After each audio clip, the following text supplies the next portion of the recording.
Taken by the Wind by Ellen Hart. Chapter 1. Like bloodthirsty mosquitoes to bare arms, Jack and Gabriel were drawn to the old RV parked in the grass behind the farmhouse. It didn't matter that the guy who lived in it, Jack's great-uncle, Truman Lindstrom, was scary as hell. That was the point. Standing at the edge of the front porch, Jack gave Gabriel an unexpected shove. "Hey, quit it!" whispered Gabriel, whirling around, his baseball cap nearly flying off his head. Above them, the sky exploded with thunder. Raindrops began to pelt the dry spring dirt. "It's your turn," Jack whispered back. "I ran up and touched the door last time." "Touching his door is totally lame," muttered Gabriel. "We need a better plan." It was just after dark. Gabriel was staying over at Jack's place, as he often did on Saturday nights. Jack and Gabriel were cousins and had been best friends since 3rd grade, when Gabriel and his mom had moved back to Winfield. The boys were both 12 now, recently graduated from 7th grade. Gabriel seemed older than Jack because he was bigger, taller and a good 20 pounds heavier, but also because he was more of a jock, one who liked math and science, was generally serious about school, and spent a lot of time reading. Jack's likes and dislikes were less set in stone, with a few exceptions. He was drawn to trouble, didn't like grown-ups, hated the word no, and detested hearing his two dads fight, as they were doing more and more these days. Jack stayed out of the house as much as he could, especially at night, when the argument seemed to heat up. Squatting down next to the arborvitae, Jack whispered, "Let's climb the ladder on the back of the RV." "Why would we do that?" They were so close, Jack could smell the Fritos on Gabriel's breath. "Maybe there's some way we can see inside. Don't you want to know what he's doing in there?" "You mean like torturing animals?" They'd both seen the animal carcasses in the woods. Since the farmhouse sat on 20 acres, with a wooded area bordering the rear of the property, it wasn't unusual to find dead critters around, though not gathered like that. "Truman's evil." "Not good evil either, bad evil," agreed Gabriel. "The guy's got rattlesnake eyes." "I've never been on an RV roof before," said Jack, rising from his squat. "You would be cool." "What if he catches us?" "Don't be a wimp. He won't." Jack charged across the grass, feeling his thin cotton jacket billow like a sail in the wind. He liked running about as much as he liked anything. When he'd hear his dad start to fight and he got that sick feeling inside his stomach, he'd sometimes take off out the back door and run until he was bent over double, panting, exhausted. One pain replaced another. "I am not a wimp," called Gabriel, adjusting his hat and racing after him. They huddled together behind the RV as a bolt of lightning lit up the night sky. "I'm going up," whispered Jack. "You can stay here or you can come with. But if you come, wait until I get up top before you follow me. Got it?" He figured that the two of them together might weigh the back of the RV down and alert Truman that he was under attack. Gabriel gave an uncertain nod. His gaze traveled up the ladder. Jack grabbed the side rail and hefted himself up onto the first rung. When he reached the top, he saw that the roof was made of some sort of rubberized material. He stood up, feeling like he was on top of a mountain, then motioned for Gabriel to follow. When they were both up top, they crawled slowly past a vent to a skylight toward the front. "There he is," whispered Jack. He could hear loud music blasting from inside. Truman was sitting next to a weird, angled table, looking through a microscope. "What's he looking at?" whispered Gabriel, ducking reflexively at another crack of thunder. It came to Jack out of the blue. "Germs." "Germs?" "He's into chemical warfare. Or maybe he's making a bomb. You ever heard of the Unabomber?" "You're nuts." Maybe, thought Jack, but there was something wrong with Truman. Ever since he'd arrived in his RV months ago, Jack had sensed it. The guy wasn't normal. "I don't like it up here," said Gabriel. "The storm's getting bad. We could be blown off." "Then go back down." Jack wanted to stay and watch a while longer. Gabriel was halfway to the ladder when Jack called, "I think he's smoking weed." "Really? How can you tell?" Weed was a subject of great interest to both of them. On his way back to the skylight, Gabriel caught his shoe on one of the vents and landed flat on his stomach. "Crap," said Jack. Truman was up and out of his chair, staring up at the skylight. "We are so busted."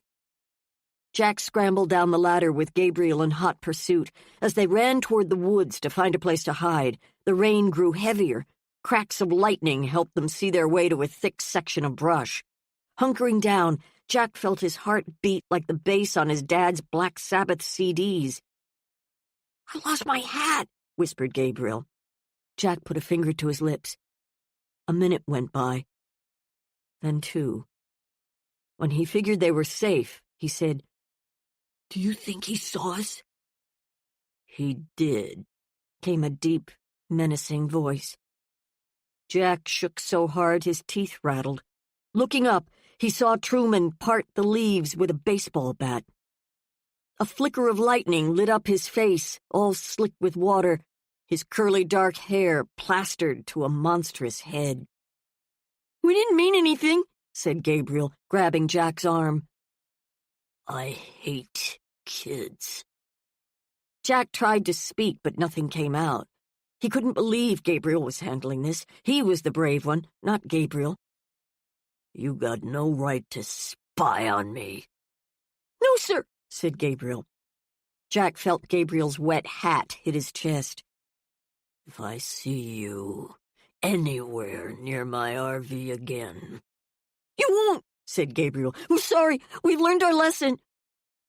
Truman looked 50 feet tall. Raising the bat, he held it aloft, a soaked marijuana cigarette dangling from his lips. Jack squeezed his eyes shut and waited. When he finally worked up the courage to open them, Truman was gone.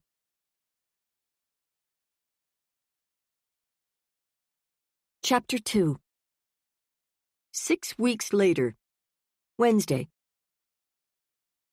Rolling over onto his back and pulling a thin cotton blanket up over his head, all Eric wanted from this bright mid-June morning was a place to hide. Now that Andrew had moved out, something Eric had never wanted.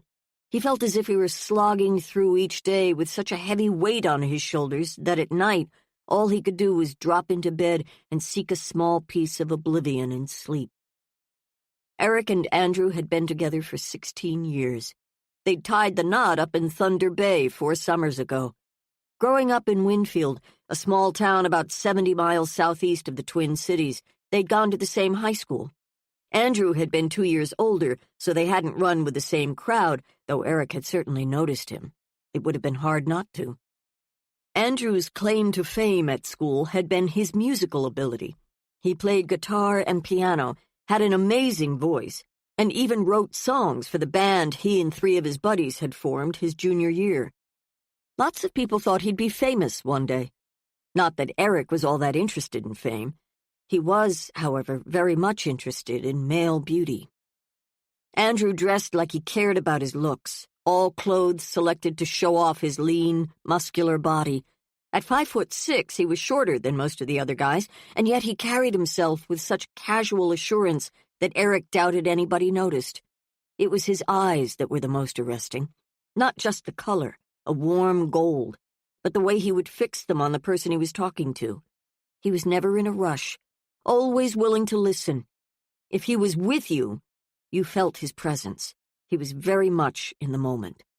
From an early age, Eric had known he was different, calling himself gay, albeit only inside his mind since he was 13.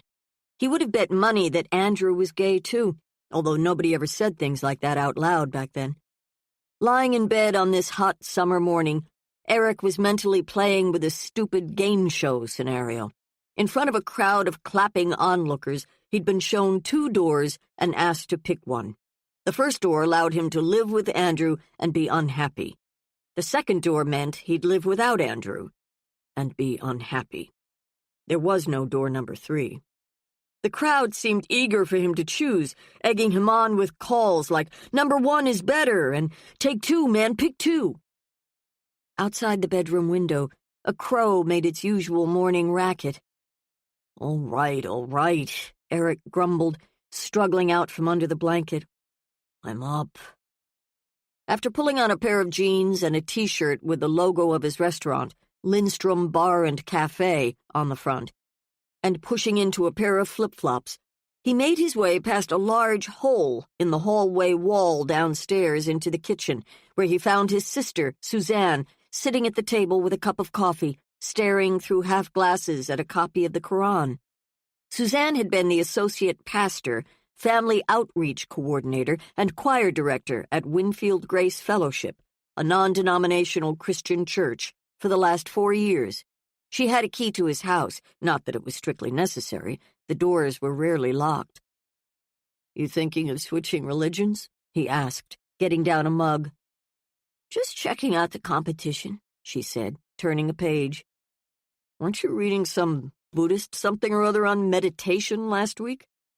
"Inquiring minds." "Are the boys up yet?" "Haven't seen them." Suzanne was Gabriel's mother.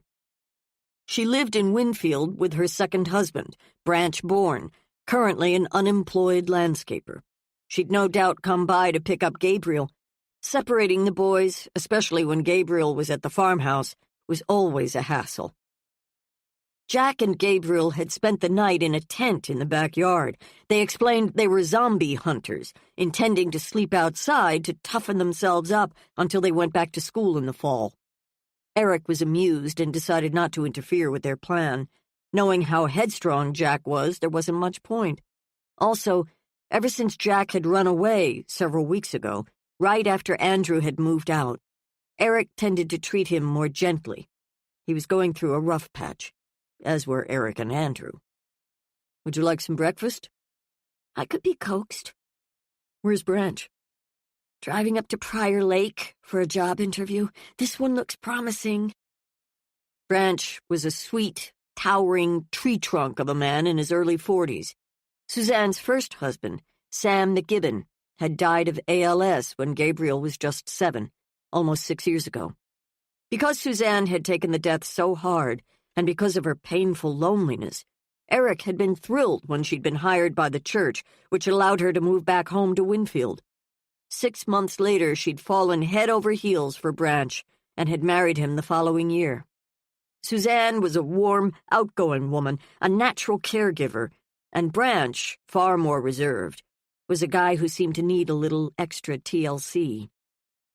Glancing out the window over the sink, Eric thought about taking Jack with him when he went into work today.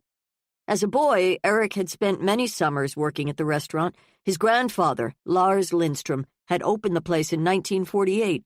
His dad, Henry, had taken it over in 1974.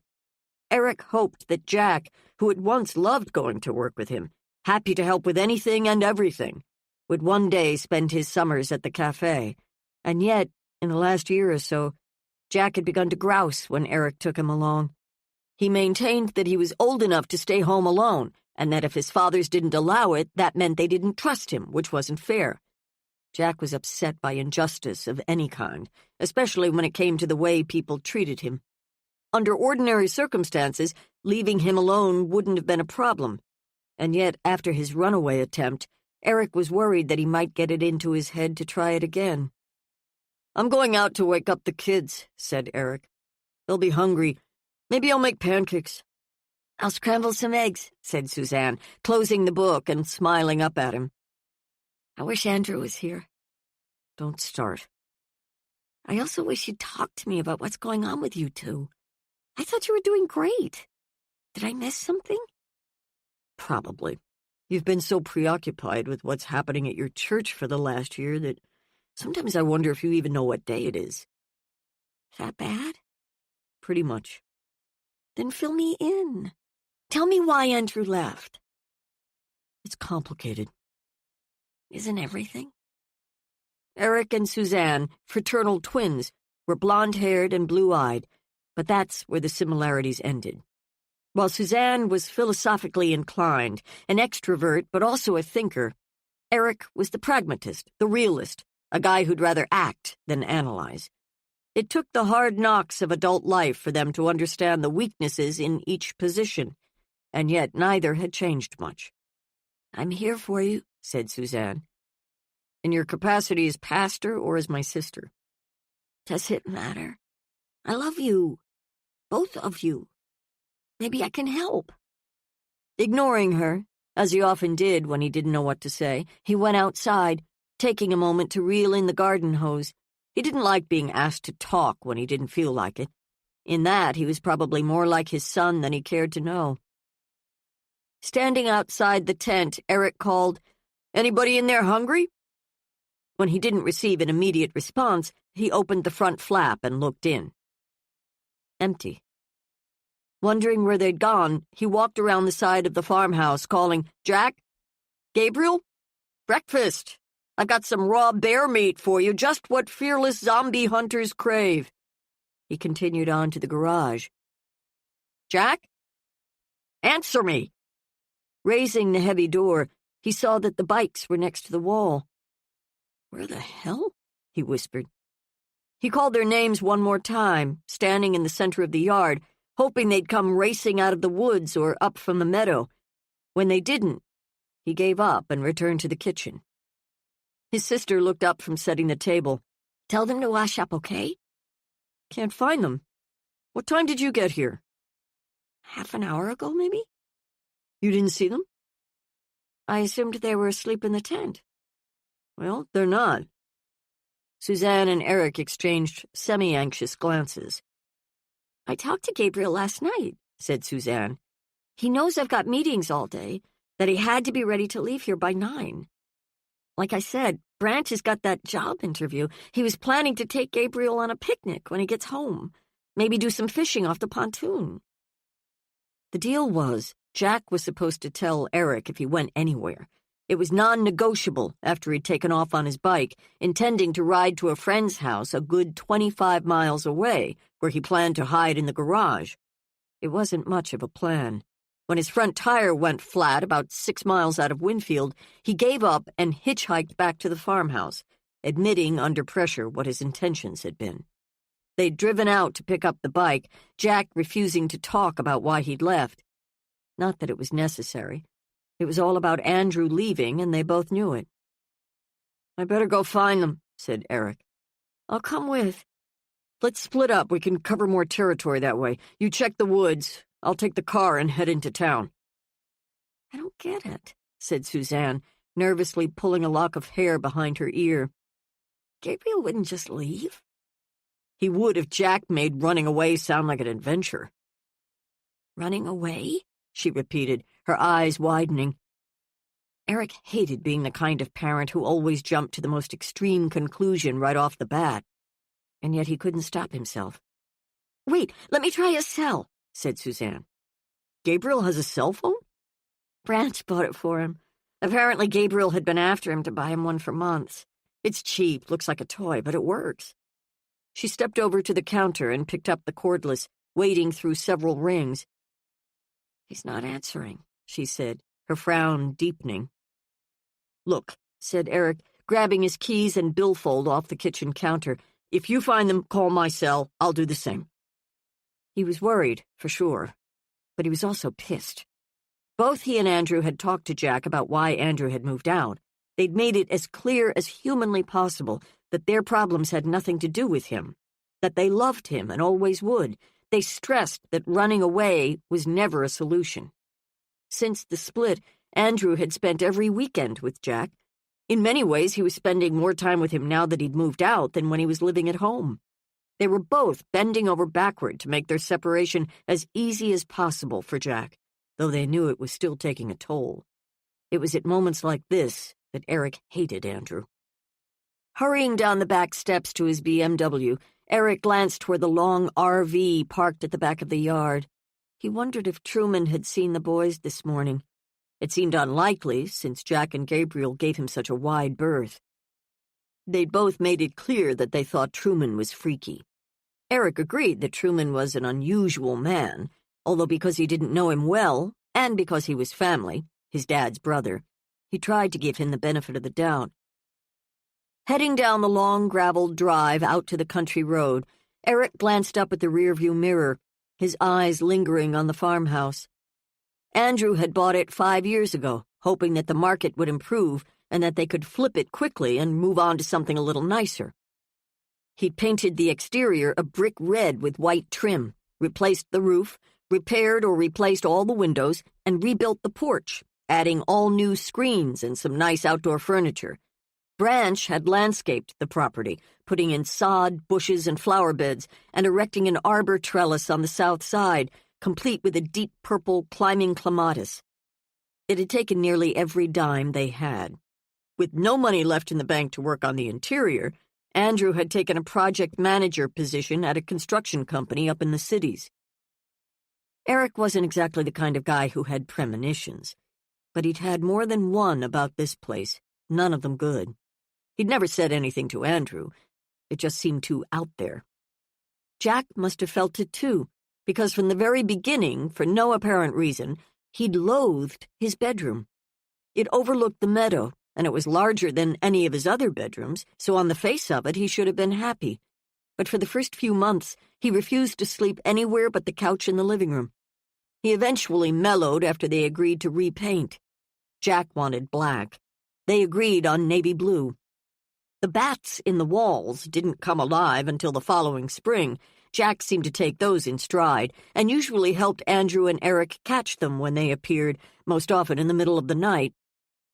As he sped along the highway, Eric wondered briefly if he should call Andrew and tell him what had happened. Thinking that there was more than an even possibility it wasn't another runaway attempt, but simply one of Jack's small acts of rebellion, he decided to wait. If he could find his son, they would need to have another father-son talk about why Papa, as Jack called Andrew, had moved out.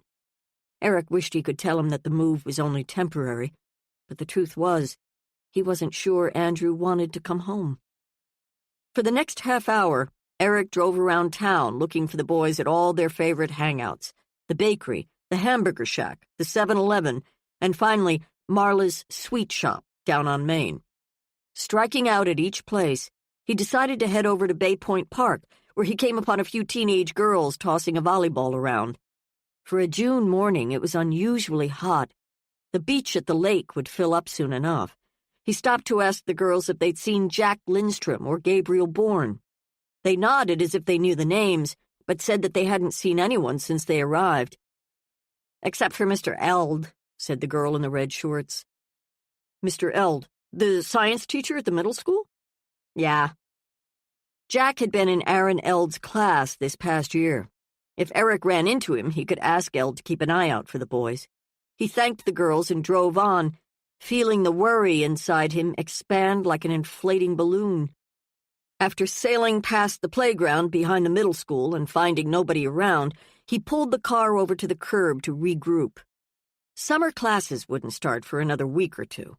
Thinking that he should probably check out the homes of some of Jack's friends, Eric drove up the hill past the old Carnegie Library and turned left onto Grand Avenue, a narrow, tree-lined street that ran east and west through the town. As he drove along, he noticed a few new for sale and foreclosed signs. Pulling up to the curb in front of a one-story ranch, Eric turned off the engine and jumped out. Next to Gabriel, Corey Willis was Jack's best buddy. Corey was sitting cross-legged in the grass watching his father dig up dandelions. "Hey, you two," called Eric, waving. "Either of you seen my kid? Or Gabriel Bourne?" "Nope," said Corey, shading his eyes from the sun. "Not for a couple of days." "Can't find them?" asked Corey's dad. Eric hadn't told anyone about Jack running away, though word always seemed to spread in a small town. "Afraid not. Jack's supposed to tell me when he leaves. He didn't this morning." Tucking his t-shirt into his jeans, Eric glanced back at Corey. "You have any idea where they might have gone?" The kid shrugged. "The 7-Eleven? Already looked there." He shrugged again. "Sorry." "If we see them, Eric, we'll tell them to get on home," said Mr. Willis. "Unless you want us to help you look." "No, thanks," called Eric on his way back to the car. it wasn't time to hit the panic button just yet. After stopping by 2 more of Jack's friends' homes and learning nothing, he headed back to the farmhouse, feeling frustrated and rattled, wondering if Suzanne had fared any better than he had. Eric had moved to Minneapolis after high school to attend the U. He'd ended up with an MBA and was making a good living as a speechwriter for several sustainable agriculture organizations when his father was diagnosed with cancer. He'd come back to Winfield to help run the cafe for a few months, commuting between his life up in Minneapolis with Andrew and Jack and Winfield. He ended up talking Andrew into moving back down after his father had passed. That was 11 years ago. They both had fond memories of the town and thought raising their son here might be a good idea. They worried how folks would react to a gay couple moving in, but eventually came to the conclusion that they couldn't let narrow minds chase them away from their hometown. Lately, Eric was beginning to wonder if the move had been a mistake. Jack received exactly $5 a week as an allowance. He wasn't very good at saving money or at planning ahead. Same with Gabriel. Eric had to believe that if the boys had run off, they would come back when they got hungry or ran out of funds. What preoccupied Eric most on the drive back was the conversation he would need to have with Jack, as well as the punishment he would be forced to dish out. Neither would be a simple matter.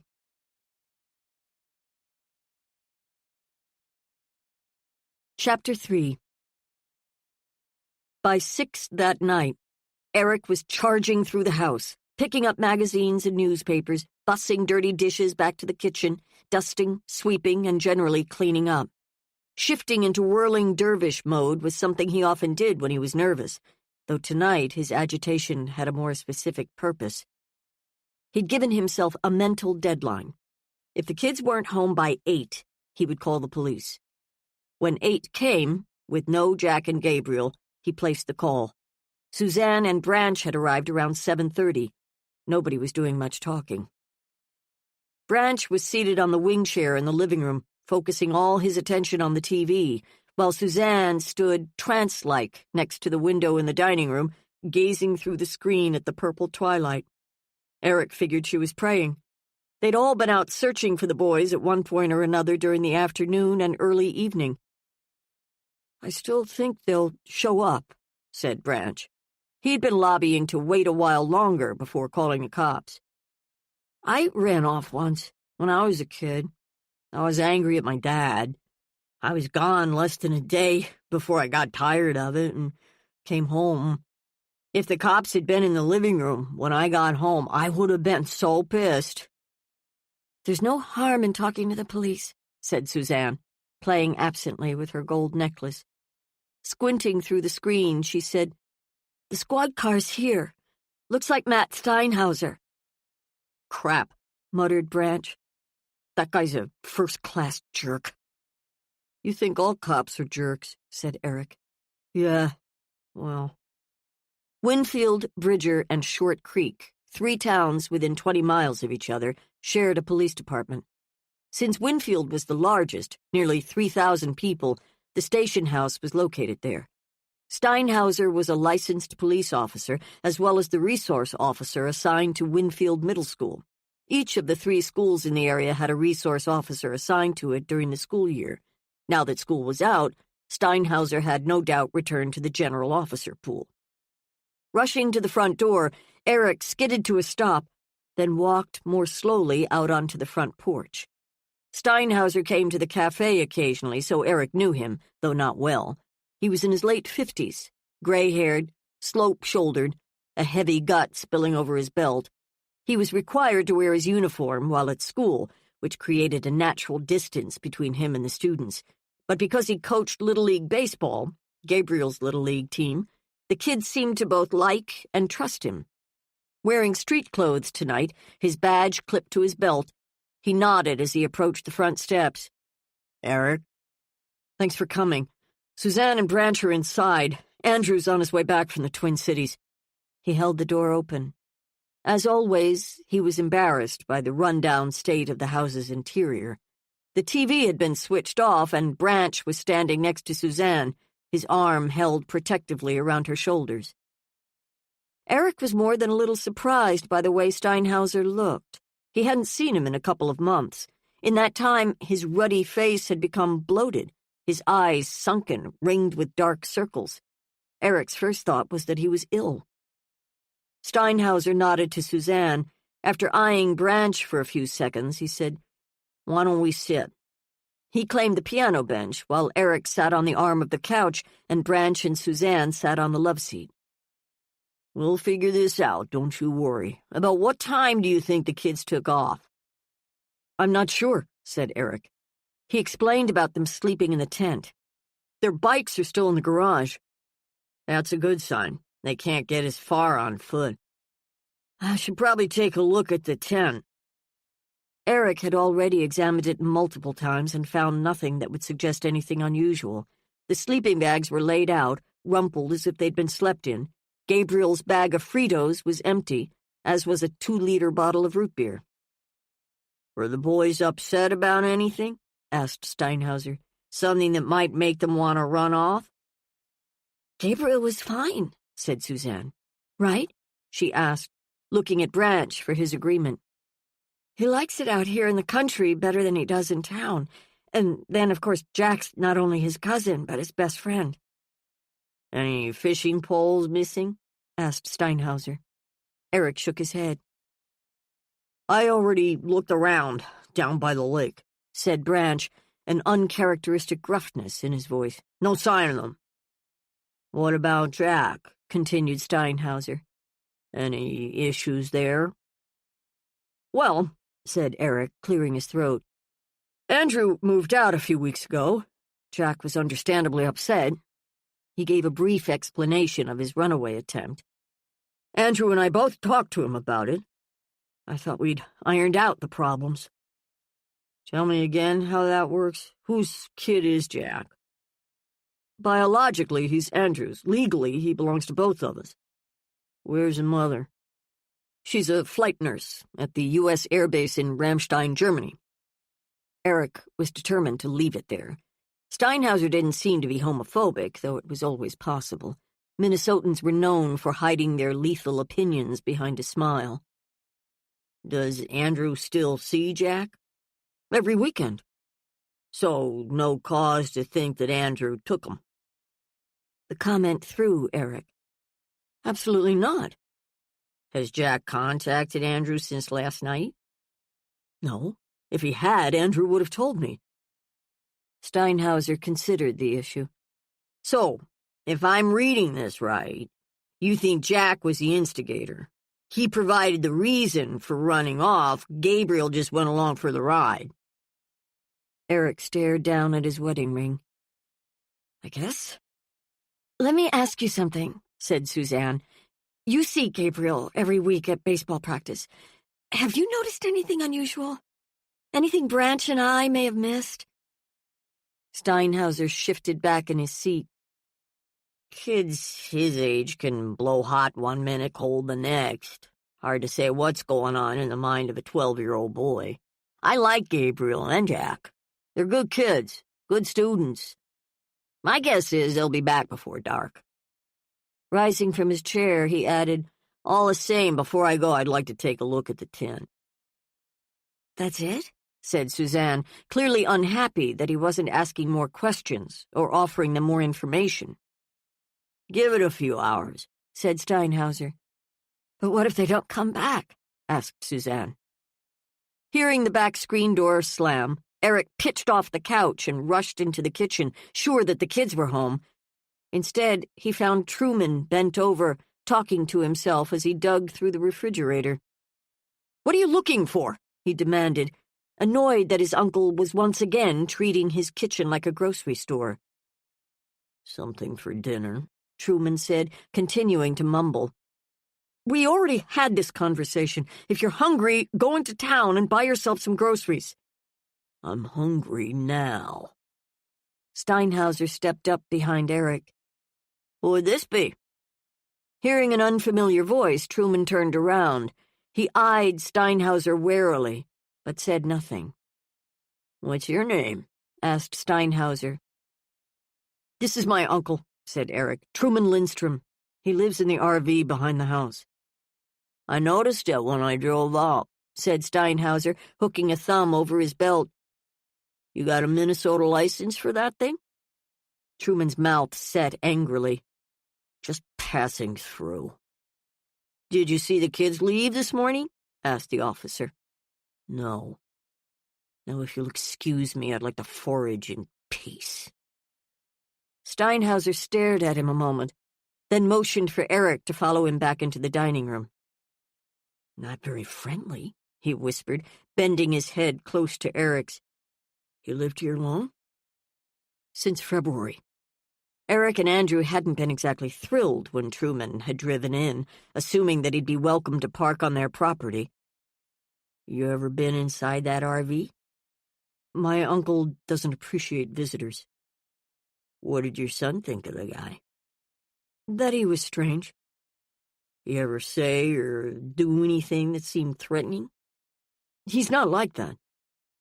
How well do you know him? Eric had to admit that he'd only been around Truman a few times when he was a kid. He might be his father's brother, but they didn't seem to have much in common. Not well. Steinhauser's cell phone rang. Slipping it out of his pocket, he switched it on and read what appeared to be a text message. Shit. His face blanched. Running a hand over his mouth, he said, I've got to go. Problems? Afraid so, he said, already on his way back through the living room. Now listen, all of you. If the boys don't come home tonight, we'll talk first thing in the morning. I may need to interview your uncle, Eric. Aren't you going to examine the tent? Asked Suzanne. Leave it up. I'll look at it tomorrow.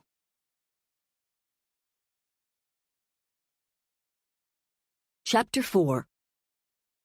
Thursday.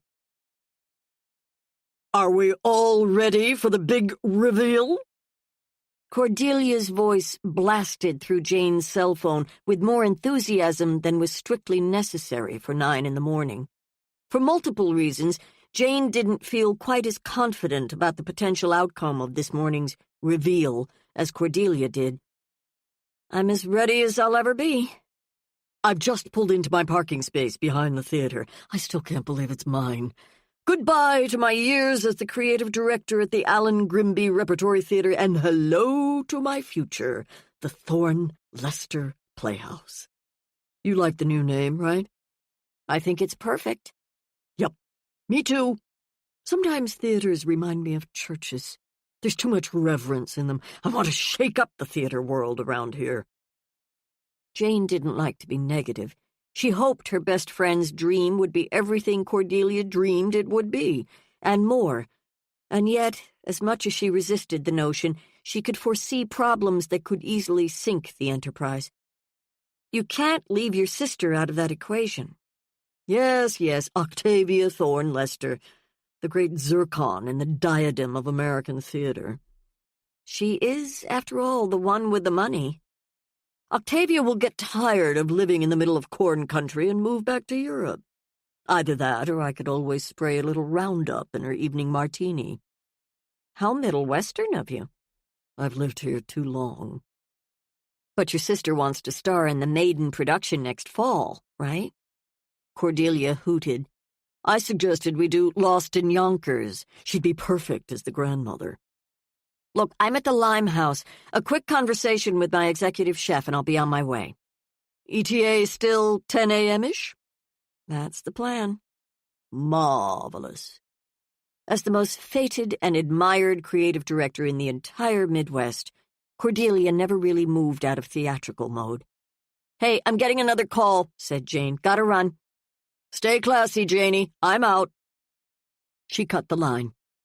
Jane sat down at a table in the empty pub. Her staff was already prepping for the day, restocking the bar, cleaning tables, sweeping the floor. Jane Lawless. Jane, hi. It's Andrew Waltz.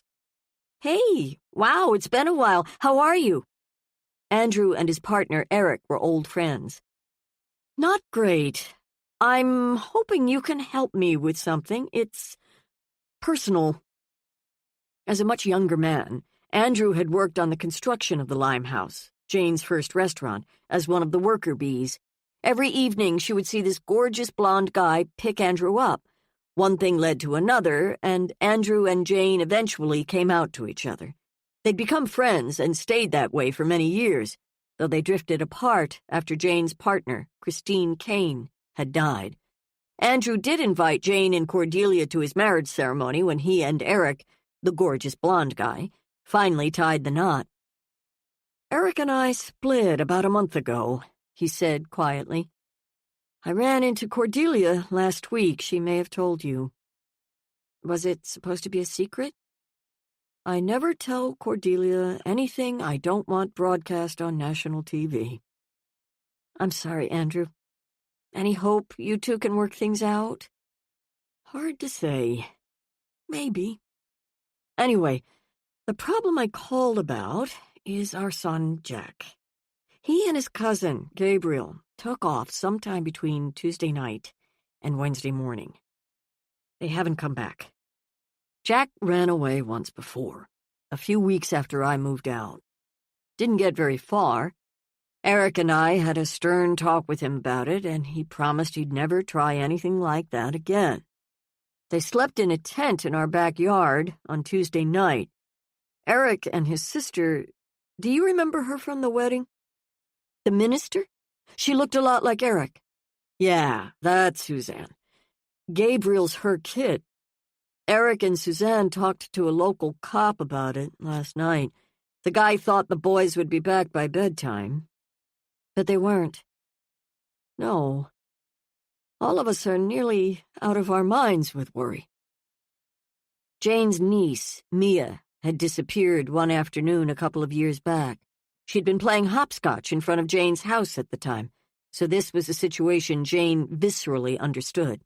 Just remembering it made her stomach tighten. "What can I do?" "I want to hire you and your friend Nolan to find them. I'll pay you whatever the going rate is." "How did you know I was doing part-time investigative work?" "Cordelia." "Of course. I mean, maybe the cop is right, and they will come back on their own. Problem is, I can't wait for that. They're just kids. Sure, it's a rural area, but that doesn't mean bad things can't happen." Jane didn't want to ask the next question, and yet to do the job he was asking her to do, she had to. "There's no chance that they were abducted?" he said, finishing the sentence with a groan. "Jesus, no. No sign of anything like that." He inhaled audibly, paused for a couple of seconds. "My best guess is that Jack's still angry at us for the breakup and is trying to make us pay. Only this time he's got his cousin involved." "Does Eric agree with that assessment?" "As much as we agree on anything these days." Jane removed a small notepad from the back pocket of her jeans and a pen from the pocket of her leather vest. She mainly remembered Jack and Gabriel as skinny, somewhat gawky kids, blurs as they ran past with the other kids at the wedding. Flipping to an empty page, she asked, "How old are the boys?" "Both 12. They attend Winfield Middle School, just graduated from the 7th grade. Anything else going on with Jack or his cousin?" "Suzanne said everything was fine with Gabriel. She's remarried. Gabriel gets along fine with his stepdad. We all like him. His name is Branch Bourne. Branch and I used to work together, so I know him pretty well. Jack, well, he's always been a difficult kid. Even as a toddler, you'd put him in a room with a bunch of toys, and he'd always find the one dangerous thing to do. He's strong-willed, a little on the arrogant side. With the exception of the problems between Eric and me, nothing else was going on with him, at least that we know about. I'm working construction in the cities right now, but I drove back home last night. The family spent the morning nailing up flyers around Winfield. Friends are helping with the search. Suzanne even has some of the people from her church out looking." Andrew and Eric's wedding had been a private affair up in Canada, but the wedding reception had been held at a room in the community center in Winfield, so Jane had been there once before. "We moved into an old farmhouse a couple miles outside of town. I've been rehabbing it in my spare time, which, to be honest, I don't have much of these days. We were hoping to sell it at a profit. Flipping houses still works for you? Not like it used to. It was how I kept our family afloat for years. Eric doesn't make much at that family bar and cafe of his, and until I got this position as project manager, my jobs tended to be seasonal. I lost a couple of properties in the subprime housing mess. Couldn't sell them and couldn't afford to pay the mortgages. Ouch. Yeah, well, as they say, Wall Street got bailed out, Main Street got fleeced. I hear the housing market is rebounding. I'm seeing some positive signs. Maybe we'll actually be able to sell the farmhouse one of these days. Anyway, Suzanne has more church members lined up to search later today. What else should we be doing? Jane doodled in her notebook. First off, you and Eric need to talk to all the boys' friends. Eric did some of that yesterday, said Andrew. We'll put our heads together and make sure we've got it covered. The police need to take a hard look at your phone records. You want to know if Jack talked to anyone unusual recently. Good. I'll make that happen. Is there a local TV or radio station in Winfield? Radio? Call them. Get them to feature the boy's disappearance. And contact the local newspaper. I'm so glad I called you. Anything else? Work up a list of volunteer searchers. You can't lean on the same people for however long it takes to find them. Hopefully, that police officer who came out to your house was right, and they'll come home on their own. If only, said Andrew, his voice cracking with emotion. Text me the address of your place, and your cell phone number and Eric's. I'll make time to come down later in the day. That work for you? I'm grateful. Stay positive, Andrew. Sure. You're right. It's just... I know.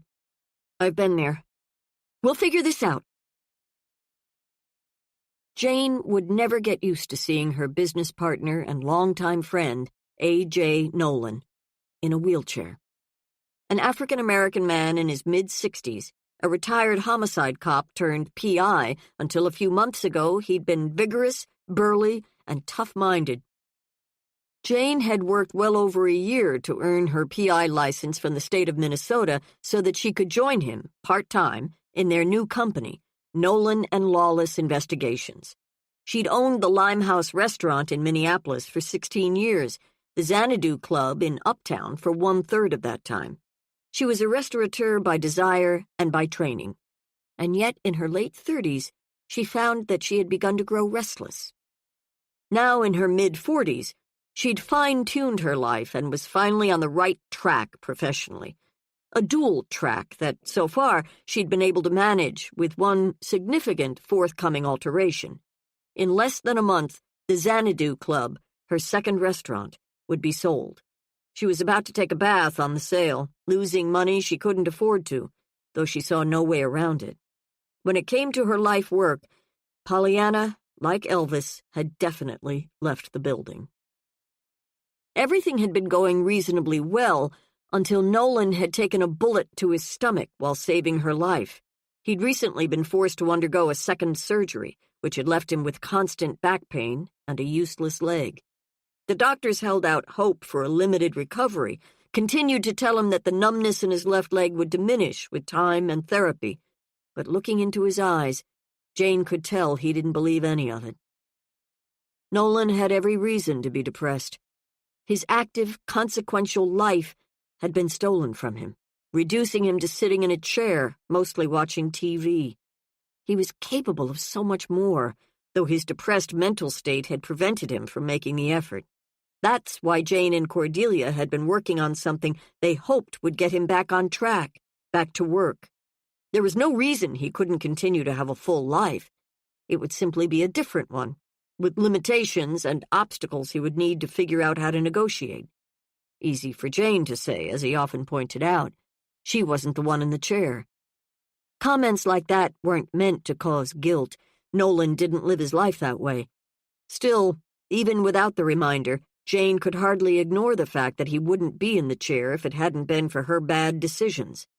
Cordelia liked to point out that Jane hadn't done the shooting, but sometimes that detail seemed a bit too fine. Ever since Nolan had been sent home from rehab exactly 1 month ago, Jane had been spending several nights a week with him, bringing over pastries from the Limehouse, cooking him soups and stews, things he could easily reheat in the microwave when she wasn't around. They'd played a lot of poker, watched a ton of movies, mostly foreign films, his favorites. He'd almost died in the hospital because of an infection, so time with him felt like a gift. Opening Nolan's back door, Jane slipped quietly into the kitchen, relieved to smell coffee and know that he was up. Cordelia and Jane had kept the big reveal, as Cordelia liked to put it, a secret, hoping that it might just be the hook that would pull him back to life. "Nolan?"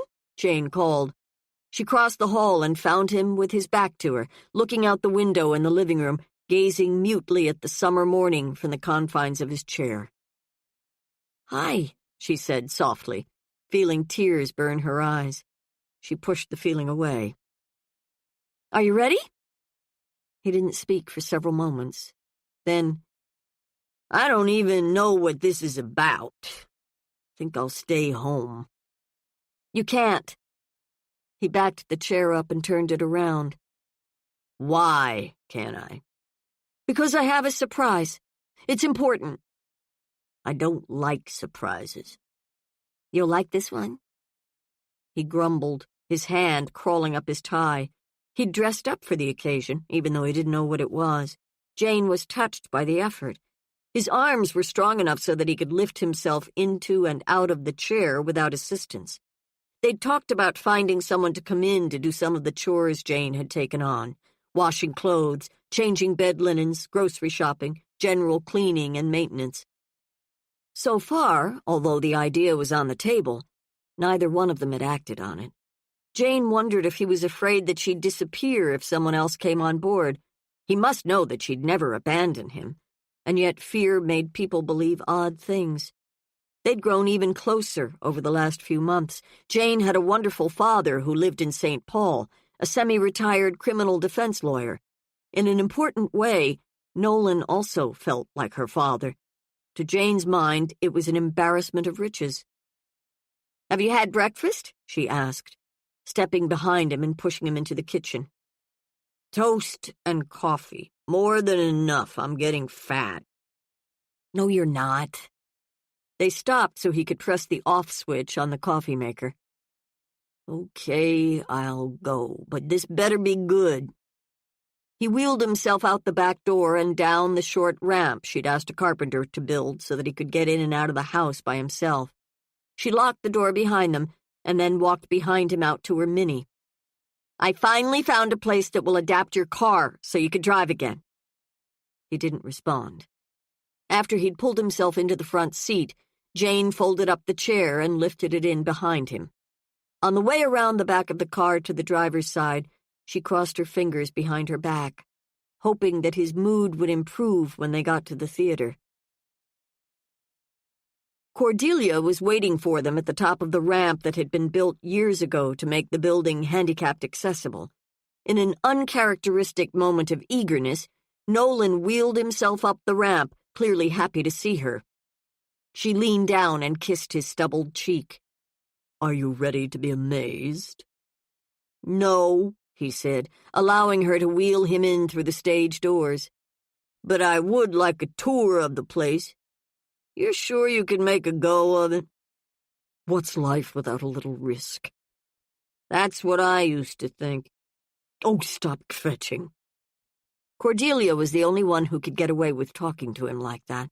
Not only did he allow it, he seemed to enjoy it.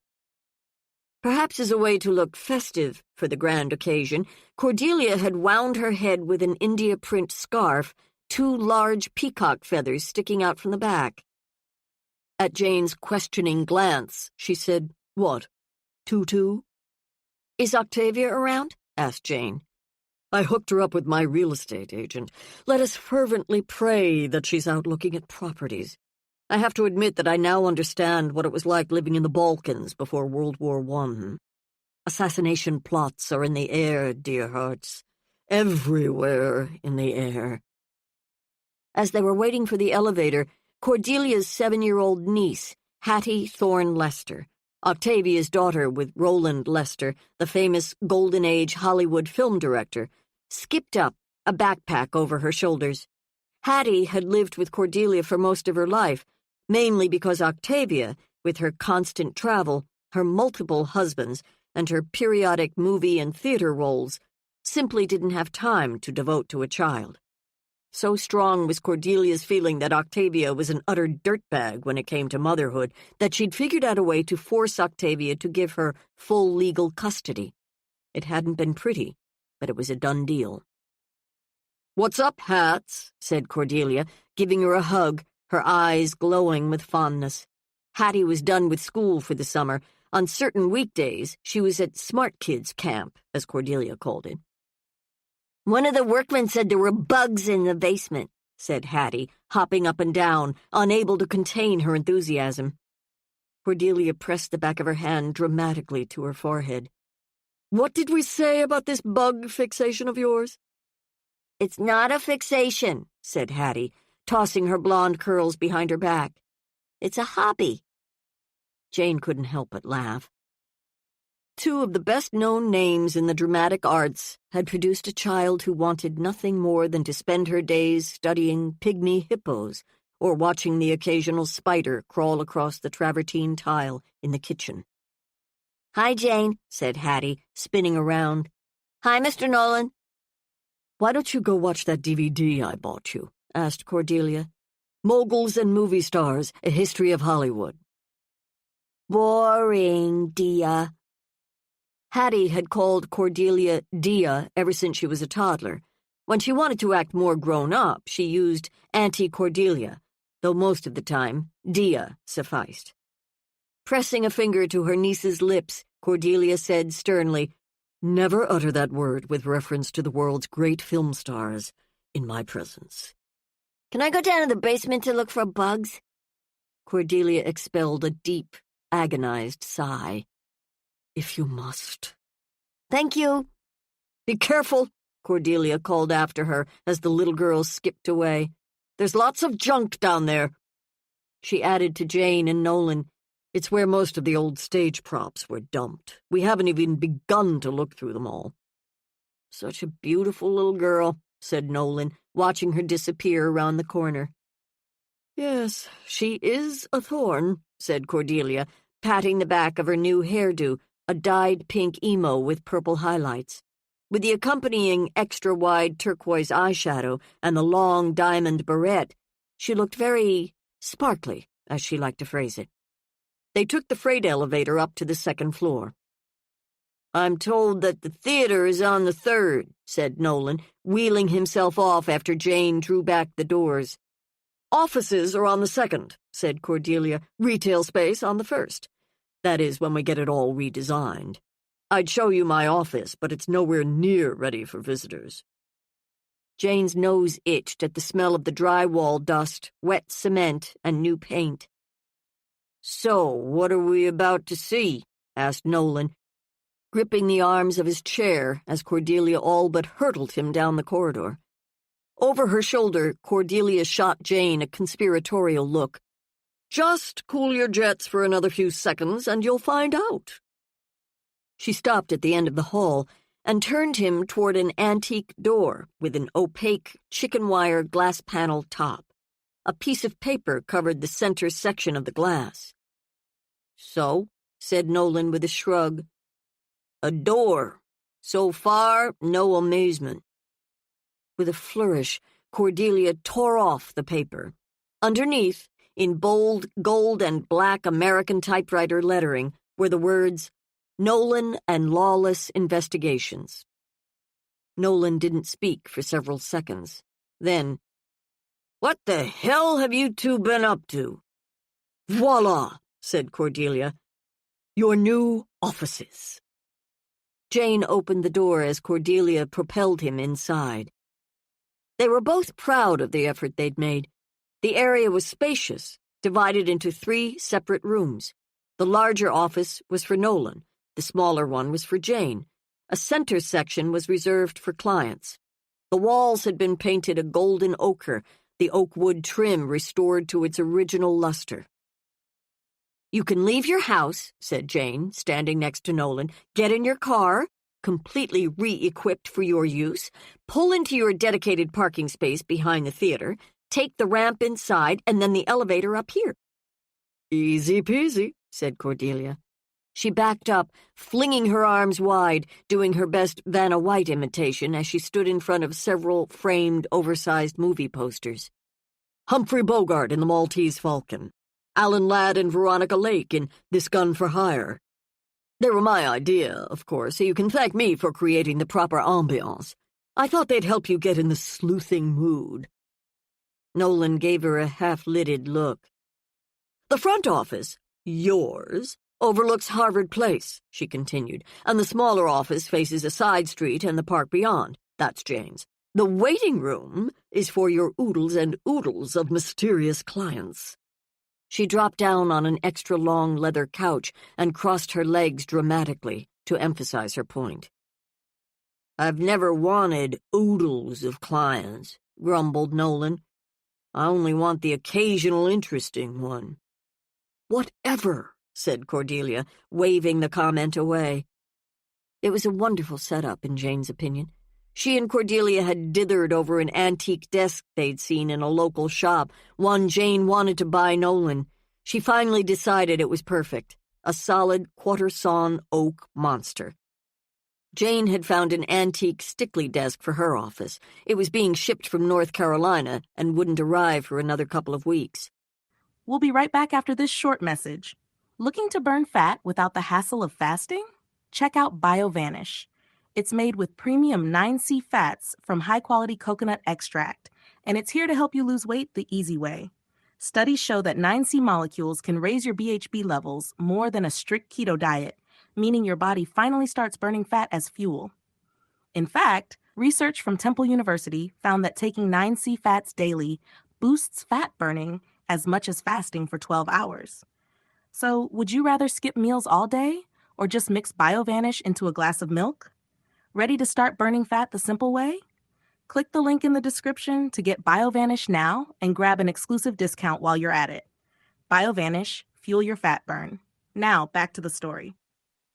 Nolan glanced at the monster desk as he wheeled himself past it to the window.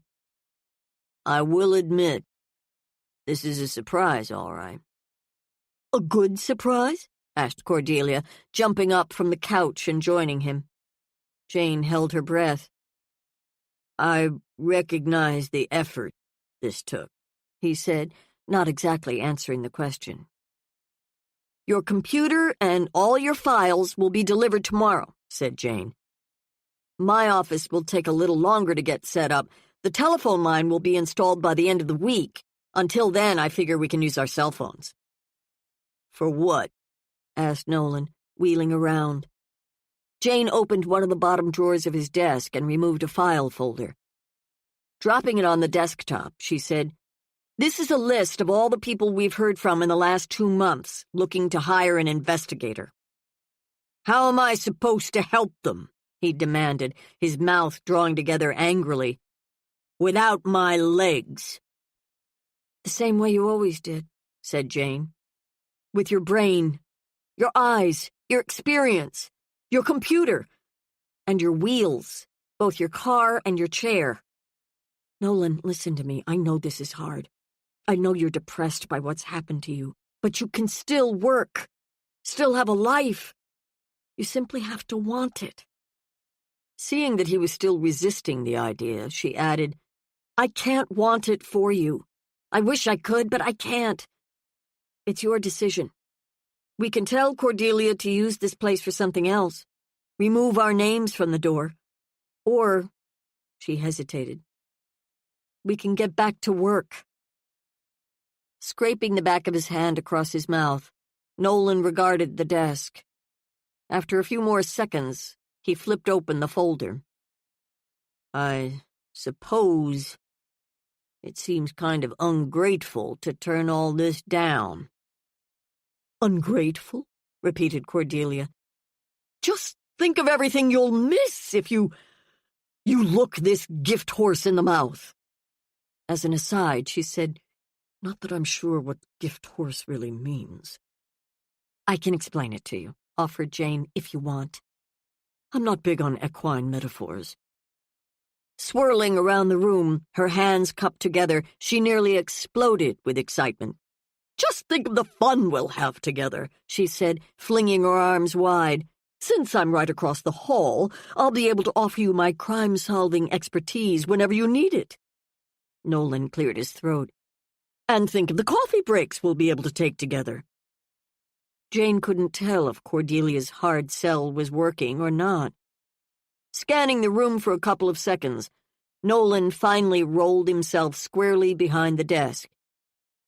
"I guess this fits okay. Right height and all." Cordelia gave Jane one of her infamous semi-pulverizing bear hugs. "Just wait until you see the coffee machine I'm installing," she said. "The break room down the hall will be state-of-the-art." "Where's Octavia's office?" asked Jane. Octavia had been taking her time selecting one. She wanted Cordelia's, of course, but Cordelia had grabbed it first. "I suggested the broom closet. Seemed like a perfect fit. Now, give me 2 seconds and I'll be back with the champagne to cement our new business relationship.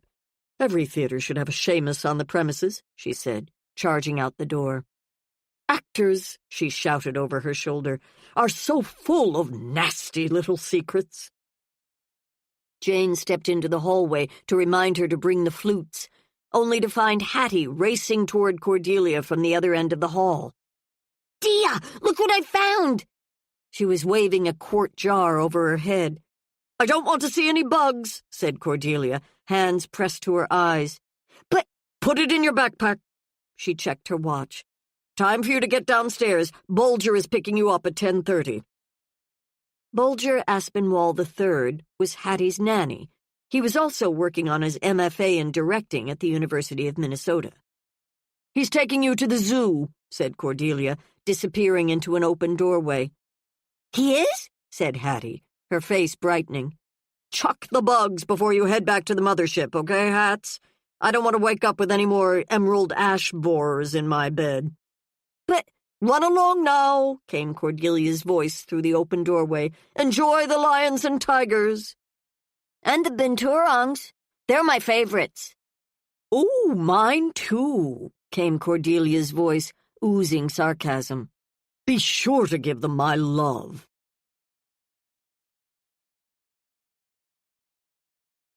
Chapter 5.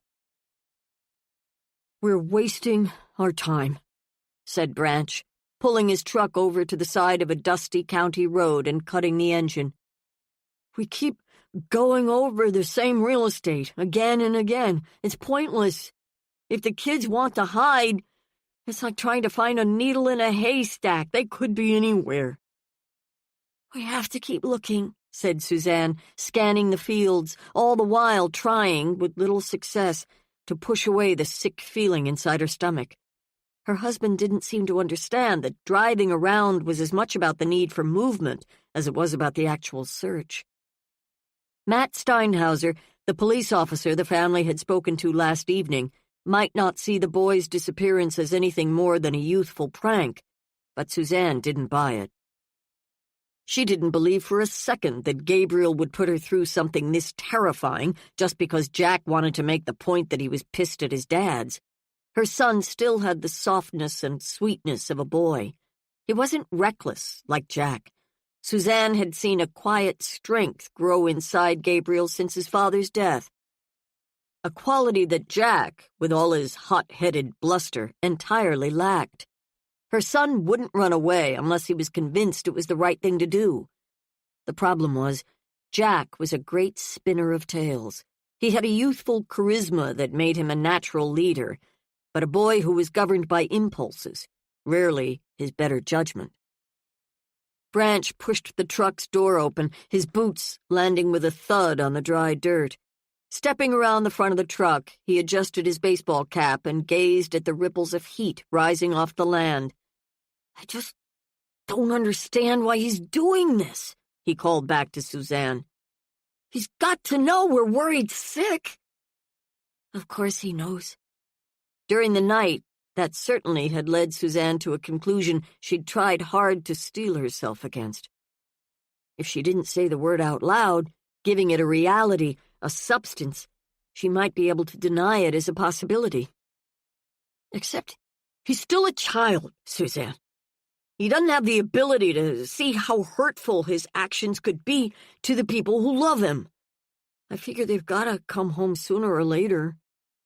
They'll get hungry, or just plain sick and tired of being on the run. Kids that age talk big, but they're not about to give up the comforts of home for long just to make some stupid point. Suzanne closed her eyes, willing herself to believe he was right. Branch stood a few more seconds by the side of the road, then returned to the front seat. Instead of starting the engine, he pulled off his sunglasses and wiped tears from his eyes. Suzanne loved that about him. Big, strapping, 6'5" jocks were supposed to be the tough, silent types. Branch had never been like that. I am so freaking frustrated, he said. I don't know what to do, where to go. Jack thinks he's the poster boy for street smart. What a joke. He doesn't know shit about the real world. Sorry, he said, ducking his head. Didn't mean to swear. You think I care about that? No, but, you know. In the middle of the night, I started wondering, said Suzanne. If Gabriel did run away, maybe it was the genetic testing that upset him. I should have left well enough alone. Oh, baby, said Branch, pulling her hand up to his lips, kissing her fingers. He said he was okay with it. We made sure he talked to a counselor. What else could we do? He saw his father die of ALS. It was a terrible thing to watch. If he thinks he'll die the same way. The results of the test wouldn't be back for a couple more days. Until then, they were all holding their breath. Okay, let's say Gabriel was upset. Why wouldn't he talk to us? Why run off? Makes no sense. Like you said, kids that age don't think logically. Branch took off his baseball cap and ran his hand back and forth over his spiky hair. She sensed that he was holding something back. What is it? Nothing. No, please. Whatever you're thinking, tell me. It's just, maybe it's me. While you were tossing and turning last night, I started thinking, maybe I shouldn't have adopted him. I've never been a father before. I probably suck at it. Oh, honey, you're great with him. You taught him how to water ski, how to fish. You take him hiking in the woods, got him interested in Little League baseball. Sam was never like that. Before he got sick, he was working 70 hours a week. He lived his life in his head. And that's what he taught Gabriel. You've helped him become so much more balanced. My father was like that with me, said Branch, staring off into the distance. I guess I take after him. But work, he repeated. I wish I could be more like your first husband. If that job I applied for would only come through. He paused, crossing his arms. If it wasn't for Gabriel and Jack, it's all I'd be thinking about. 3 years, Suzanne. I've been looking for a decent job for 3 freaking years. I don't want to get my hopes up, but if I get this one, I'd be making great money. I'd feel human again, like I was contributing to the family, not sponging off you. It was a conversation they'd had many times in the last few years. Nothing Suzanne said or did ever seemed to mitigate his sense of failure. Without a steady job, a way to define himself, a reason to get up in the morning, he'd been cut from his moorings. The few temporary jobs he'd found hadn't added up to much. Branch had grown up in Ohio. Because of a football scholarship, he'd attended the University of Minnesota, which was where he'd met Andrew and Eric. He dreamed of being a star player in the NFL ever since he was a kid. When he was drafted in the 9th round by the Indianapolis Colts, he figured he'd died and gone to heaven. In the last regular season game that year, he received a career-ending neck injury. He'd worked like crazy to make a comeback, though in the end, he'd never played another game. He eventually moved back home to Cleveland to lick his wounds, before finally taking a job with a landscape firm. With nothing else going for him, Branch had made landscaping his career, starting his own company in Winfield a few years later when Andrew began rehabbing houses. At the time, the housing market was booming, with no end in sight. The common wisdom said that homes were the bet that never went bad. Branch had worked closely with an appraiser, a loan officer at the local bank, and Andrew.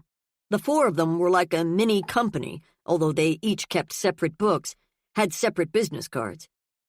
Everything had come crashing down when the housing market tanked in 2008. Branch limped along for a couple more years, eventually filing for bankruptcy in 2010. Suzanne and Branch had become engaged a few months before he'd filed. At the time, he was hoping he wouldn't need to take such a drastic step, but when it became clear that it was necessary, he'd asked Suzanne if she wanted to back out. She remembered the night vividly. They'd gone out on Arbor Lake for a ride on his pontoon. The soft summer breeze, the gorgeous orange and peach sunset, and her love for him were all stirred together in an intoxicating mix. She understood that nothing was ever simple, but canceling the wedding was the farthest thing from her mind. When she told him, he seemed almost surprised, as if he'd expected the worst. She hated that he'd been willing to give up on their dreams so easily, that he wouldn't fight for her. Sometimes he seemed as if every ounce of fight, of normal self-esteem, had been beaten out of him. Because of that, she wanted this new job for him as much as he did. Grasping the steering wheel with both hands, Branch said, "I need you to listen to me. You and I both know I'm not a smart man. No, just listen, please. I'm not like you and Gabriel, or your first husband. All I want is a quiet life, a few cold ones after work, church on Sunday, the sports page, the chance to get outside and enjoy nature. Sometimes I think you married the wrong guy. I'll never be able to help Gabriel with his honors math, not like his real dad. I believe in God, love the church, but I'm not interested in thinking about all this stuff you do, asking all those big questions. I just want some peace, a chance to support my family. Is that so much to ask? Whether or not you get that job, we'll be fine," she said, gazing up into his eyes. "No, we won't. It's not like it was for our parents when one job in a family paid all the bills. The longer I go without work, the deeper the hole we're digging for ourselves. Maybe we should say a prayer. Ask God to help us find the boys, and help me get that job.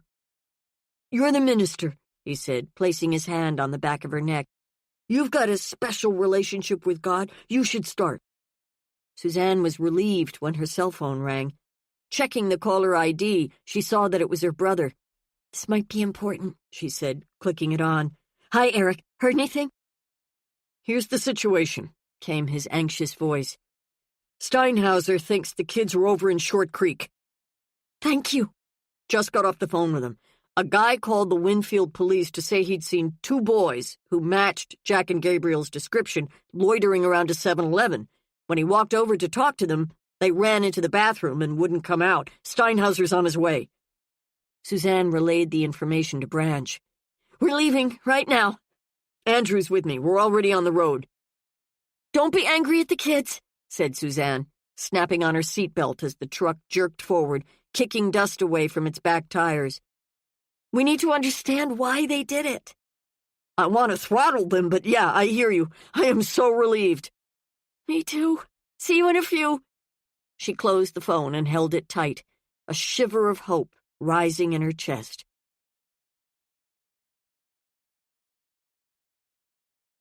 Chapter 6.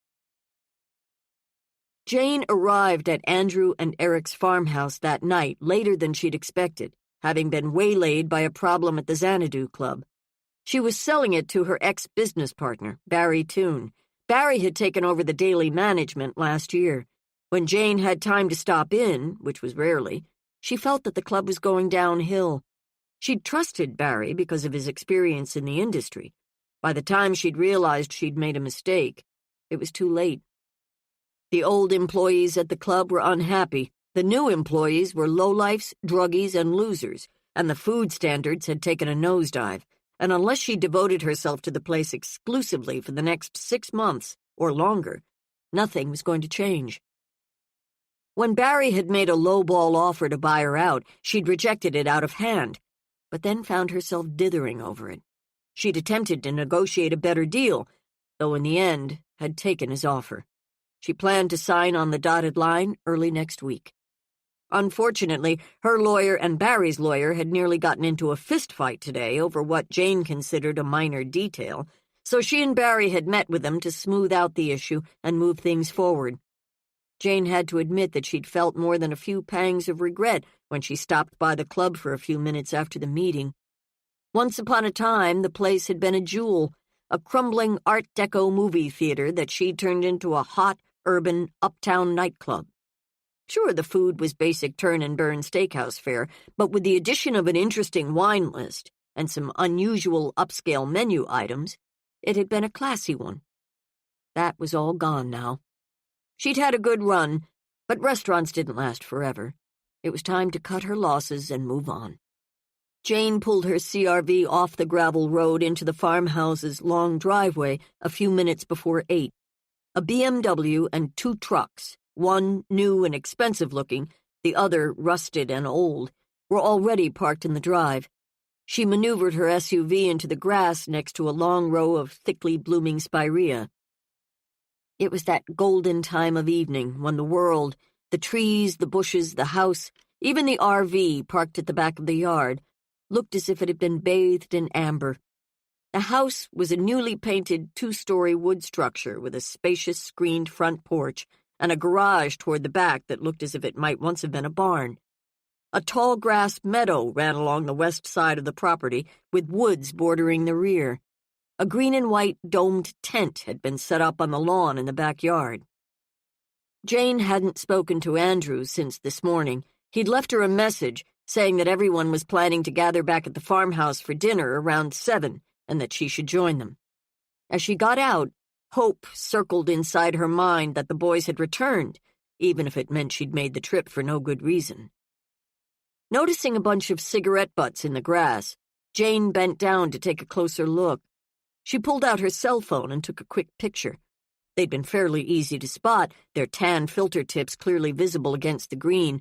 What surprised her was finding a single roach, the end of a marijuana joint, in the midst of the butts. "Find something interesting?" came an unfamiliar voice. Jane cupped her hand around the roach and stood as a man with wavy black hair and a prominent Adam's apple, shirtless, wearing a pair of ripped jeans, ambled toward her. He was loose-limbed and lanky and skinny as a stalk of wheat. "Who would you be?" he asked. "Name's Jane," she said. As he came closer, she noticed a gold earring attached to his left earlobe. "I'm a friend of Andrew and Eric's." "Are you now?" The guy had a tattoo of an anchor on one forearm, a naked woman on the other. "Truman Lindstrom, Eric's uncle," he said, glancing at the cigarette butts on the ground. "Those yours?" she asked. "No, ma'am, can't say that they are." "I assume you heard about Jack and Gabriel. Yeah, I know." You have any idea who might have been out here smoking?" "Nope." "You smoke?" she asked. "Last I looked, it's still a free country." "Smoke any weed?" "Matter of fact, I do." He bent over and picked up one of the butts. "But this isn't weed. It also isn't my brand. I smoke Chesterfields. These are Winston's." She glanced over at the tent. "Anybody figured out what they're up to?" he asked, shifting his weight from one leg to the other. "Up to?" "You know." "Not sure I do." "Kids," he muttered. "They're like mice. They mess around where they don't belong." Meaning? You always ask this many questions. He flashed her an amused smile, then headed back across the lawn to his RV, sat down on a folding camp chair, spread his legs wide, and pulled a pack of cigarettes off the table next to him. Charming, whispered Jane, trotting up the steps to the porch. She called Andrew's name before she stepped inside. Anybody home? Andrew came dashing out of the back of the house, his face drawn with worry. She hadn't seen him in a few years and was surprised to find that his chestnut hair, once almost the same color as hers, had receded and was shot through with gray. He'd let it grow long, binding it in a ponytail, and had shaved off his beard, revealing a firm jawline and a dimpled chin. He was thickly muscled through his chest and arms, looked strong and fit, though he'd put on weight. The kids back yet? She asked. Afraid not. He ushered her into the dining room, where the family was gathered around an old octagonal game table surrounded by folding chairs. The interior of the house was the exact opposite of the exterior, with holes in the walls, peeling paint, water stains, cracks in the ceiling, and an oatmeal-colored carpet that looked like it was flecked with more than color variation. We thought for sure we'd found them this afternoon, said Eric, rising and giving Jane a peck on the cheek, then motioning her over to a chair. A man called the police and said he'd spotted them over in Short Creek. When we drove over, we discovered that he'd found 2 kids all right, but not Jack and Gabriel. It was such a letdown. We came back here to regroup before we go out searching again this evening. Are you hungry? I took a tray of lasagna out of the freezer and heated it. Suzanne made a salad.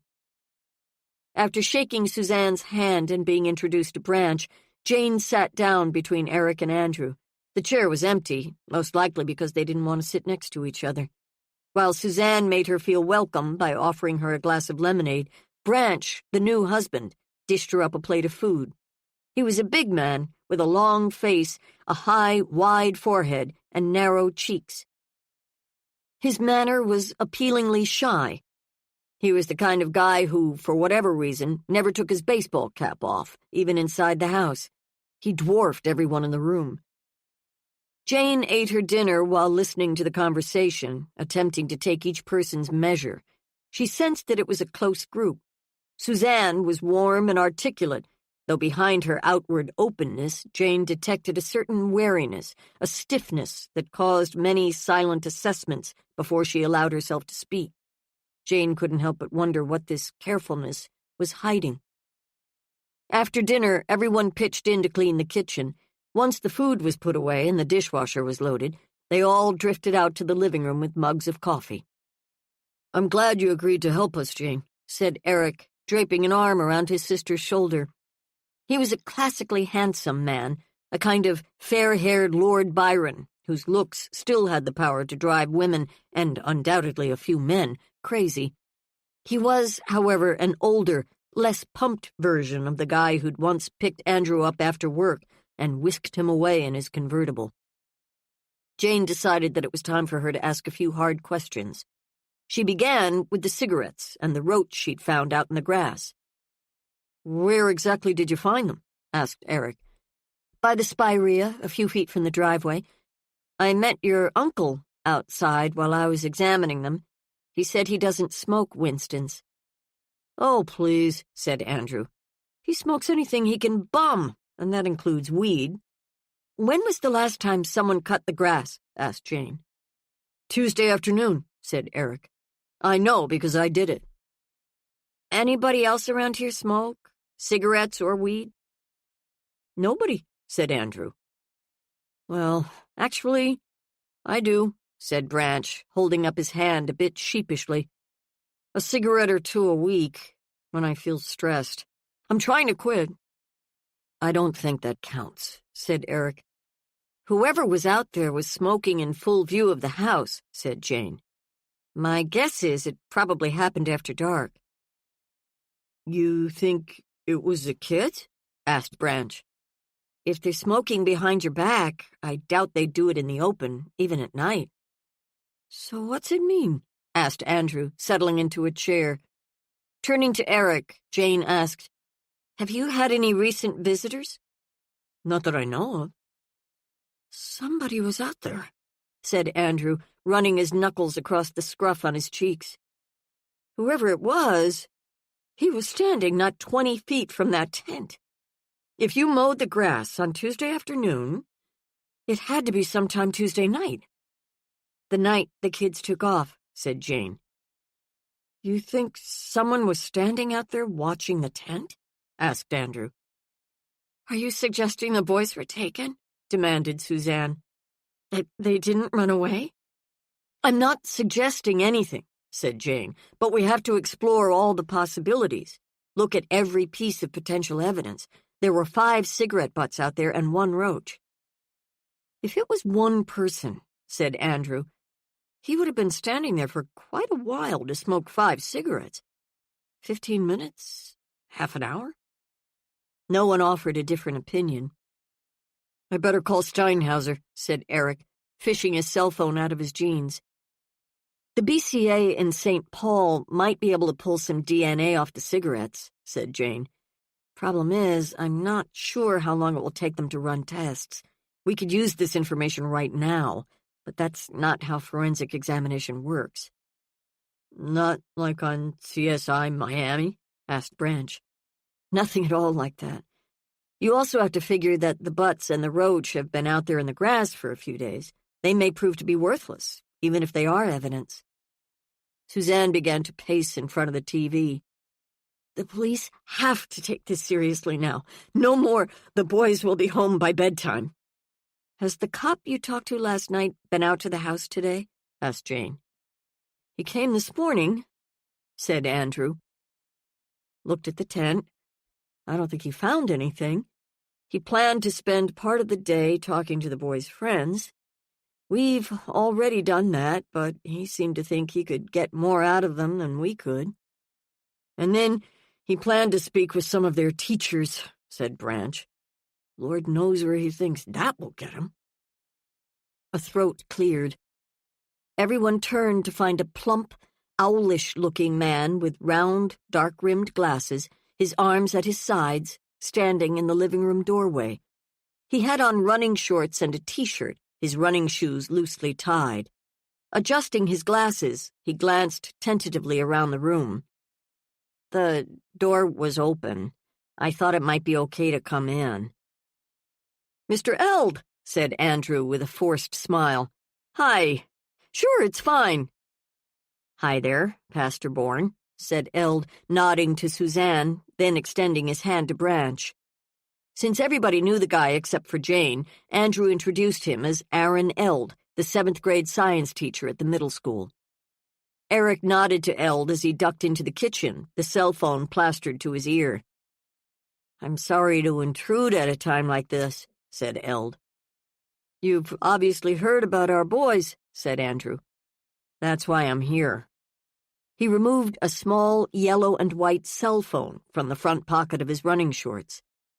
I sometimes go for a run in the evenings. When I was out tonight, just a few minutes ago, I spied this under a bush. I know Gabriel has one just like it. I confiscated it from him one afternoon before school was out. He was using it to make calls during class. Do you think it's his? Everyone gathered around to look. It's either broken or out of juice, said Eld, pressing and holding the on button with no result. It's Gabriel's, said Branch firmly, taking it from Eld's hand and turning it sideways. See that nick along the edge? Gabriel dropped it the first night he had it. He was outside in the driveway. It hit one of the brick pavers and made that mark. He was really pissed about it, too. Asked if we could take it back so he could get a new one. Where did you say you found it? Asked Jane. Under a bush, said Eld. When I leave my house, I usually head up the hill past the Carnegie Library and then cut across Grand Avenue to the jogger's path that hugs Bay Point Lake.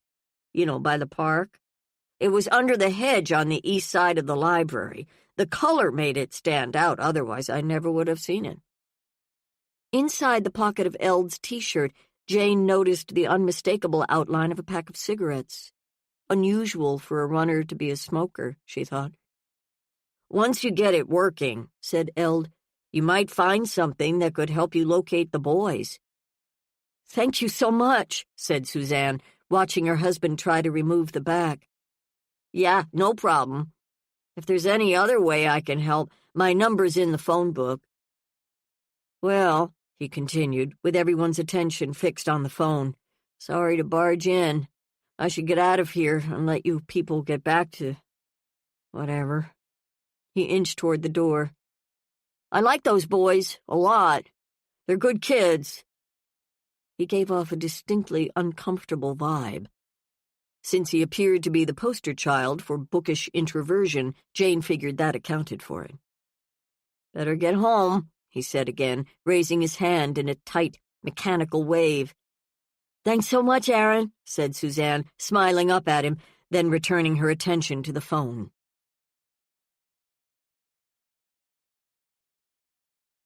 Chapter 7. Eric sat on the front porch and watched the moon cast its weak light on the slope of meadow that stretched from the woods to the county road. Steinhauser had come, looked at the cigarettes and the roach, bagged them, and then gone. He didn't seem to find them as significant as everyone else had, but said that he'd bring them back to the station and talk to his chief. He explained that he hadn't learned anything new from talking to the boys' friends or teachers earlier in the day. He said he'd keep working the case until they were found. Suzanne asked about the possibility of issuing an Amber Alert. She was clearly scared by even the merest hint that the boys might have been abducted. Steinhauser had hedged his response, saying that since Jack had run away once, it was more than likely that he'd done it again. Amber Alerts were issued only after certain criteria were met, criteria that this situation didn't rise to, at least not yet. Branch and Suzanne had finally left around 9. Jane had taken off for Minneapolis a few minutes later. Before she left, she'd said that finding the phone might be a positive sign. If someone had abducted the boys, why toss Gabriel's cell carelessly under a bush? Why not throw it in a lake or a dumpster and erase it completely? The fact that it was found by the library suggested that it might have fallen out of Gabriel's pocket, pointing to a less terrifying conclusion than an abduction. Until the boys were home and safe, however, nobody would know for sure what had happened. And yet it was a piece of hope in an otherwise depressing day, something Eric intended to hold on to. Tapping his fingers impatiently on the arm of the wicker rocking chair, he refused to get up and go back into the house to look for Andrew. He was probably upstairs packing more of his clothes to bring over to Ingersoll's house. Burl Ingersoll was president of Ingersoll Savings and Loan, the largest bank in Winfield.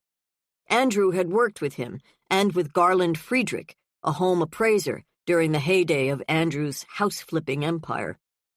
Garland was long gone, but Burl still owned the bank and, for whatever reason, nefarious or otherwise, was one of the richest men in town. Many residents thought Ingersoll and Friedrich should be in jail for fraud. Nothing had been proved, though the scuttlebutt around town suggested that Friedrich had inflated the price of the properties, and thus, to get people with iffy credit a loan, Ingersoll had been only too happy to offer subprime loans. While Andrew hadn't been involved directly, all of the houses he'd rehabbed had been sold through Ingersoll, with Friedrich serving as the appraiser. The fallout had cast suspicion far and wide, landing on Andrew as well as Branch. The truth was, both Branch and Andrew had lost a ton of money. In hindsight, it was clear that they'd stayed in the market too long, made bad investments, bet on a housing market that seemed like it would never turn sour. Eric had done everything he could to help Andrew through the worst of it. He didn't blame him, and yet Andrew assumed that since he blamed himself, Eric had to feel the same way. Listening to the jangle of crickets, the house rafters settling after the heat of the day, Eric wondered what the next few days would bring for the entire family. "I fixed us cheese and crackers," said Andrew, coming through the screen door with a tray, glasses, and a bottle of wine. Eric raised his eyebrows. "Come on, we need to regroup. We could be civil for 10 minutes, can't we? Besides, I'm hungry." Andrew was always hungry. It was something Eric loved about him. Does it feel weird being back here? Yeah, a little. But it also feels sort of normal. I'm not sure what normal is anymore. Eric touched the wedding ring on his finger. Do you know how many houses we've lived in since we moved back here? Don't start, said Andrew, sinking down on a padded love seat. I'm not trying to start a fight. I'm just curious if you remember. 5, he answered. I know how to count. I was just thinking about the parties we used to give. We had it down to a science. The music, the wine, the food, the cleanup. Why haven't we given any parties in the last few years? Andrew picked up a slice of cheese. Maybe there's nothing to celebrate anymore. How utterly sad. Eric fingered one of the crackers. I assumed you were inside packing more of your clothes. You still staying with Ingersoll? He shook his head. No. No. Where then? He poured them each a glass of wine. I work up in Minneapolis. Since I'm not living here anymore, it makes sense to stay up there. Taking a sip, he let the news sink in for a minute, then continued, You're going to be angry when I tell you. Eric looked over at him. I'm staying with Terrence. Terrence Wilson? The guy who used to book your band gigs? He's got a big house in Eden Prairie with an apartment above his garage. It's actually pretty nice. Bedroom, living room, kitchenette. This was not what Eric wanted to hear.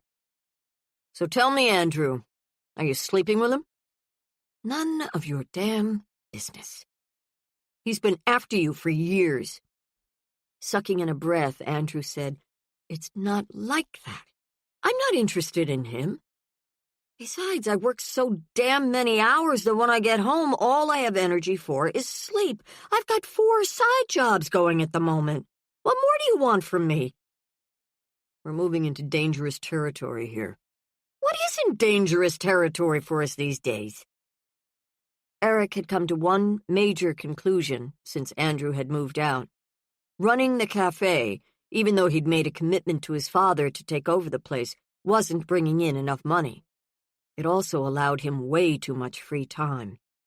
He was lonely, and was therefore constantly frustrated with Andrew for being gone so much. Andrew had the opposite problem. He was crazed by too much work, with no time to think about anything except keeping their heads above water financially. Each silently, and not so silently, blamed the other. Shifting in his chair, Eric made a stab at changing the subject. Sometimes I think this town is dying. Andrew kicked off his athletic shoes. The Ben Franklin store closed last week. The sporting goods store up on McKinley is hanging on by a thread. It's the Walmart up on the highway. It's killing the retail stores. They can't compete. This isn't the town we grew up in. We agree on that, said Eric. Draining his wine glass, he continued. Sean Wainwright called me last week. He wants me to do some speech writing for him and for the Conservancy. You gonna do it? Asked Andrew, grabbing another piece of cheese. I'm thinking about it. They sat silently for a few minutes, looking up at the stars. If Jack did run off again, said Eric, pouring himself another glass of wine, I can't help but think it's because of us. Our split. Andrew exploded. Absolutely everything is my fault, isn't it?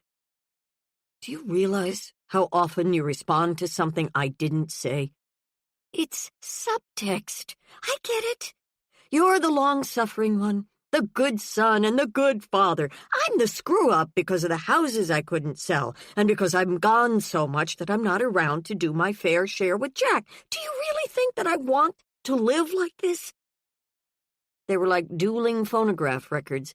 The needle, their conversations, might slip and slide around for a while, but eventually they always fell back into the groove. Can you see that we're in some sort of crazy blame loop that neither of us can climb out of? The phone in the back pocket of his jeans began to ring. Sighing, he said, I better take it. He said hello and listened. When he heard nothing but silence on the other end, he said, Is anybody there? I'm calling about your boy, came a man's voice. Eric felt his pulse heat up. Do you know where he is? If I did, I wouldn't tell you. Excuse me? You've got no business being a parent. That kid of yours doesn't have a chance. He'll grow up just like you, sick, twisted. You gays make me want to hurl. Who is this? You should be run out of the state, out of the country. Maybe I'll get a posse together and come visit you one of these nights. I know where you live. Better keep your doors locked is all I could say. The line disconnected. What is it? Asked Andrew, gripping Eric's arm. Who was that? Eric closed the phone and held it to his lips. The wingnuts are coming out of the woodwork. The guy said he might come by with a bunch of his buddies one night soon. We're gay, so we have no business being parents. You know, there are times when I wish you'd let me bring my rifle home instead of leaving it with Branch. No guns in the house, ever. You like being a sitting duck? The landline in the kitchen rang. I'll get it, said Andrew, thrusting himself off the love seat. Eric followed him inside, standing in the doorway, holding his breath. Andrew said hello. A moment later, Oh, hi, Mrs. Knox. He listened. Thanks. We appreciate that. Yes, I'll tell him. You're very kind. He paused. Yeah, we're holding up. It hasn't been easy. You're right, having a pastor in the family helps. Sure, we'll let you know. Yeah, you too. Night. As he placed the phone back in its cradle, he said, Thank God, not everyone is a bigot. He paused, then added, I'm staying here tonight. I'll sleep on the living room couch. Until we get this settled, he said, moving to the back door to check the lock. I think we should make sure this place is always secure. Eric was silently grateful. With Andrew in the house, he wouldn't feel so alone. It was something. Not much in the scheme of things. But something.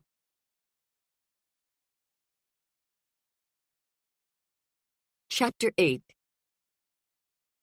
Aaron Eld had lost his faith. Not in God, but in experts. His dad had been a military man and had raised him to respect authority. He'd been taught, not always in words, though certainly in practice, to trust society's institutions, the church, the government, the school system, hospitals, corporations. He'd also been convinced that the world was a meritocracy. If you worked hard, got a good education, lived as a good citizen, respected authority, your life would be successful. During the past 10 years, as Aaron watched each of these cherished institutions deal with disgrace, scandal, and perfidy of every sort, his faith in the American dream had been sorely tested. He'd been appalled when the pedophile priest outrage erupted in the Catholic Church, although the institution itself still seemed to continue on with nothing but a minimal falter. After the Wall Street implosion, which had nearly tanked the world economy, the men responsible, with few exceptions, were still in charge, still raking in the cash as if nothing had happened. It seemed like forgiveness was the order of the day for the millionaires and billionaires, while the rest of the society lived with the hard hand of accountability. Obviously, something in the system had gone terribly wrong. Aaron often heard people talking about American exceptionalism as if it were a given. Most seemed to agree that the U.S. was better educated, brighter, more moral, richer, more talented, and harder working than anyone else in the world, and therefore had a right to take charge of the planet. Unfortunately, Aaron no longer saw it that way because the facts simply didn't support it.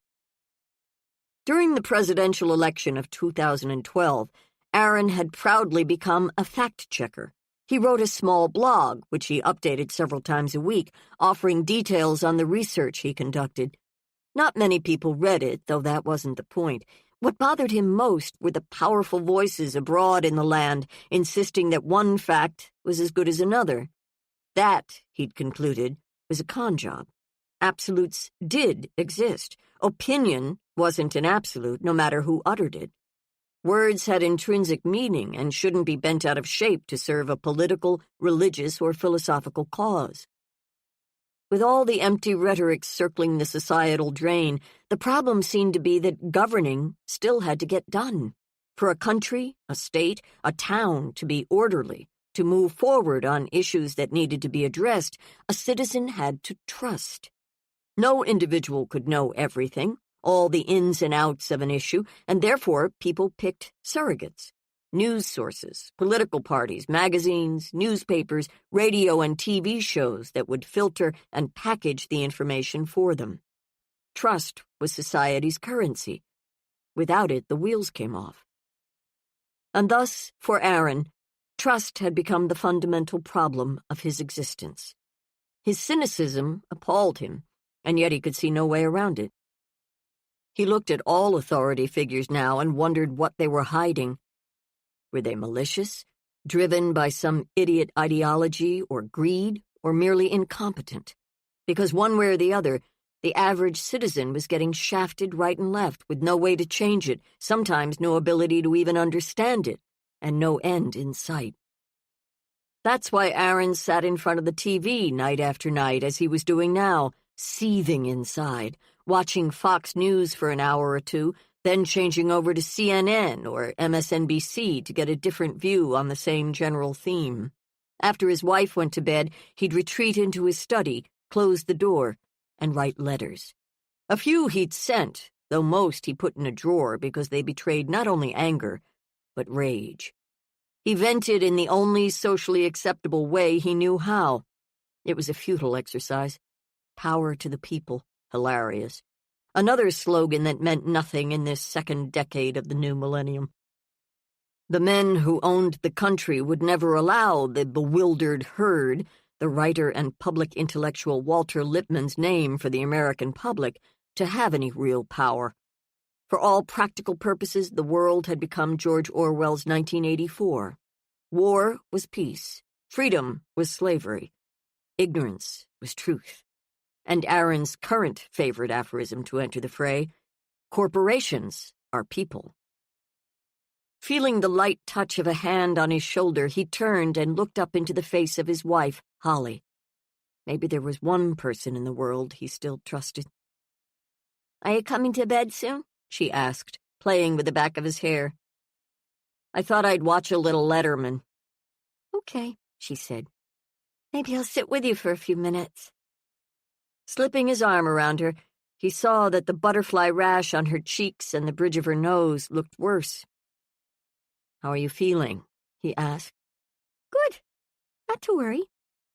"It's my job to worry." She rested her head on his shoulder. "I'm going to be around for a long, long time. You better get used to it."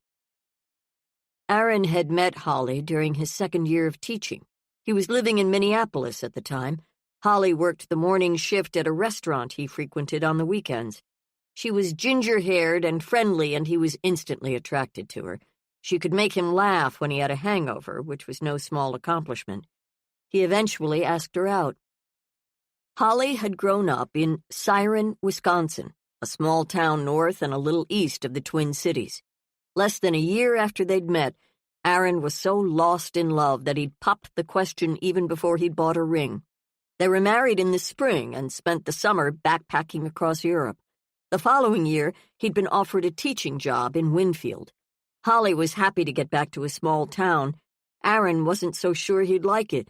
Even with his hopeless credit and credit card debt, they were able to buy a nice house and settle in.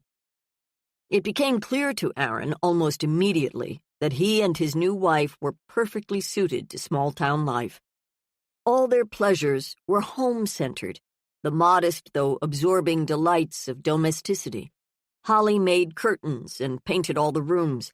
They went to garage sales to furnish the place. Aaron planted a garden. They made friends with their neighbors and hosted several cookouts that first summer. Neither of them had ever expected to live in such a beautiful and big home. Their only sorrow during those first few years together had been a miscarriage. It hurt them both deeply because they'd hoped to start a family right away. Holly eventually found a part-time job at a women's clothing store, where she was able to buy all her clothes at a discount. She always looked so pretty, far prettier than a geeky, tubby guy like Aaron deserved. She also had loads of spunk and a temper. She called it ginger power. She didn't lose her temper often, but when she did, Aaron usually found something to do outside. Aaron's mother had died in '09 and left him a small inheritance. It was pretty much gone now, though he'd made sure to keep the worst details of their financial situation to himself. Holly didn't need the added worry. Sensing his wife's restlessness and not wanting to go to bed just yet, he said, "Want to play cards?" She snorted. "You mean like poker? You're hopeless. If we played for real money, I could take you for every dime you have." His skin felt tight when he smiled. "I should work on my poker face." "You okay?" she asked, pulling away from him. "Just a little down." "Where were you tonight? You got home so late." "I took a drive. Needed some air."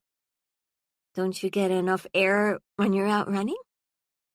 "I wanted to cool off."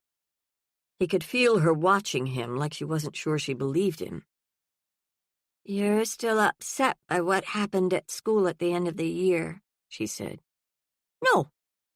"Yeah. Maybe." "You want to talk about it?" "Nope." She blew a lock of hair away from her face. "The principal's a jerk." I couldn't agree more. "Come on," she said, tugging on his arm. "Come to bed." "It's early." "I'm offering you my body, asshole." When he turned, he saw that she was bestowing her best lecherous grin on him. Sometimes he loved her so much it hurt. "You go. I'll turn off the lights and be right up." How could he ever tell her what he'd done? The truth was, Aaron was every bit as much of a liar as any other man.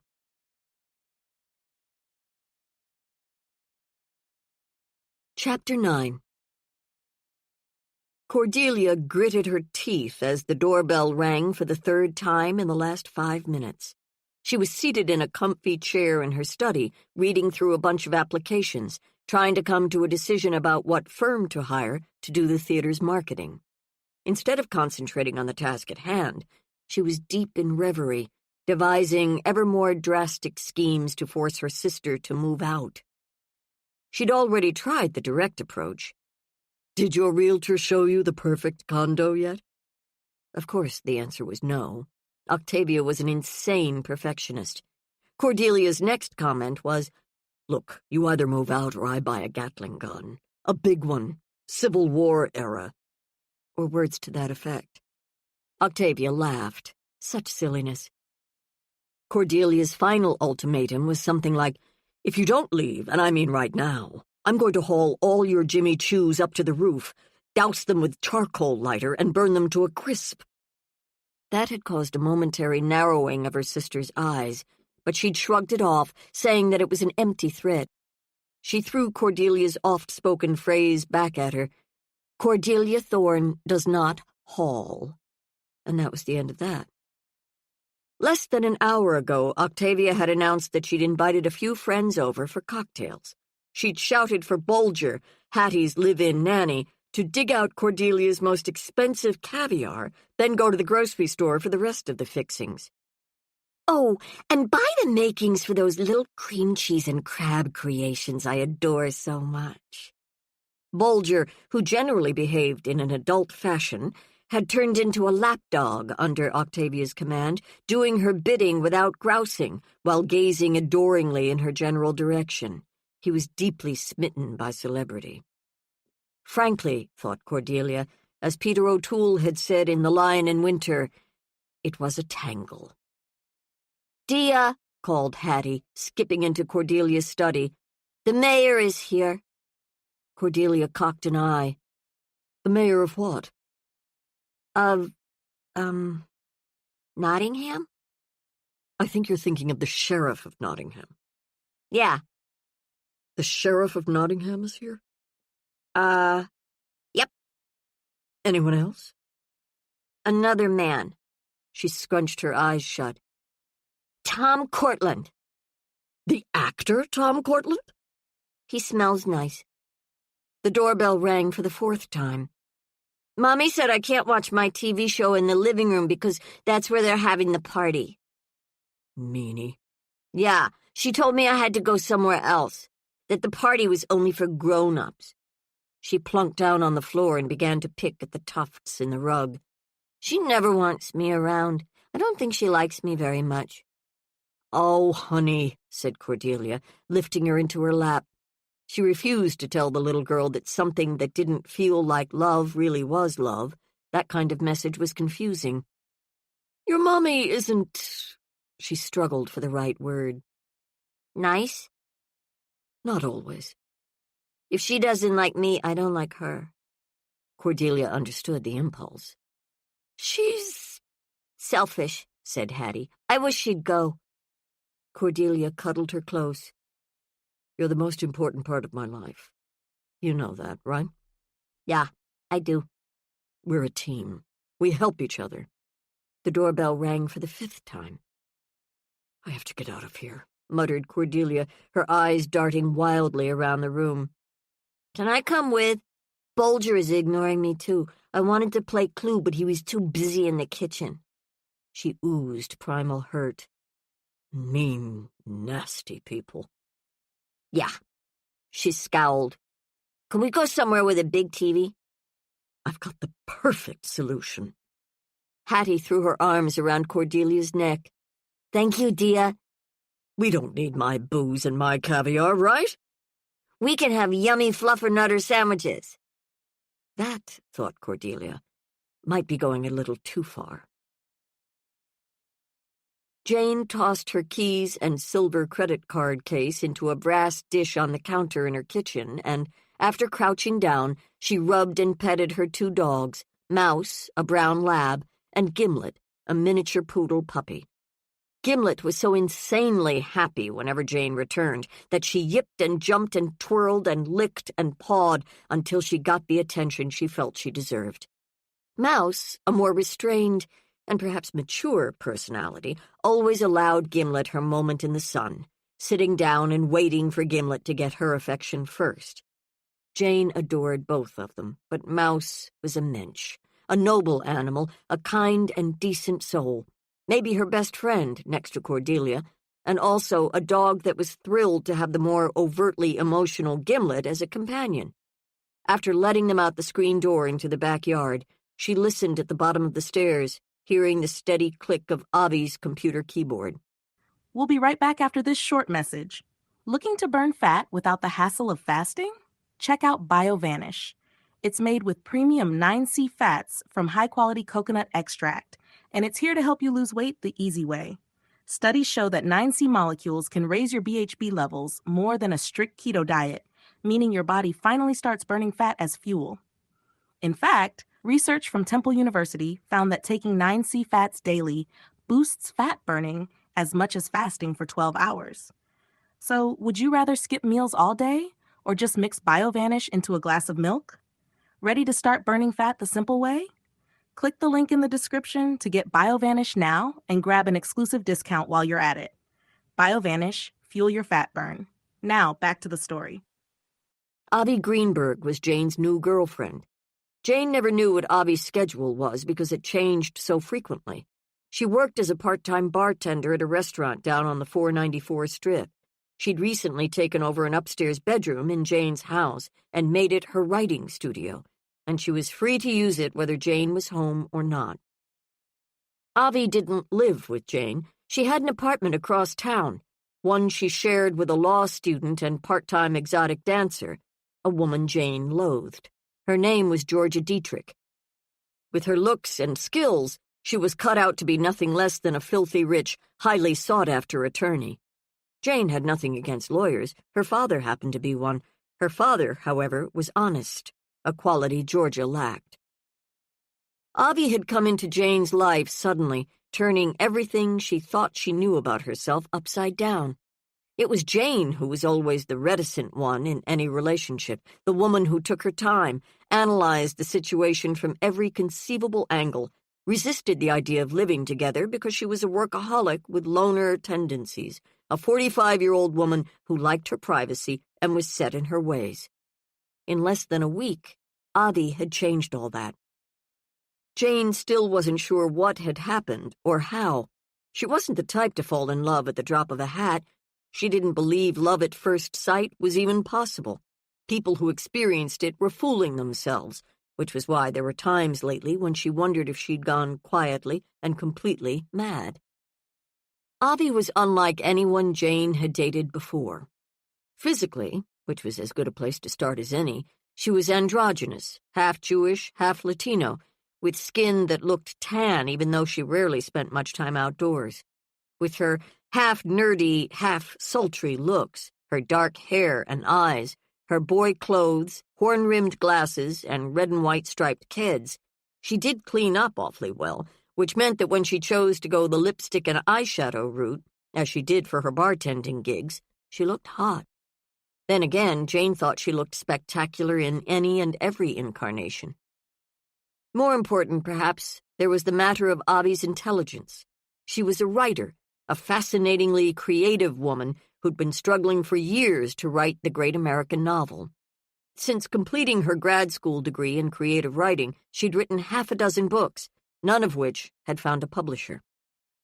Jane had been allowed to read only 2 of the novels, both wonderfully fresh, sexy, as well as powerful stories, peopled with crazy, funny, damaged, but always deeply human characters.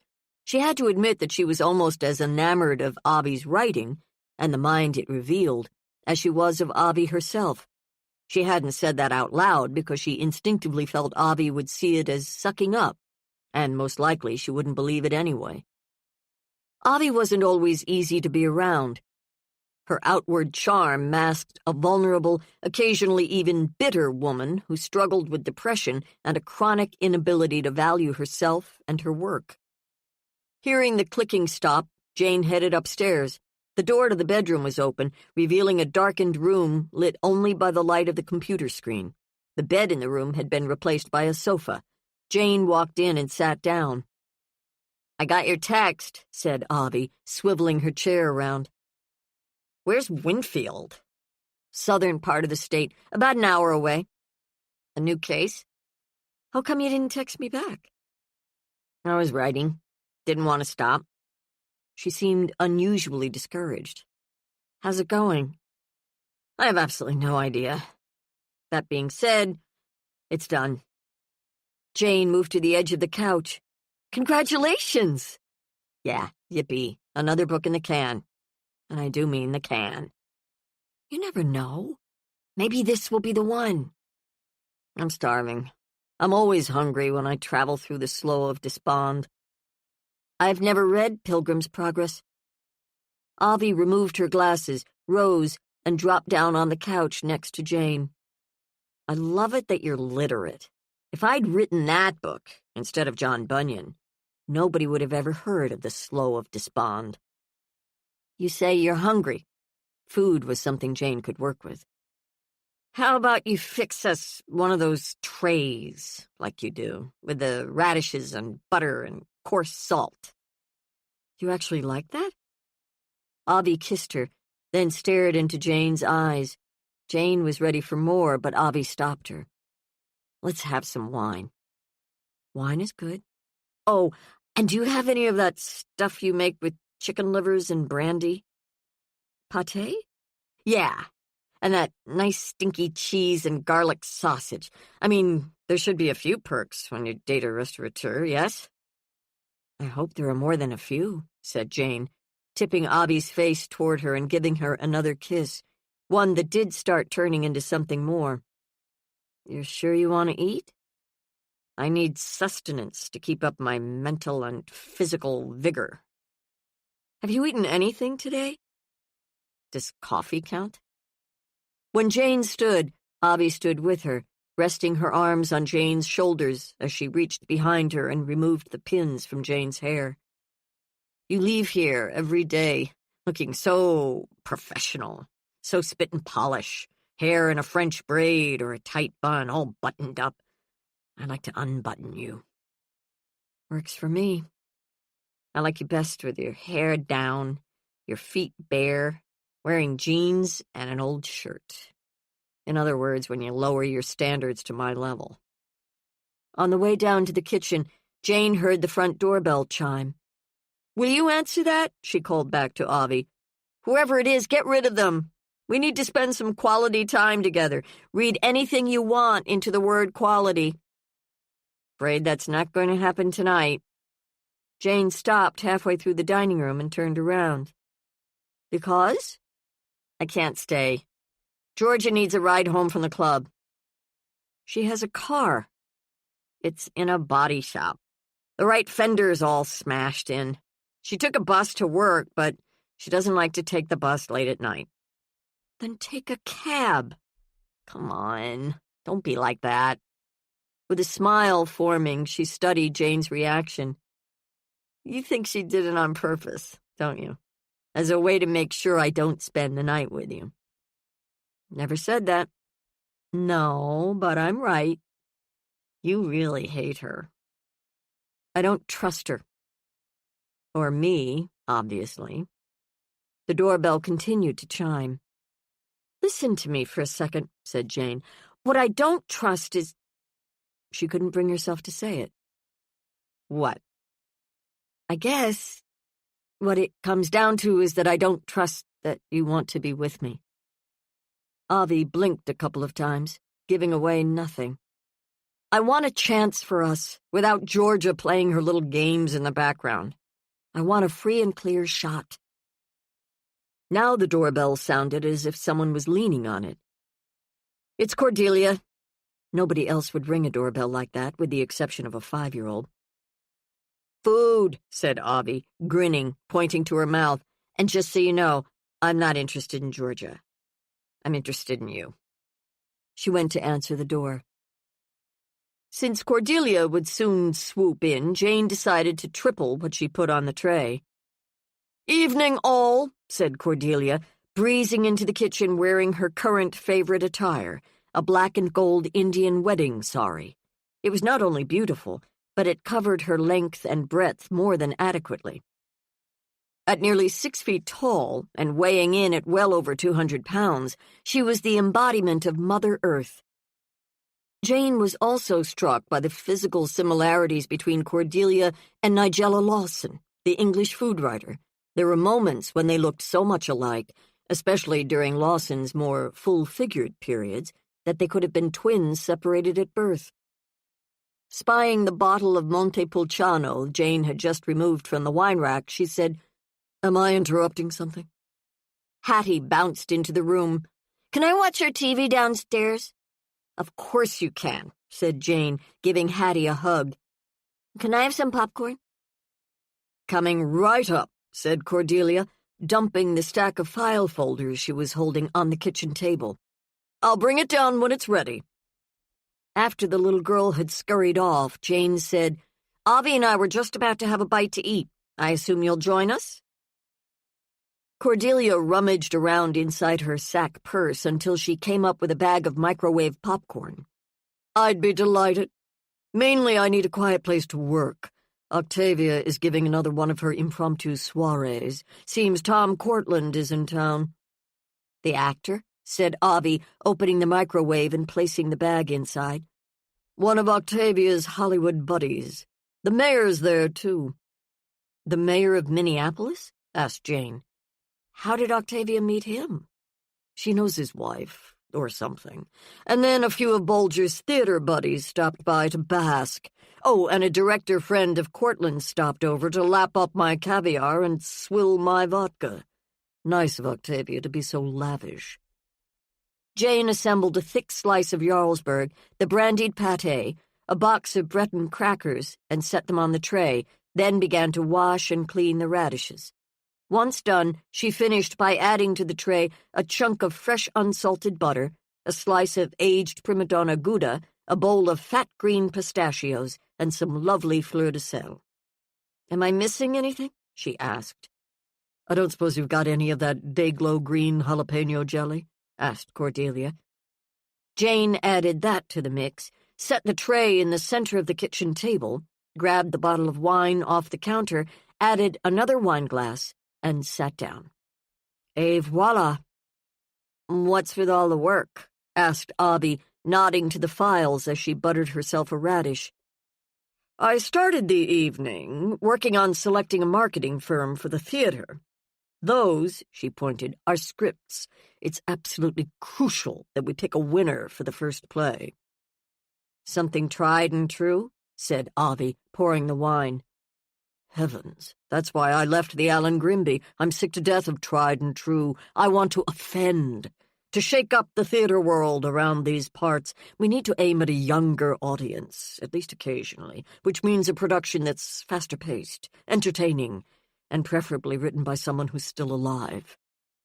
Octavia agrees? Asked Jane. We can't even agree on what color white to paint the hallways. This theater renovation is sucking me dry, financially. Octavia simply doesn't understand how important certain things are. She won't pay for them, which means I have to. Is she really that rich? Asked Avi. Both Jane and Cordelia gave leaden nods. From acting? Heavens, no, said Cordelia, slathering pâté on a cracker. She inherited the money from Hattie's father, Roland Lester. I know that name, said Avi, but I can't place it. He was a famous Golden Age Hollywood film director, said Jane. Octavia had his child, Hattie, through, shall we say, an act of immaculate conception. He'd had his sperm frozen, said Cordelia, and waited for the woman with the right genetic potential to come along. And then he died and left a mansion on the Connecticut shore and the balance of his fortune to Octavia and Hattie. Jane got up to check on the dogs. Mouse was sniffing the peonies near the garage. Gimlet had found herself a chew toy and was lying in the grass, gnawing on it.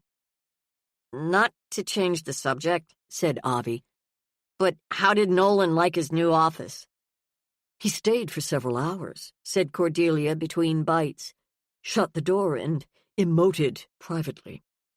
When he reappeared downstairs a few hours later, waiting for a cab to take him home, he looked almost cheerful. Jane was glad to hear it. She hadn't talked to him since leaving the theater. So give us the down and dirty on what you were doing in Winfield, said Cordelia. All I got was your text. Jane spent a few minutes giving them the details on the two missing boys, ending by saying that she would need to drive back first thing in the morning.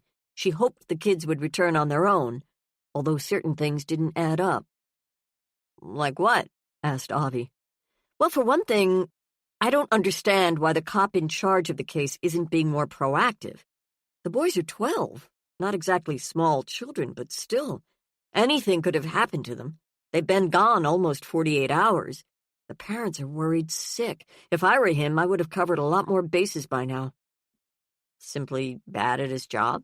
Asked Avi. It's possible, said Jane. She didn't want to jump to conclusions, and yet if Steinhauser didn't develop more enthusiasm for the case, and soon, she'd be forced to conclude that something else might be in play. Poor Andrew and Eric, said Cordelia with a deep, rumbling shiver. I don't know what I'd do if anything ever happened to Hattie. You need any of my extraordinary investigative expertise, Janie, you know where to find me. Cordelia drifted downstairs to the rec room a while later. Jane asked if she could concentrate on her work with the TV on. I have no problem ignoring shows featuring reptiles. Shortly after 11, Avi announced that she had to take off. Feeling thwarted but keeping it to herself, Jane accompanied her to the front door. Ever thought about installing a basketball hoop above your garage door? Asked Avi. Jane found it an odd question. Not really? You should. Because? When I need to think, shooting hoops helps focus my mind. Really? You should try it. So should Cordelia. Oh, that's a perfect idea. I'll be sure to pass it on. and Jane. Avi leaned back against the front door and grinned. About Georgia. Give me a little credit, okay? I know who Georgia is, and I know who you are. Is that good? Yeah, Jane. She pulled her close. That's very, very good.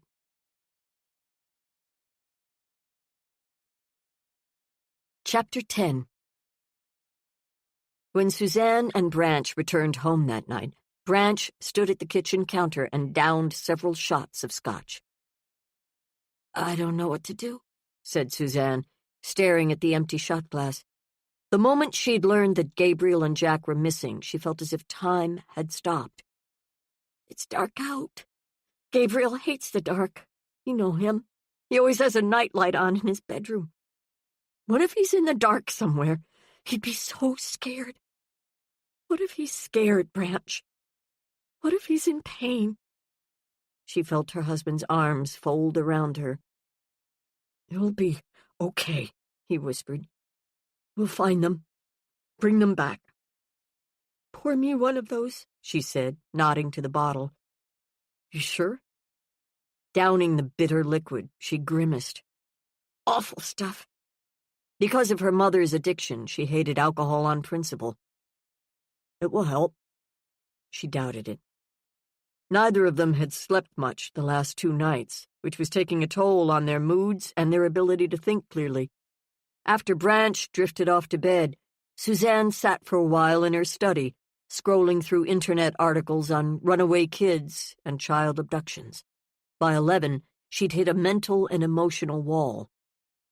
The only thing she could think to do was get outside and walk. Finding her keys, she stepped quietly out of the house, glad for the moonlight and the drop in temperature. 10 minutes later, she found herself across the street from her church. She hadn't been heading anywhere, at least not consciously, and yet here she was. Since she had her full set of keys with her, she unlocked the side door, noticing, as soon as she entered, that a light glowed in the senior pastor's office at the far end of the hall. Suzanne had been the interim senior pastor for almost a year, while the Committee on Nominations searched for a replacement for Burton Young, her beloved friend and mentor who was retiring. Suzanne didn't want the job, and yet she'd felt more than a twinge of disappointment when the offer never came. It was clear that the committee was looking for something she obviously didn't bring to the table. So be it, she'd thought. It would have been terrible timing if they had chosen her. When Vivian Brassert arrived from Alabama in November, Suzanne had felt equally amazed to discover that the committee had chosen a deeply conservative preacher. Someone they hoped would, to quote the chairman of the committee, put the fear of God back into the life of the congregation. During the intervening months, the selection had begun to cause a rift in the church, a potential disaster that was barely averted with a promise from Vivian to make changes more slowly. The very fact of her presence, and of the religious philosophy she brought with her, made the entire point moot, in Suzanne's opinion, as her initial amazement began to morph into outright shock. In early July, the congregation was scheduled to vote on whether or not to open the church's doors to the LGBT community. Both Burton and Suzanne had lobbied strongly for it. With Vivian's arrival, Suzanne had noticed a change come over many of the members. People who had once seemed supportive of the idea were now voicing opposition. A new, or perhaps an old, harsher, sin-centric conservatism seemed to be gaining ground. For the first time in her pastoral life, Suzanne began to hear negative comments from members of the congregation about blacks, feminists, liberals, and Muslims. She even heard the words socialist and communist chucked into a few heated conversations. Vivian's inflexibility, the black and white way she saw the world, stunned Suzanne. Her reading of the scriptures was equally fundamentalist, as every Sunday she referred to the Bible as the inherent, unalterable Word of God.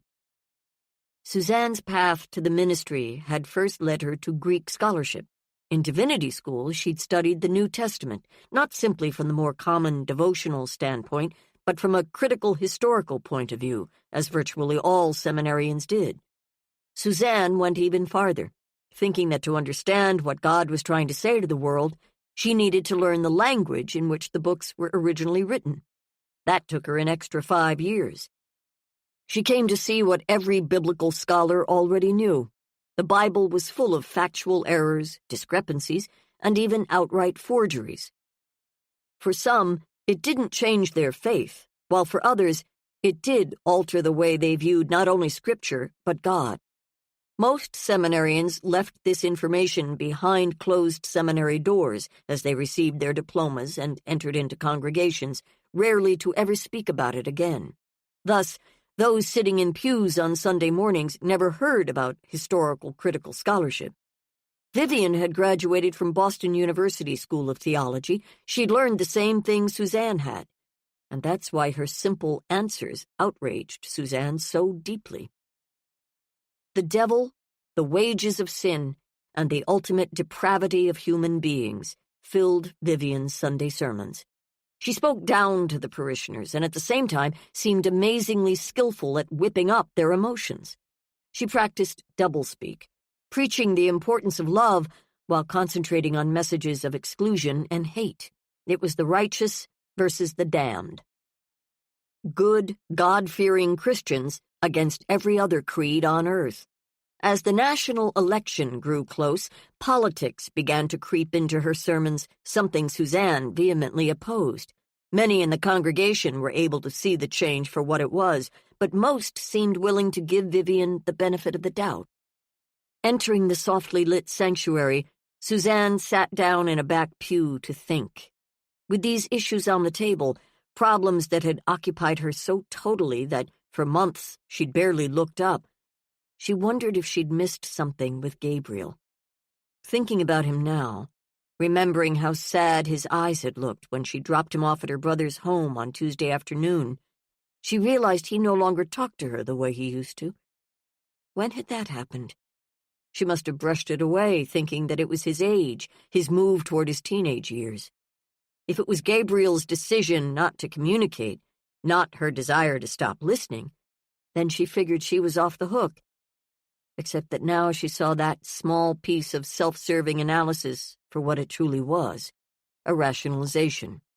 She'd been too preoccupied, too overwhelmed by a contradiction she'd found in her own life. Specifically, the disparity between who she wanted to be, who she thought she was, and who, when it came right down to it, she really was. That she'd stopped reaching out to him, failed to ask questions, failed to listen, failed to be fully present with him during those rare moments this past year when she was home. In all the heaviness of her own work and spiritual life, Gabriel and his needs had gotten lost. "Suzanne?" came a soft, delicate voice, heavy with a southern accent.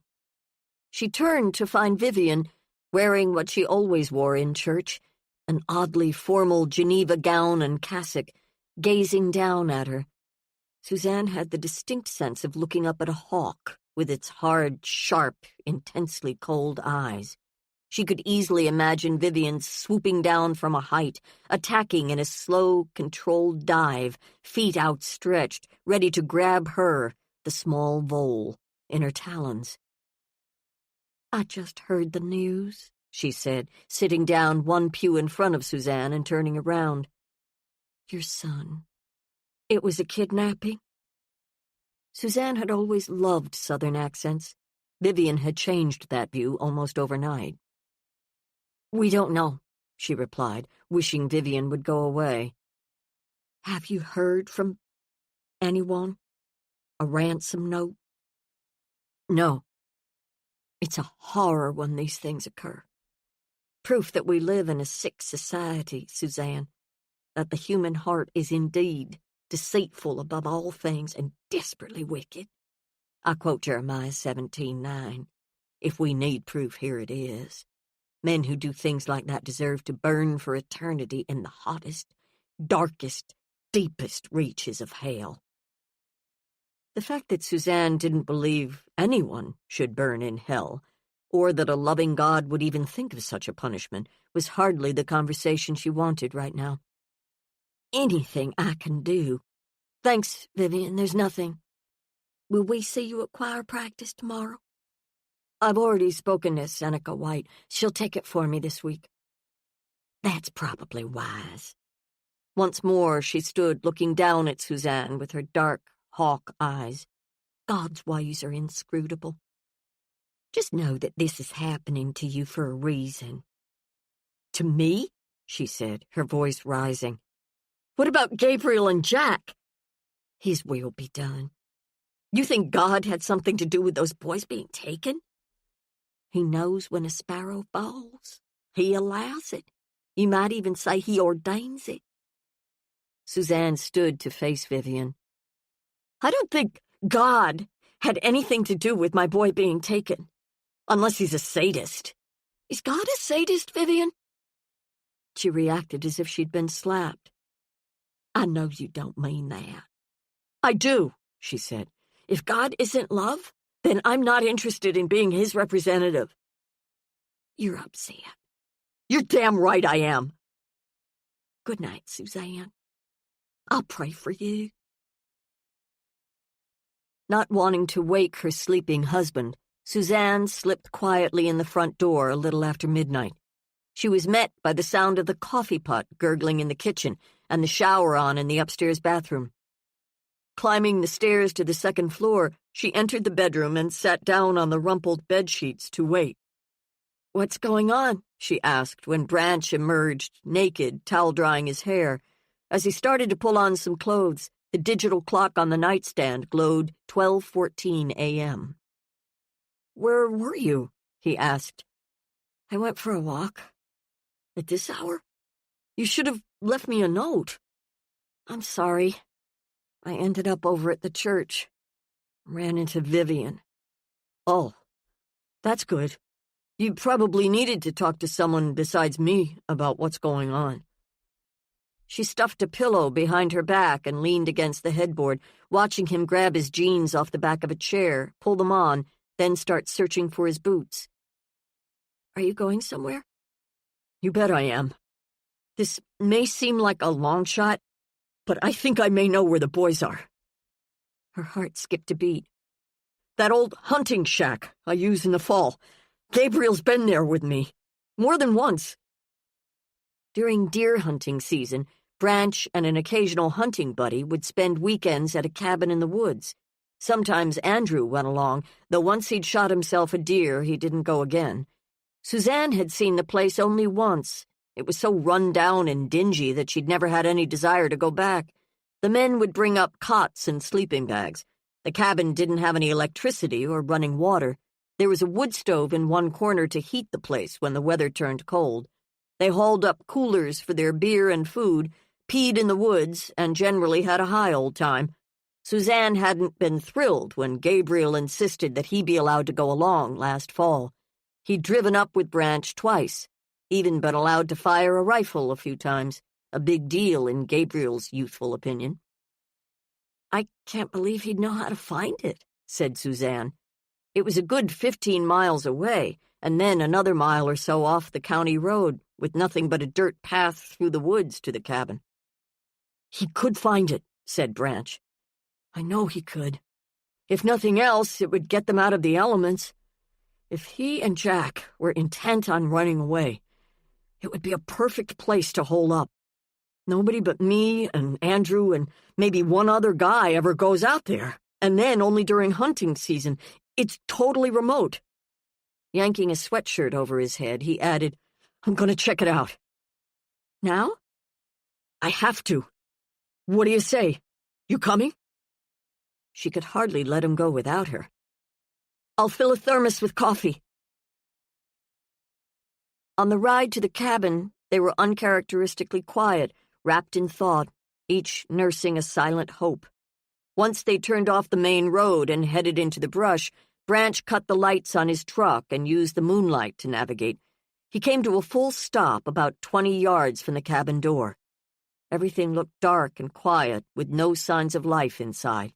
The sound of crickets engulfed them as they approached. Branch gave the door a sharp rap. "Hey," he called. "Gabriel? Jack? It's me! Open up!" Suzanne stood back and scanned the property. "I don't think they're here." Branch turned the handle and pushed the door inward. Removing a flashlight from his back pocket, he turned it on and pointed it inside. "Duck!" he called, dropping into a crouch as a bat flew directly over his head. Suzanne hit the dirt and watched it flutter away into the night. Still crouched, Branch washed the beam over the interior. "Nothing," he said, his voice full of dejection. "Damn it all. I was so sure." He sank down on the ground. "The cabin's got 2 doors. This one and one that leads out to a small deck off the back. I suppose they could have heard the truck engine and taken off." They scrambled around the side of the cabin. Suzanne stood next to Branch as he directed the beam of light at the woods. "Just a sec," he said, trotting up the steps to the deck and darting inside. Coming back out a few seconds later, he said, "There's no sign of them.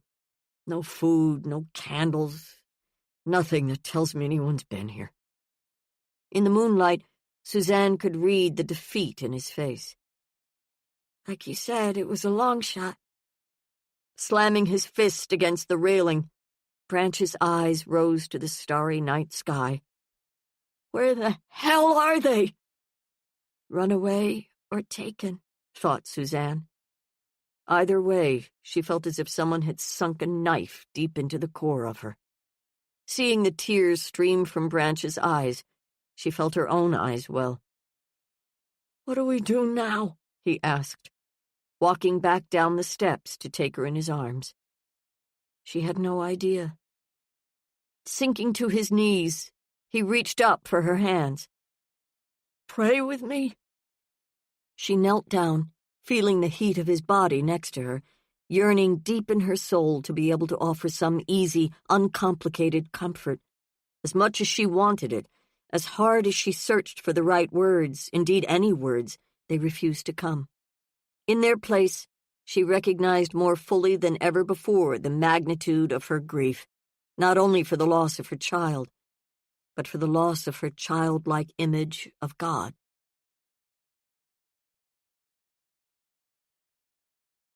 Chapter 11. Friday. The sun had just begun to burn through the mist when Jane rolled her CRV into Andrew and Eric's drive the following morning. Truman, wearing a sleeveless T-shirt that was more holes than shirt, head down, ignoring her arrival, was working a section of grass with a rake, a large black plastic garbage bag on the ground next to him. Instead of going inside, Jane walked over to find out what he was up to. "Morning," she called, seeing and then smelling the foul patch of rotting fruit and vegetables that had been dumped in the yard. "Geez, what happened?" He shrugged, pulling on some plastic gloves, then bending down to pick up several particularly slimy potatoes. In Jane's opinion, having worked in commercial kitchens for most of her adult life, there were few worse vegetal smells.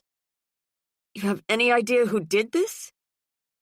"Saw a car pull up before I went to bed last night. Maybe they did it. Maybe they didn't."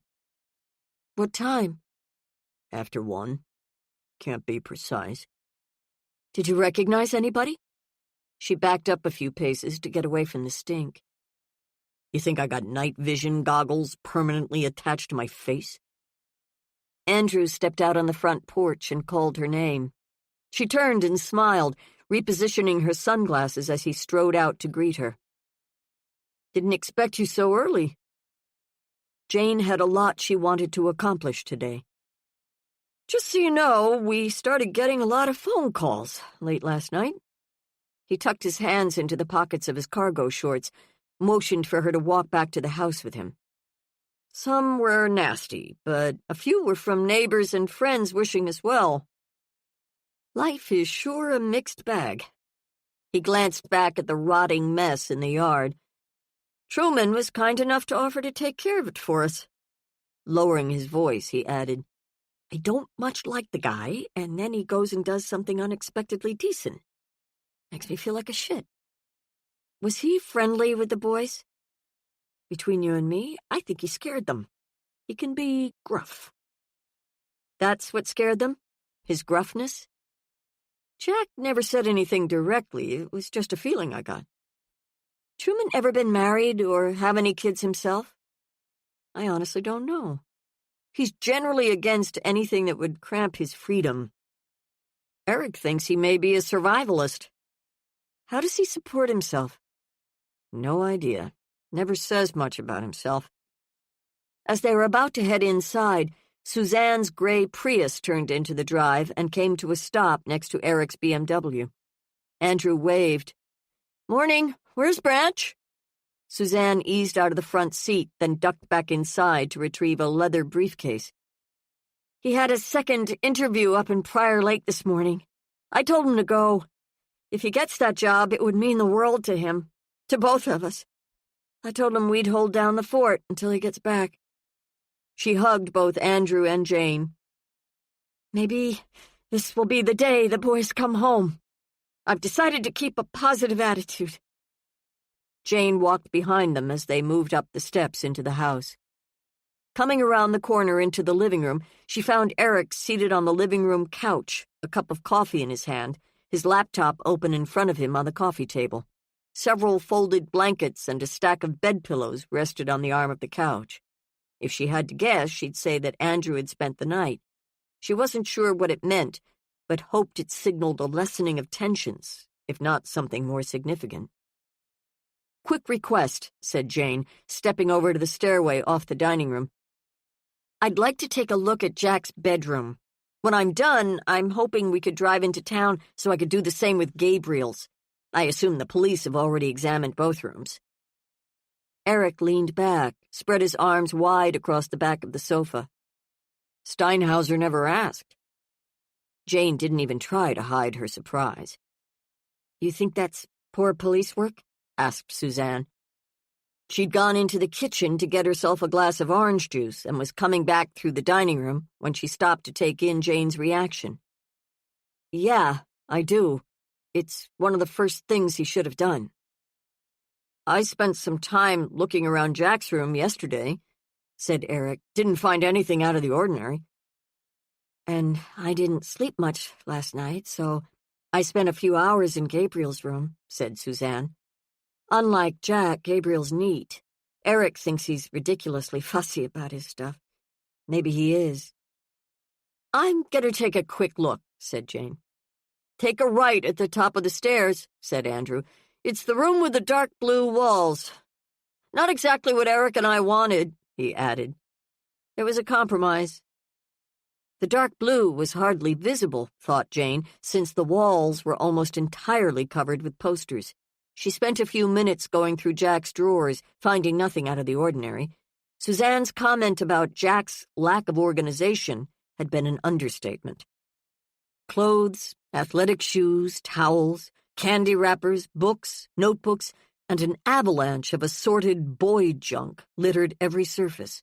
When she sat down on the bed to take a look at the drawer in the nightstand, she sat on something lumpy.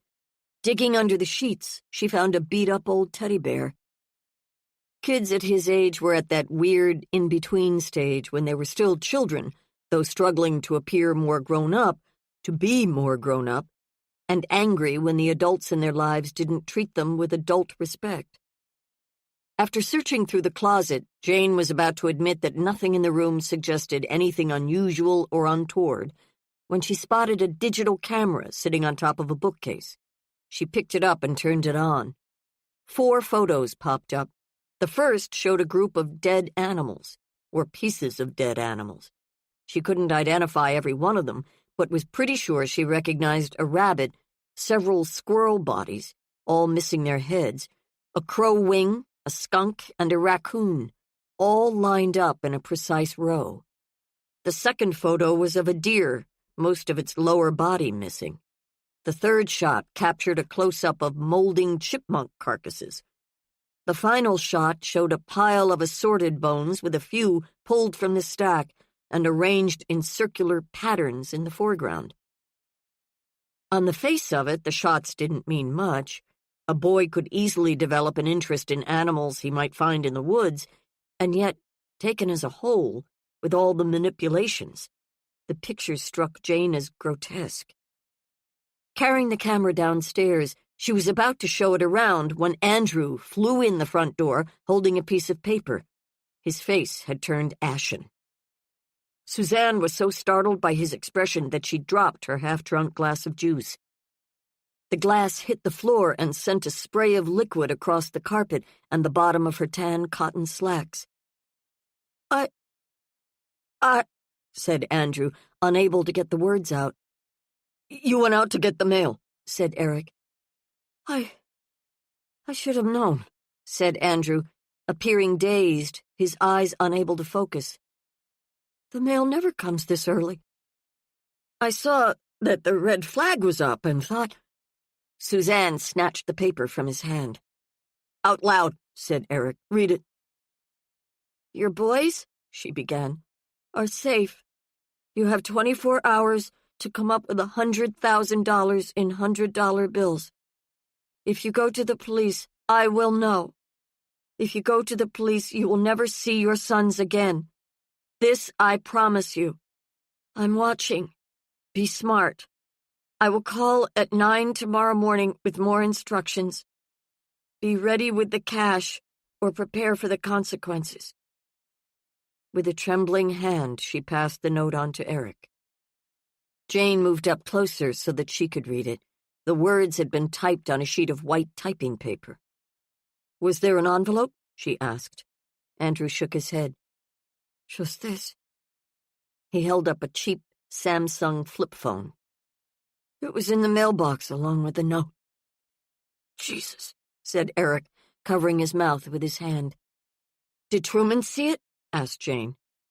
He was the one who pulled it out of the mailbox. He read it first, then gave it to me. All eyes turned to Jane. What do we do? Asked Andrew. The words in the note had passed like an electric shock through everyone in the room. Jane's first thought was to caution everyone about making a quick decision, one they might come to regret. We have to think this through very carefully. Do we contact Steinhauser? Asked Eric. No, said Andrew, his voice adamant. We do what the note says. But how on earth are we supposed to come up with $100,000? Said Eric. We can hardly pay the light bill. Jane absently slipped Jack's camera into her pocket, her mind racing. The facts she'd learned while earning her PI license argued against an actual kidnapping. Of the 70-some million kids in the U.S., less than 100 were provably abducted by strangers each year. The chance that a child would have a heart attack was vastly greater than that he would be the subject of an abduction by a stranger. And child heart attacks were so rare that most parents never even considered worrying about them. And yet, Jane couldn't dismiss the possibility, especially since her niece had been one of those abductees. People think we're rich because of the cars we drive, said Eric. The way the outside of our house looks. I've heard comments, haven't you? Right, said Andrew, drawing his arms rigidly across his chest.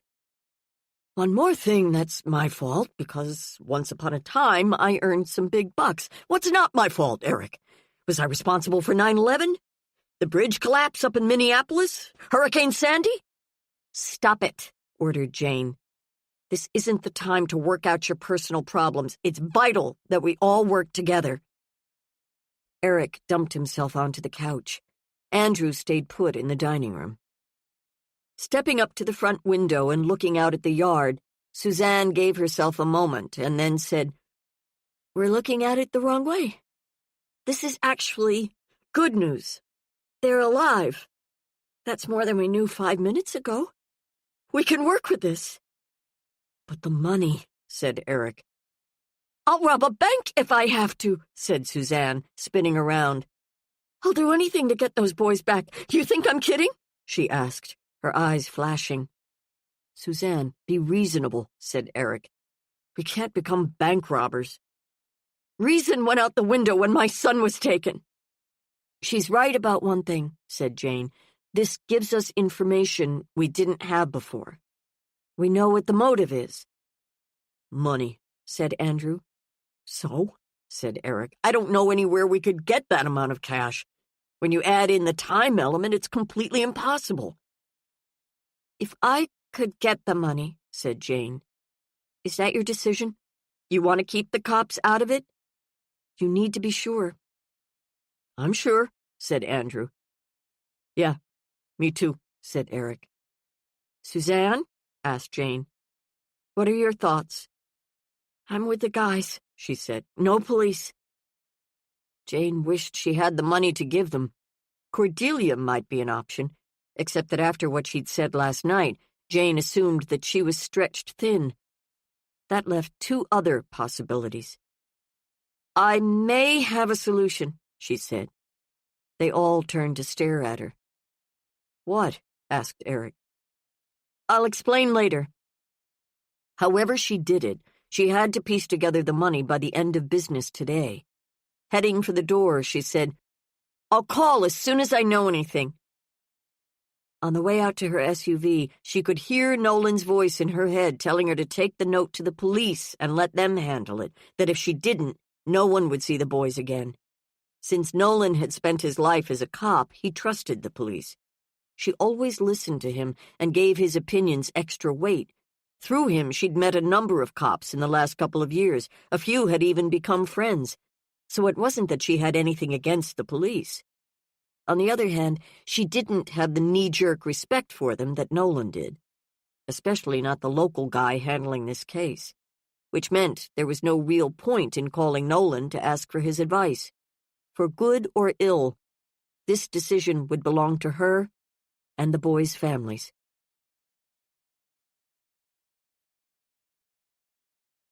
Chapter 12. Julia Martinson was a doctor of oncology, an honored humanitarian who'd spent years helping the poor in third-world countries gain access to health care. 3 years ago, she'd created the People's Clinic in downtown Minneapolis, where low or no-cost health care was administered to the poor of the Twin Cities, mainly by retired doctors donating their time. Julia was a wealthy woman. She was also Jane's ex, which gave Jane access to a darker side of the good doctor, a face Julia never willingly revealed to the world. For many years, Jane had worked to excise Julia from her life. She had no desire to invite her back in. And yet here she was, standing in the foyer of a low-rise condo on Lake Calhoun, using the in-house phone to call up to her loft. Closing her eyes, Jane listened to the phone ring several times. It was possible she wasn't home. Last Jane had heard, Julia was in Japan to offer whatever help she could to the earthquake and tsunami victims. 5 rings. "Hello?" came a cultured female voice. "Julia?" "Yes." "It's Jane. Jane Lawless." There was a pause, during which Jane castigated herself for slipping in her last name. Of course Julia had recognized her voice. Then, teasingly, "Lawless? Can I take that at face value? Are you indeed lawless?" "I need to talk to you." "About?" "Can I come up?" "Do you ever recall a time when I said no to you?" The buzzer sounded and Jane was in. She took the elevator up to the 4th floor, the penthouse.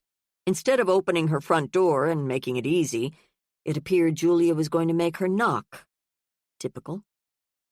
Jane knocked. Almost a minute went by before her ex appeared, dressed in a powder-blue silk bathrobe, her feet bare. She had been fighting some sort of illness the last time Jane had seen her. By the healthy flush on her cheeks and the weight she'd put on, she was no longer the thin stick figure that had tugged so hard at Jane's heart. Cordelia thought Jane was a sap for retaining any feelings at all for a woman who was an undisputed liar, who saw the world as a chessboard and herself as a grand master. And yet Jane found that most people, Cordelia included, were in a rational mixture of qualities. She might have no desire to ever be with Julia again, and yet she had to admit that she still cared, a little, about her. "You must have an oil painting of yourself in your attic," said Julia. "You don't look an hour older than the day I first met you." Julia threw out compliments and praise as easily as a clown tossed candy to children at a parade. Everyone loved her for it, and yet it was essentially empty. "Can I come in?" "Of course," she said, sweeping her arm. "Take off your coat. Take off your clothes." She laughed at the joke that wasn't a joke and backed up. "I'm kidding. Have you had breakfast?" "I could use some coffee." "Lucky for you, I was just about to make some." She moved into the open kitchen and poured hot water from an electric kettle into a press pot. "If I didn't know better, it almost seems like I was expecting you." The comment gave Jane a queasy feeling. It also made her realize how much she didn't want to be here. "Go sit down and I'll bring this in." She'd only been in the loft once before, a summer night when Julia had offered to make her dinner. In a weak moment, Jane had accepted. The loft sat at the corner of Lake Street and East Lake Calhoun Parkway, with a wall of windows overlooking Lake Calhoun on one side and downtown Minneapolis on the other. Julia had managed to sublet it and eventually buy it, one of the hottest properties in town. "How have you been?" asked Jane, taking a seat on one of the buttery leather couches. "If you really want to know, I've never been better. And you?" She came in with a tray of coffee and biscotti and set it down on the square glass and steel coffee table. "Good. I hear you're selling the Xanadu Club. You still follow what I do?" She smiled as she poured them each a cup. "Not really. But I do read the local rags. Never thought you'd let it go. Restaurants have life cycles. That one's on its way out." "Really? I was there the other night and it was packed." Jane allowed the comment to pass. "Since you asked," she said with another sardonic smile, "I'm just back from Haiti. I've been doing some charity work down there." She turned the cream pitcher around and picked it up. "You might as well cut to the chase and tell me why you're here. You obviously didn't stop by to catch up. And don't give me that wounded look. If I can cease playing games, so can you." Jane appreciated the candor. "2 boys were abducted from their home a few nights ago. I'm working with the parents." "Still the wannabe PI?" "I have my license now." She stopped stirring the cream in her cup. "You're working with that friend of yours?" Jane pulled a business card out of her billfold and pushed it across the coffee table. "Impressive. Okay, so back to these boys. How old?" 12. The parents received a ransom note this morning." "How much?" 100,000. Julia held the cup to her lips. "And you came to me because you know I have it." "Well, actually, yes." "Can you promise I'd get it back?" "I wish I could, but no." "Then why should I?" It was a cold comment, and it threw Jane. "Because you can? Because the parents are desperate? Because it's the right thing to do?" "I don't always do the right thing," said Julia, setting the cup down. "You know that. You can hardly say I haven't paid my dues to society. I've devoted my life. You think that gives you a pass for all the other crap you pull?" "Are we talking about the money now, or us?" Jane looked down, shifted in her seat. "The money. If I give it to you, what's in it for me?" "What do you want?" "I'd have to think about it." "Well, think fast. I need the cash before the banks close today." Tapping a finger against the side of her cheek, Julia leaned back against the couch and crossed her legs. "This is delicious. I have you at my mercy. You're not the only rich person I know." "A date." "Excuse me? You mean the fruit?" "Don't be obtuse." "A date with me?" "No, with Cordelia." She gave a dramatic shiver. "We were done with that a long time ago." "Were we?" What do you anticipate happening on this date? Whatever I want. Remember, you came to me. Or do your tender scruples prevent you from bartering? The lives of two boys for, shall we say, a little human warmth? Are you actually suggesting? Would you expect anything less from me? I'm with someone, Julia. It's not negotiable. That stopped her. I hadn't heard. Who is she? None of your business. You two living together? Not that it's any concern of yours, but no. She has taken over one of my bedrooms to use as a study. She's an artist? A writer. Fascinating. What sort of writing? She's a novelist. Published? Not yet. Is she beautiful, Jane? Is she better in bed than me? Don't lie. We both know what we had together. Okay, said Jane, standing up. It's official now. This was a bad idea. She started for the door. Let me give your question a tad more thought. Don't bother. Julia wasn't her only option. Don't go away mad. You never know. I could change my mind. Jane slammed the door on her way out.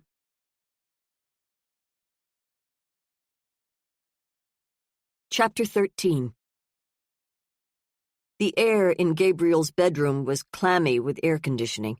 Suzanne lay on her son's bed, staring up at the ceiling fan, feeling as if she'd forgotten how to breathe. She heard a scrape and a thud, then Branch's voice called from the living room. Suzanne? You here? I'm upstairs, she called back. Her body felt like it was encased in cement. She listened to his quick footsteps on the stairs, steeling herself for more bad news. With her focus still on the fan, she sensed his presence in the room. I got it, he said. She could tell he wanted to whoop for joy, but checked himself because of the boys. Oh, honey, I'm so proud of you. This man who meant everything to her, a guy who had struggled with all his might to keep his self-esteem alive, couldn't even allow himself to celebrate his good news. It wasn't fair. Come here, she said, holding out her hands. He threw himself into her arms. I shouldn't feel this happy, he whispered. Not now. It's wrong. Feel it, she said. Enjoy every minute of it. He held her tighter. I love you. You deserve this. Backing up, his eyes full of excitement, he said, I start in 2 weeks. They really want me. Offered me all kinds of perks. I'll get a new truck, health and dental insurance for all of us, profit sharing. After the probation period is up, they're giving me a 5% raise, and we'll revisit my salary again in January. I'll be in charge of 2 landscaping crews to begin with. Kissing her fiercely, he held her close. I got it. Can you believe it? The guy with no luck finally got lucky. We'll be right back after this short message. Looking to burn fat without the hassle of fasting? Check out BioVanish. It's made with premium 9C fats from high-quality coconut extract, and it's here to help you lose weight the easy way. Studies show that 9C molecules can raise your BHB levels more than a strict keto diet, meaning your body finally starts burning fat as fuel. In fact, research from Temple University found that taking 9C fats daily boosts fat burning as much as fasting for 12 hours. So, would you rather skip meals all day or just mix BioVanish into a glass of milk? Ready to start burning fat the simple way? Click the link in the description to get BioVanish now and grab an exclusive discount while you're at it. BioVanish, fuel your fat burn. Now, back to the story. It's that rainbow trout tie clip I told you to wear. Can I pick a lucky tie clip or can I pick a lucky tie clip? He leaned back and laughed, full-throated, a sound she hadn't heard in years. I know how hard you must have prayed about this, he said. Me too. He was sunburned and, without his baseball cap, the cowlicks in his short, spiky hair twisted in every direction. But she had to tell him. As much as she didn't want to bring him down, he had to know about the ransom note. By the time she'd finished, he was sitting across the room, head in his hands.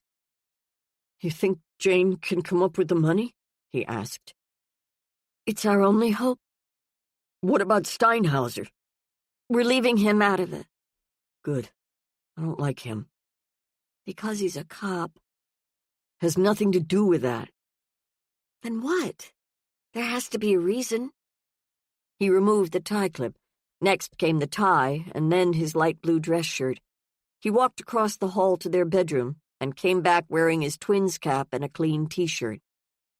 "I promised Gabriel I wouldn't say anything, but hell, guess it doesn't matter now." "Say what?" "You know Gabriel's on Steinhauser's Little League baseball team. Well, they got into it last week. I mean, really got into it. I've been trying to make all his games this summer. I missed the first few and only got to see the final 4 innings of the one last week. You were supposed to come, but Vivian called a council meeting." "Yeah. Anyway, Steinhauser had Gabriel playing right field instead of third base. It was a lame call. Gabriel doesn't have the arm strength to be an outfielder. And then, when he dropped an easy catch, Steinhauser got super hot under the collar. Gabriel made a couple other knuckle-headed moves. I mean, right when I got there, I could tell something was wrong. I waited around for him afterwards so I could give him a lift home. When he didn't show, I went into the park building and found Steinhauser screaming at the kid about his lack of focus. He accused Gabriel of not being serious about his play, said that he'd have to decide whether he wanted to keep him on the team or kick him off. I thought he was being way too rough and told him so. Gabriel got between us and, I'm sorry to admit, had to drag me off him. He made me promise not to tell anyone about it, like, I don't know, like he was ashamed of me for trying to deck the guy. I told him what Steinhauser said to him was total bullshit. He begged me to let it drop, so that's what I did. It's got nothing to do with what happened to the boys, but it still burns me." Suzanne was appalled to think something like that had happened, and she knew nothing about it. "Look," said Branch, kicking off his dress loafers, "I'm going to change into my jeans and put the pontoon in the lake so I can take photos of it. If I can get them up on Craigslist right away and underprice the thing, maybe I can sell it fast, just in case Jane can't get us all the money we need." Suzanne's first instinct was to tell him to wait, to argue that he wouldn't get much for it anyway, so why try? And yet, seeing his determination, she knew he had to do it, had to contribute something. He couldn't just sit around and act like a victim any more than she could. Selling the boat was better than robbing a bank, though neither would be the solution they so desperately needed. Holly Eld stood at the sink staring silently out the kitchen window as Aaron walked up behind her and put his hand on her shoulder. "What are you looking at?" "My Corolla," she said, her voice oddly flat. "It's official. The motor's toast." She'd just come back from Hoffman Automotive, where they always took their cars for repair. "Sorry," said Aaron. A second car was something they could ill afford, though he was smart enough not to jump for joy at its demise. "It's not the end of the world." "No, I know. Except now that I'm feeling better, I wanted to look for another part-time job, if I find one. How will I get around without a car?" "I'll take you. It will save on insurance money and gas." "Sometimes it feels like everything is about money. I hate it. Hate all this scrimping." She moved over to the refrigerator to get out the fixings for their lunch. "I bought it when I started waitressing. Took almost every dime I had. It was old even then, but it was special. It was mine." Swiveling around to look at him, she said, "You know I'm not all that interested in material things. We're so rich by so many people's standards. It's just... It hurts to lose that car. I can't explain it." Aaron understood that it was some sort of symbol to her. At times like this, he felt keenly that he was living inside the maws of a vice, their financial problems on one side, and the life he wanted to provide for Holly on the other. After making them 2 turkey sandwiches, she removed 2 cans of soda from the refrigerator and sat down at the kitchen table. "Join me," she said, holding out her hand to him. "Honestly, I didn't mean to whine. I have you. I'm a lucky woman." She opened up her Sprite, took a sip, then held the sweating can against her forehead. He sat down at the table, pressed his hand over a gouge in the wood. "I start teaching summer school next week. I'll miss you. I like having you home." Bitterness dripped inside him like a leaky faucet. "We're going to be just fine," she said, getting up to search through the cupboard until she came up with a bag of chips. Aaron thought about the saying, "If you're in a hole and you keep on digging, that's the definition of insanity." Maybe that was his problem. When they were done eating, Holly said, a gleam in her eye, "Let's go to the Dairy Queen. What we need are 2 big blizzards." "Huh?" "Stop being so freaking grim, okay?" "Was I?" "Strawberry cheesecake blizzard for you and a midnight truffle blizzard for me," she said, adding, "if we can afford it." He stiffened. Before he could form a response, she said, "That was a joke."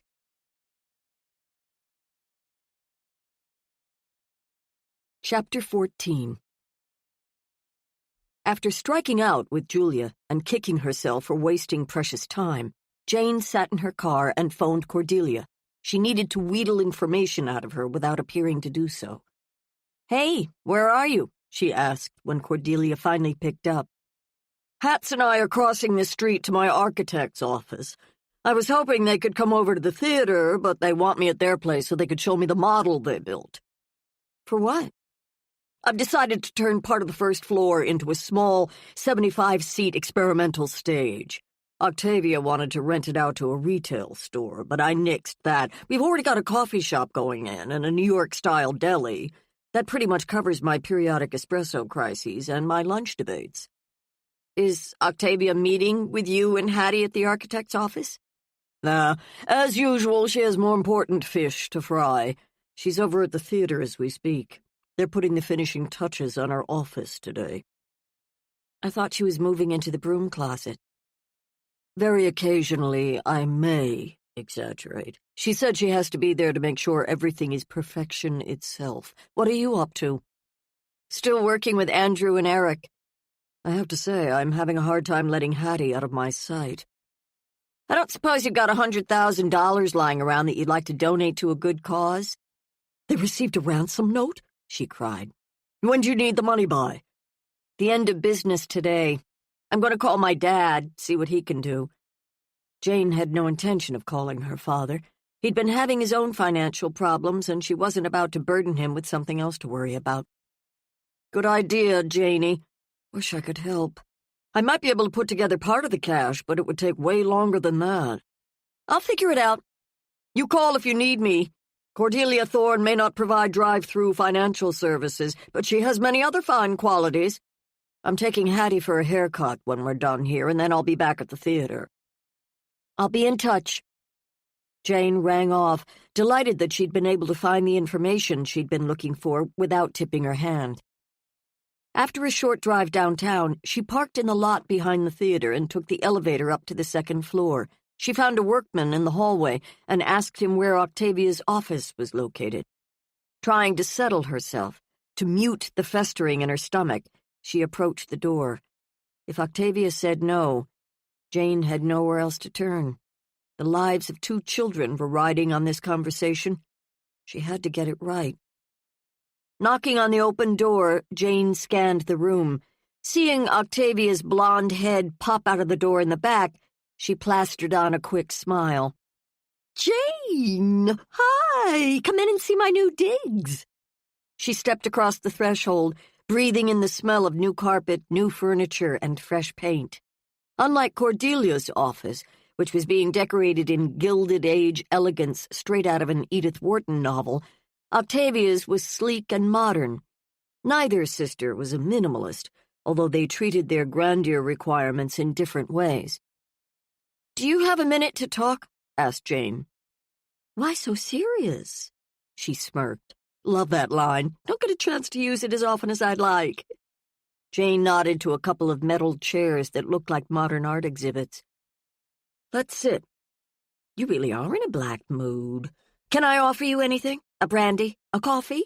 A few minutes of free Freudian, or should I say Octavian, therapy? Patience had never been one of Jane's saving graces. Cordelia was her best friend, which meant Jane generally had no problem putting up with her lame wisecracks. She was even charmed by some of them. Cordelia's little sister, however, was another matter entirely. I need $100,000, said Jane. Octavia blinked. Don't we all, darling? I'm not joking. 2 boys were kidnapped on Tuesday night from a small town in southern Minnesota. A few hours ago, the parents received a ransom note. If they can't produce $100,000 in $100 bills by tomorrow morning, they'll never see those kids again.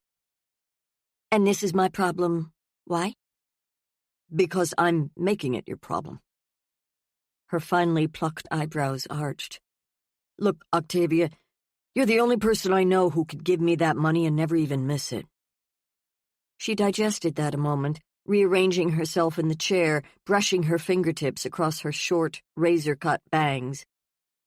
And what? Forgive me, Jane, but you failed to explain the most important part. What's in it for me? Jane's first thought was that Octavia and Julia had been separated at birth. Her second thought was even less charitable. What do you want? Her eyes flashed. I think that would be obvious. Jane had no idea what she was talking about. I guess you're going to have to spell it out for me. A simple act of kindness. She smiled. It wasn't a friendly smile. Meaning?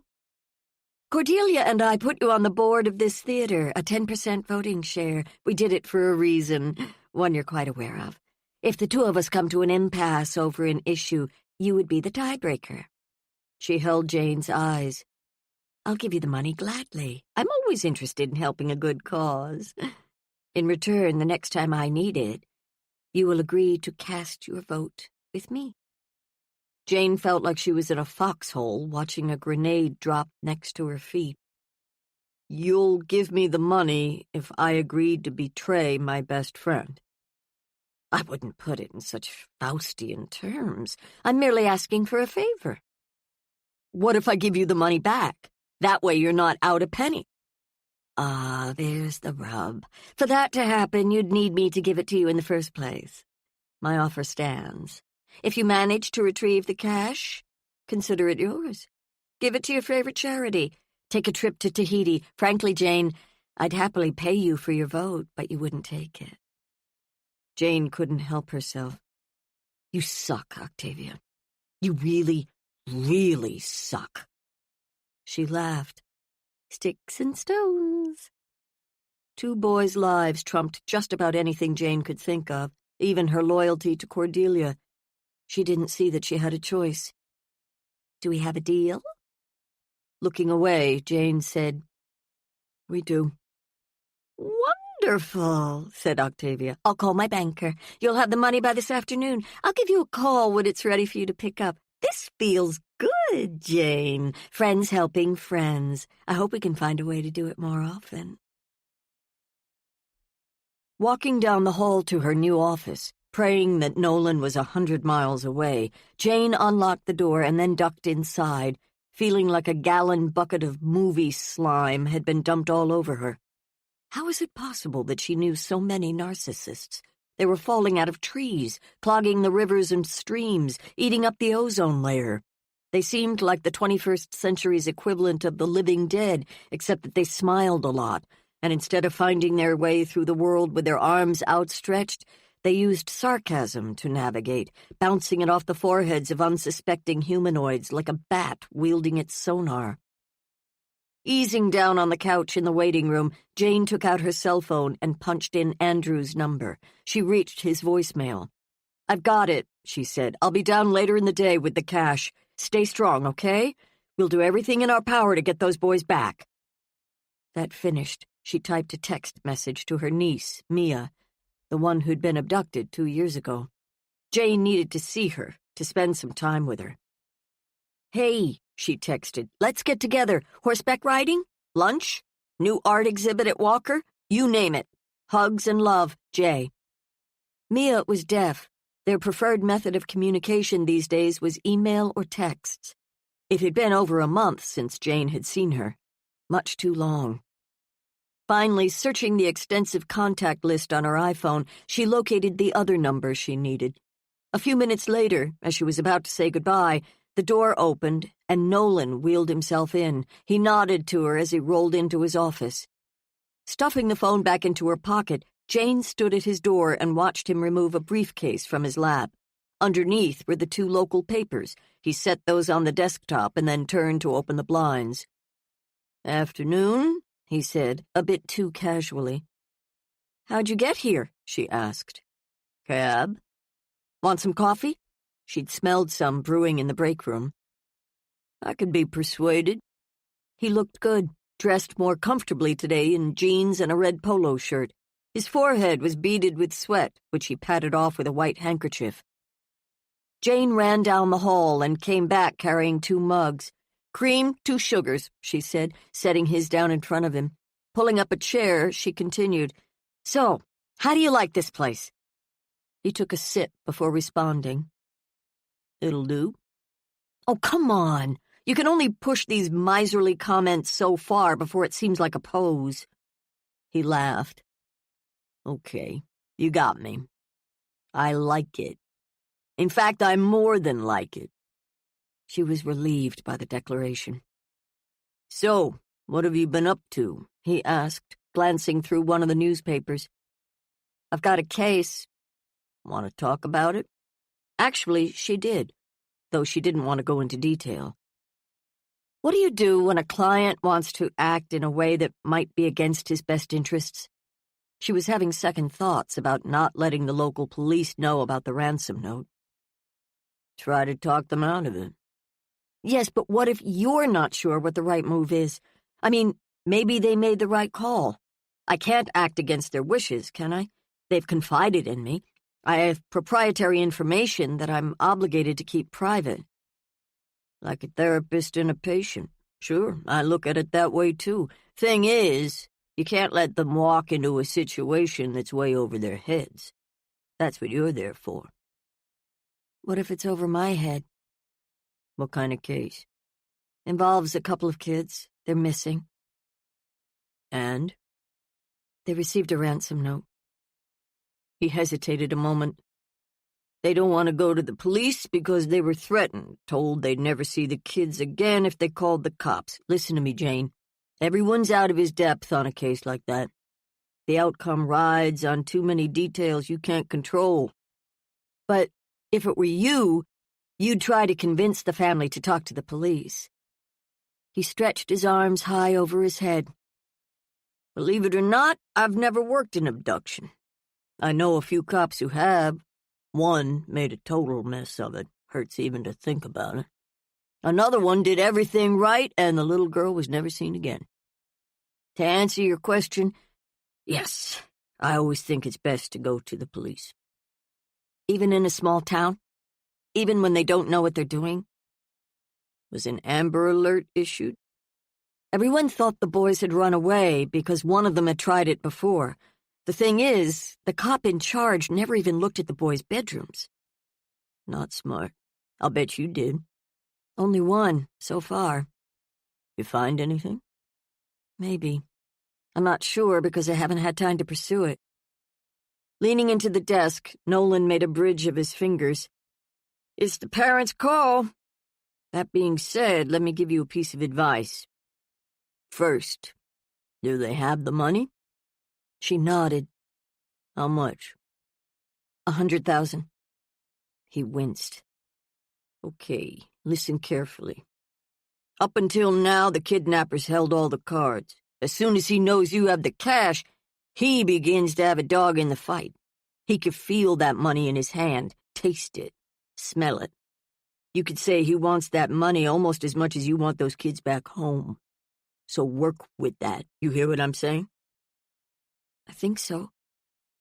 He folded his hands on the desk and tried again. Now that you've got a card to play, stand up to him if he asks you to do something you know is flat-out stupid. Chances are he'll give you some latitude. I can't predict when or how this might take shape or why you'd need to make a demand of your own, but remember, you've got some leverage now that you've got the cash. I get it. Thanks. What I'm here for. You believe in prayer? Not really. Well, I do. I'll send up a few smoke signals on your behalf. You're gonna need them. Shortly before 2, Jane stood outside Avi's apartment in the sauna-like heat and buzzed her apartment. She'd given Avi a key to her house, but because of her roommate, Avi hadn't felt comfortable doing the same. "Yes," came a woman's voice over the speaker. "I'm freezing out here," said Jane. Let me in, let me in." "Who is this?" "Georgia?" Jane had thought the voice belonged to Avi. "Oh, Lawless. Yeah, you better join us in front of the fire." When the buzzer sounded, Jane bounded up the stairs to the second floor. She'd been hoping Georgia would be out, or had suddenly moved to Pittsburgh, though she was always around these days, studying for the bar exam. Avi opened the door, dressed in her usual bartending drag, black everything. "On your way to work, I take it," said Jane, glancing at Georgia, who was seated at the dining room table, her work spread out in front of her. Georgia gave Jane a smile and a prom queen wave. "Afraid so," said Avi. "Do you have a minute?" "For you, more than a minute." Jane nodded to the hallway. Personal conversations while seated in the stairwell weren't exactly the height of comfort or privacy, but with Georgia able to eavesdrop on virtually anywhere in the apartment from her perch in the dining room, it was their destination of necessity.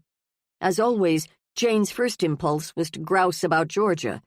Knowing it did nothing but frustrate Avi, she did her best to rein in the choice comments she was devising and instead get to the point, her reason for coming.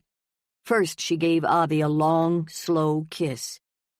"That was nice," said Avi. "You've come bearing news?" Jane pulled away, tilted her head. "How could you possibly know that?" "The way you're fidgeting. You're pumping one leg, rubbing your palms together. You always fidget when you've got something important to say." Jane didn't like being so transparent. "Come on, out with it, otherwise I'll be late for work." She stopped rubbing her hands and instead sat on them. "You said last night that you'd completed the final draft of your new novel." "I said I wasn't happy with it." "I know, but you're never happy with anything you've written." "You have a point." Jane started again. "A few years back, I authored a cookbook based on the food we serve at the Limehouse. I used an agent in New York to make the deal. Her name is Constance Riley, part owner of Riley Moreland Literary Agency. I got to know her pretty well. She's a real foodie, even flew out to Minneapolis to eat at the restaurant. Anyway, I called her a little while ago." Avi turned and gave Jane a heavy-lidded stare. "She represents all kinds of writing, although I wasn't sure if she did fiction. Turns out that's her major interest. I told her about you, that I'd read a couple of your unpublished novels and thought they were wonderful. She agreed to look at the new one. Couldn't say exactly when she'd get to it, but soon." Avi's eyes darted right, then left. "I don't know what to say." "Don't say anything. Just send it as a Word doc. That way she can download it onto her iPad. She reads on the train going to and from work." "I am utterly speechless." Jane removed a slip of paper from her pocket and handed it to her. "That's all the info you'll need." "But it's not ready." "Are any of your books ready?" "Well, send the manuscript, Avi. You'll regret it if you don't." She hesitated. Then, suddenly, she stood up and whooped. "Does that mean you'll do it? You are a freaking miracle worker." "I got you a read. It's the book that will make or break the deal. I'm betting on the former." Avi gave Jane a quick peck on the cheek and then dashed back to her apartment, calling, "I'll thank you properly later." "I'm counting on it," whispered Jane, unable to suppress a self-congratulatory grin.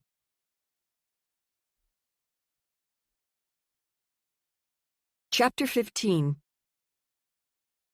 That evening, Jane drove back down to Winfield, the briefcase with the money tucked safely into the back seat. She'd been looking forward to spending some relaxing time alone on the road, and yet as she sailed down Highway 52, she couldn't stop herself from worrying.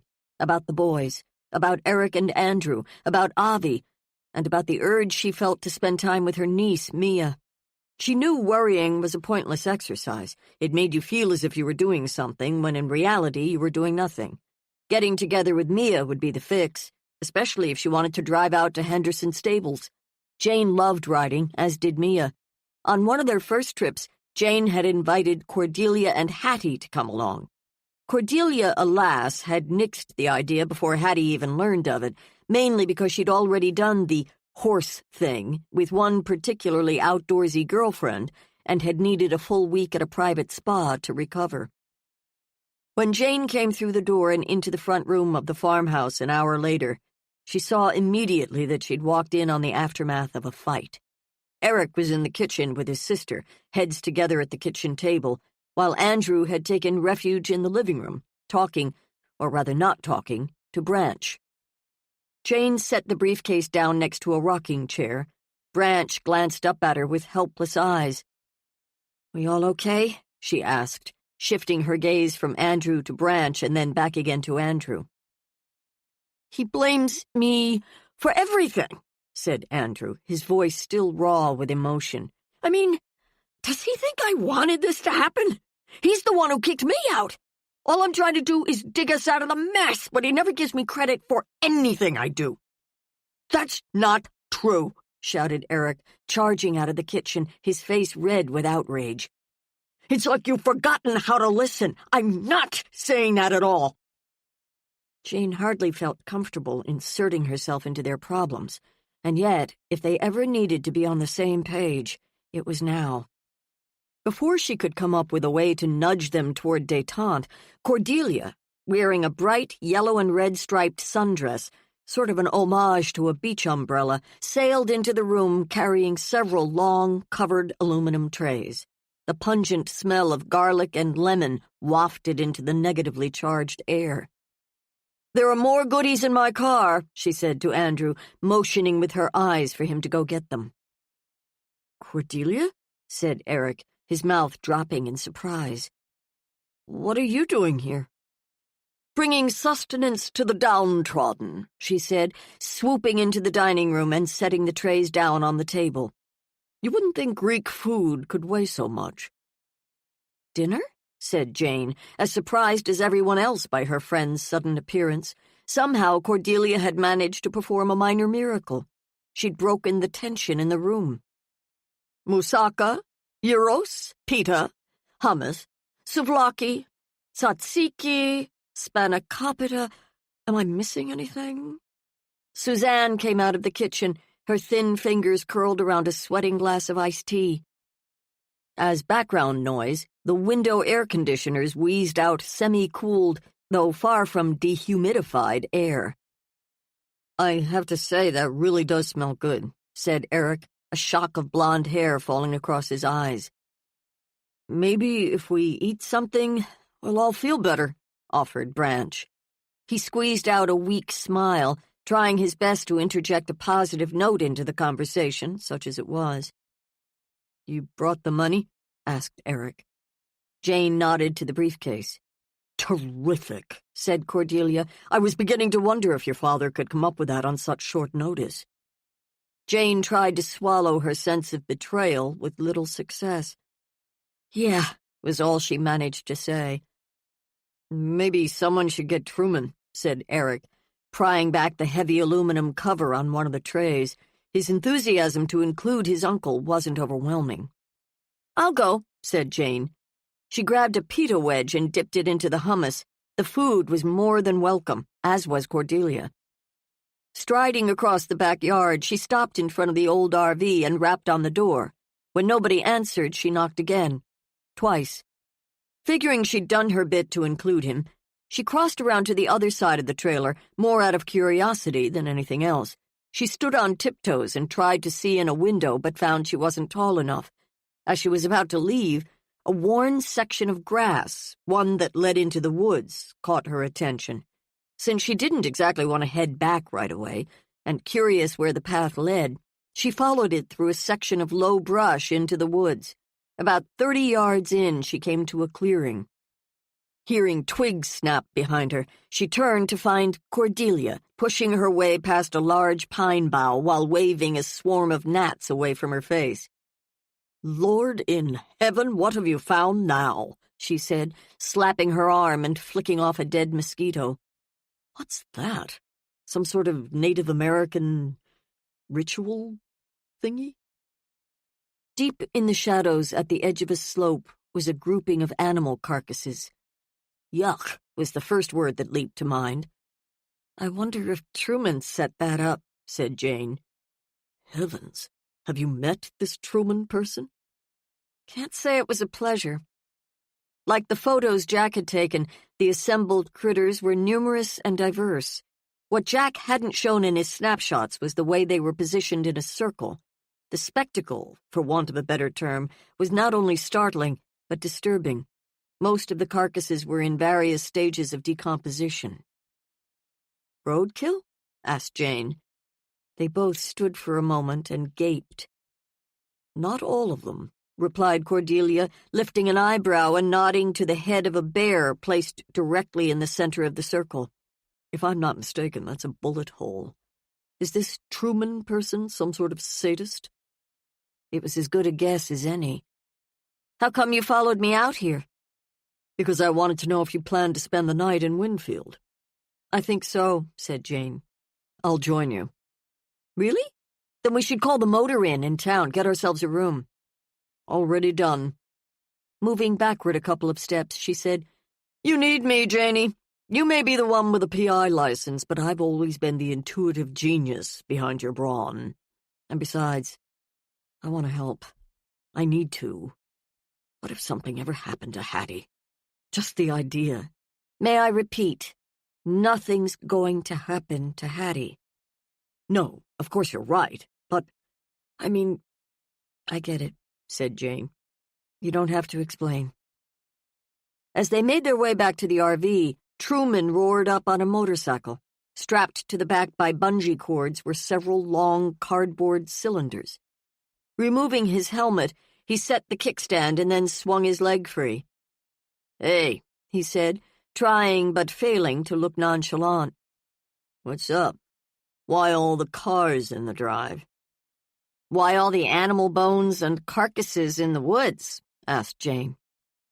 His expression betrayed nothing but mild interest. "They belong to you?" Scratching his chest through his T-shirt, he gave a shrug and said, "No more than the rocks in the trees."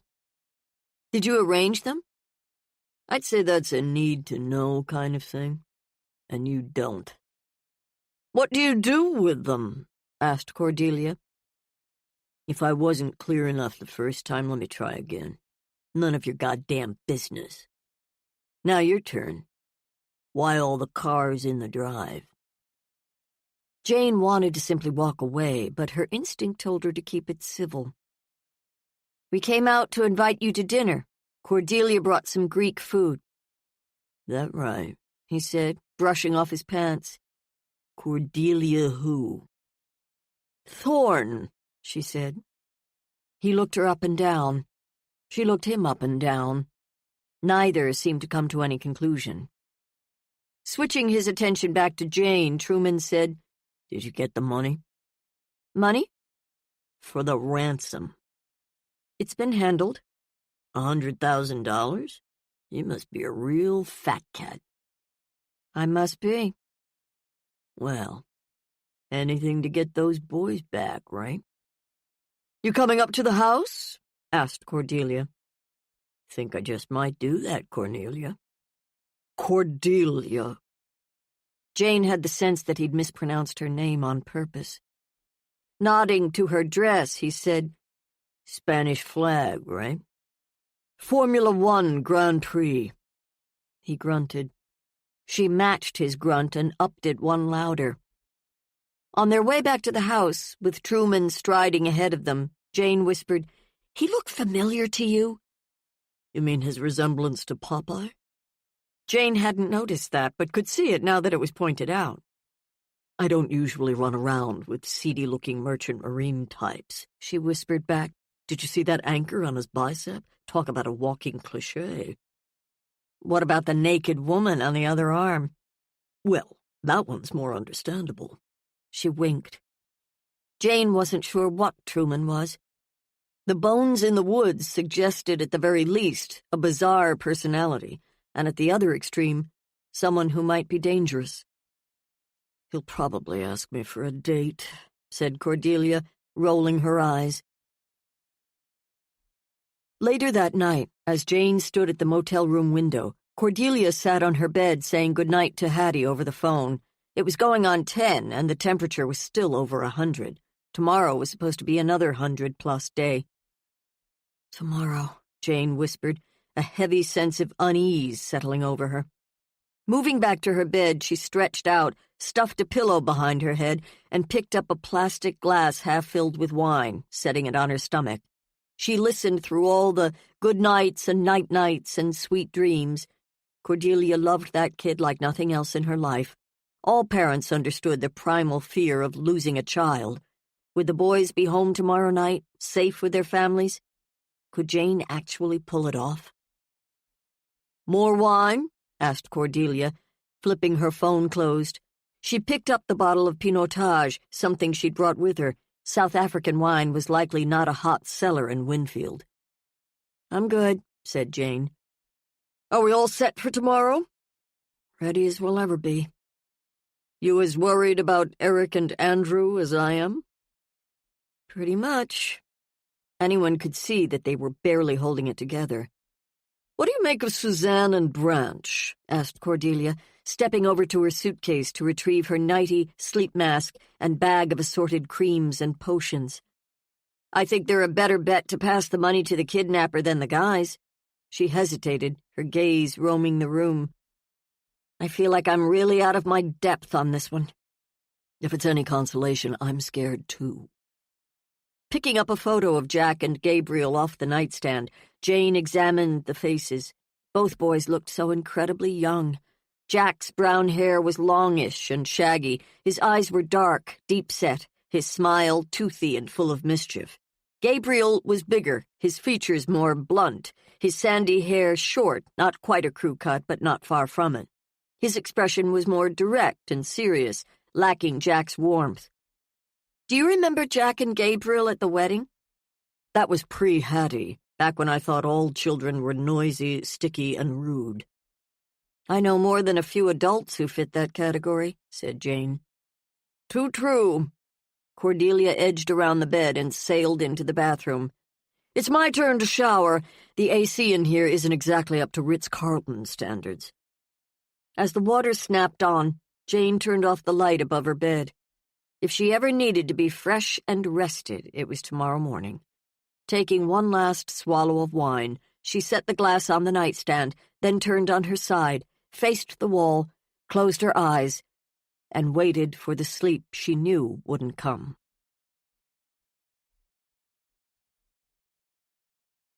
Chapter 16. Saturday. An oppressive heat hung over the meadow in front of Andrew and Eric's house when Jane and Cordelia arrived the following morning. Jane had been right to predict a sleepless night, although Cordelia had slept, as always, like a log, dead to the world long past the time when Jane was up and out of the room searching for coffee. The tall grass rippled in the breeze as they approached the front porch. Andrew was seated on a rocker, a glass of orange juice in his hand. He looked up at them as they moved past, offering nothing, not even a smile.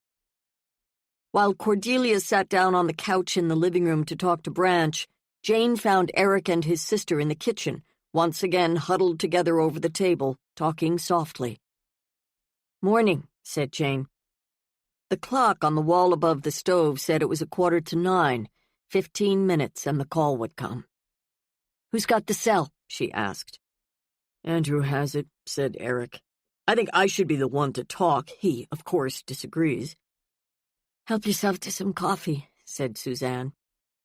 Jane had already eaten breakfast while Cordelia was back at the motel, snoozing. "Anybody get any sleep?" she asked. Suzanne shook her head. "Branch and I stayed here. Andrew slept on the couch. We brought over our sleeping bags and slept in Jack's room." While they were talking, the landline rang. Eric jumped up to answer it. "Oh, hi, Matt," he said, slumping back down on his chair. "Steinhauser," he mouthed to Jane. "This morning? No, that's not good for us." "What?" He listened. "No, sorry, doesn't work. Did you learn something new?" He listened a bit longer this time. "Well, that's just peachy, Matt. What question? Ask it now." He pressed a couple fingers to his forehead. "Jesus. No, Jack wasn't suicidal. Neither was Gabriel. Where did you even come up with that idea?" He looked over at Jane. "We're in the dark, I realize that. You should know the family has hired a PI. No, I don't think you're incompetent, but it's my right." "Yeah, talk to you later. Okay, bye." He clicked the phone off and dropped it on the table.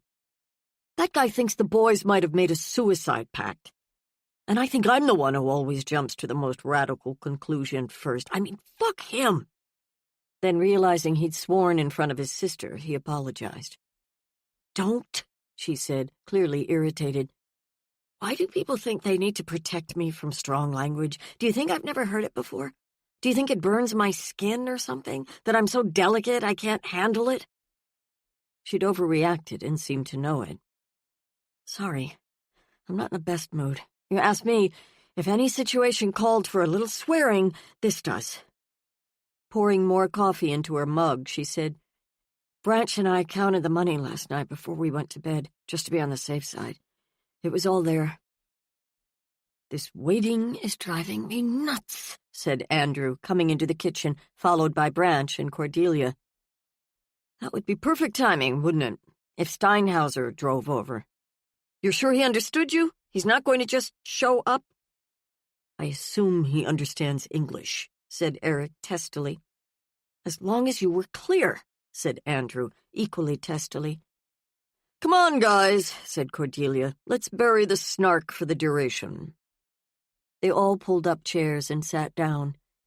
At 9 a.m. sharp, the small cell phone in the center of the table rang. Both Andrew and Eric lunged for it, inadvertently knocking it to the floor. "Will you two grow up?" demanded Suzanne. Cordelia reached for it at the same time Branch did, their heads colliding. "That's it," said Jane, standing and holding out her hand. "Give it to me." Grudgingly, Branch handed it over. Jane flipped it open and said hello. "Who are you?" came a metallic-sounding voice. "My name is Jane. Who's this?" "Put Eric on. Do it now, or I'm ending the call." Jane remembered the advice Nolan had given her. She hoped like hell he'd been right.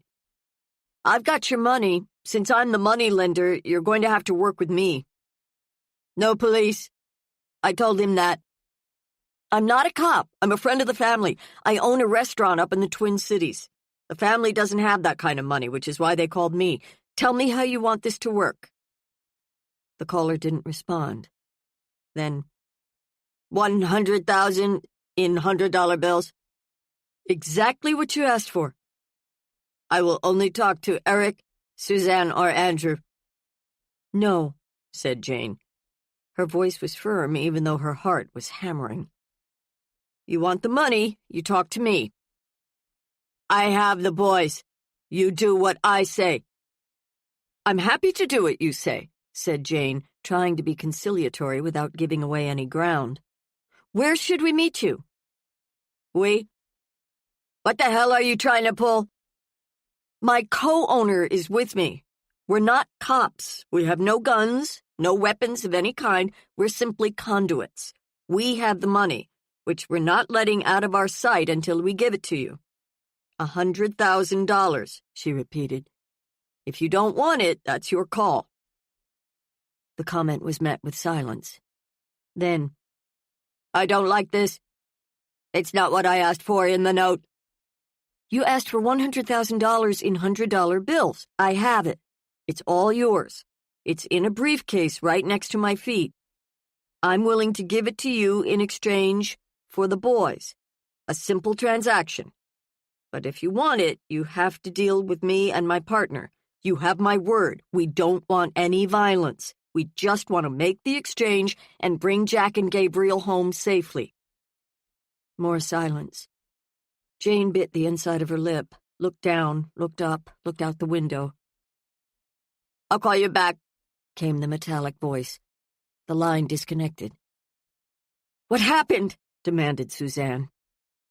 He's thinking about it, said Jane. You should have let me talk, cried Eric. You're ruining everything. Give it a chance, said Branch. I think he's right, said Andrew. She's the professional. Let her do what she thinks is best. I'm the father, said Eric. Who do you think I am? Demanded Andrew. The cell phone rang. Jane held it to her ear. Yes? Listen carefully. I'm only going to say this once. With everyone standing mutely on the porch, Jane and Cordelia jumped into Cordelia's red convertible, the top up for this occasion, the gas tank full, and tore out of the driveway. Jane had asked Cordelia to drive so that she could monitor what was happening around them. The first order of business was to tap their destination into the GPS, 18405 County Road H. According to the information she received back, it was 7.4 miles away. The voice on the cell phone had instructed her to pull off onto a dirt road next to a mailbox that said, the Rutherfords. It's going to be a simple exchange, right? Asked Cordelia, her voice rising above the wind buffeting the ragtop. The kids will be there? He didn't say. You sure it was a he? For all I know, it could have been a space alien. Oh, that's good. Always nice to know who you're dealing with. Looking back over her shoulder, Jane scanned the road, trying to determine if they were being watched or followed. As they moved from open cornfields to a more wooded area, rural mailboxes began to appear on their right. She squinted to read the numbers. Slow down, I think we're close. Another quarter mile, and Jane said, See that redwood sign? Pull off there. Cordelia braked and took a hard right, coming to a stop in the middle of the one-lane dirt and gravel path. This is it? That's what he said. She turned off the engine. I don't see anyone. Then I guess we wait. She pushed the car door open with her foot and got out. Off in the distance, two crows called to each other. Above them on the telephone wires, even the sparrows seemed to be waiting and watching. For one brief moment back at the house, when she'd demanded the kidnapper deal with her, she'd felt a frisson of power. That was all gone now. Whoever was behind the robot voice held every card that counted. Cordelia slid out and moved up next to her. Maybe we should try to find the house the address is attached to. No, he said to stay by the mailbox. Because? Jane felt her pulse quicken as a white truck rumbled over a rise in the distance coming from the direction of Winfield. As quickly as it appeared, it had zoomed past. Jane recognized the make because she'd been thinking about buying a truck before she found her used CRV. This one was a late-model Chevy Avalanche. The gold Chevrolet insignia was prominent on both the front and rear. Couldn't tell if that was a man or woman driving, said Cordelia, taking off her sunglasses and using the edge of her black tank top to clean the lenses. Whoever it was, they were wearing a baseball cap and dark glasses. A tan baseball cap, thought Jane. If it was the robotic voice, it wasn't much to go on. A few seconds later, another car came roaring past, this one a gray Nissan sedan. It appeared to be traveling faster than the first, no doubt speeding. All Jane could make out was a man with a dark beard. Are you sure we've got the address right? Asked Cordelia, sitting down on the back bumper. Jane pulled a piece of paper out of the pocket of her jeans. Yes. Stop asking questions, okay? You're driving me crazy. Suzanne wasn't the only one in a bad mood. What was that? Asked Cordelia, standing up and whirling around. Jane had heard it too. Whatever it was coming from the mailbox. She rushed over and pulled the front cover down. Sure enough, another cheap cell, just like the one that had been stuffed in Andrew and Eric's mailbox, was vibrating and buzzing. Jane grabbed it and flipped it open. "Hello?"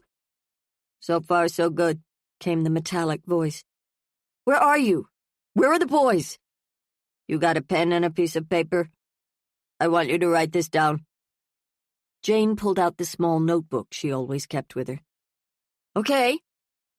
"Drive west, on County Road H, away from Winfield. You need to go about 20 miles. You're looking for Lamb Avenue. Take that north. It turns into Dundee Trail and then takes a westerly jog. Just before it jogs west, turn right onto Weaver Road. You'll see a small sign that says Crown Rock Estates Model Home. If you pass the sign for Northfield, you've gone too far. Once you're on Weaver Road, it's about 2 miles to the model. If you see a car, any car or truck, or any person, leave immediately. Are we clear?" "I don't understand." "You don't need to. Do you have the directions?" She repeated them back. "Good. Make sure you have the money. Oh, and one more thing. Put your cell phones in the mailbox. Not the cheap one I gave you, your personal cell phones. Do it now, or the deal is off." Jane looked around. Was it possible someone was actually watching them? Once their phones were stowed, Jane returned the cheap cell to her ear. "This isn't necessary," she began. "Hello?" Looking up at Cordelia, she said, "He's gone."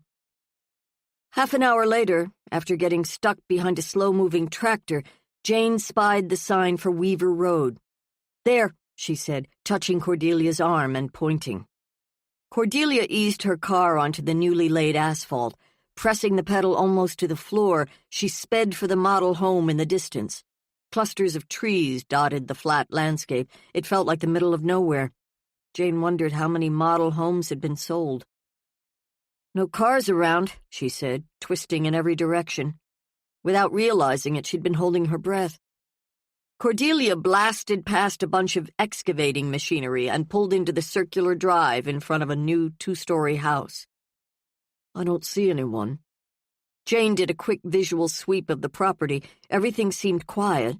Trotting up the steps to the front door, she used the brass knocker. "Hello?" she called, trying to make out what was behind the frosted glass. "Try the doorbell," called Cordelia. Jane located a lighted switch and pressed it. She waited almost a minute before she turned and found her friend leaning against the passenger's door, arms folded. "Nobody home?" "Now what?" "Maybe he's here. He's just being coy." "I don't see a car. How would he have gotten way out here without one?" Jane did another 360 survey of the area, her gaze coming to rest on one particularly dense clump of pine. "See something?" "I'm not sure." "I'll bet everyone back at the house is wondering what the hell's taking us so long." "We can't call them." "We could use the cheap cell?" Jane dug it out of her jeans, jerking with surprise as it started to ring. "Hello?" she said, walking back out to the car. "These are my final instructions," came the metallic voice. "Leave the money behind the arborvitae in front of the house." "Wait, no. What about the boys?" "If the money is all there—" "I told you," said Jane. "It is." "Then we're good. The boys will be home by mid-afternoon." "No way," said Jane. "This is an exchange. No kids, no cash." "It's not going down that way," came the cold reply. "This is a deal-breaker. Leave the money and go. If you don't, then our communication is over." "Then it's over." "I'm counting," said the voice. "If you don't agree to my terms by the time I get to 10, I hang up. You can take the money and burn it, for all I care." He paused. Then, 1, 2. It had come down to a game of chicken. Whoever blinked first lost. If neither blinked, everybody lost. Jane knew that if she handed over the money, she gave away all her leverage, and yet if she didn't— 3, 4, 5. Half the money now, and half after the kids come home. 6, 7. Jane's eyes skirted back to the dense section of pines. How do I know you'll live up to your end of the bargain? 8. 9. She hesitated, feeling like Columbus sailing toward the ends of the earth. Okay, you win. Good. Nice doing business with you. She pulled the phone away from her ear and saw that the caller had disconnected. What did he say? Demanded Cordelia. Janie, say something. We leave the briefcase. He delivers the kids this afternoon. The look of revulsion on Cordelia's face nearly dissolved her. But I thought... I know, said Jane. I don't see any choice but to do what he says. She hit a button under the dash and popped open the trunk. After lifting the briefcase out and making sure it wasn't locked, she stashed it behind the bush. What if he takes the money and the kids never come home? Jane erupted. You think that hasn't occurred to me? Calm down. How could I calm down? I've made a mess of this. I don't know what to do. If you do, this would be a good time to share. Cordelia's gaze roamed the horizon. I don't have a clue. In a tightly compressed voice, Jane said, Then get back in the car and drive.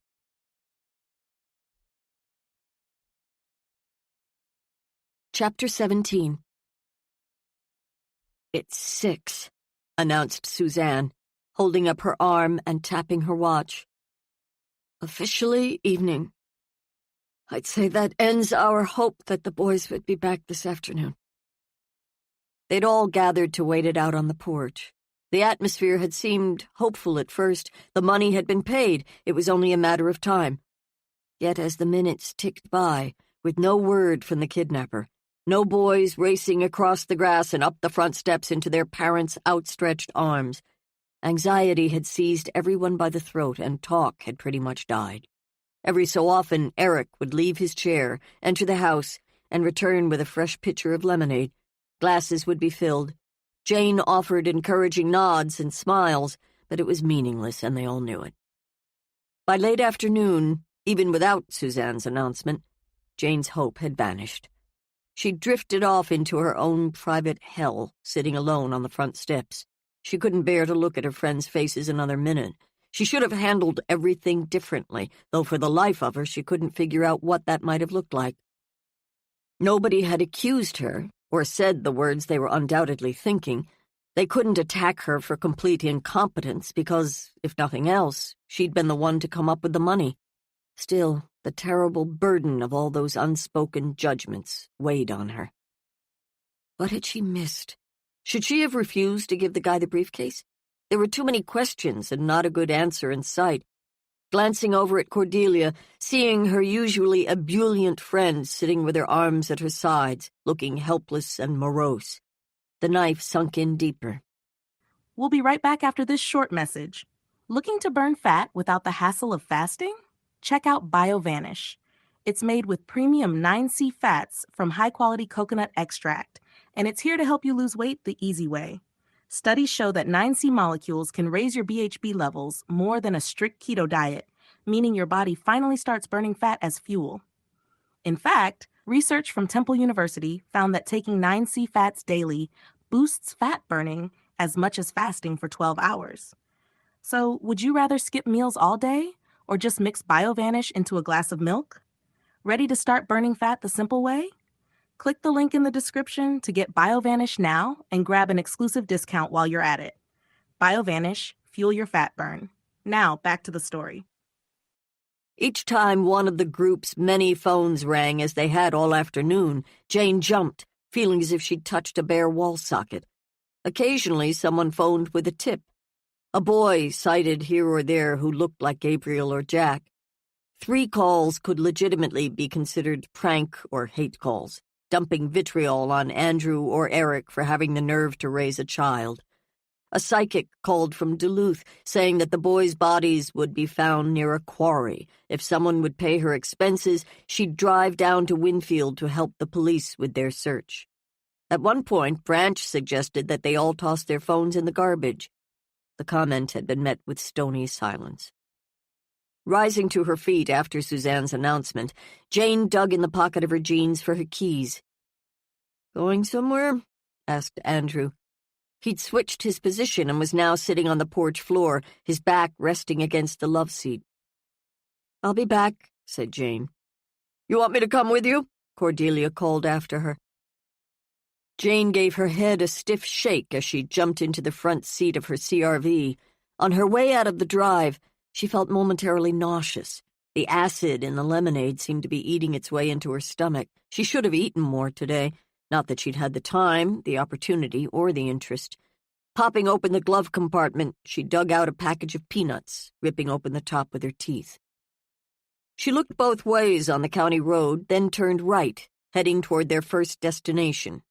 Pulling up next to the redwood sign a few minutes later, she jumped out to check the mailbox. Sure enough, the cell phones were right where she'd left them. On her way to the model home for the second time that day, she punched in Nolan's number. "Hey," she said when he answered. "It's me. I need to talk." She briefly explained what had happened, answering his questions, which were surprisingly specific. "What are you thinking?" she asked finally. "How far are you from the model?" Jane checked the odometer. "Maybe a mile to the turnoff." "Okay, we've got a few minutes, so listen up. You did nothing wrong, Jane. Do you hear me? Nothing." It was exactly what she wanted to hear, and yet she wasn't sure she believed him. "You can't control a situation like that. You did everything you could to make it work. Frankly, I think you showed a lot of guts." "Thanks, I think." Up ahead, she saw the sign for Crown Rock Estates. Moving from the cement highway to the black asphalt utility road made the ride feel much smoother and quieter. "I could see the model from here." "Good. Any cars around?" "No, just like before, none." "Tell me what else you see?" Pulling into the circular drive, she could tell without getting out that the briefcase was gone. Okay, she thought, it was what she'd expected. Maybe there was still hope the boys would be returned. "The money's gone." "What about that section of trees that caught your eye?" She put the car in park, twisted her head, and turned to look. "Maybe I saw movement. What else could it have been?" "Think. Close your eyes. Imagine it." Maybe it was the sun glinting off a mirror? Possible. What else? "I saw something that looked flat. I figured it was light coming through the trees." "Did you notice a color?" She struggled to remember. "Not really. Just white. As I think about it, I'm not sure what it could have been." "A car?" She recalled the truck she'd seen on the highway coming out of Winfield. "The sun's in a different spot now than it was 6 or 7 hours ago," said Nolan. "Can you drive over to the spot to get a closer look?" "Sure, why not?" The CRV rumbled slowly across the new sod.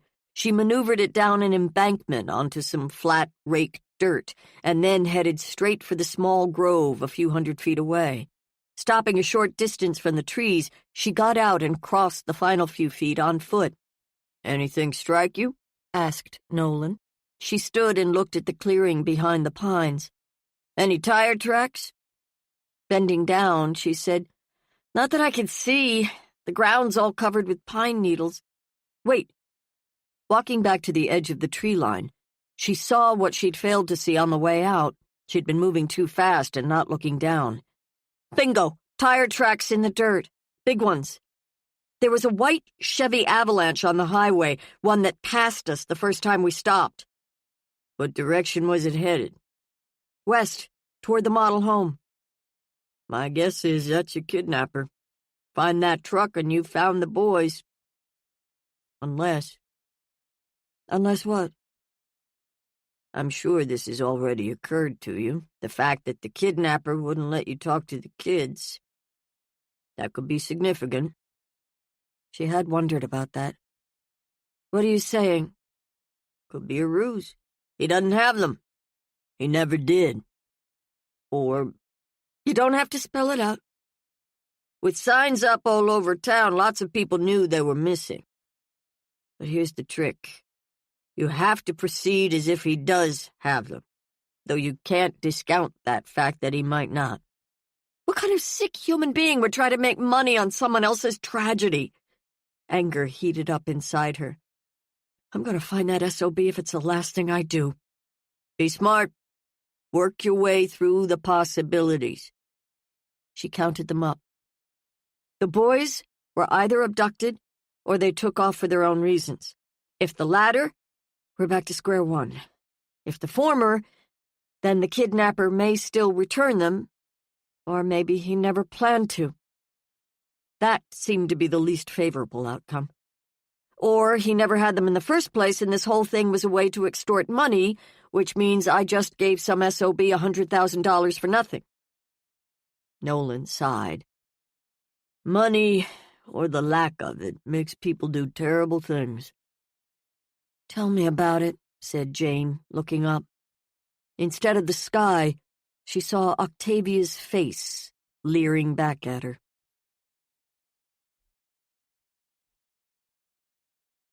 Chapter 18. It was later that night, curled up in an armchair, that Suzanne realized what she had to do. Branch was across the room, sprawled on the couch, a baseball game on TV, his eyes glazed 1,000,000 miles away. Honey, she said. Yeah, he responded, unmoving. I need to go out. Okay? I have to talk to Burton Young. That's probably good. Talking to another minister will help you. Will you be okay while I'm gone?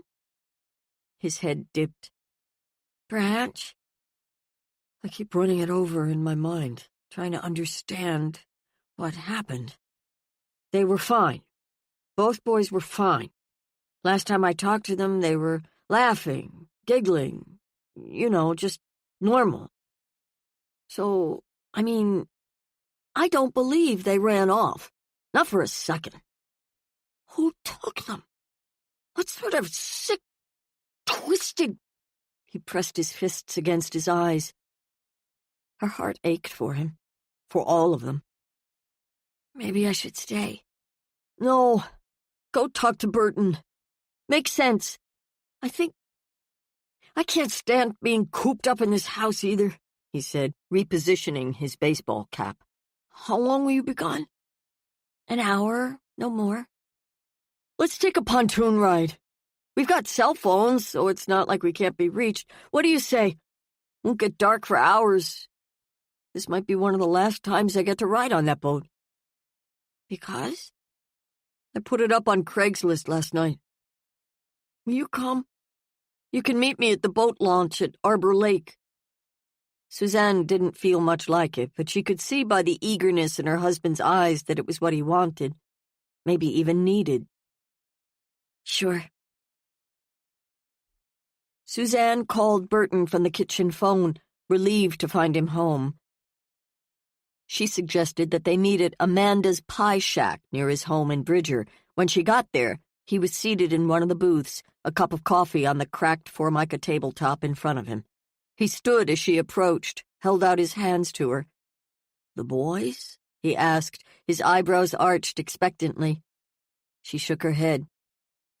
But the ransom? We paid it. They never came home. She felt herself begin to crumble. Sit, he said. Holding up his hand, he ordered another coffee. Have you had anything to eat? I'm not hungry. He sat back down and watched her. I appreciated your call yesterday, keeping me in the loop. Tell me how you are. She spoke slowly, explained what had happened, and ended by saying that she'd never felt so lost in her entire life. Burton was a frail, bookish man, so unlike Branch. His best feature was his eyes, clear, kind, full of warmth. He listened with his eyes, spoke with them, touched and even embraced people with them, if any of that was even possible. Suzanne had liked him from the moment they first met. She leaned back as a waitress set the coffee in front of her. How's Branch taking all this? I haven't told you the good news. He found a job. He'll be on probation for 6 months. After that, he'll get a raise and even some profit sharing. It's a good salary, more than he expected. Such great news. I'm so happy for you both. Thanks. And how's everything at the church? Vivian still being Vivian? She wanted to tell him, ached to explain what was going on inside her, but something always stopped her. She thought tonight might be different. All her normal defenses were down. Nothing felt real. Something you want to say? He asked. Could she? Guilt was combustible. As long as her lies went unchallenged, the guilt only increased. She wanted Burton's serenity, though she understood she would never have it. Not now. The past still tugged at her. Sometimes she tried to slip back into the old verities, try them on like a pair of old shoes. They didn't fit anymore. The soles were all worn away, and the toes felt too tight. Burton had helped start her on a spiritual journey she assumed would bring her great happiness and fulfillment.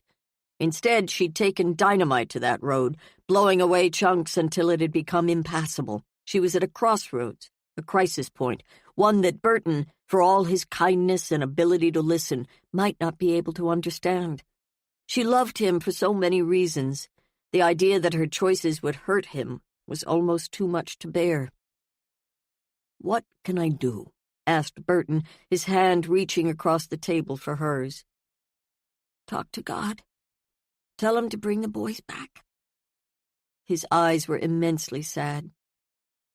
"What good are we if God won't reach down into the world and act when we ask him to? We're his priests, his intercessors. How can he stand to watch all this pain and not do something about it?" She couldn't help herself. The words had simply fallen out of her mouth. "It doesn't work like that. The pain is what teaches us." What did the Holocaust teach us? Biafra? 6,000 years of war and rape, hunger and ravaged lives, children dying before they even have a chance at life. I feel so alone, Burton. Why does God seem so cold, so indifferent? I'm sorry this is happening to you. It's not just Gabriel. This has been growing in me for a long time. Even before my first husband died, I was questioning my beliefs. What the church teaches, it doesn't make sense to me anymore." "I see." Still holding her hand, he said, "And Vivian didn't help matters." I hate the way she uses God as a weapon. But again, it's more than that. How can any human being ever say they know the mind of God? You still believe in God? I believe in a consciousness beyond ourselves, but not the gods we've created in our own image, for our own purposes, to serve our needs, our fear of death. Then you have to find a new path. She gazed up into his eyes. You don't condemn me? Condemn you? Why would I do that? You're struggling, just like the rest of us.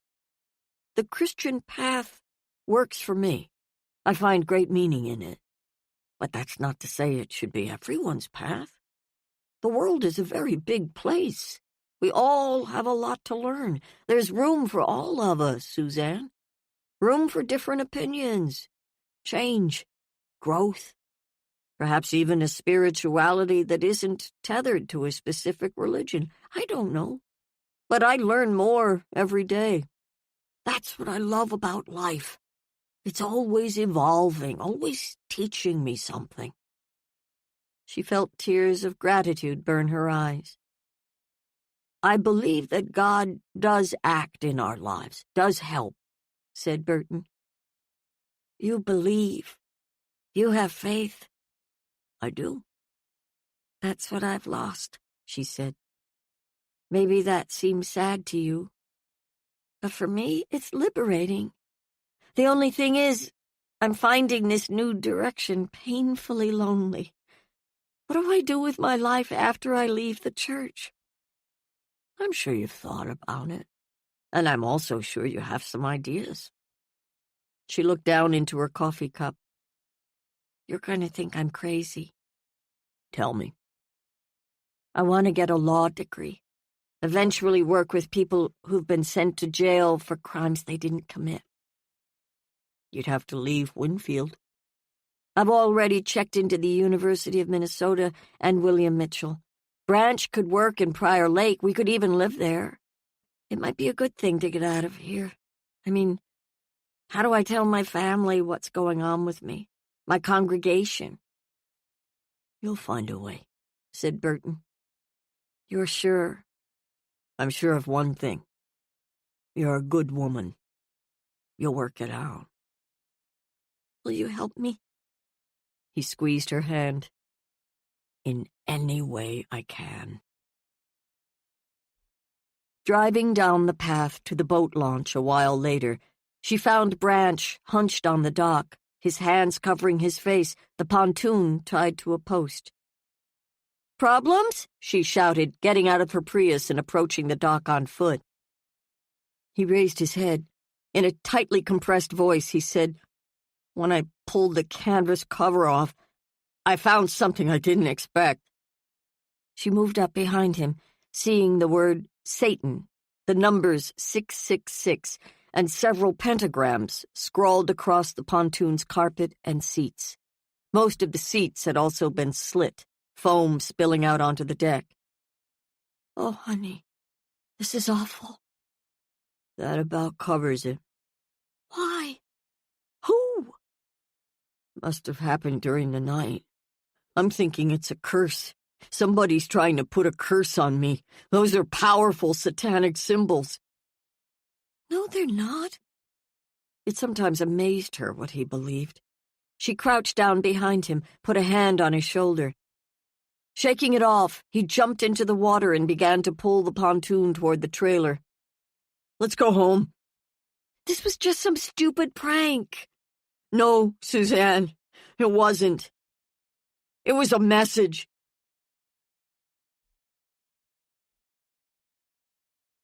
Chapter 19. I feel like the proverbial rat, said Cordelia, the last words of the cliché left unspoken as she held the trunk of her car open while Jane lifted in her overnight bag. Nothing proverbial about you, said Jane with a smirk. I am not saying I think this situation is a sinking ship. It's just I have to get back to the cities because of the infestation. Cordelia had been on the horn earlier with Bulger, who informed her that Hattie's bug collection, the one she hid in her closet, the one nobody knew about, had somehow made a jailbreak. Centipedes, spiders, flies, silverfish, and a veritable flotilla of other tiny insects were roaming the loft at will. Thank God Bulger was there to take charge. He's calling a pest control company. Is Hattie okay with all the potential destruction of life? Asked Jane. She's not the least bit bothered, as long as she gets to do the autopsies. Excuse me? Don't you remember when Blanche came inside with 2 huge, horribilious June bugs attached to her fur? Not really. Blanche was the matriarch of Cordelia's cat colony. Bulger and I were both scared to death that their demise would send Hats into a paroxysm of grief. Turned out she was fascinated. She used a magnifying glass to dissect the carcasses. Maybe you're raising a medical examiner. Cordelia shivered. Hattie's a strange child. Sometimes I wish she could be strange in a normal way. You know, like have a crush on Betty Davis. Or Natalie Portman. Right. Or insist on viewing Alfred Hitchcock's Complete Oeuvre in one sitting. Like you did when you were a kid. Exactly. Jane shrugged. Different strokes. How lovely, Jane, that you can so concisely sum up Hattie's psychological depths. They were standing outside the motel, sweating in the oppressive evening heat. Jane looked up at the cloudless twilight sky and said, We need a storm to break this weather. We need something, all right, said Cordelia, sliding in.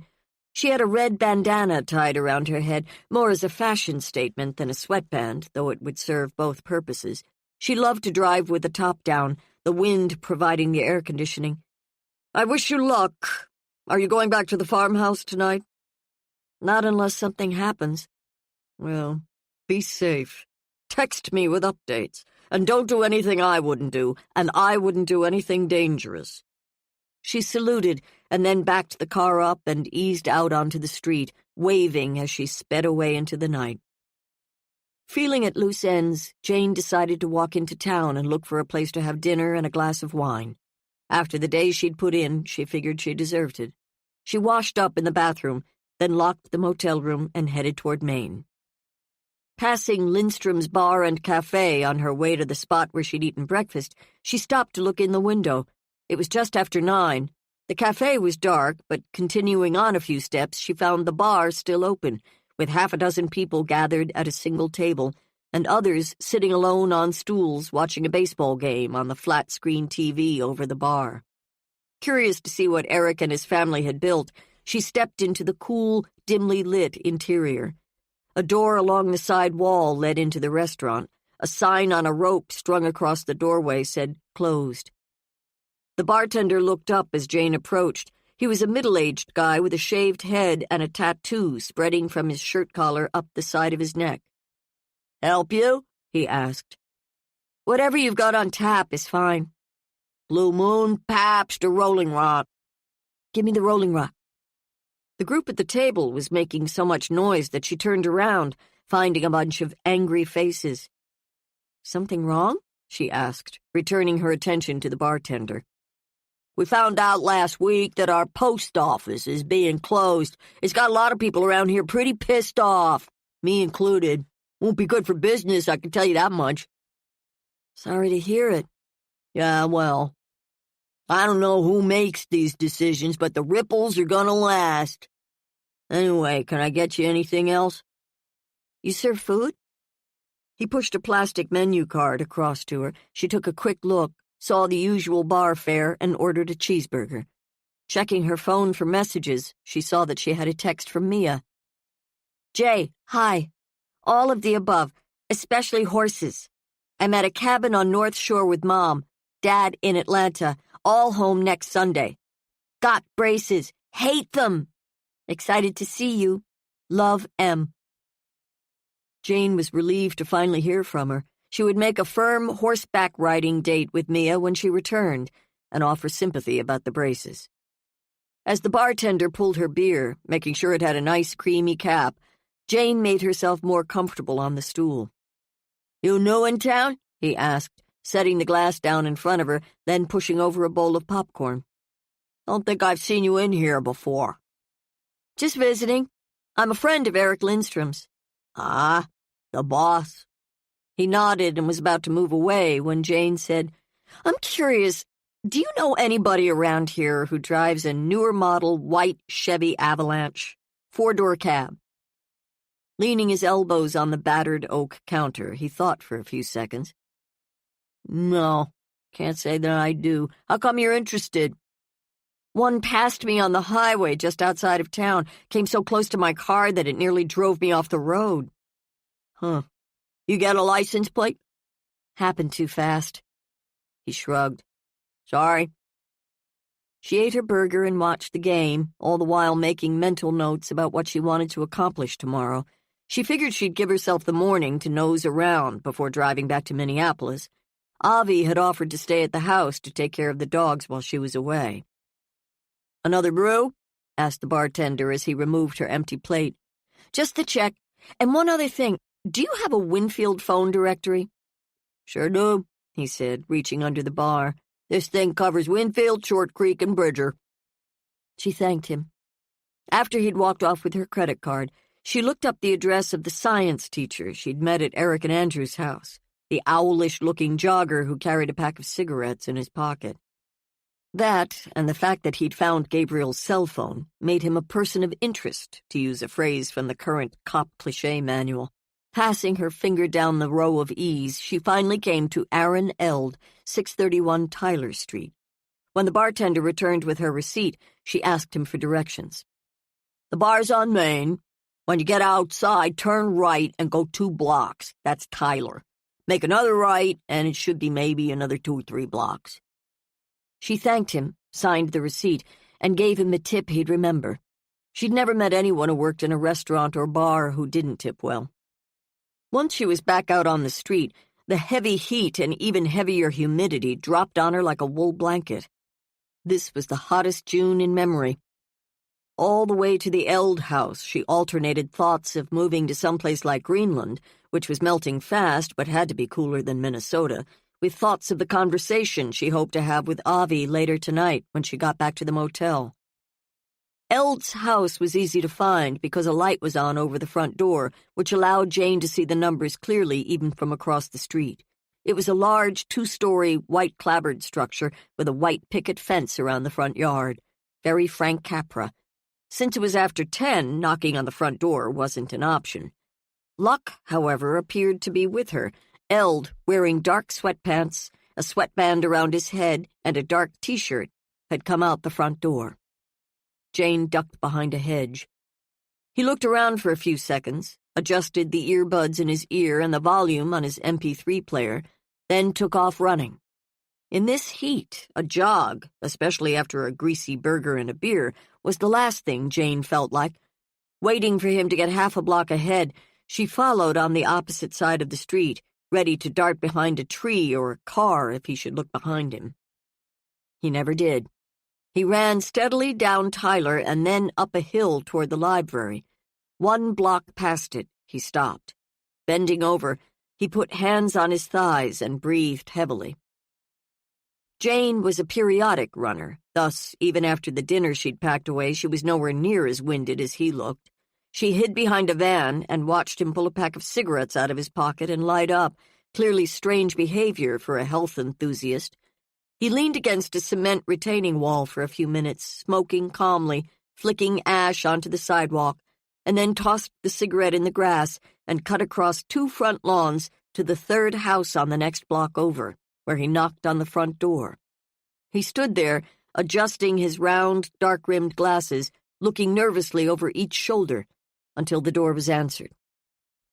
Jane assumed that in the darkness he wouldn't recognize her as the woman he'd met at the farmhouse.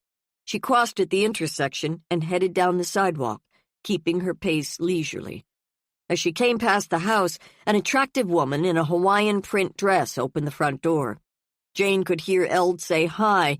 The woman responded with something that sounded like, "You're late." She touched his arm and then stepped back, allowing Eld to enter. The door was quickly shut. Jane took note of the address, 718 Morgan, and studied the house. It was much bigger and older than Eld's, a stately, mock-Tudor 2-story with lots of timbering on the 2nd floor and a large sunroom off the east side. It was also bigger than the other houses on the block and set farther back. Everywhere Jane looked in this small town, she found houses for sale, houses with foreclosure notices tacked to the side of the door. This was the most prosperous-looking street she'd seen. The light in the living room snapped off. A few seconds later, a light came on in the basement. Eld had come out onto his front steps, giving the impression of a man going for his nightly jog, and yet that had obviously not been his intent. Was he trying to fool his wife about his true destination? Was he having an affair with a woman who'd answered the door? Nothing particularly unusual about that. People slept around all the time. Still, there could be other reasons for the visit. Darting across the grass, she crept up to one of the lighted basement windows. Through a crack in the curtain, she was able to see Eld seated at a desk in front of a desktop computer. The woman entered carrying a filled wine glass and sat down across the room on a sofa. She looked uncomfortable, fidgeting with her collar, taking regular sips of wine. She kept looking over her shoulder toward the doorway as Eld tapped away at the keyboard. Jane mentally crossed off the possibility of an affair. Eld kept checking his watch. Half an hour after he'd arrived, he rose from the desk chair and said something to the woman. She waited for him to walk in front of her, then turned off the overhead light and closed the door behind her. Jane took it as her cue to trot back across the street, where she crouched down behind a car and waited for Eld to come out. She assumed his reason for the visit was to use the computer, although when he didn't come out immediately, Jane began to reassess what might be going on inside. It took another 15 minutes before he reappeared. The woman wasn't with him this time. He looked both ways down the street, then took off, running in earnest. It was late. Jane had no desire to follow him back to his house and no way to get into the home he'd just left. She was tired, mentally burned out. All she wanted was a shower, a brandy, and a chance to talk to Avi.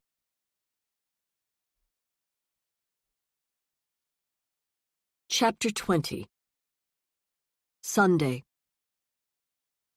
As the bells of a nearby church rang out the hymn, Faith of Our Fathers, Jane walked up the steps to the Eld house and knocked on the front door. When it opened, instead of Eld, a young woman with lush, copper-colored hair and a nasty-looking rash on her cheeks appeared. "Can I help you?" she asked, her smile crooked and friendly. "Mrs. Eld?" "Holly." "My name's Jane. I was hoping to talk to your husband." "He's not here right now." Standing back, Jane took off her sunglasses and gazed up at the second floor. "You've got a beautiful home. Have you lived here long?" 7 years. We love it. I've been driving around. Seems like a nice town, except for all the for sale and foreclosure signs." The woman leaned against the door jamb. "You're not from around here?" "No. You know, there's a house up on Morgan. It's a 2-story Tudor, larger than the other homes around it, sits further back from the street. Do you know who owns it?" Holly glanced over Jane's shoulder at the CRV parked by the curb. "The woman's name is Myra Taft." "She a friend?" "Yes, a good friend. Her husband died a couple of years ago. She teaches up at the middle school with Aaron. How come you're interested?" "Actually," said Jane, handing Holly one of her cards, "I'm here on business." Holly read the front, then flipped it over. "You're a private investigator?" "Andrew Waltz and Eric Lindstrom hired me to help them find their son, Jack, and Gabriel Bourne. You know them?" She hesitated. "I saw the signs around town." "I was hoping to talk to Aaron about them." "About those boys? He doesn't know anything." "He found Gabriel's cell phone the day after he went missing." "He did?" "He didn't mention it." She examined the card. "Are you suggesting that my husband had something to do with their disappearance? Because if you are, I'm here to tell you you're wrong." Jane thought it was odd that Holly would immediately jump to such a dark conclusion. "It's nothing like that. I just wanted to talk to him for a couple of minutes." "So, like, you think someone in Winfield took those boys? They could have run away, you know." "We have evidence that it was an abduction." "I'm sorry. How awful." "We don't know who did it," said Jane. "But we know why. Money." "Doesn't seem like that would eliminate many people. I mean, who doesn't need money?" "Your husband's a jogger, right?" "Yeah," she said warily. "He sure must be dedicated to jog in this heat." She shrugged. "He hasn't been doing it long, just the last couple of weeks, since school let out for the year. He runs in the morning and in the evening. It's cooler then." "Is he trying to quit smoking?" "Smoking?" "Well, I mean, the two don't really mix." Holly's reaction suggested she hadn't thought about it. "No, I suppose that's true." "I hear he's very well thought of at the middle school, a popular teacher." "Depends on who you talk to." "Your husband's had some problems?" Jane could tell by the look in Holly's eyes that she'd asked one question too many. Holly was done talking. "Look, Aaron should be back later. If you want to speak with him, you can come back. I should really go." Jane was about to thank her for her time, but before she could get the words out, Holly had shut the door. In the sweltering morning sun, Jane stood with Eric by the side of the farmhouse garage as he let fly with a stream of invective. "All I can say is if I didn't know it before, I do now. This town has more than its share of slime balls." On the west side of the garage, someone had sprayed the word fag in huge black letters. On the east side, the word die had been scrawled in equally huge letters. "I called Andrew," said Eric, walking back toward the house. He said he'd pick up some paint at the Walmart on the way over. They stopped before they reached the front porch. "Have you heard from Suzanne and Branch today?" asked Jane. "I called, but nobody answered." Pushing her hands deep into the pockets of her jeans, she said, "This is hard for me to admit, Eric, but I feel like I failed you. Badly." Probably not the smartest statement ever made by a professional investigator, but it was how she felt. She couldn't hide it. "No," he said quickly. "You did everything you could. Hell, I don't know how we'll ever pay you back the money you lost." "Don't give it another thought. It wasn't my money." "It was your father's. Cordelia mentioned that." "She's mistaken. The person who gave it to me, who asked to remain anonymous, won't even miss it. She'd already made a deal with the devil. Nothing could change that now." "I'm not done," she added. "I just wanted you to know that I'm following up some leads. I can't promise they'll get us anywhere." As they were talking, a police cruiser pulled into the yard. "It's Steinhauser," said Eric. "What the fuck is going on?" demanded the officer, bursting out of the front seat and heading straight for them. Eric glanced at Jane. "Going on? I just talked to my chief. I've been taken off the case." Your sister and her husband were in his office when I got to the station this morning. An hour or so after they left, I was called in and ordered to drop my investigation. No explanation. It was given to Bill Jennings. Bill freaking Jennings. I've been a police officer twice as long as he has." "I don't know anything about it," said Eric. Steinhauser turned to Jane.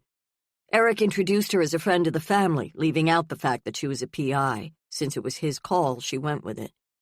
Steinhauser was older than Jane had expected, gray-haired, bow-legged, gut spilling over his belt. With prominent dark circles around his eyes and a body that sagged in the heat, he struck her as a man who was bone-weary. "I don't know what you folks are trying to pull," he said. "I'm good at my job. I don't expect people to go behind my back and make problems for me." "You better talk to my sister," said Eric. "I tried. I stopped by her house on the way over here. Nobody was home. You can't expect miracles, you know. I've been busting my ass trying to figure out what happened to those kids. They aren't just names to me. I know them. I care about them." "I believe that. What happened back at the station is absolute bullshit. You hear me?" His face looked blistering hot. "You see your sister, you tell her to call me. She's got my number." With that, he got back in his cruiser and backed out of the drive. "Boy," said Jane, watching the squad car roar off onto the county highway. "That guy's got one hair-trigger temper. I don't think I'd want him around my kid." When Jane stopped by Suzanne and Branch's house later in the morning, she was relieved to see Suzanne's Prius out front. She didn't want to drive back to Minneapolis before she'd had a chance to check out Gabriel's bedroom. Suzanne answered the door, ushering Jane into the living room and asking if she'd like something cold to drink. "No thanks," said Jane. As they walked out to a flagstone patio in the back, Jane explained that she was at the farmhouse with Eric earlier when Steinhauser had arrived, mad as hell that he'd been taken off the case. "He said you and Branch had been in to talk to his chief, that it was all your doing." Suzanne sat down in the shade. "It was. Can I ask why?" Jane sat down across from her. Taking a deep breath, she said, "Have you ever had a bad feeling about someone? That something wasn't right about them?" "Sure. That's how I feel about Steinhauser." She explained about an altercation between Branch and the cop after one of Gabriel's Little League games. "That's why we had him taken off the case." "Sounds like the right call," said Jane. "Yeah. You sure I can't get you something to drink?" "Actually, I'm here because I want to look at Gabriel's bedroom." "I don't know what you think you'll find," said Suzanne. "I've searched every inch of it and haven't found anything out of the ordinary." "Did Gabriel have a computer?" "Not one that was connected to the internet. I used the computer at church. Branch didn't need one anymore after his landscaping business died. We felt the dial-up modem was an expense we couldn't afford." Running a hand through her hair, she continued, "I've looked all over his computer. So did Branch. There isn't much on it. He's not on Facebook. She laughed. That's the last thing Gabriel would be interested in. I'm sad to say that he doesn't have a lot of friends. Since his dad's death, it's been hard for him. Branch has really helped him develop some of his athletic and outdoor skills, but mostly he's a quiet kid. He likes to spend his free time reading when he isn't with Jack at the farmhouse. I've been working so much overtime this past year that I was surprised by how many books he had in his room. Books about everything. Fiction, nonfiction. He especially likes fantasy. I think most kids do. Go ahead upstairs and take a look for yourself. Checking her watch, she added, I've got a meeting at church in half an hour, something I can't miss. Is that enough time? I'll make it work, said Jane. Suzanne offered to walk her upstairs, but Jane said she could find her way. She left Suzanne sitting at the table, seemingly lost in thought even before Jane had gone inside. Gabriel's bedroom was unusually neat for a boy his age. The closet was organized, as were all the dresser drawers.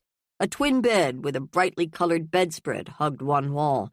Directly across from it, under the only window in the room, was a low bookshelf half filled with books. Stacks of magazines, a couple of board games, a football, a few framed photographs, boxes of CDs, a mini remote-controlled race car, and a new-looking CD player with fairly large speakers filled up the rest. On the wall by the door was a Hobbit map of Middle-earth. Next to that was a black-and-white poster of the band Boys Like Girls.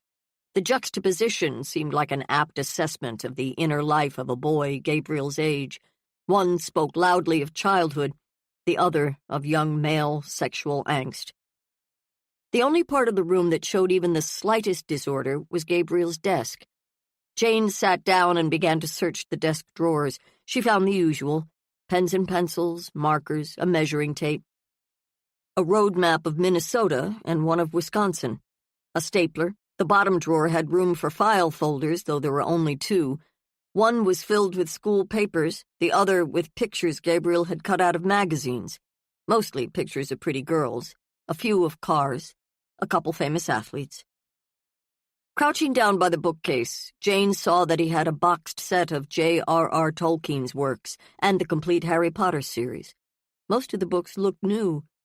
Pressing her finger on the spines as she moved down the row, she did see evidence of an eclectic mind. Gabriel was not only drawn to fantasy, he also seemed to be interested in archaeology, geology, karate, botany, photography, ESP, extraterrestrials, and cooking. Most of the magazines were sports-related.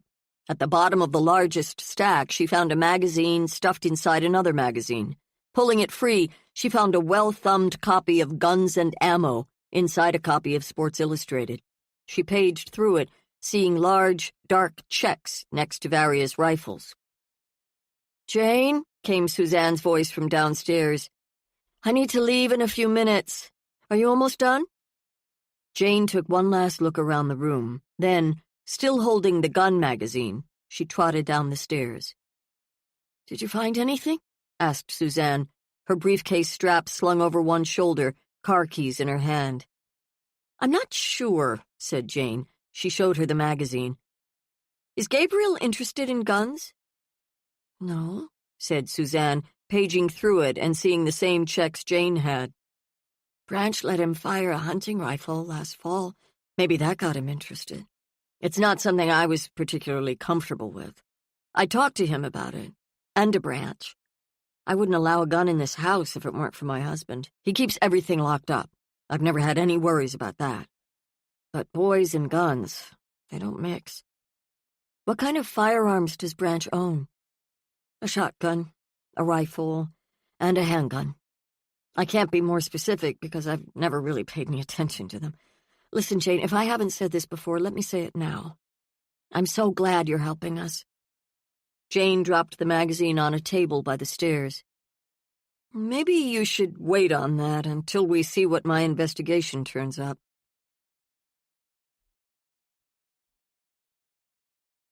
Chapter 21.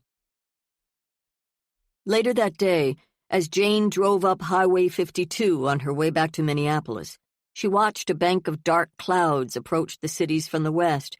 When she turned on the radio to get the forecast, she was informed that most of the southern part of the state was under a tornado watch until midnight. She'd been expecting a storm. All the heat and humidity pretty much guaranteed it. By the time she turned onto her street, the wind had picked up and the sky had turned that shade of yellow-gray she knew meant trouble. An instant later, the city sirens started wailing. Up ahead, Georgia Dietrich, Avi's detestable roommate, had just emerged from the front door of Jane's house. "Screw that," she whispered, indulging in the inevitable moment of teeth-grinding. As Georgia backed her way down the sidewalk, she blew kisses until she reached her car. To Jane's knowledge, Georgia had never come over before, although what happened when she was away was anybody's guess. Jane wanted to trust Avi, desperately wanted to. But something inside her always fought the idea. It was probably her own insecurity talking, which upset her because she'd never thought of herself as insecure before. Until now, she'd assumed that Avi spent her days upstairs writing. It annoyed Jane. No, it downright infuriated her to see Georgia on her property. Okay, so she was jealous. She was human. She was insecure, and she was pissed. Waiting until Georgia had driven away, she parked in the drive and entered the house through the back door. The dogs, tails wagging like turbocharged metronomes, raced into the kitchen to greet her. "Hey, babes," she said, crouching down. Mouse nuzzled her hand with his chilly nose, while Gimlet jumped up and down trying to lick her face. She spun around so many times in her utter glee that she fell over. Dogs were so obvious, no subtlety at all, which was why she loved them. She scratched their backs, rubbed their ears, everything she knew they loved. "Where's Avi?" she asked, straightening up. Walking to the bottom of the stairs, she called, "I'm home. You up there?" "Just a sec," came Avi's voice. "The sirens are going off. We better get to the basement." Avi appeared at the top of the steps, wearing a football helmet and holding a fifth of Jack Daniels. "God, I'm glad you're home," she said, trotting down the steps. "Just so you know, I'm terrified of thunderstorms." This was news to Jane. "Thus the helmet?" "Brain protection. If you want, I'll get you one. When I was a kid, I used to hide under my bed every time there was a storm. Sometimes I'd throw up. It was disgusting." "Is that still a problem?" "Not so much." Once ensconced on the edge of the bathtub in the basement bathroom, with the dogs snugged together on a dog bed Jane had dragged into the room, Avi ripped the plastic off the cap of the whiskey bottle and took a swig. She held it up. "You?" "Think I'll pass." "Steadies the nerves," she said, ducking at a crack of thunder. As the storm raged outside, Jane approached the subject of Georgia. "Hey, I saw Georgia leave as I was driving up." "Yeah." Avi adjusted the strap on the helmet. "She came because of the good news." "Good news?" She took another swig of whiskey. "That agent you told me about? I sent her the new book yesterday, just like I promised. I stopped obsessing and just did it. This morning, I had an email from her saying she'd read it last night. She had several other books scheduled first, but had forgotten to load them onto her iPad. Since she had my email with the attachment, she opened it. Jane, believe it or not, she loved it. Once she'd started reading, she said she couldn't put it down. She saw the wholeness in my characters, not just the weirdness, the fractures. She seems to really get what I'm trying to do. She wants to represent me. Asked if I had other books she could look at. I'm in, Jane. Thanks to you." She tried to give Jane a kiss, but the face mask clunked against Jane's chin. And Georgia was the one she called, thought Jane. Not her. Great. Just superb. "Then," said Avi, taking another swig, "slow down with that stuff." "Huh? Oh, sure. Anyway, this afternoon I get a call from a woman, Elaine Ducasse, from Ducasse and Ducasse. It's a very classy, small press in Chicago. She wanted to see the entire manuscript. So, I said, hell, sure. I emailed it to her. I suppose the agent must have contacted her right away. Can you believe it? I've already got a read at a publishing house. It's not New York, but it's not Podunk and Sons Press either. That's incredible. Boy, howdy. The house shook as more thunder rolled over them. Avi slid closer to Jane. Put your arms around me. Jane had no trouble handling that request. You're not frightened of thunderstorms? Asked Avi. Well, I don't exactly love them. We'll be okay. Sure we will. Waiting a beat, Jane said, Why did you tell Georgia your good news and not me? What? Oh, now don't get all bent out of shape. I was on the phone with her when I got the email. Then I got busy looking at other manuscripts, deciding what I should or shouldn't send. Out of the blue, she stopped by a few minutes later to congratulate me. Nuzzling closer to Jane, she added, Come on, I knew I'd see you tonight. Jane didn't say anything, mainly because she wasn't sure how she felt. Georgia's restful to be around, said Avi. She's predictable. I like that. I'm not restful? Tipping Jane's face toward her, she said, Anything but.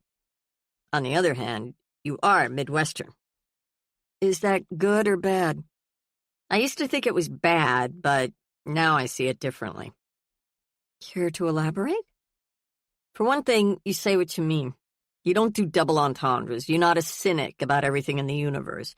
You don't strike poses for effect. That isn't to say you aren't hard to read sometimes. No harder than you are. She took another swallow. Here's the thing. I have to be sure this time. I create people for a living, or what I hope will be a living one day. The problem is, I don't just do it in my books. I've always fallen in love way too easily. When I do, I stop seeing who the person really is, and instead, I make them fit what I need. Wish I'd met you before you reformed. No, this is better. I think you could be the real thing, Jane. The one who lasts. But I have to make sure I'm not simply seeing what I want to see. I want the same things you do.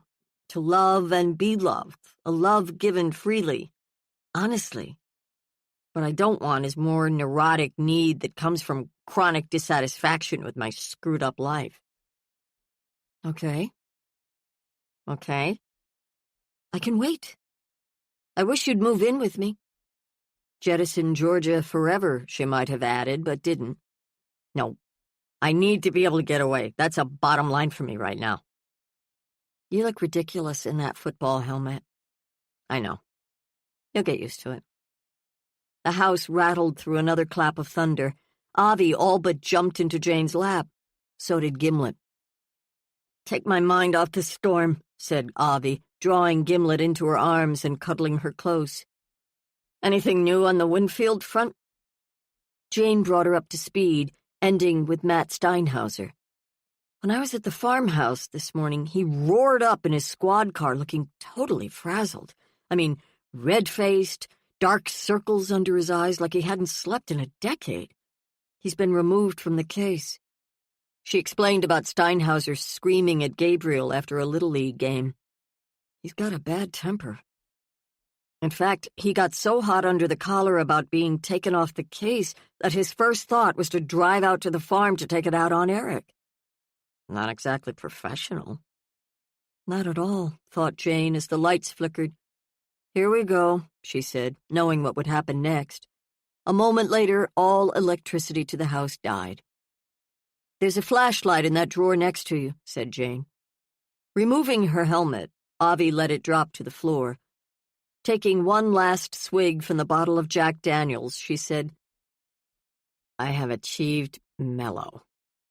Let's enjoy the dark, what do you say? She ran a finger down the front of Jane's shirt. And say hello properly. Jane didn't need to be coaxed.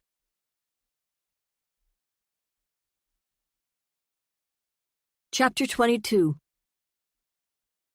As the wind gusted through the trees, Eric ran toward the garage, shouting, Come in the house, you idiot, before you blow away.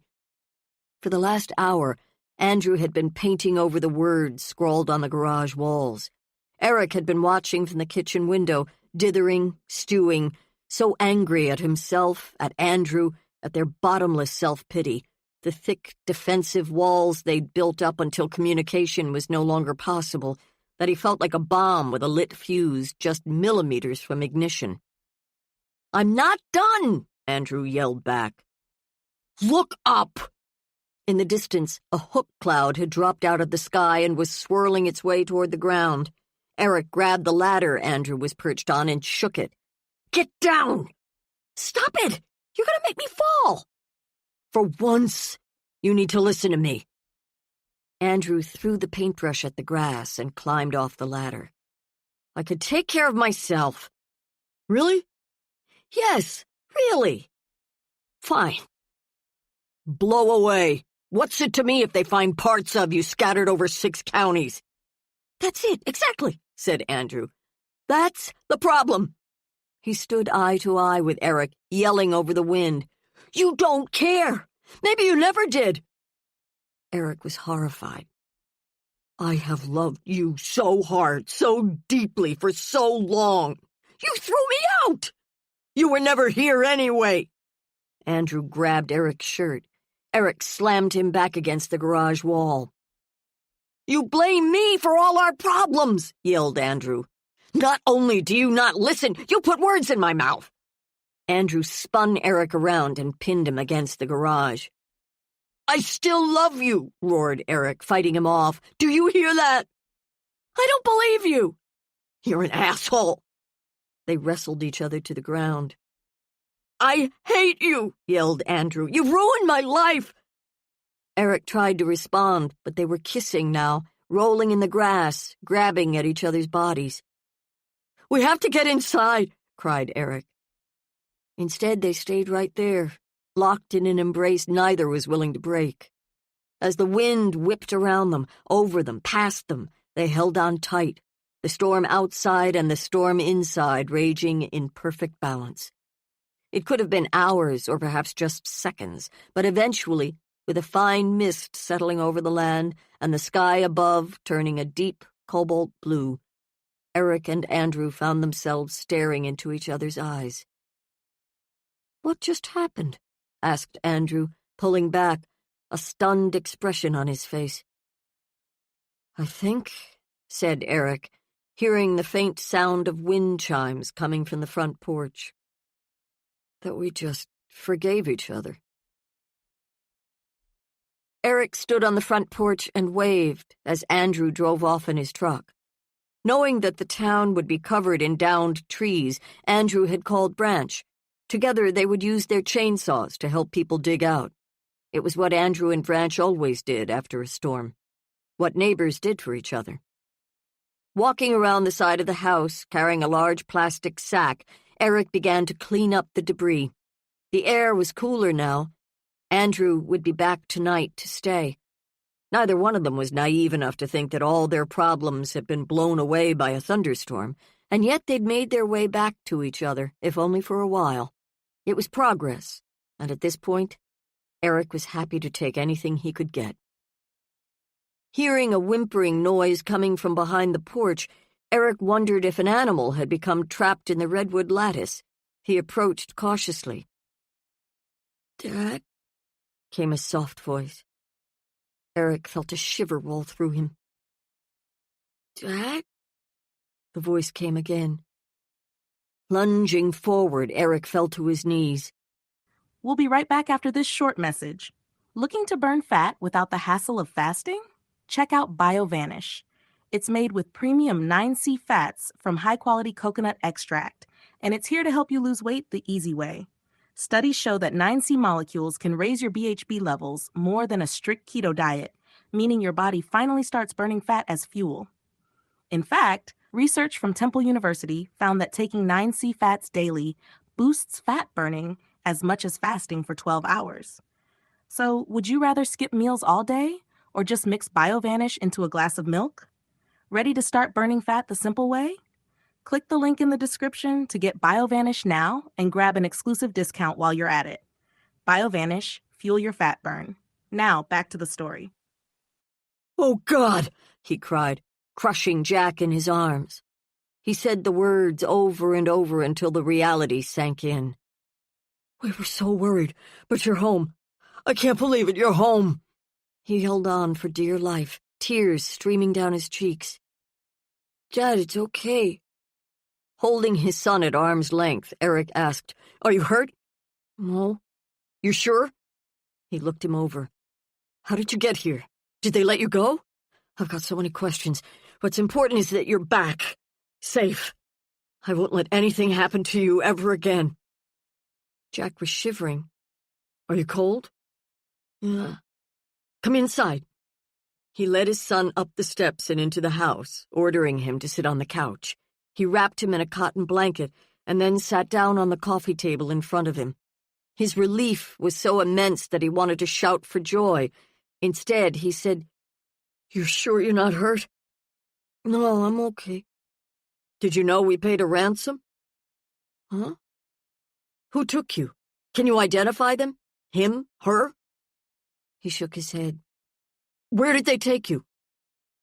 "I don't know where." "Was it a man?" "Yeah." "But you never saw his face?" He shook his head. "He had on a mask." "Could you identify his voice?" "Maybe." He seemed numb, his reactions flat. "Are you sure you're okay? He didn't hurt you in any way?" "I'm okay." "No bruises?" He began to examine Jack's arm, but Jack pulled it back under the blanket. "I told you, I'm fine." Eric studied his son, not quite sure what to think. "Papa and I were worried sick. What about Gabriel? Did they let him go too? Is he home?" "I don't know." "You don't know?" His eyes roamed the room. "We were separated." "Who? How? When were you taken? How did it happen?" "Can I have something to eat?" "Oh, Lord, of course you're hungry." "And something to drink?" Eric was appalled that he hadn't thought of it himself. "Come in the kitchen. I'll make you a sandwich." "Can I stay here?" "No," said Eric. He wasn't letting Jack out of his sight. "Bring the blanket." "Can I have 2 sandwiches? Or even 3, and a monster glass of milk?" "I'm going to call Papa, tell him you're home. And your Aunt Suzanne." Jack nodded, pulling the blanket up under his chin. "God, I'm so glad you're back." "Me too," whispered Jack. "Dad," his head dipped. I love you." The words and the sight of his boy so tired and pale would have broken Eric's heart if he hadn't been so relieved, so over the moon with pure joy.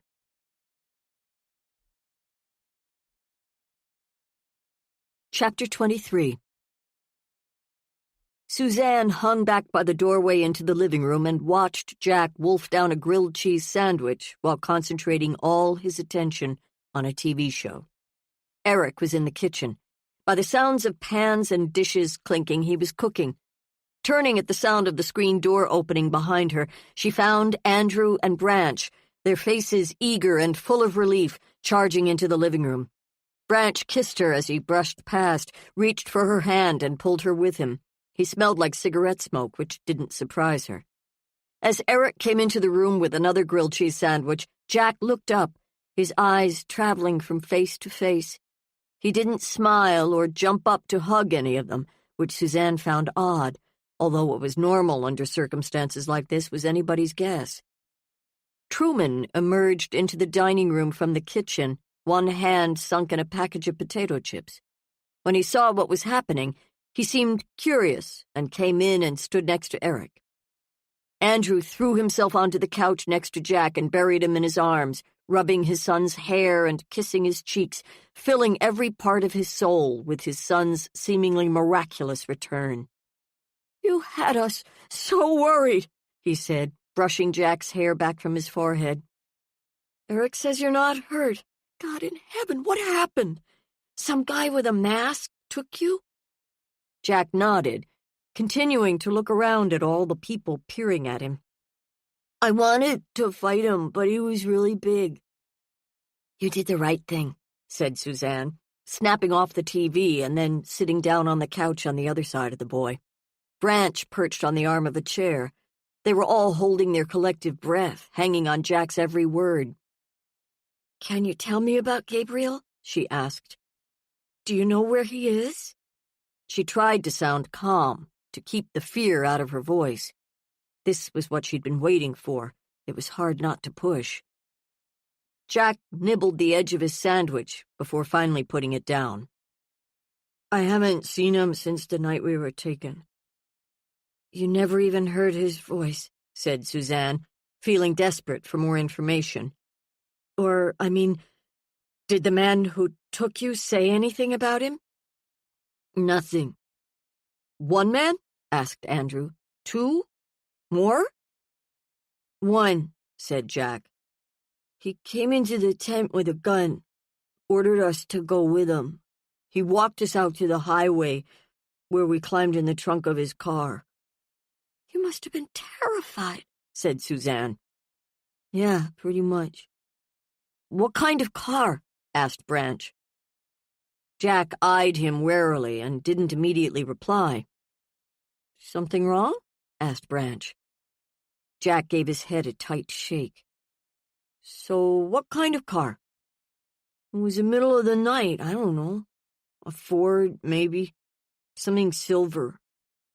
"A sedan?" asked Andrew. "Four doors?" "Yeah, I think so."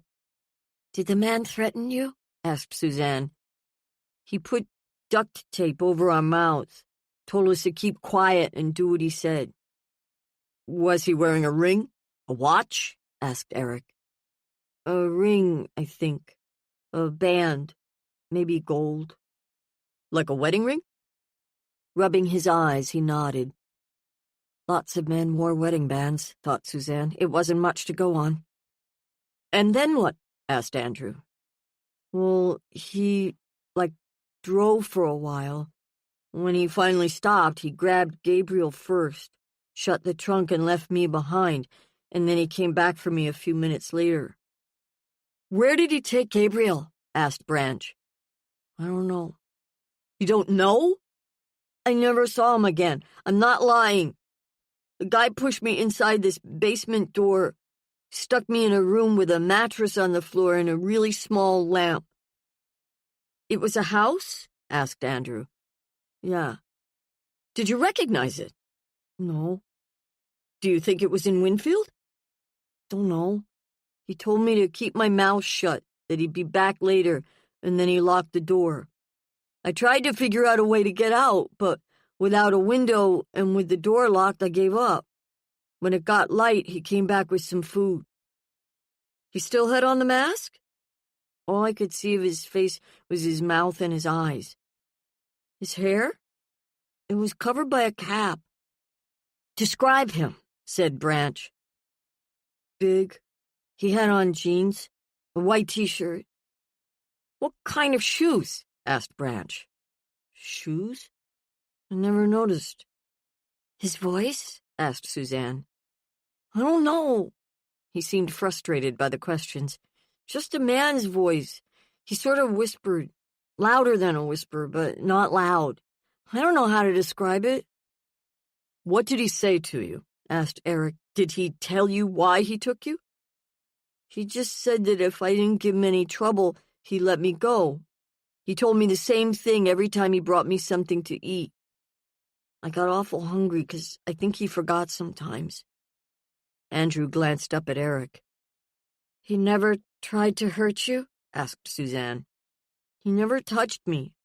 I hardly ever saw him. He left me a bunch of magazines to read." "Crap stuff." "Was there a name and address on the magazines?" asked Branch. "I think he maybe bought them to give me something to do." "Think you'd recognize him if you saw him again?" asked Andrew. "Maybe. I'm not sure." "Where do you think Gabriel is?" asked Eric. He shrugged, looked down at his half-eaten sandwich. "The guy with the mask's probably still got him." "Why would he let you go and not Gabriel?" asked Branch. "If I knew, I'd tell you. I'm afraid for him. Some guys They seem normal, but they're not. He flicked his eyes to Truman. Meaning what? Said Truman. People lie. This man lied to you? Asked Eric. He's a liar? Yeah, I hate him. I wish he was dead. His mouth drew together angrily and his face flushed. He refused to look up. Everyone exchanged worried glances. For the first time, Suzanne had the sense that Jack might be holding something back. How did it work when he let you go? Asked Branch. Pressing the heel of his hand to his eye, he said, he put me back in the trunk, drove me to a field along the county highway and let me go. Told me which way to head to get back to Winfield. And then he drove off. Was it daylight?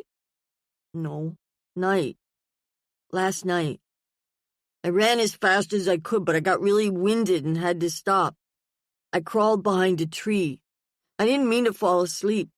When I woke up, it was light, so I started walking again. My ankle hurt for a while because I sort of twisted it, but then it went away. I saw the storm coming as I was getting close to the house. I hid next to the porch. I wasn't sure. What? Asked Eric. I guess I figured that you and Papa would be mad at me. Mad? Repeated Andrew, clearly aghast. Why? Because... You have to explain, said Eric. We need to understand. Because Gabriel wasn't with me. Because I wasn't brave. Oh, sweetheart, said Suzanne, squeezing his arm. Nobody blames you for anything. I do, said Jack. I should have been braver. Listen, said Eric, his hand slipping into the back pocket of his jeans. I think this is enough for now. Jack's pretty raw from all that's happened. He leaned over, rubbed his son's hair. Gotta understand that we have a lot of questions. We need to figure out who did this to you and make sure he pays for what he's done. And even more importantly, we have to find Gabriel. I'd help you if I could, said Jack, his eyes swelling with tears. I know you would, son, said Eric, and maybe you still can. But right now, I think you're tired. You should finish your sandwiches and your milk.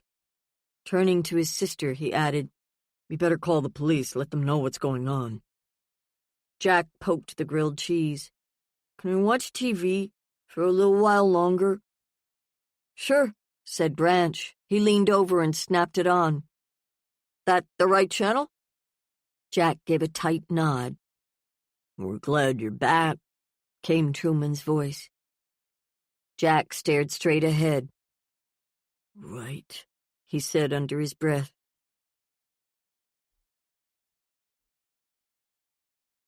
Chapter 24. Aaron found his wife sitting at their desktop computer next to the stairway when he came in that night. He'd been thinking that maybe this was the time to tell her. He had to come clean at some point, sooner rather than later. When he saw the stack of opened mail next to her, containing more than one bill, no doubt, his courage failed him. Context was everything, and if she was worried about money, his news could wait. When she looked up and gave him a full, happy smile, he was surprised. He couldn't find a single trace of tension or concern in her face. How come you're in such a good mood? He asked. I don't know, she said. I just am. They hugged, kissed. How are you feeling? Good, she said. The usual joint aches, nothing terrible. Anything new? He asked, jingling some change in his pocket. Aaron hadn't been home since early morning. After breakfast, he'd driven up to his sister's home in Burnsville to help his nephew fill out college entrance forms. No. Well, actually, yes, said Holly. A woman stopped by this morning. Her name's Lawless. She's a PI. Lawless? He turned the name over in his mind, remembering, though only vaguely, that he'd met her a few nights ago. Andrew Waltz and Eric Lindstrom hired her to find their son. What was she doing here? I'm not really sure. She wanted to talk to you. Me? About what? I don't know anything about that.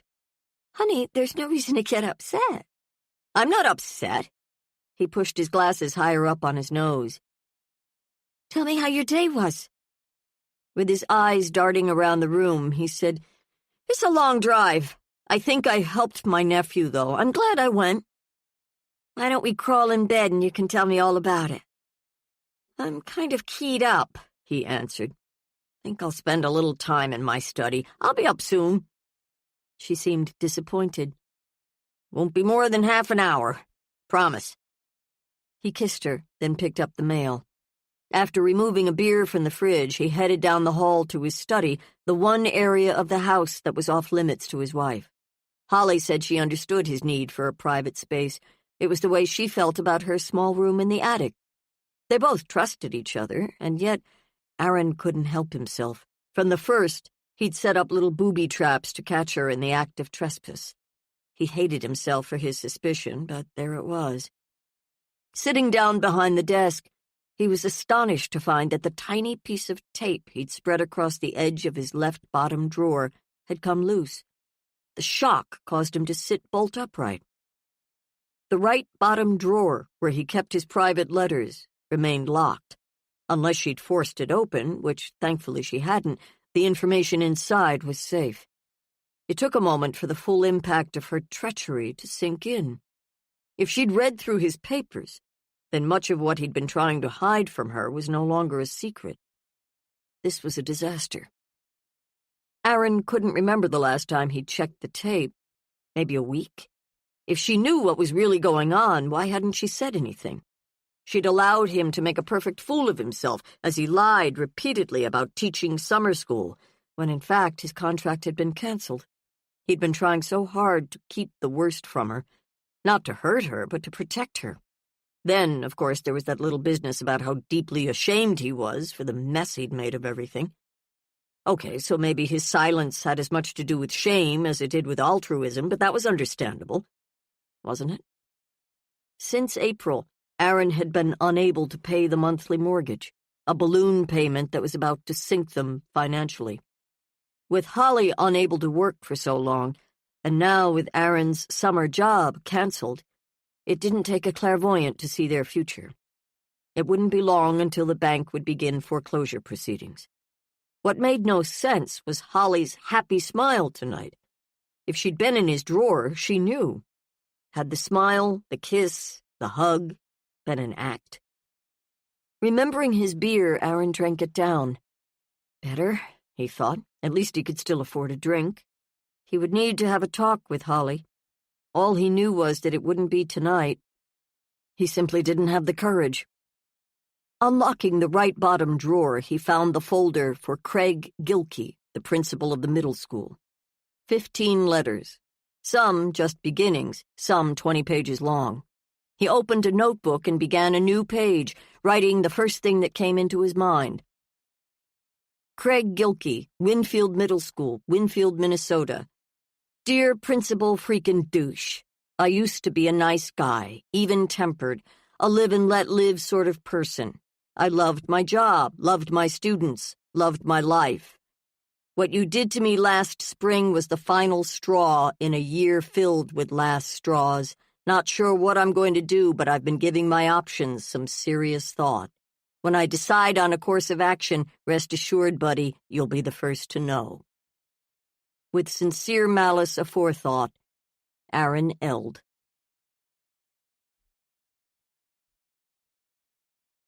Chapter 25. Monday.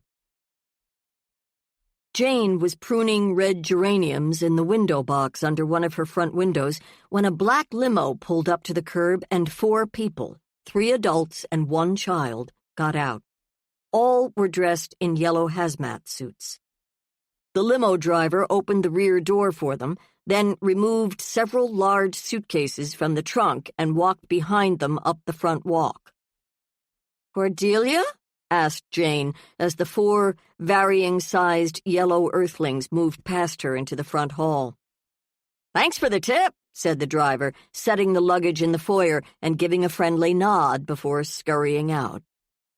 Cordelia had arrived at Jane's door wearing many unusual costumes over the years, but this was by far the strangest. "We've had an infestation," said Cordelia flatly, removing the elastic hood and unzipping the front of her suit. Octavia removed her hood as well. Bulger helped Hattie with hers and then removed his. "You mentioned something about that," said Jane. "That's when I thought it was merely Hattie's bug collection." "Bedbugs," said Octavia. "Linden Lofts is lousy with them." Jane grimaced. "We're clean," said Bulger, matching Jane's grimace with one of his own. "The luggage is new, as is all our clothing." "But why are you wearing hazmat suits to my house? I don't have an infestation." "We liked the way they looked," said Octavia, as if the comment made complete sense. "Melodrama," added Bulger. "It's hard not to be melodramatic when you're dealing with bedbugs." "For obvious reasons," continued Cordelia, "we didn't want to go to a hotel." "Hotels are breeding grounds," said Hattie, sitting down on the tile to cuddle with the dogs.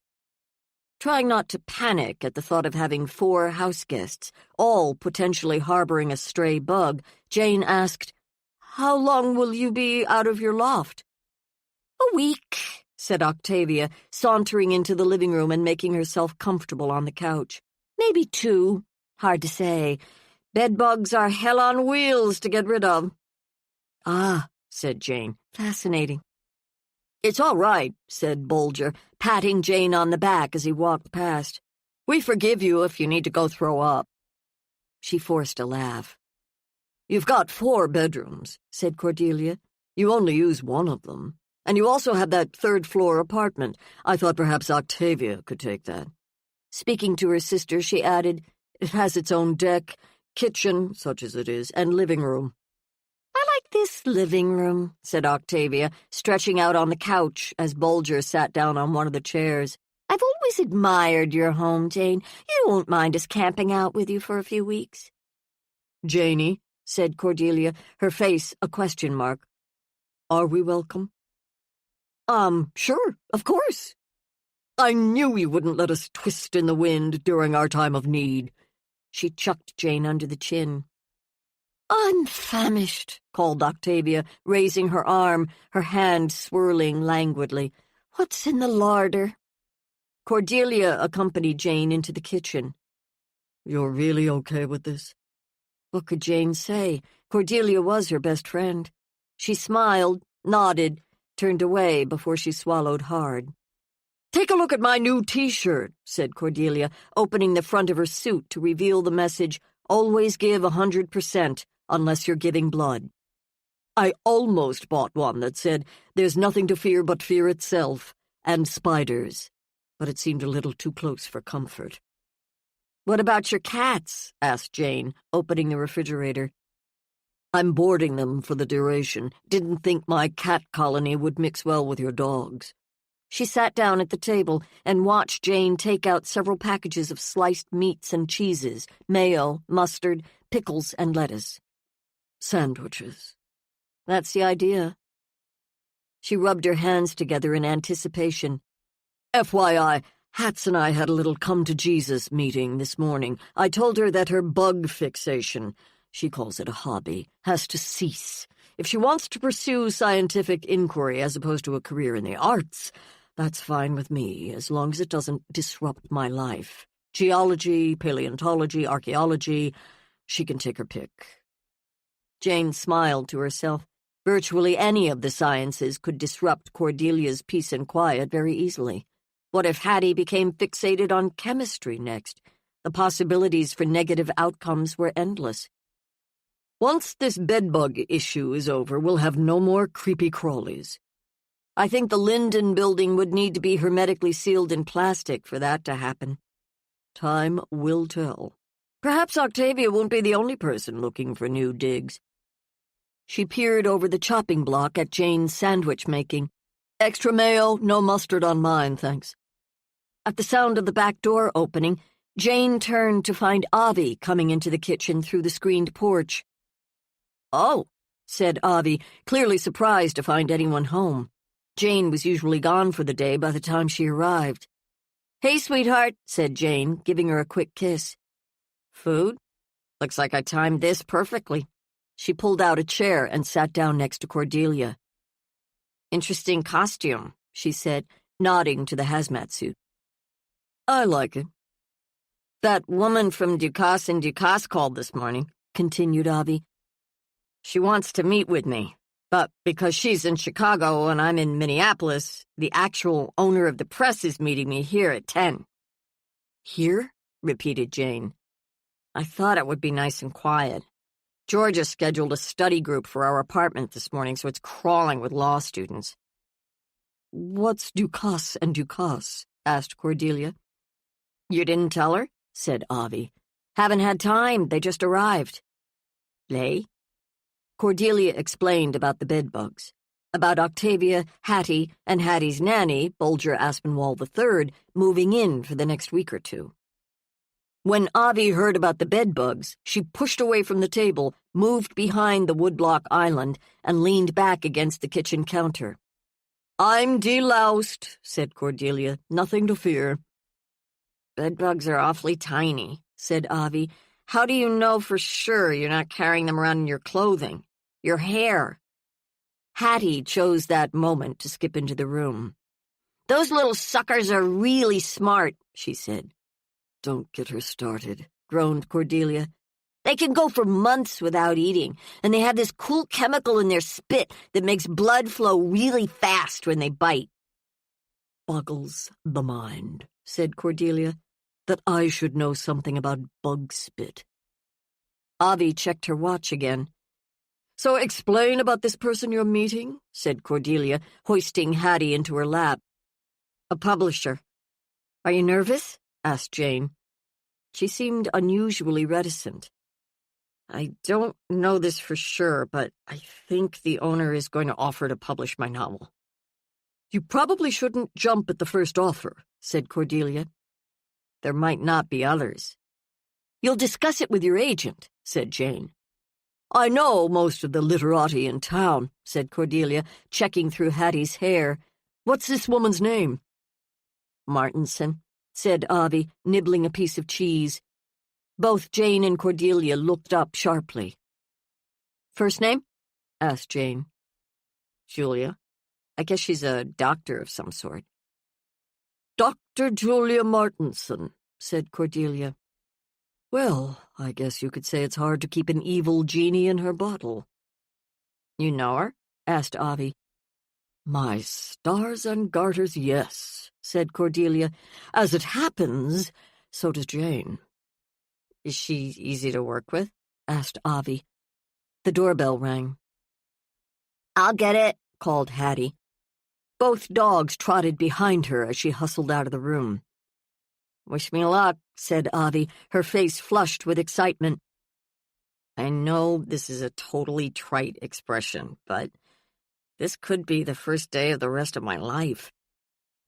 Jane's wariness was as palpable as Avi's eagerness. A few minutes later, as Jane, Avi, and Cordelia made themselves comfortable on the screen porch, Julia appeared in the doorway. "Cordelia Thorne," said Julia with a restrained nod. "Why, Julia Martinson is our live and breathe," said Cordelia in her best Scarlett O'Hara accent. "Why are you wearing that? "Oh, I don't know," said Cordelia. "Seemed like a wise choice under the circumstances." Bulger and Octavia bumped past her to get a first-hand look at what was going on. There were now 3 people on the porch in yellow hazmat suits. "Cordelia clones?" asked Julia. "Or are you all part of some new cult?" "Bedbugs," said Cordelia. "Pardon me." "I'm curious," said Jane, unwilling to let Cordelia monopolize the conversation. "When did you buy Ducasse and Ducasse?" "Several years ago," Julia responded casually. She seemed to be enjoying herself. "As you well know, I have lots of irons in the financial fires." "Such as?" asked Cordelia. "Well, I own a string of movie theaters, a winery in Napa and one in Oregon. a restaurant in Houston, and one in Tokyo, a mining company in Montana, and I'm heavily invested in alternative energy projects all over the country." "Why don't we get down to business?" suggested Avi, flashing her eyes at Cordelia. "Of course," said Julia, reaching for her briefcase. "Cordelia et al., be dears. Give us a few minutes of privacy." Looking annoyed, Cordelia said, "If anybody needs us, we'll be in the living room scratching our bites." "They're what?" asked Julia as they shoved out of the room. "Nothing," said Avi. "Just ignore them." Always good advice. Julia was professionalism personified in her sleek gray business suit and heels. Her blonde hair was swept back over her ears, her nails carefully done, her jewelry understated. Avi, by contrast, in her clunky horn-rimmed glasses, boyish clothes, and plaid athletic shoes, was Julia's antithesis. Jane couldn't believe she'd ever fallen for Julia's outward perfection. Focusing all her warmth on Avi, Julia began, "I want you to know how much I loved your book. Elaine Ducasse sent me a digital copy shortly after she received the manuscript from you. We think this could be a huge book for us, something that will put you on the literary map. I realize that Ducasse & Ducasse isn't New York, but we give our authors far more attention than any New York press would, and I can promise you a promotional budget that will exceed anything any of the Big Five will offer." "What exactly did you like about my book?" asked Avi, a certain skepticism creeping into her voice. Jane's cell phone vibrated in her pocket. Excusing herself, she went back into the kitchen to take the call. "Jane, hi, it's Eric." She'd planned to call down to the farmhouse this morning, but so far she hadn't had a chance. "You sound excited." "Jack's home. Whoever was holding him finally let him go." She could hardly believe what she was hearing. "Gabriel, too?" "Afraid not. Jack hasn't seen him since the night they were taken." "I don't understand." "Suzanne and I would like to talk to you. Andrew's with Jack. He and Branch decided to spend more time helping people clean away downed trees after the storm last night. Winfield was hit hard. He thought it would be good for Jack to do a little physical work, get his mind off what happened to him. Suzanne and I are in the car on our way up to the cities. What if we met you at your house in, say, half an hour?" Jane wanted to talk to them, too, but not here. "Listen, it's kind of a zoo at my place. Why don't we meet at Cordelia's new theater? My partner and I have an office on the second floor, front of the building, corner of Harvard Place and 12th. You know where that is?" Eric said he did. "I did something I'm not proud of. I'll tell you about it when we see you." Jane's emotions were deeply mixed. She was elated about Jack, though her concern for Gabriel pretty much quashed the good feelings. Why would one boy be released and not the other? As she came back through the door into the screened porch, she heard Julia say, "So, the bottom line is, even if you get a better offer from another press, we'll meet or exceed it. That's a firm promise from me to you. If you've written other novels, we'd like to look at those, too." All the skepticism in Avi's face had been replaced by an expression that was nothing short of rapt. "I'll need to talk to my agent first," she said. "You have an agent." "Isn't that how you found out about my book?" Glancing up at Jane with a Cheshire cat smile, she said, "Actually, I had some inside information. But of course, go ahead and talk to him." "Her. She can call Elaine and they can work out the particulars." Avi paged through the contract Julia had handed her.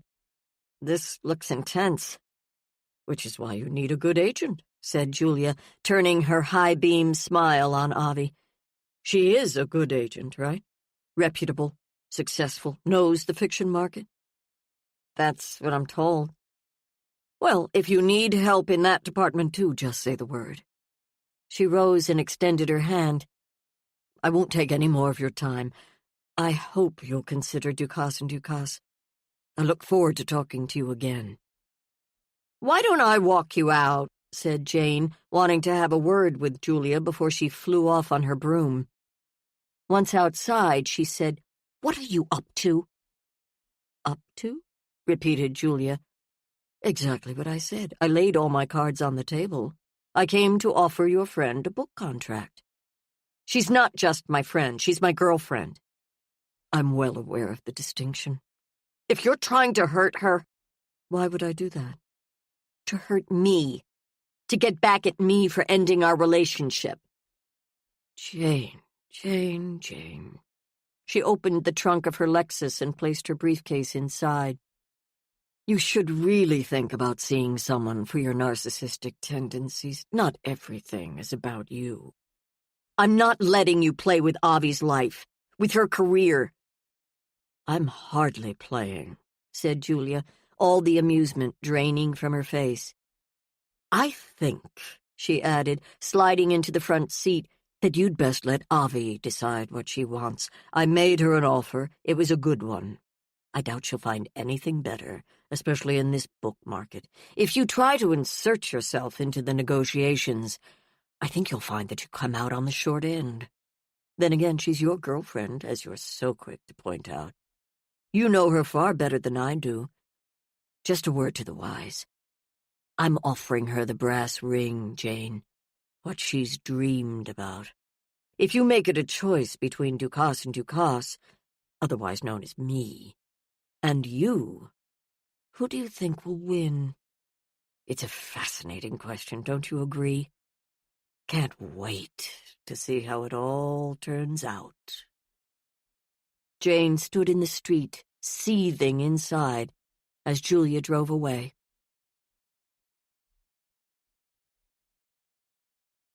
Chapter 26. Jane met Eric and Suzanne at the front door of the theater and walked them up to her office on the second floor.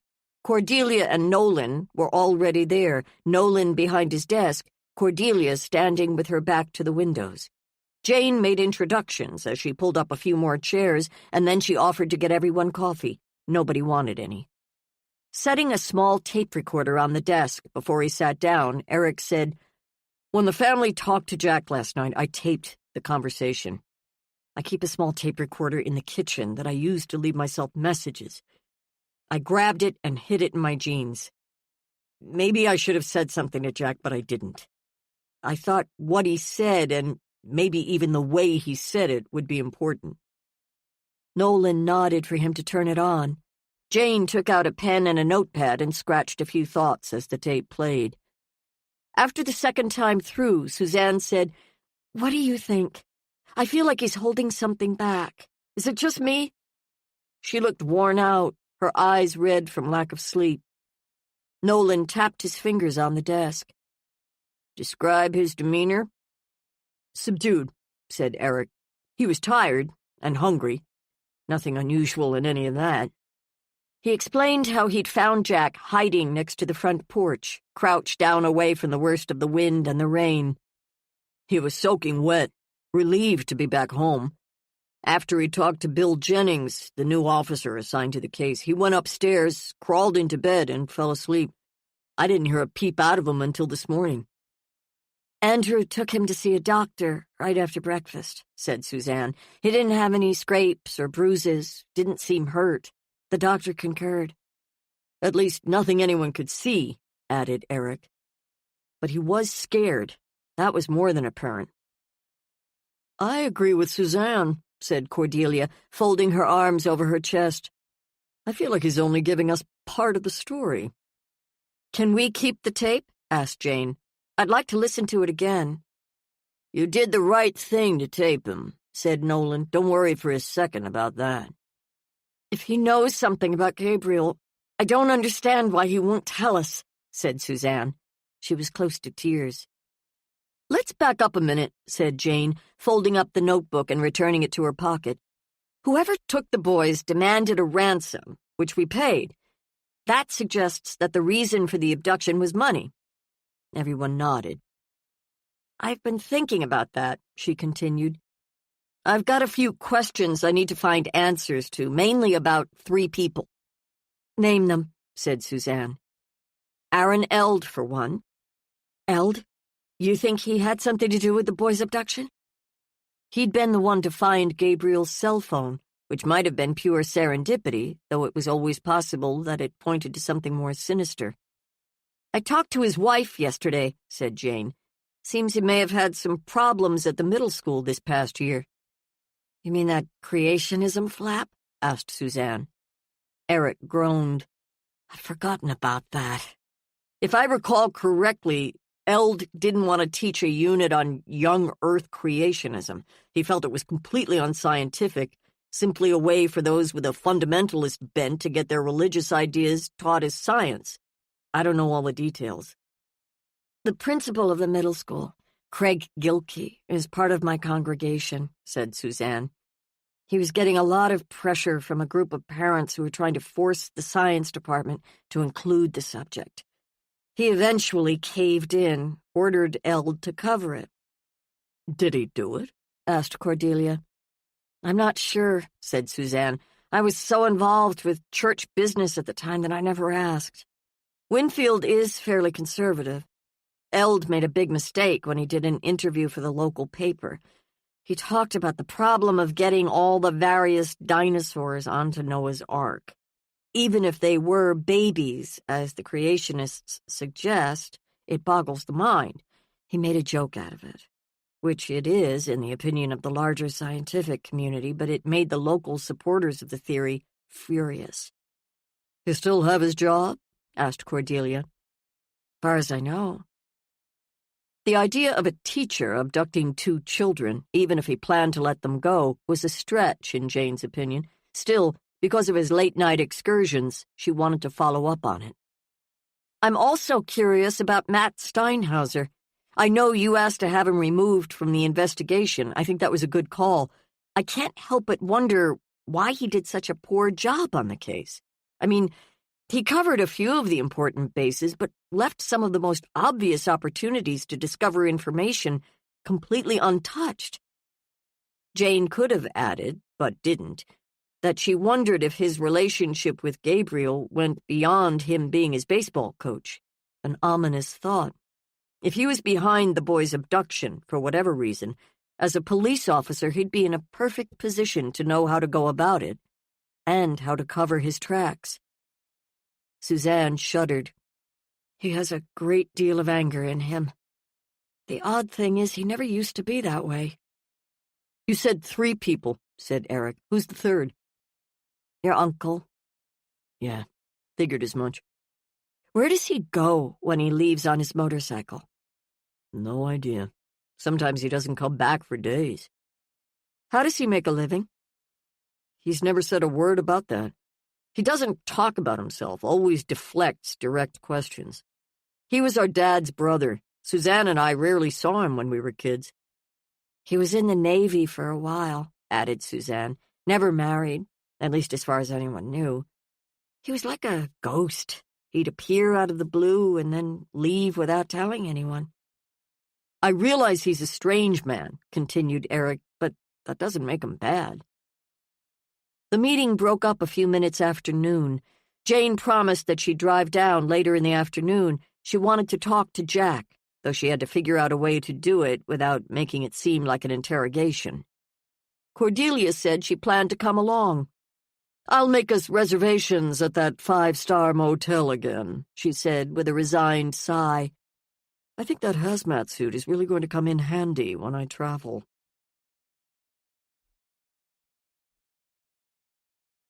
Chapter 27.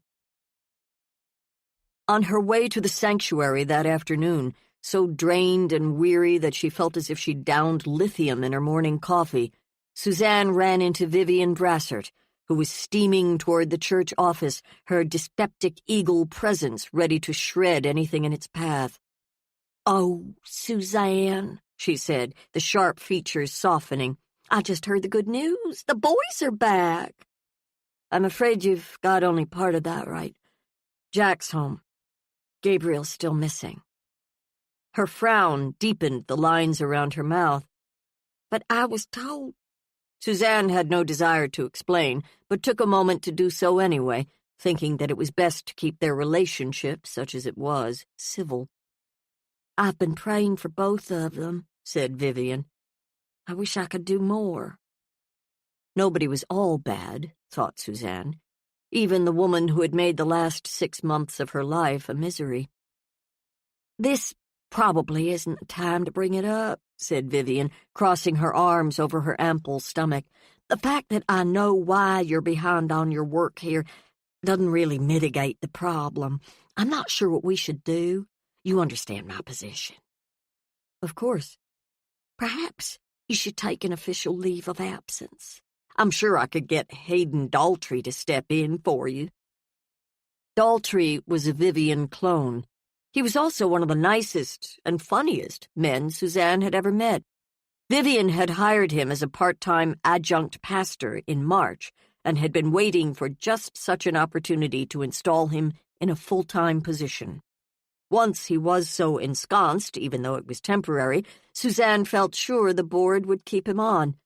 Vivian was lining up soldiers behind her. One day the ultimatum would come down from on high. Suzanne could either join the good fight, as Vivian saw it, or move on to another pastorate.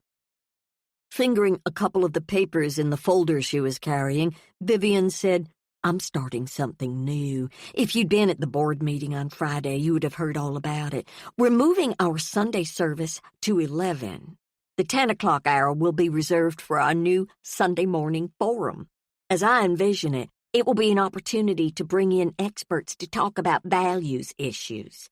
I've got a list of people I'd like to extend an invitation to, and also a list of topics for which we need to find an expert. I'm really excited about this. Perhaps, if you have the time, you could look the list over and give me your thoughts. I was going to put you in charge of it, but since you'll be taking a leave, I'll give the job to Hayden." As Suzanne opened the folder and began to read through the list, Craig Gilkey, the principal at the middle school, shambled to a stop a few yards away to answer his cell phone. When he was done, he smiled at Vivian and nodded to Suzanne. "Ladies?" Suzanne hadn't talked to him since the school year had ended. "How's your brother doing?" asked Vivian. Craig's older brother had broken his leg in a skiing accident in March. He was one of the best tenors in the church choir, and his strong voice had been sorely missed. "He's doing much better," said Craig, wiping sweat off his forehead. "But then we got nailed by that storm last night. Had a tree fall right on top of our garage. Thankfully, Suzanne's husband came by with that friend of his, Andrew Waltz. They've got most of the tree cleared away. Can't thank them enough. They're sure a couple of great guys."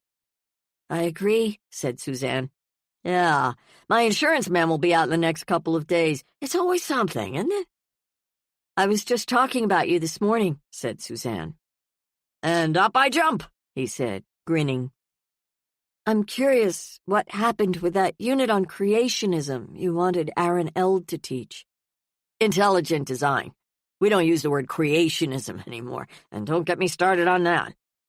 "Eld flat out refused," said Vivian. "I believe the school board is planning to let him go. Isn't that right, Mr. Gilkey?" "You're firing him?"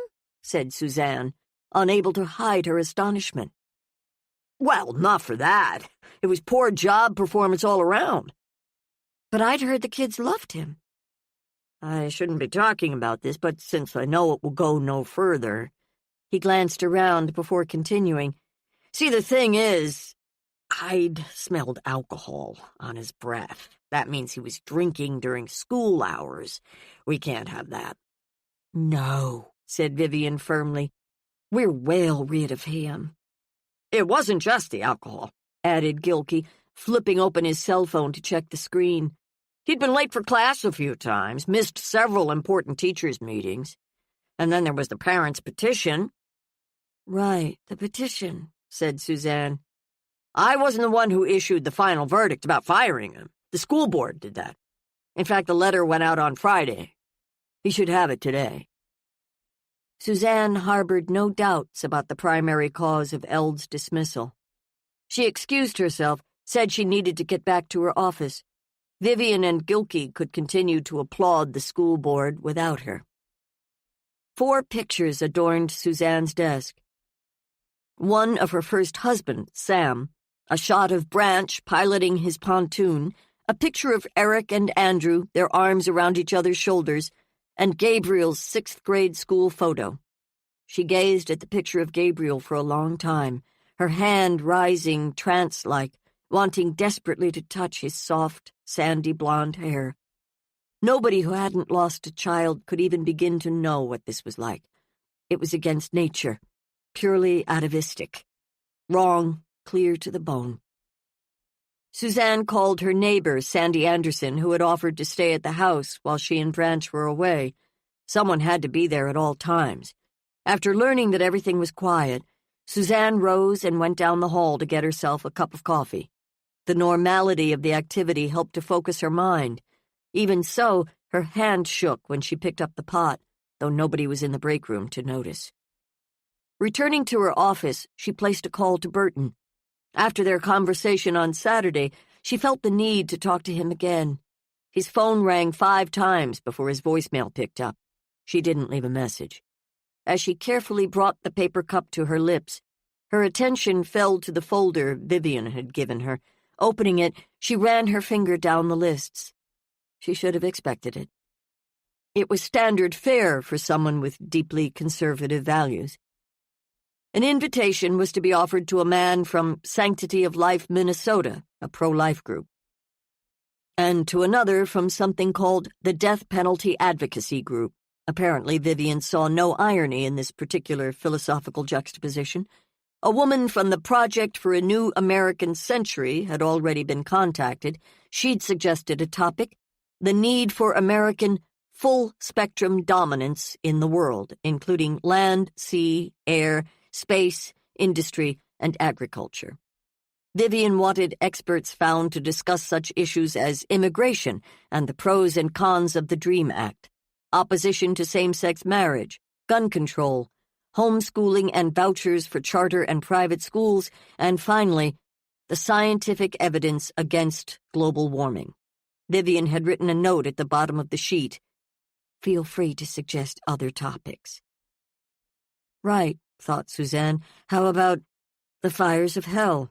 How God keeps them stoked?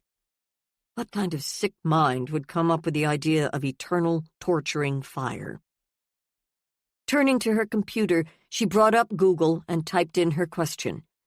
Up popped an article written by an ex-Presbyterian minister, a man who'd left his church because of a similar issue. Suzanne scrolled down the page, learning about the path his ideas had taken over the years. She was struck by how much they paralleled her own. He'd called his leaving the church a coming-out process. For years, he'd kept his thoughts to himself, even kept his family in the dark, for multiple reasons, not the least of which had to do with his need for employment. At the end of the article, Suzanne came across the name of something called the Clergy Project. She quickly returned to Google and typed it in. Up came a website that offered her the chance to join a confidential online community for active and former clergy who had lost their belief in God. She was staggered. She had no idea something organized existed for people like her, or even that there were others like her. Of course, when she thought about it, it made sense. She couldn't be the only one this loss of faith had ever happened to.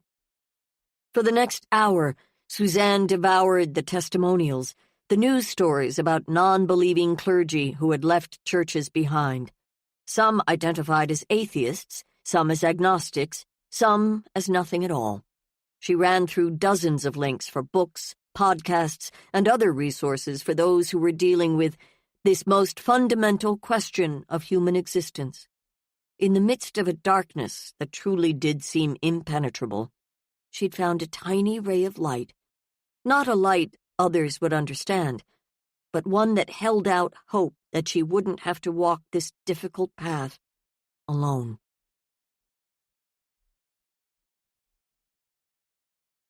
Chapter 28.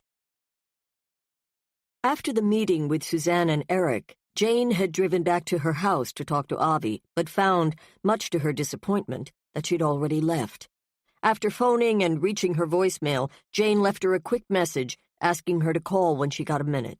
She wanted to talk to her about the potential deal with Ducasse and Ducasse. She had no intention to rain on Avi's parade, and yet she had to warn her about potential problems if she entered into a business relationship with someone like Julia. not wanting to stick around her house with Hattie, Bulger, and Octavia filling up every inch of psychic space. Jane tossed some clothes into an overnight bag and headed over to her restaurant. She worked in her office for the next couple of hours, completing her notes for the late summer menu, and was standing on the deck overlooking Lake Harriet when Cordelia finally arrived. "Let's hit the bricks," said Cordelia. "No time to waste." Turning to see what her friend was wearing, Jane was pleasantly surprised to find that she'd removed the hazmat suit and replaced it with jeans and a red T-shirt emblazoned with the name of her new theater across the front and back. "Nice threads," she said. "Oh, this old thing?" Cordelia grinned. They settled on taking the CRV, mainly because Cordelia didn't feel like driving. As they flew down Highway 52, Jane put her friend to work doing what she would have done if her house hadn't been invaded. "Use ProSearch," said Jane. "Do the full background check for Steinhauser. I'll give you the password so you can log in." Cordelia fiddled with her cell phone. It's terrible how much you can learn about someone this way. For a price. Even without paying. I looked myself up the other night. She made a strangling sound, clutching her throat. Several girlfriends have actually written blogs about me. All good, no doubt. Oh, sure. Stellar reviews all around. You mean to say you've made enemies? I seem to be at the top of several hit lists. And get this, there's even a chat room devoted to moi. Your ex-girlfriends set that up? It isn't for romantic payback. It's about my work in the theater, my charitable efforts, my genius as a creative director. And your possible sainthood? Mock me at your peril, dear Hart. She pressed a couple more buttons and said, "Password?" Jane gave her the number. "Score," she said a few moments later. "Steinhauser lives at 92 Olson Road in Winfield. Wait just a second and I'll bring up a map." Scrutinizing the screen, she said, "I have committed the location to memory." What else? He's married to Sherry Steinhauser. No other marriage is listed. Son's name is Corey, age 29, daughter-in-law Madison, grandchildren Krista, 6, and Noah, 8. Arrests? Nope. He's an Army vet, served in the Gulf War, decorated with the Southwest Asia Service Medal. He's lived at this particular address for the last 13 years, still owes money on it. Before he moved to Winfield, he lived in an apartment in Minneapolis for 2 years, and before that he had a house in Spring Lake Falls, Minnesota, where he was born and graduated from Cornell High School. That's where he started in law enforcement, worked for the county sheriff there. He's been at the Winfield Police Department since 2002. No lawsuits, judgments, liens, or bankruptcies. From all this, I'd say he sounds like a pillar of the community. The question is, said Jane, adjusting the air conditioning on the dash, does he need money? I agree he's no Hannibal Lecter, but people who are pushed to the wall, who see no other way out but to do something against their values and principles. Well said. See what you can find on Truman Lindstrom. Cordelia tapped in the new name. No Truman Lindstrom in Minnesota. You know where he was born? There can't be that many Truman Lindstroms in the U.S. 16, to be exact. He was in the Navy. She did some more tapping. Ah, here we go. Truman E. Lindstrom, born in Temple, Wisconsin in 1954. Graduated from Greenbrier High School. We have 3 addresses after that, one in Colorado, one in California, and one in Montana. Joined the Navy in 1978 and left in 1989. No marriages listed, no current address or phone number. Arrests? 3. 2 misdemeanors. One, an assault charge in 91 in Alabama. The other for harassment in 92 in Arizona. He paid a fine for the first one. For the second, he served 5 months. The final arrest was for simple possession, marijuana. He was supposed to attend a treatment program after he was let out of jail, but never went. After that, it looks like he dropped off the planet. It was about what Jane had expected. And, before you ask, here's the info on Aaron Eld. We'll be right back after this short message. Looking to burn fat without the hassle of fasting? Check out BioVanish. It's made with premium 9C fats from high-quality coconut extract, and it's here to help you lose weight the easy way. Studies show that 9C molecules can raise your BHB levels more than a strict keto diet, meaning your body finally starts burning fat as fuel. In fact, research from Temple University found that taking 9C fats daily boosts fat burning as much as fasting for 12 hours. So, would you rather skip meals all day or just mix BioVanish into a glass of milk? Ready to start burning fat the simple way? Click the link in the description to get BioVanish now and grab an exclusive discount while you're at it. BioVanish, fuel your fat burn. Now, back to the story. She tapped in a few keys, then waited. Born in Minneapolis, graduated from Washburn High School, BS in biology from the U of M, teaching certificate from the U, taught at Richfield Middle School, married Holly Berg in 2006, moved to Winfield, where he currently teaches biology and science, owns a house at 631 Tyler, phone number listed, has a brother Thomas and a sister Sarah, no children, a DUI in 1995, which I assume was while he was in college, none since, another reasonably good citizen, at least on paper.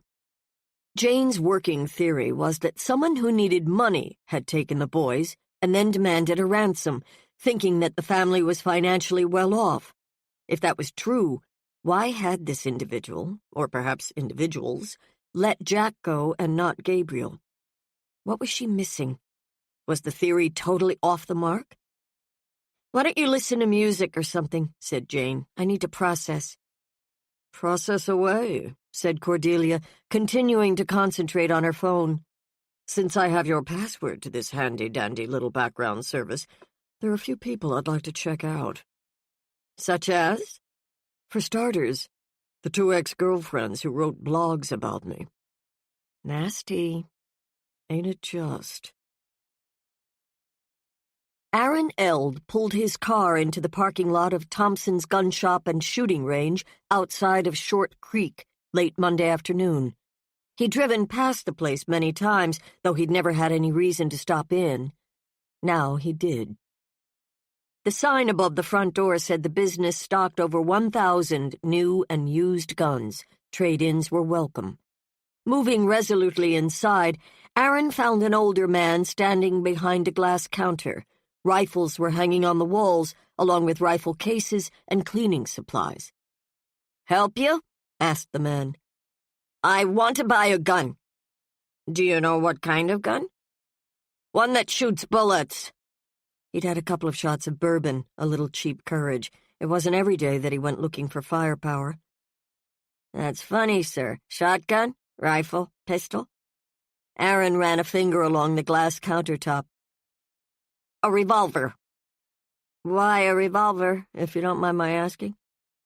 "Because I shot a semi-automatic once and the thing kept jamming on me." "There could be a lot of reasons for that. First off, yeah, I know." The guy shifted his position. "A revolver can jam too, just FYI." "Then I guess it's up to you to sell me one that won't."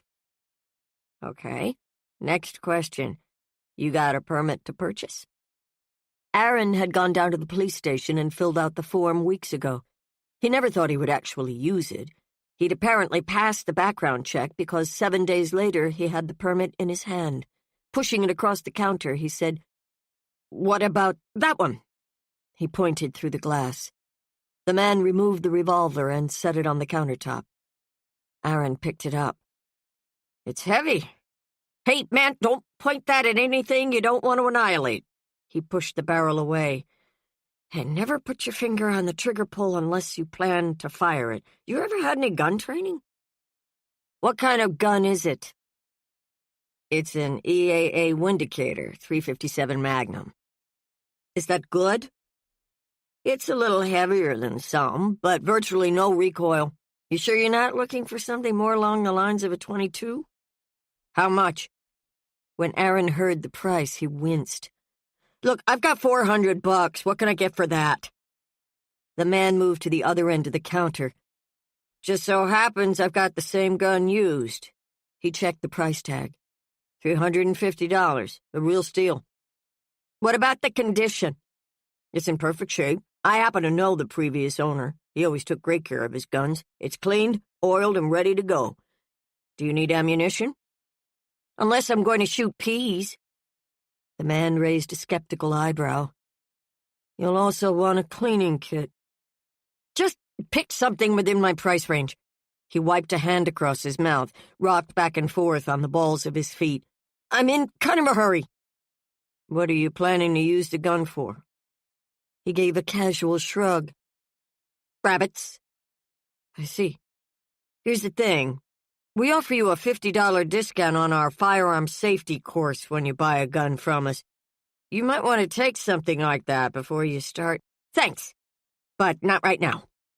He pulled $400 bills from his pocket and slapped them down on the counter. Could you put everything in a bag, please?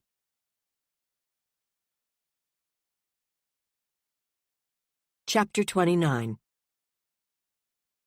Jane and Cordelia found Steinhauser's house on a winding county road half a mile from town.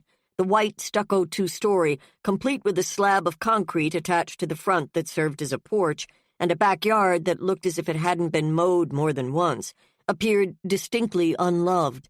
A dilapidated wicker couch and 2 matching chairs sat at one end of the slab, an empty can of tuna serving as an ashtray on a low wicker table.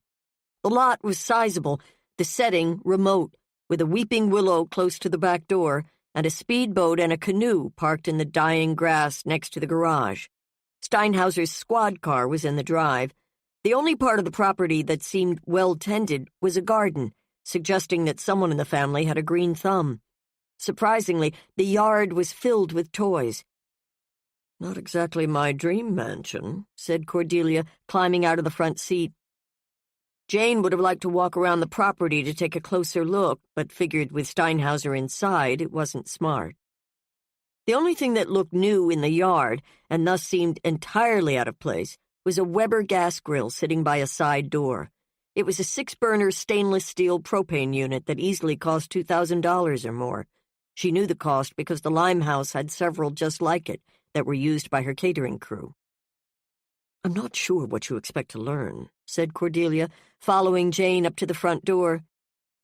Likely nothing, said Jane, ringing the bell. The scent of garlic and frying meat wafted through the screen. Steinhauser appeared a moment later, dressed in a blue polo shirt and jeans, a kitchen towel tossed over his shoulder. Yeah, he said. Then, recognizing Jane, he added, I know you.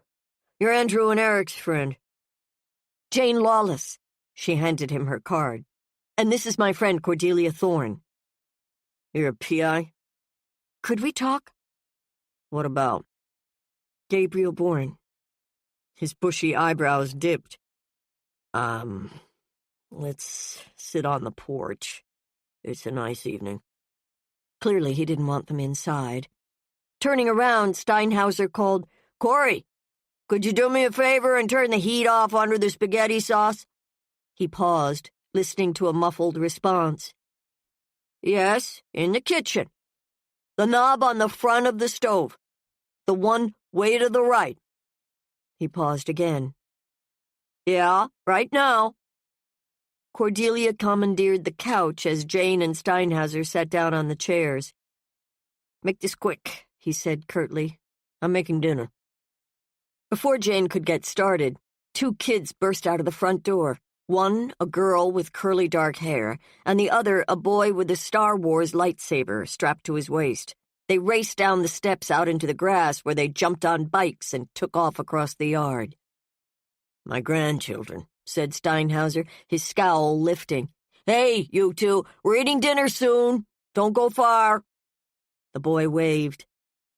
You've got your hands full, said Jane. Tell me about it. Do they live with you? Asked Cordelia. Yeah, for the last year and a half. My son was serving in Afghanistan until a few months ago. He's home now. His wife, well, let's not get into that. She's not part of their lives anymore. Removing the towel from his shoulder, he continued. So what do you want? Jane leaned forward in her chair. I know this may be a sensitive subject, but I was told you coach a Little League baseball team that Gabriel is on. Yeah? Nothing sensitive about that. I love coaching. I'd heard that you and Gabriel got into it a week or so ago. Who told you that? Is it important? It was Branch-born, right? That guy is a total shit. Okay, I admit it. I lost it with Gabriel. It happens. He wasn't paying attention. He never used to be like that. Never. I coached him last year, even spent some time one-on-one with him after school. He's a hard worker. It's like, I don't know, like sometimes he just loses focus. He's not being fair to his teammates when he plays like that, or to himself.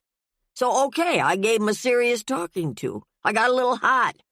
But I talked to him the next day, apologized. I was out of line. Branch, on the other hand, that guy really yanks my chain. Always so silent, so above the fray, so full of himself. He had no right to come at me like that. I should have arrested him for assault.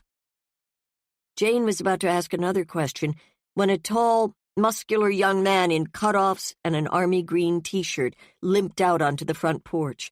The left side of his face was badly scarred, as was his left arm. "Where's Mom?" He glanced at Jane and Cordelia with little interest. "She's working, son." "When will she be back?" "Not until late. You need something?" "My meds. They're on the tray table right next to your chair." "I can't find the Xanax?" "Yeah. It's there. Look a little harder. We're having dinner in a few minutes. I hope you're hungry." "I thought we were having ribeyes." "We had ribeyes last night." "We did? Oh, yeah. Right." He turned and limped back into the house. His eyes on the screen door, Steinhauser waited a few seconds, and then, lowering his voice, said, "My son, for the last 2 years he served in Afghanistan. He was in a Humvee in the Sangin district of the Helmand province when it hit a roadside bomb. I saw a picture of the truck. Can't believe anyone came out of it alive. His best friend died. Another friend lost both his legs." "I'm so sorry," said Jane. "How's he doing?" "He's got some physical damage, but mostly it's his spirit, his mind that's messed up. He's depressed, can't remember things, has terrible headaches, nightmares. He jumps at the slightest noise. Sometimes he gets upset, doesn't know where he is. That scares his mom because he's so strong, and his anger can flare so quickly. He doesn't scare me. I can handle him, but I get lots of calls from my wife to come home and help talk him down. Kind of plays havoc with my work. I've driven him up to the VA hospital in Minneapolis a bunch of times. They keep promising stuff, but mostly all they do is give him drugs. He needs more than that, and he needs it now, before..." He cleared his throat. "Kids, It's like having your heart walking around outside your body. I finally found him a therapist. It's costing an arm and a leg, but I think it's helping. It's been a rough time for all of us." "Is your wife the gardener?" asked Jane. "Yeah, she loves it. Saves us a little money, too. She retired a few years back, but with all the added expenses, she had to find another job. She's home in the day with Corey and the kids, and when I get off work, she leaves for hers. We hardly ever see each other anymore. I'm not complaining," he added quickly. "I'm damn proud of my son. He served his country just like his old man. It's just..." His voice grew husky. "Don't mind me. We'll make it through. I'll make sure of that." Using the kitchen towel to wipe the sweat off his forehead, Steinhauser continued. "Now, to get back to the subject at hand. You're here because of Jack and Gabriel, right? You think I did a lousy job, that I should have found them, that the chief had every right to take me off the case. Pardon me if I disagree. There's been something hinky about those kids' disappearance from the very first." Steinhauser didn't know anything about the ransom, and Jane wasn't about to tell him. "In what way?" "Think about it. Jack came back, Gabriel didn't. Why? Makes no sense. Unless..." "Someone stopped him from coming back," said Jane. "You think it was Jack?" He lifted his eyebrows. "Exactly right. You're not as dumb as you look. Hey, I didn't mean that. You're very attractive. I just meant—" "I understand," said Jane. "Jack and Gabriel were abducted," said Cordelia firmly. "Were they? Sounds like a load of BS to me. Those kids left of their own free will. I got a right to my theory of the case, and that's it. You want to know what happened to Gabriel? Why he hadn't come home? You talk to Jack. He knows. Now get out of here. I've got a family to feed." Shortly before 5, Jane pulled her SUV into the farmhouse driveway next to Branch's pickup. Cordelia had been unusually quiet on the ride over. As they walked toward the house, she said, "Are you actually entertaining the idea that Jack prevented Gabriel from coming home? That he, has Gabriel locked up somewhere?" She seemed indignant. "Isn't that blaming the victim?" "Steinhauser and I agree on one thing," said Jane. "Jack's the key." A motorcycle cruised into the yard and stopped a few feet away. "Afternoon, Jane," Truman said pleasantly. "Cornelia?" "Cordelia." He smiled, then squinted. "You theater directors sure have a lot of free time on your hands." She cocked her head. "How did you know I was a director?" "Is it a secret?" "Well, no, but what's the latest on the boys?" "We're here to celebrate Jack's homecoming," said Jane. Nodding to the half a dozen cardboard cylinders strapped tightly to the back of his bike, Cordelia said, "More cylinders?" "Yup. And you're not going to tell us what's in them?" "Treasure," he said, smirking. Over the sound of the motor, he called, "Diamonds, rubies, gold doubloons." "Right," said Cordelia. Branch emerged from the front door looking red-faced and sweaty. "Jesus, take a shower, man," said Truman, waving the air away from his face as Branch approached. "I've been cutting down trees all day, helping people clean up after last night's storm. You might want to pitch in, Truman. Give the good people of this town a little of your sweat." Truman offered nothing but a pained look. "We're having a family dinner for Jack tonight," said Jane. "You're invited." "You're celebrating? Isn't Gabriel still missing?" Truman flexed his legs. "Kind of cold, if you ask me. Of course, nobody around here ever does. I don't know what those kids have been up to, but it isn't good." "Up to?" said Jane. "You said that once before. I'm not sure what that's supposed to mean." He flattened his hands against his thighs. Turning off the motor, he said, "I was in town last week and I saw them walking down Main. And let me tell you, I may be wrong, but they sure as hell looked like they were up to something. So, being the curious sort, I stopped and asked them if they were on a shopping spree." He laughed. They were each carrying a paper bag, and boy, they didn't want to show me what was in them either. So me being me, I grabbed them. Branch pulled up his T-shirt and wiped his face. "And?" "Fritos," said Truman. 4 big sacks. What the hell does a kid need with 4 big sacks of Fritos?" "Anything else?" asked Cordelia, clearly out of patience with his snarkiness. "Yeah, as a matter of fact, there was. Jack had a 5-pack of this funky multicolored electrical tape, and a couple of scissors. Think they were working on a science project?" "Did you ask them about the tape?" asked Jane. "They gave me some lame answer about helping a friend put posters up in his bedroom. I know bullshit when I hear it. When I gave them the sacks back, they took off running. Bats out of hell, that's what I thought. Up to no good." Branch studied Truman for a few seconds. Shaking his head, he walked back to his pickup. "Jack's inside. There isn't much food in the house. If you're going to make dinner, Jane, you may need to hit the grocery store in town. I'm planning to pick up Suzanne when I'm done. Andrew and Eric will be back around 7. He was either disgusted by Truman or angry at his attitude about the boys. Climbing into his truck, he backed up and drove away. "Friendly guy," said Truman, watching the dust kicked up by the oversized tires. You should talk, said Cordelia. He smiled. Later, my ladies. By the way, don't expect me for dinner. I got other plans. He started the motor, gunned it a couple of times, and then shot back across the yard to his RV. Absolutely charming man, said Cordelia, shuddering. It's a shame he's living down here. If he were up in the cities, I'm sure my sister would have married him by now. That would make him what, husband number 11? I've lost count.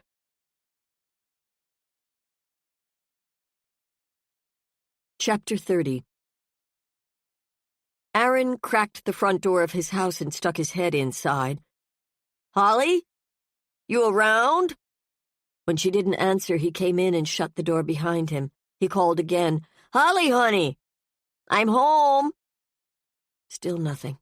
His luck was holding. Walking into the kitchen, he found a note in Holly's neat handwriting propped against a bottle of dishwashing liquid next to the sink. Aaron, I went over to Peg's house for coffee. I should be home by 6. I made egg salad for dinner. Thought we'd have sandwiches and some of that leftover coleslaw. And the rest of the Jell-O mold I made on Saturday. Hope that's okay. Love you, H. After removing the paper bag from under his shirt, he placed it on the kitchen table, pulled out a chair, and sat down.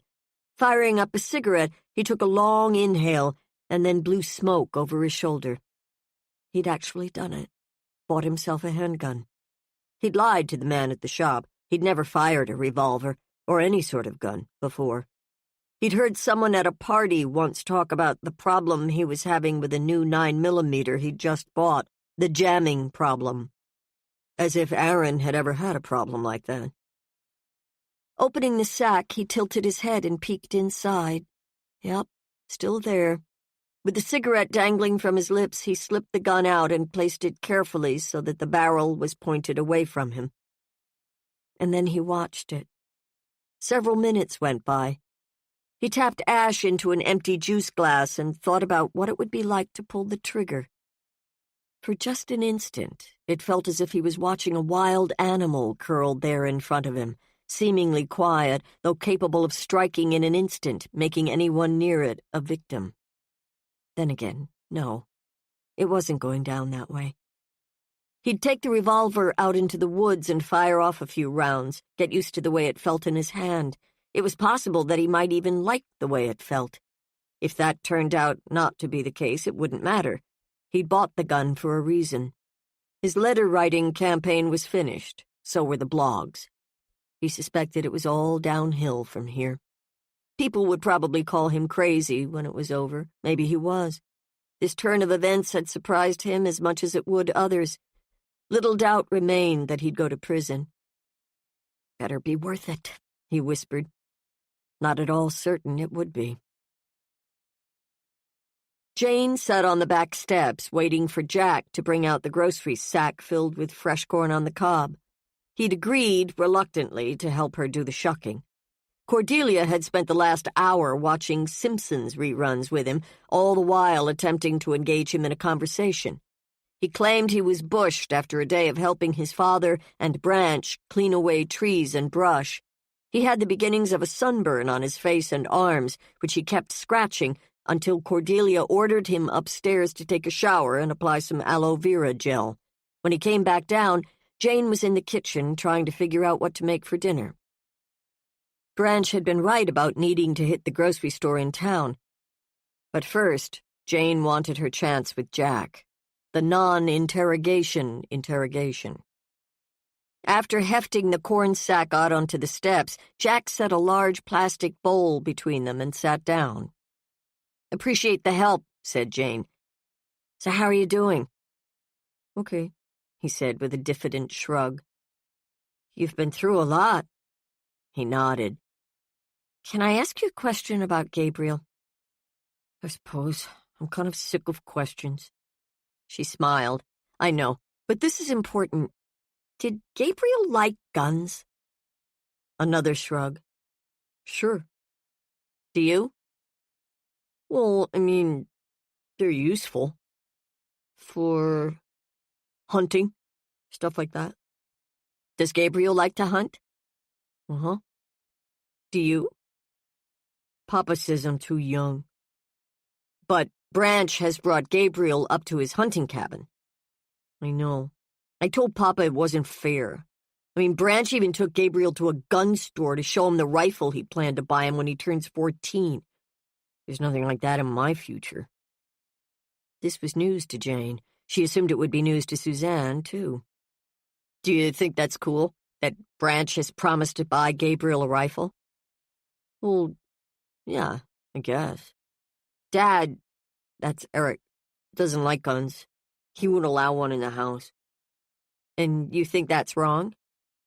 No, I get it, sort of. Did it make Gabriel happy, knowing he was going to have his own gun?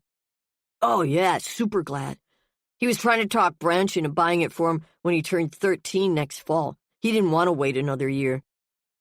Because, it would make him feel safer. He doesn't feel safe? No, not like that, as in he thinks someone's out to get him. Just in general. It would be cool to have firepower if somebody tries to hurt him or someone he loves. Like his mom. Yeah. Or Branch. Uh-huh. I'm curious, would you say Gabriel was depressed? No. Are you depressed? No. Sometimes. I don't know. No more than anyone else is. You'd be happier if your dads got back together. Well, duh. She looked off toward the woods. These last few days must have been pretty frightening for you. Eric told me that you were kept in a room with just a mattress and a lamp. No windows. No bathroom either? Jack grabbed an ear of corn and began pulling off the outer leaves. There was a bathroom. How did you get food? The guy brought it to me on a tray. Crap, like soup. Bread without butter. Sandwiches with weird meat. If he was lying, he was good at it. And Gabriel, you never saw him, never heard his voice? Nope. The man who kidnapped you, he didn't hurt you? He shook his head. I wonder why he took you. Dad said that he wanted money. One leg began to vibrate as he shifted away from her. I didn't know anything about that, honest. Hey, do you know what time it is? Huh? The time, she said, pointing at her wrist. I forgot to put my watch on this morning. Nah, no idea. You don't wear a watch? I don't like the way they feel. Then I guess there's something I don't understand. Like? Well, you don't wear a watch. The room you were dumped in didn't have a window. But you told your dad that when it got light, the kidnapper came back with some food. Yeah. How did you know it was light? She turned to look at him. It didn't matter what he said next. They both knew she'd caught him in a lie. I guess I just assumed it was light. Time passed, How much time? I'm not sure. I fell asleep. So it could have been minutes or hours. He clearly didn't know what to say. I'm not lying if that's what you think. I just assumed it was light out. Why are you making such a big deal out of it? I'm only trying to understand. Gazing down at the ear of corn in his hand, he said, I've already said what happened. There's nothing more. I wish I could help find Gabriel, but I don't know where he is. That's the truth. His eyes swelled and he looked like he was about to cry. Jane put her hand on his back. He's my best friend, said Jack. If I could help, I would. I believe you, she said. She didn't believe everything he'd said, but his concern for Gabriel seemed genuine. Just then, her cell phone rang. Checking the caller ID, she saw that it was Avi. Maybe this was a good time for a break. Give me a sec, she said, getting up and walking out into the yard. Hey. Hey yourself, said Avi. Where are you? At Andrew and Eric's farmhouse. How's everything going? Did you get a chance to talk to Jack? A little. Are you getting anywhere? Not sure. I assume you called to talk to me about the deal Dr. Martinson put on the table this morning. You still considering it? More than considering. Did you talk to your agent yet? She wants to have a powwow with Elaine Ducasse to nail down all the details, but she agreed it sounded promising. Not what Jane wanted to hear. Does that mean she won't even try to take the book to any of the major publishers in New York? Avi laughed. Boy, you really don't like Dr. Martinson. Tell me again how you know her? Jane didn't want to discuss this over the phone, and yet she had to say something. She should have told Avi about Julia. The thing was, she didn't want Julia to exist in any way between them. Julia and I were together for a couple of years. She was your girlfriend? I ended it, and she's never been able to accept it. Lord, I had no idea. That's why I think you could be stepping into a hornet's nest if you do business with her. When Jane received nothing but silence in reply, she said, Are you there? Yeah. I'm not trying to rain on your parade. Right. You know, Jane, you have to consider that this may not be about you. It could be that she believes in my book. Her interest could be perfectly legitimate. She's not a healthy woman, said Jane. How could someone that successful? There's a big difference between doing well in business and being a decent human being. Trustworthy, honest, ethical. I don't know, said Avi, clearly resisting Jane's analysis. Your romantic experience with her could have biased your judgment. Julia had been right. If Jane pushed too hard, sounded too negative, Avi would begin to see her as the problem. Once again, Julia had played her hand perfectly. Maybe we can talk a little more when I get home. Okay, but you should know that I'm going to rely on the advice of my agent. She's the professional. Meaning that Jane, if she knew what was good for her, should butt out. I really want to see you get that book published, and published well. I realize that. Don't be angry with me. I'm not, except you have to understand that this is my life. I make the decisions. We clear on that? Absolutely. Good. Now, any idea when you'll be back? A day or two. I'm staying clear of your house. Cordelia's sister is a real pain in the ass. I like Bulger and Hattie, but I hear you, and I love you. You be safe. After Jane clicked off, she stood quietly for a few moments, her gaze drifting off toward the meadow. When she finally sat back down, Jack said, Everything okay? Not sure. She noticed that he'd shucked half a dozen cobs of corn while she'd been talking. Have you ever had a friend who you knew was about to make a bad decision? Something that might end up hurting them? But when you tried to talk them out of it, they wouldn't listen. All of a sudden, you're the bad guy. It was Jack's turn to gaze silently at the distant grass. It's not easy to know what to do. Makes you feel helpless. He picked up another ear of corn and began ripping off the leaves with a startling ferocity.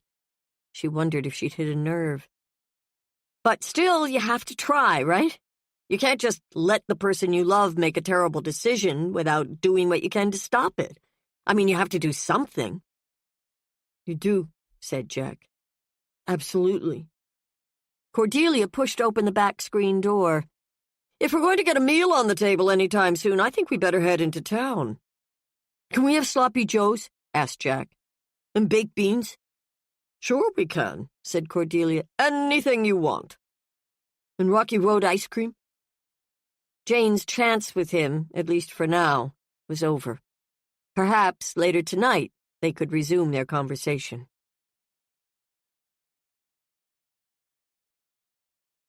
Chapter 31. Jack directed them to a small grocery store on the south end of Winfield. Jane remembered seeing a bigger store in the center of town, perhaps one that would have more choices. Then again, if she followed Jack's menu, she didn't need much. I'll get the ice cream, said Jack, racing off as soon as they entered the store. You learn anything new? Asked Cordelia, pushing a shopping cart toward the meat department. Jane had mainly learned that Andrew had been right. Jack was unusually stubborn. Most people, when caught in a lie, admitted it. Not much, said Jane. She wondered which aisle held the manwich, Jack's favorite. Get at least 4 pounds of ground beef, she called. Will do. Meet you at the front, okay? Jane was about to head into the bowels of the store when she caught sight of Jack rushing toward the entrance. Skirting several shopping carts, she raced after him, all the while wondering where the hell he was headed. Once outside, she saw him running toward an alley. He was young and quick, though her strides were longer. She trailed him at a distance, ducking behind a garage when he looked around to see if he was being followed. She silently counted to 5, then moved into the open again and saw him turn into a backyard. She quickened her step, continuing to follow him through 2 more yards, until he approached a run-down house with a red and white foreclosure sign prominently displayed in the front yard. The storm winds had come through this block with a vengeance. Jane counted 4 downed trees and 1 house where a large section of shingles had blown off. Some of the debris had been cleaned away, but not all. She stood behind a lilac bush and watched Jack open a window on the first floor and hoist himself through. Sprinting across the street, she noted the name and the number of the house. All the windows had been covered with newspaper. Standing under the open window, she noticed now that the newspaper had been taped to the glass with colored tape. Red, green, blue, yellow. Was this the tape Truman had seen in the bag Gabriel was carrying in town last week? As far as Jane was concerned, this was the smoking gun. The abduction story was a lie. It had all been a lie. As she crawled in through the open window, questions swept over her. Did the boys send the ransom note? As she dropped down into the room, her eyes lingered on the scraps of newspaper and tape scattered on a threadbare rug. She paused under the living room arch, listening to the sound of footsteps, the creak of a door opening, then more footsteps. She followed the sounds until she came to a stairway that led to the basement. Behind her, it looked as if someone had kicked in the back door. It stood open, allowing her a clear view of the garage. She listened a moment more before starting down. When she reached the bottom, she found Jack sitting cross-legged on a blanket spread over a deeply pockmarked concrete floor. Next to him was an empty 5th of pop-off vodka. Moving closer, she glimpsed something terrible in the dead stillness of his eyes. Jack? Though she'd said his name softly, her voice was like a roar inside her head. He didn't move. Where's Gabriel? No response. Jack? Answer me. Gone. Gone where? He shook his head, staring at a spot on the floor a few feet to the right of where he was sitting. I don't know. You expected him to be here? He nodded. She stood over him. It's time to stop this. There was no abduction. You and Gabriel came here on your own. Tell me the truth, she all but shouted. Tell me. I can't, he shouted back, breaking into sobs, rocking back and forth. Her immediate instinct was to crouch down and put her arms around him, try to comfort him, and yet she couldn't. Where would he go? She demanded. He shook his head, raked a hand through his hair. You must have some idea. Maybe he hitchhiked. Where? Away from Winfield, anywhere but here. Or maybe he went home, she said. No, he wouldn't do that, ever. Jane made a quick call to Cordelia, explaining what had happened and giving her the address. Call the family, she said. I'll stay here with Jack until you get here. Still holding the cell phone in her hand, she crouched down. No matter what he'd done, seeing him there so upset, so vulnerable, her heart nearly broke. It's going to be okay. No, it's not, he said, wiping a hand over his eyes. Did you and Gabriel drink that vodka? Yeah, it was awful. You got sick? What do you think? Empty bags of Fritos and smashed cans of Mountain Dew and root beer littered the floor. Was that your only food? The people who used to live here left some stuff. Soup, canned fruit and vegetables. We thought we could live here for weeks, maybe months. I guess we didn't realize how much we eat. And the vodka? Gabriel found it in back of the furnace. We thought we'd hit the jackpot, that we'd have a great time. "Why did you leave?" asked Jane. Since the shock of finding Gabriel gone had opened him up, now was the time to strike. She needed the truth. "Because..." "That's not an answer. I had to. I couldn't stay here any longer." "Why?" He looked down, shook his head, and then he stopped talking. Suzanne and Branch were the first to arrive. Jack was still refusing to talk. Suzanne cradled him in her arms while Jane filled them in on what she'd learned, and Branch looked around the basement. "What's this?" asked Branch, bending down, touching the floor by the stairs. Jane stepped over. "Looks like blood." "Blood?" repeated Suzanne, her head snapping up. "Feel it," said Branch. "It's sticky." Suzanne scrambled to her feet. She bent over to look, then nailed Jack with her eyes. "Talk to me!" she all but screamed. "Why is there blood on the floor?" I don't know," he said, his eyes growing big and desperate. "If I knew, I'd tell you." "We need to call the police," said Jane. Branch took out her cell phone and made the call. Continuing to scan the room, Jane found a pocket knife with more blood on it. Holding it in front of Jack's face, she asked, "Who does this belong to?" "Gabriel." "Why would there be blood on it?" "How should I know?" "They'll be here soon," said Branch, returning his cell to his pocket. Jack crawled over to a dark corner of the room, covered his face with his hands. A few minutes later, Andrew flew down the stairs, followed by Eric. In the distance, the wail of a siren drew everyone's attention. It didn't take long for it to reach the house. Boots hit the stairs as two men shuffled down. With his fathers on either side of him, Jack stood, wetting his lips, a kid preparing himself for the gallows. Cordelia, out of breath and panting, appeared at the top of the steps and trotted halfway down before stopping. "What did I miss?" she asked conversationally.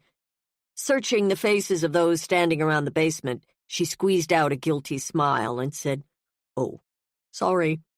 My bad." She gave a little wave. "Don't mind me. Just continue on as if I weren't here." Lucas Xavier, the narrow-faced chief of police, led Andrew and Eric into a conference room at the rear of the police station. Suzanne and Branch asked to be allowed in, but the chief said no. At the last minute, Andrew said he wanted Jane with them. If the chief didn't allow it, they could all wait until a lawyer was located. Looking disgruntled, Xavier nodded his assent. He took the chair at the head of the table. Andrew and Eric sat on either side of Jack, with Jane across from them. "Just tell the truth, Jack," said Eric, giving his son's shoulder a reassuring squeeze. "Everything's going to be okay." As Xavier fiddled with a voice recorder, Andrew asked if the basement of the foreclosed house was considered a crime scene. "Yes, sir, it is," said Xavier. "I didn't hurt Gabriel," Jack began even before a question was asked. "I never would. He's my best friend." Xavier pushed a button on the recorder, then opened his notebook, stated the date, the time, and who was in the room. "No one said you did, son." Adopting a fatherly tone, he said, "I just need you to answer a few questions. I think the best place to start is the beginning. Tell me why you and your cousin ran away." Jack shifted in his chair. We were pissed at our parents." "Because?" "My dads have been fighting a lot. Makes me feel crazy when they do that. And then Papa left a few weeks ago. It's like they don't care what I think." "That's not true," said Andrew. "So you were mad at your dads, and you wanted to hurt them," interjected Xavier before Jack could respond to his father's denial. "You wanted them to worry about you, where you'd gone." "I guess." "How long were you planning to be gone?" "We didn't talk about that." "Okay," said Xavier. "What about Gabriel? Why did he want to run away?" "He wasn't happy." "About what?" Jack shrugged. "His mom was gone all the time. He really hated that. When we found the house, we both had the same idea. We could live there. Nobody would know, We'd put newspaper on the windows so people couldn't see in.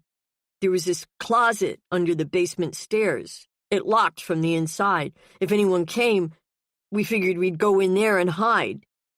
But we never needed to. Why did you leave and Gabriel stayed? Asked Eric. Please, Mr. Lindstrom, said Xavier firmly. Let me ask the questions. Go ahead and answer them. He motioned for Jack to continue. Making direct eye contact for the first time, Jack said, I don't know about Gabriel, but I got sick of hiding. The basement smelled bad. We didn't have enough to eat. We found a bottle of vodka and drank it. We both threw up in one of the upstairs bathrooms. That stunk even worse. We were always afraid someone would come in the house and find us. I missed being home. I kind of thought that Gabriel might go home after I left, but when he didn't, I figured I should check up on him, which is why I left the grocery store. I didn't know she was following me. He eyed Jane sullenly. I'm glad she did, said Andrew. So you have no idea when Gabriel left that house or why, said Xavier. No. And I don't know anything about the blood. It wasn't there before, I swear. Reading through the notes he'd taken while talking to the family outside the foreclosed home, Xavier asked, Why did you lie and tell everyone you'd been abducted? Jack crossed his arms over his chest. See, when Dad found me under the front porch after the storm, the first thing he asked me was how I got home, if they'd let me go. I didn't know what he was talking about. I was scared to death that he and Papa were going to be furious at me for taking off again after promising I wouldn't. Then he started asking me all these questions, like if I'd seen the kidnapper's face. Did I know him? Would I recognize him if I saw him again? He wanted to know if they'd let Gabriel go, too. I mean, I couldn't tell him the truth. I didn't want to rat out Gabriel, especially if he was planning to stay there a while longer. That's when he said that the family had paid a ransom to get us back. Jack's eyes grew large and round. I didn't know anything about a ransom. There was no kidnapper, so who would have asked for the money? I still don't get that. All I know is Gabriel and me left the tent about 3 a.m. We walked into town. We climbed through an unlocked window and we stayed there. That's it. So help me God, that's all I know. The room was silent as everyone digested his words. Can I ask something? Said Andrew. Xavier gave a grudging nod. Gabriel never said anything to you about where he might go if he didn't come back? Nothing, said Jack, picking at a scratch in the table. I guess I just assumed we'd both go home, eventually, and live with the consequences. Jane found his manner troubling and at the same time telling. When he'd been answering Xavier's last questions, he'd looked everyone in the eye. Now, answering Andrew's, he was back to staring at the table. He'd been telling the truth, then stopped. Why? Okay, said Xavier, tossing down his pen. That's all for now. Thank you, Jack, for being so forthcoming. What about Gabriel? Asked Eric. You have my promise. I'll put every person I have on it. We'll do our damnedest to find him. Without Jack's help, Jane wasn't sure their efforts would be enough. Gabriel had to be found, and fast. As hard as Jack had insisted he'd given up everything he knew, the fact was he hadn't. He remained the only key that would unlock the door. And he wasn't talking.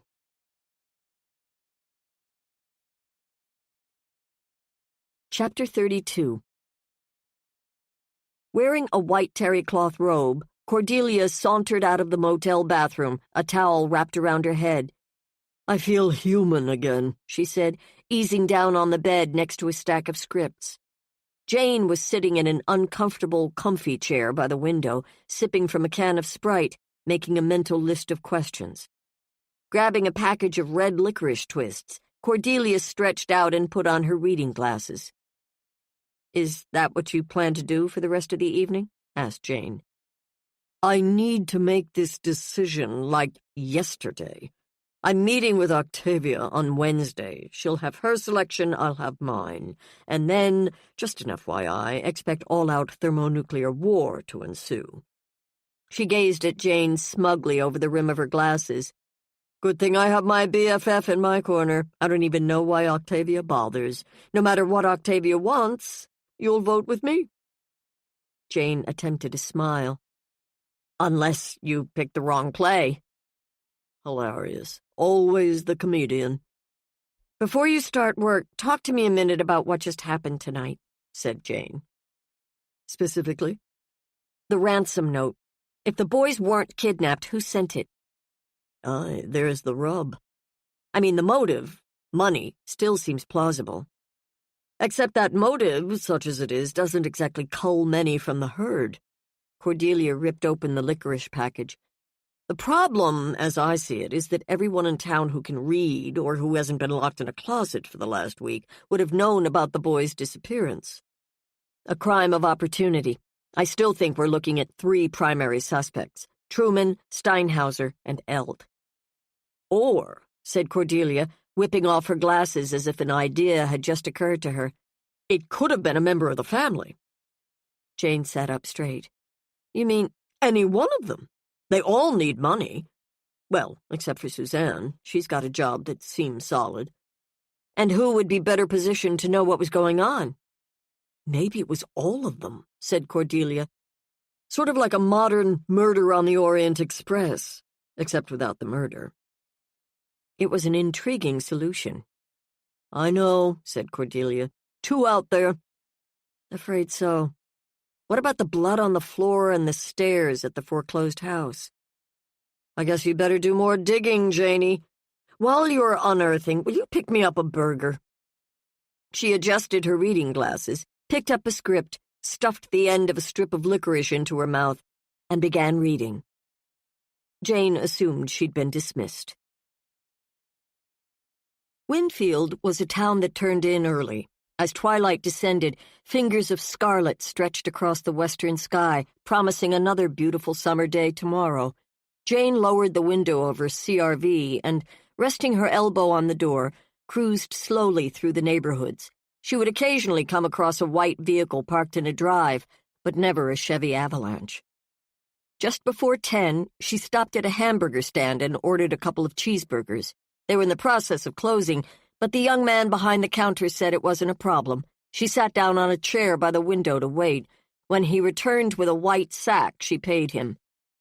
I don't suppose you know anybody who drives a white Chevy Avalanche. She was sick of asking the question. Nope, he said, pressing his hands on the counter. Sorry, they're kind of pricey. You looking to buy one? Yeah.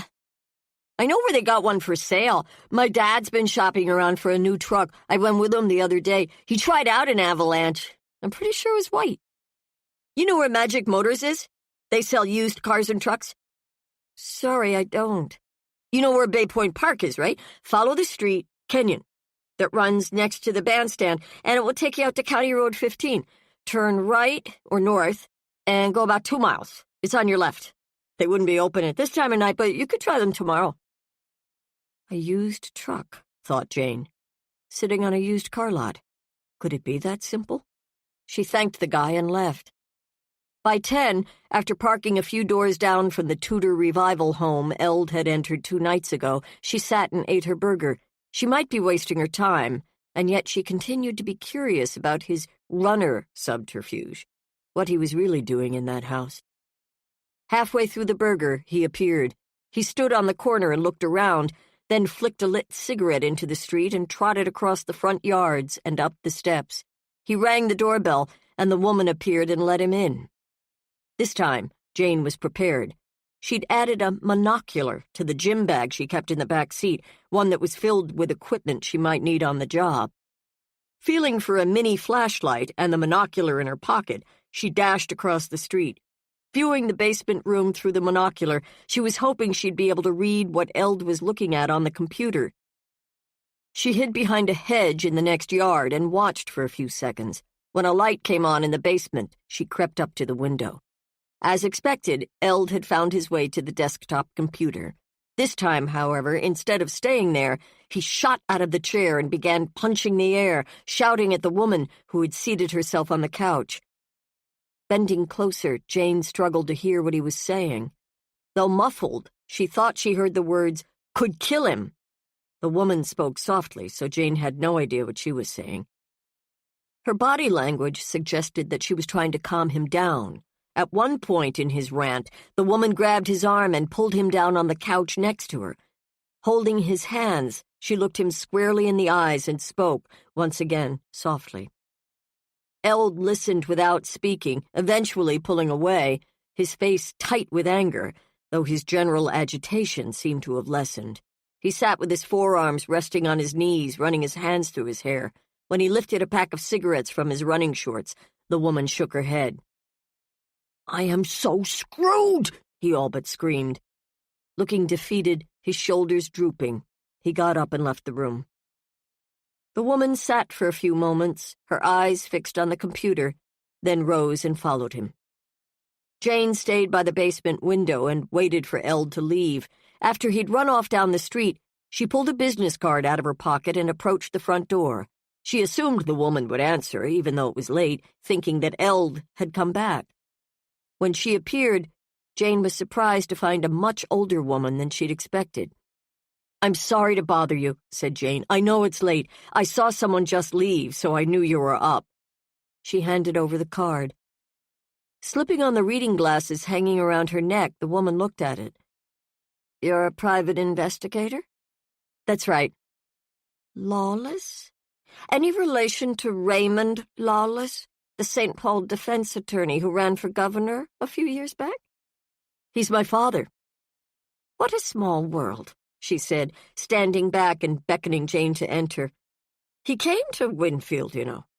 She led Jane into the living room, where she sat down on a green brocade wingback chair by the cold fireplace and nodded for Jane to sit opposite her.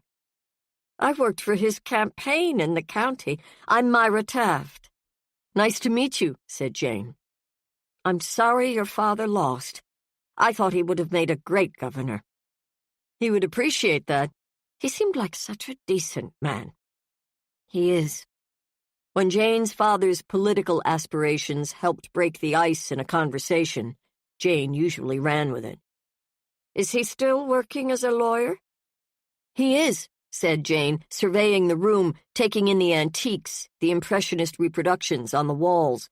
It was an elegant home, as was the woman who owned it. "He sits on a number of boards, and he has several projects that claim a lot of his time, some charitable, some law-related. He stays busy." "There was a young man with him when he spoke at the high school gym," said Myra. "He was filming the talk." "That's my brother, Peter. He shot a documentary of my dad's run for office." "Handsome fellow." Jane smiled. "He's continued to work as a documentary artist." "You have a fascinating family. And you're a PI. I came because I'm hoping you could answer a couple of questions." "About?"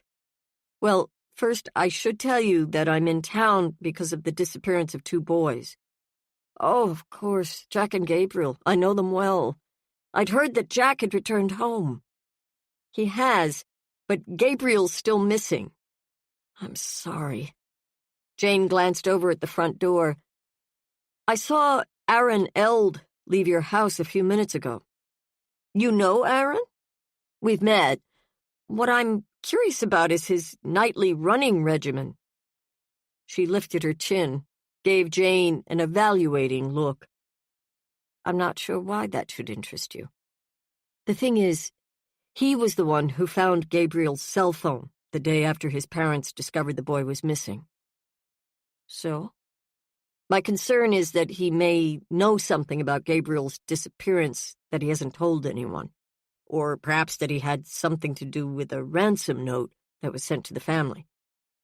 "Ransom? Aaron? I can't imagine it." "Does Aaron have any special need for money right now? Anything that would cause him to act rashly? He seemed upset when he left here a few minutes ago." "I know my questions seem intrusive, Myra, but Gabriel is still missing. The family is crazy with worry. I'm trying to understand what's going on so I can help bring the boy home. Aaron would never hurt a child. Never. I've heard that he had some trouble at school this past spring. The principal wanted him to include creationism in his curriculum, and Aaron refused. She adjusted the hem of her skirt over her knees. That's all true. Were there any repercussions? We'll be right back after this short message. Looking to burn fat without the hassle of fasting? Check out BioVanish.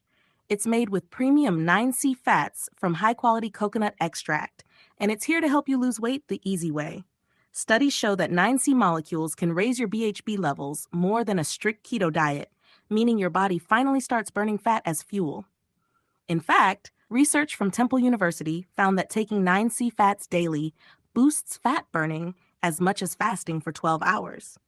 So, would you rather skip meals all day or just mix BioVanish into a glass of milk?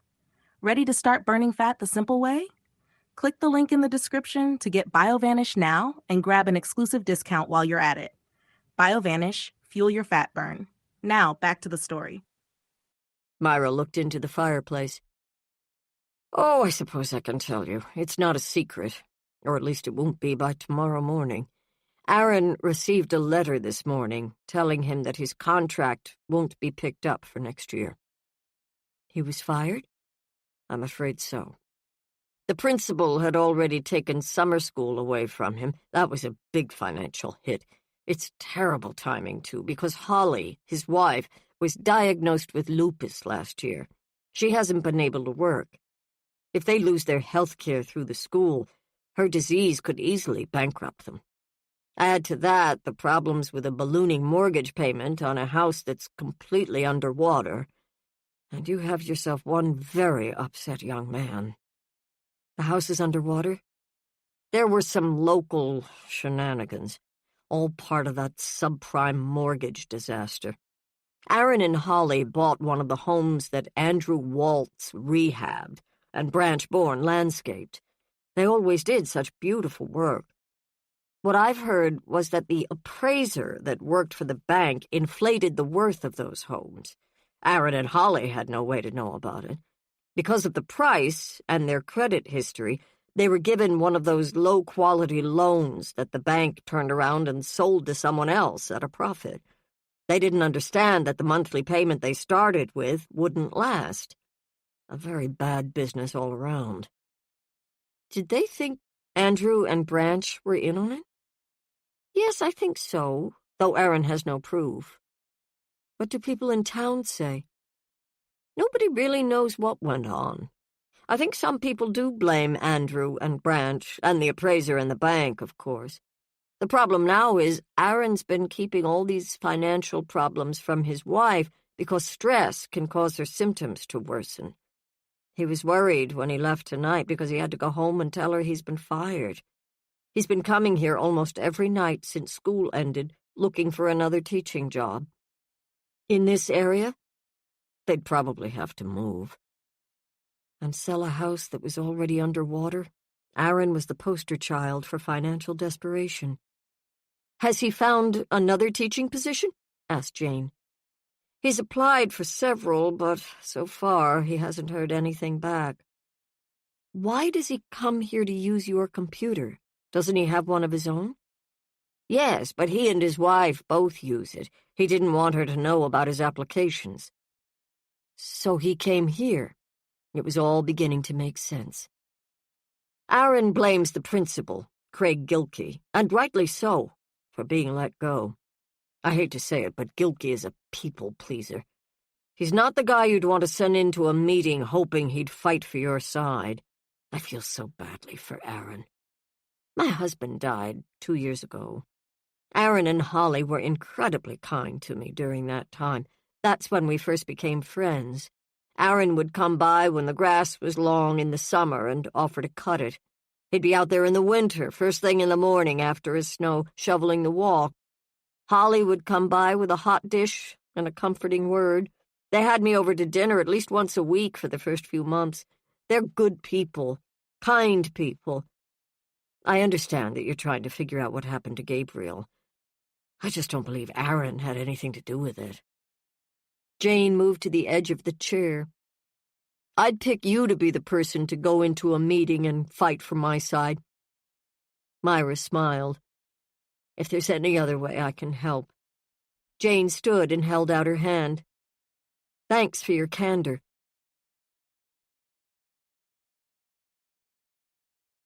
Chapter 33. So, what do we do? Asked Eric. He and Andrew had come outside to get away from the house, not wanting their conversation to be overheard. Andrew sat cross-legged in the grass, looking up at the stars. Eric, his shirt off, sat next to him, staring up at Jack's bedroom window. Jack had turned the light off a few minutes ago. Do you think he's telling the truth? Andrew didn't answer right away. After sticking a blade of grass between his lips, he said, I think much of it was the truth, as far as it went. I'm worried about what might have happened between him and Gabriel. Like what? They got into a fight? Maybe, said Eric. We can't force him to talk. Yeah, thumbscrews are out. Sighing, Eric stretched out on the grass. Hey, look, said Andrew, lowering his voice and pointing toward the house. They watched in silence as Jack opened his bedroom window and crawled out onto a narrow section of roof. What's he doing? Whispered Eric. Jack inched his way toward the porch, where the roof flattened and widened. Drawing his feet up to his chest, he sat there, unmoving, his head tilted up. I'll bet he does that all the time, whispered Andrew. It's a nice night. He's just getting some fresh air. Probably helps him think. What's he thinking about? Asked Eric. That's what I want to know. Andrew stretched out next to him. Suppose he can see us? Too dark. Rolling over onto his side, Andrew said, We need help. I know. No, I don't just mean with Jack, but for us. The two of us. Like a therapist? Yeah. You do that? Asked Eric. I don't want to split up. Not if there's a chance we can make it work. Sometimes I think if we just stop and actually listen to each other, stop the knee-jerk reactions, and just be open to the other's thoughts and feelings. Neither one of us is very good at that, said Andrew. We used to be. How did we become so distant? Just happens. It's life. Eric turned toward him. I've been thinking. We should move. We should? Seriously? Back to the cities. It would be better for us, better for Jack. A new start. What about the cafe? Asked Andrew. It's dying. I've known that for a while. I simply wouldn't admit it to myself. I can't keep the thing open just because it's a piece of my family history. If we moved back, you could come home every night. I'd get a better-paying job, maybe work full-time as a speechwriter again. We could tighten our belts and pay off our debts. Really think we could make that work? You'd leave your sister? Especially if the outcome with Gabriel isn't a good one. Eric rolled away onto his back. Why is nothing ever simple? Reaching for Andrew's hand, he said, All I know is I love you. I never stopped. I may not be able to see what our lives will look like moving forward, but I do know, without a doubt, that I want to move forward together. As a family. You and me and Jack. Contramundum? Eric closed his eyes and smiled. They'd first heard the Latin words in a TV adaptation of Brideshead Revisited. They used to say it to each other in bed at night after they'd made love. Yes, said Eric, pulling Andrew down next to him. The three of us. Contramundum. Against the world. Suzanne was in the kitchen pouring herself a glass of iced tea when Branch came in the back door carrying a six-pack of beer, which he set on the round oak table. Where were you? She asked. Driving around. I had to get my head straight after what we discovered in that basement. I see you found a destination. She nodded to the six-pack. Want one? I'll stick with tea. She had the letter in her pocket, the one from the Genetic Studies Institute. It was in the mailbox when she got home. He screwed off the cap on one of the bottles and then drifted out into the living room.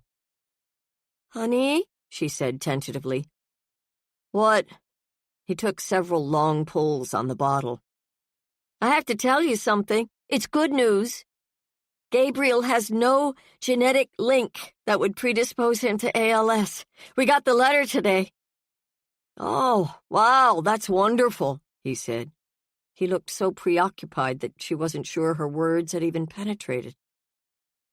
Things couldn't get any more chaotic, thought Suzanne. There was no perfect time to tell him about leaving the church. She didn't really think he'd care all that much. He could still attend services, go to any church he wanted. She stood in the doorway and watched him walk over to the window and adjust the shades so that he could look out. There's something else. Crap, Suzanne. Can't we have 5 minutes of peace? Nothing about Gabriel. This is about me.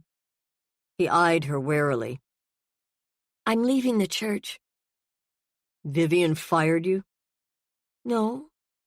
I guess the simplest way to say it is, I've lost my faith in Christianity. Is this a joke? It's something I've been thinking about for a long time. I know I haven't said anything, to you or to Vivian. I didn't feel I had a choice because we needed my paycheck and the health care. You know I haven't been happy since Vivian took over the senior pastorship. But now that you're about to get that job in Prior Lake, I can come clean. To you and to the church, to the congregation, to Vivian. I don't have to be in the closet anymore. You're not making any sense. I don't believe, Branch. I'm not an atheist. That position seems as ridiculous to me as absolute belief in a deity. I mean, maybe there is a God. The only thing I'm sure of is that if there is, Christianity's version is much too small. I can't use the idea of a God anymore to give weight to my own opinions. I think it's insane for humans to think they know the mind of God. It would be like an ant trying to know mine. But, he circled around the room, struggling to express himself. You must have guessed that something was different. No, he said. Not at all. How can you not believe in Jesus? He died for us. Without him, without his sacrifice, there wouldn't be any forgiveness. Don't you get it? It's all about forgiveness. She was stunned by his reaction. It's everything, Suzanne. I've made mistakes. I'm not always a good man. If God can't forgive me, if you can't, what's the point? He got down on his knees, as he often did at times of stress. Pray with me. You start. I'm not good with words. Branch, no, I can't do that anymore. He grabbed her hand and jerked her down next to him. You're hurting me. If we can't pray, how do we ever get God to listen to us? Honey, you can pray. You can believe in God, go to church, read the Bible. I'm not taking any of that away from you. I'm just telling you how I feel, what I believe. I married a minister, Suzanne. You think that has no significance to me? That it's some inconsequential part of why I love you? I never really thought about it. You can't change. You have to be the same. You're godly. You understand things other people don't, things I don't. She shouldn't have brought it up. It was the wrong time. She'd been so excited to tell him about the organization she'd found on the internet, too headstrong to realize how vulnerable he was right now. He dropped her hand as if it were a hot coal. Standing up, he snatched the beer bottle off the floor and hurled it at the wall. Suzanne ducked as shattered glass flew at her. My whole world! It's all gone! What am I supposed to do? Branch, I can't be here right now, he said, bolting for the front door.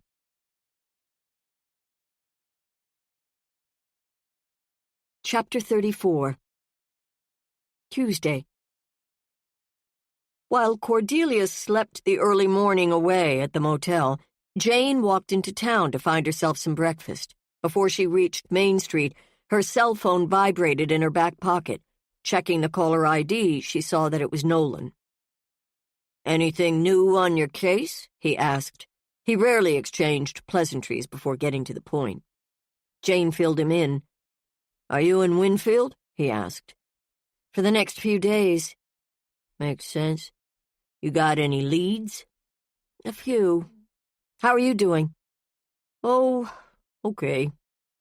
He sounded down. "Just okay?" "Well, you know, pain, limited mobility. It takes some of the joy out of life." "Have you been over to the new office?" "Not since I saw you there with Suzanne and Eric." She wanted to ask if he'd taken on a new case himself, but didn't want to push. "I spent part of the afternoon yesterday watering the plants in the backyard," he said. "Big deal, right?" It was a big deal. It was the first time he'd tried it.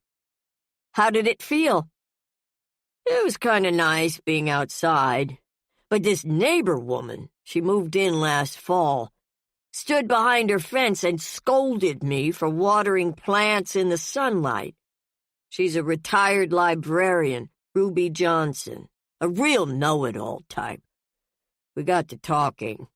She'd been baking pies all morning, mostly strawberry rhubarb." "Yum." "She brought one over later in the day. Surprised me.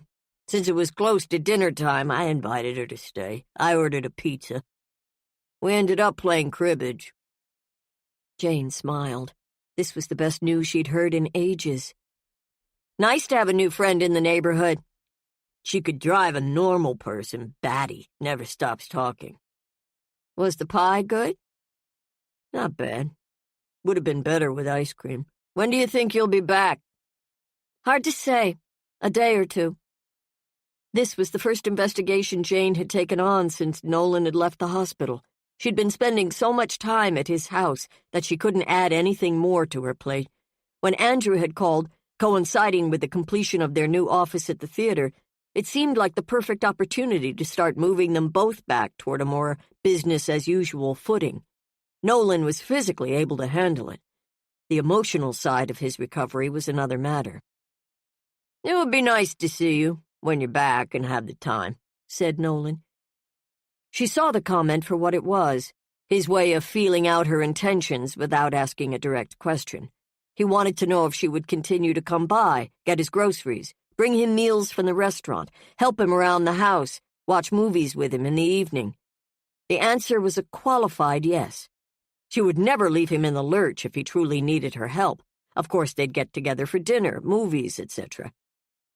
The full answer, however, was more nuanced. If Jane kept doing things for him that he should be doing for himself, he was never going to get back on his feet, figuratively, if not literally. She understood that this would present difficulties for him, but none that he couldn't solve. "I'll call you when I get back," she said. "We'll figure something out." "Ruby was telling me about this grocery store. All I have to do is call and place an order and they deliver." "Sounds perfect." One hurdle down, thought Jane.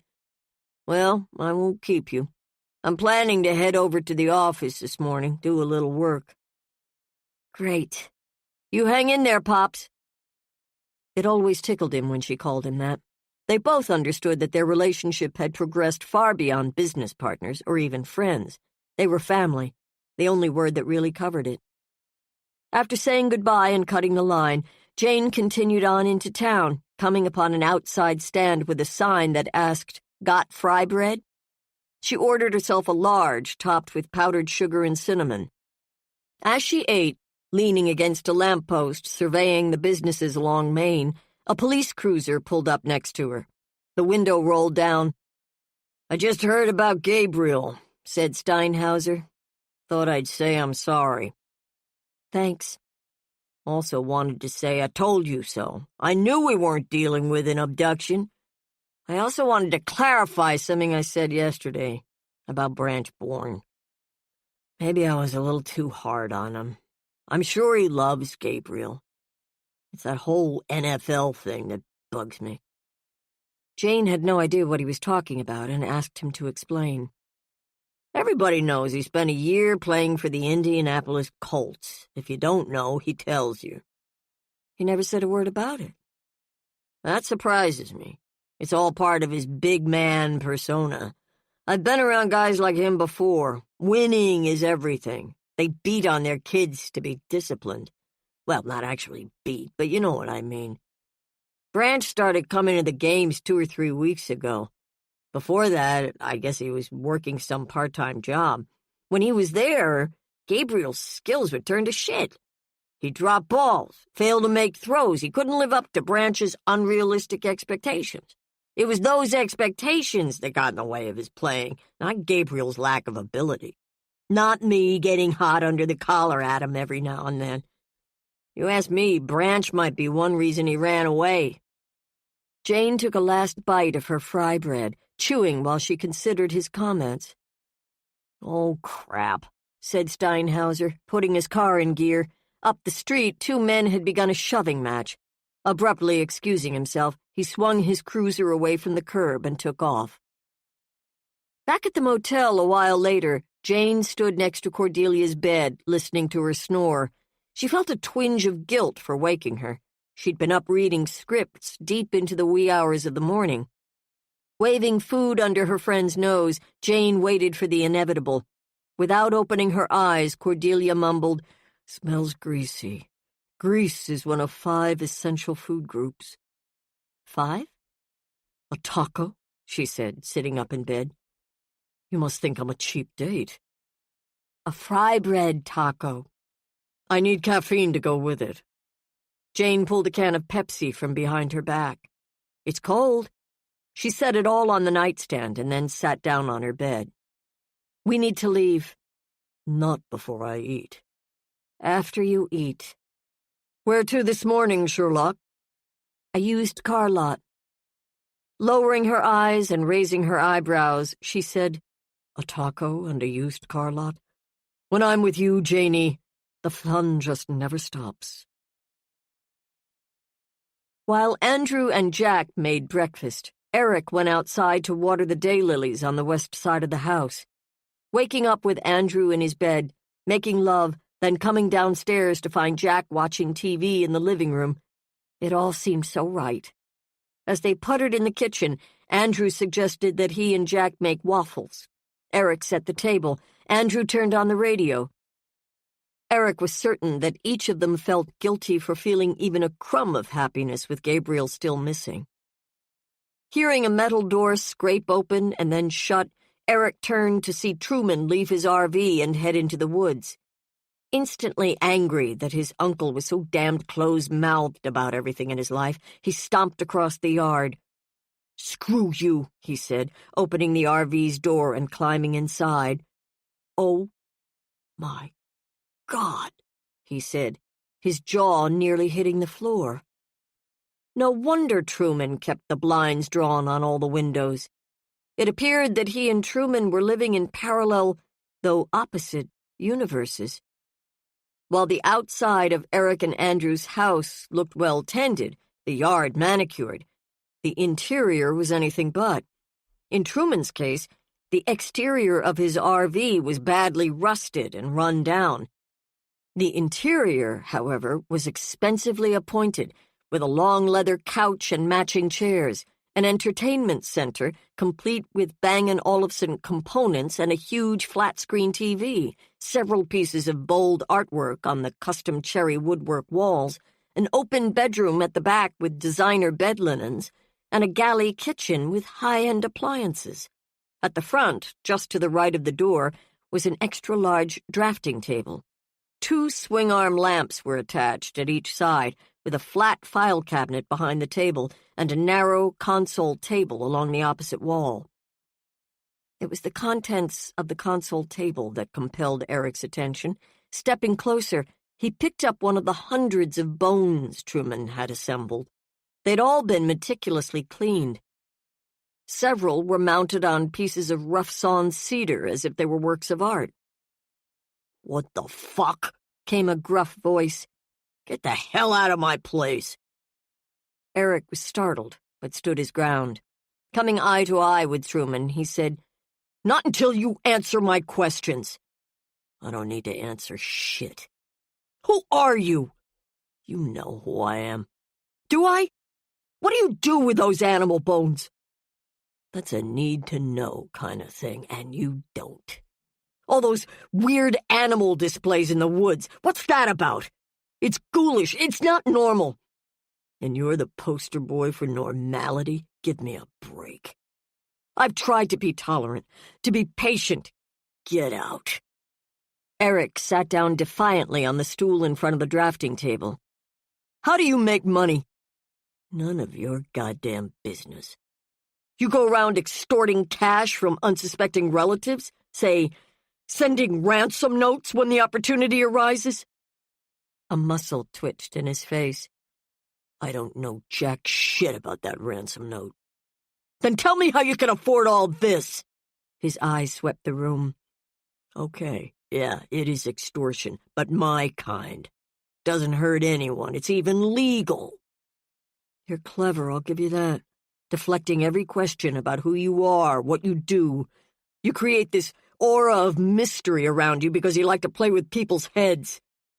It's nice to know I'm so transparent. You live like a king, but you hide it. You've obviously got bucks, but you scrounge food in our pantry because you're too cheap to spend a dime. That's not why. Why then? Why come over to our place all the time to scrounge for something to eat?" "That's my business."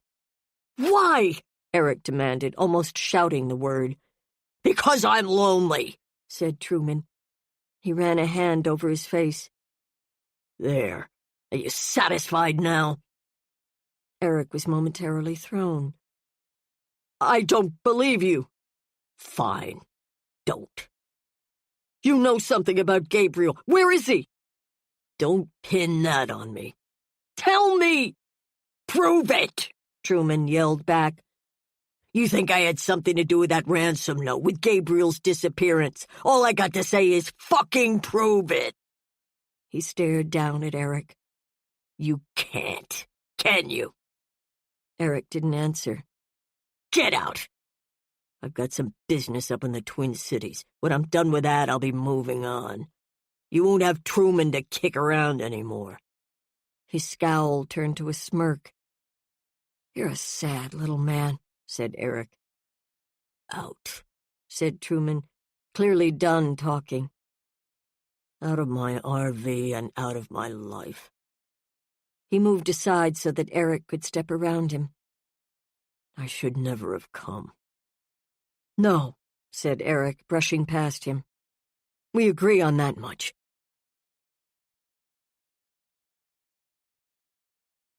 Chapter 35. Aaron crept into the kitchen through the back door, being careful not to make any noise. Standing in the doorway that faced the living room, he found Holly on the couch, knitting in front of the TV, watching a cooking show. Feeling a sense of relief that she was happily occupied, he made his way down the hallway to his study. Once the door was closed, and just to be on the safe side, locked, he sat down behind his desk and opened the top drawer. From a locked metal box, he removed the revolver and set it in front of him. The box of bullets was hidden behind his 2 staple guns. He pulled it out and set it next to the gun. Even now, with everything set and ready to go, he still wondered what he was doing. Had it come down to this? A gun? Really? Who the hell was he? He didn't have to go through with it. Even the sight of the revolver made his heart pound. Nothing, he supposed, was written in stone. "There it is," said Jane, pointing at a tall sign along the county road that read, "Magic Motors Used Cars and Trucks." "I wonder what it would be like to own a truck." Cordelia unwrapped a lump of bubble gum and tossed it into her mouth. "You had one? That Hummer." That wasn't a truck. It was an armored command vehicle. Every theater director needs one of those. Damn straight. Jane made a left into the parking lot and rolled up next to a low, glassed-in building. Do you see it? The avalanche? Cordelia swiveled around. Nope. Once inside the showroom, they were virtually tackled by an eager salesman in tan khakis, a white shirt, and a striped tie, his hand outstretched. Morning! Morning! You two looking for a used car? Truck? I'm sure I've got the perfect vehicle for you. Do you have any Chevy Avalanches? Asked Jane. Let me think. He snapped his fingers. I do! I believe it's on the back lot. What year? Asked Cordelia. Newer model. Maybe 08 or 09. Any specific reason you're interested in an Avalanche? What color is it? Asked Jane. Of course. I know color is important to the fairer sex. Jane and Cordelia exchanged glances. It's white, tan interior. I'm sure we could agree on a price that would fit your budget. Which one of you is shopping today? Do you ever let people do a test drive? Asked Jane. Definitely. I don't want to sell you something you're not happy with. Have other people been in looking at it? Asked Cordelia, snapping her gum as she sidled up to a Ford Mustang GT. Oh, yes, said the man. By the way, my name's Arnie. Again, he stuck out his hand. Jane, said Jane, giving it another shake. I feel like being Veronica today, said Cordelia. Arnie gave her a quizzical look. Veronica? Yes, Arnie. I mean, that's your name? Do you doubt me, Arnie? He blinked a couple of times, then turned back to Jane. Would you like to take a test drive? Could we take the truck out ourselves? Would you need to come along? No, that's fine. Except management says I have to hold your driver's license, keep it here while you're gone. It's not that we don't trust you. Do you keep track of who drives what? Asked Jane. And when? Well, of course. It's always possible that we may not be able to agree on a price today, but I do work closely with my manager. I need to know who to call if I can offer you a better deal. Did anyone drive that truck last Saturday? Well, now I have no idea. But you could find out for me. Why would I do that? Jane pulled a $50 bill out of her pocket, held it out to him. Would this be a good enough reason? He glanced over his shoulder. Jane continued to hold on to the bill. So let's clarify. You're not really interested in the avalanche? We're interested in information, Arnie. Cordelia plucked the 50 out of Jane's hand and waved it under his nose. Easy money is hard to come by. That's true, he said. Veronica. Grabbing the bill and stuffing it in his shirt pocket, he added, My manager drove into town to have breakfast. I highly recommend the fry bread tacos, said Cordelia, stifling a burp. What I mean is, yes, I could find that information for you. Just stay here. I'll be right back. This could be it, whispered Jane after he'd gone. This may tell us who is behind the ransom note. Cordelia blew a bubble as she slipped into the front seat of the Mustang. It took Arnie a few minutes, but he finally returned to the show floor, a piece of paper in his hand. Here you go, he said. Jane unfolded it and read the name. I was off that day, but I remember Tim, he's my manager, saying that the truck was gone for several hours. He almost called the police. You've been a big help, said Jane. You little lady stop in again any time, said Arnie. Bye now. He walked away quickly. Did he just call us little ladies? Asked Cordelia as they headed back outside. I think we've entered a time warp. Jane wasn't listening. All she could focus on was the name she'd read on that piece of paper. So, who drove the truck? Asked Cordelia as she hooked up her seatbelt. Come on, give. Before Jane started the engine, she sat back in her seat and took a deep breath. Someone I never suspected.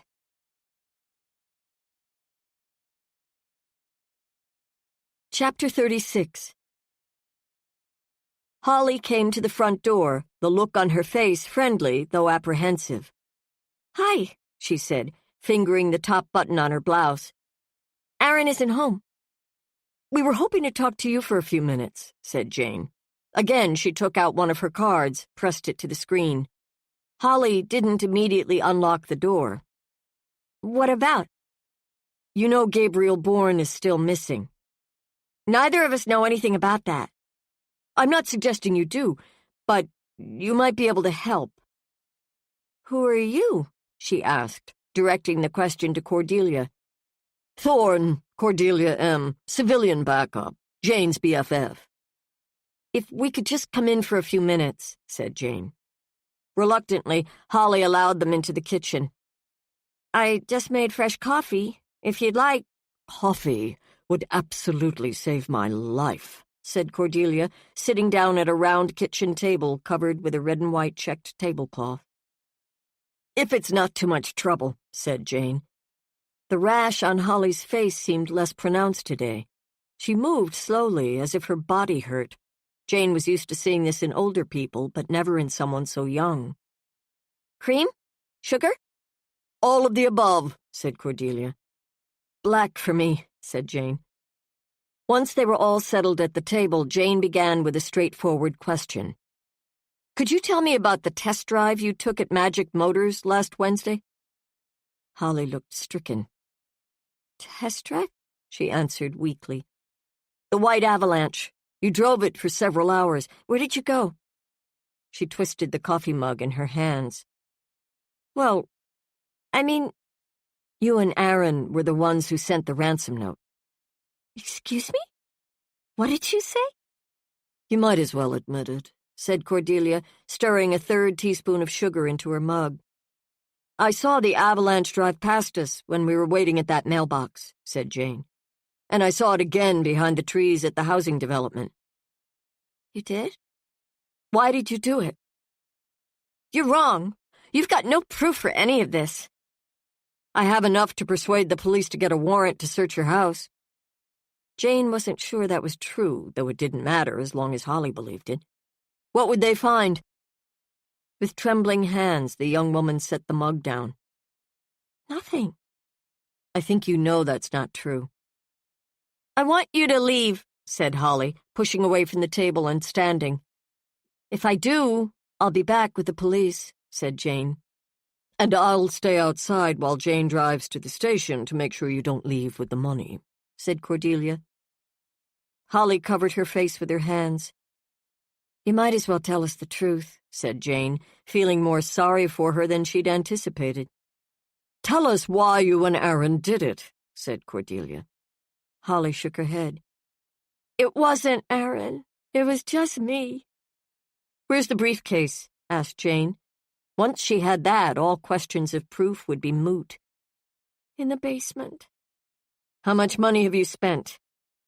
Dropping back down on the chair, Holly said, "About 8,000. "On what?" asked Cordelia. "That's a lot of cash to spend in a couple of days." "I paid our overdue mortgage payments, made next month's payment, paid all the overdue bills. And then I bought some food. I filled up the freezer with meat and fish and chicken, filled the pantry with canned food." She began to cry.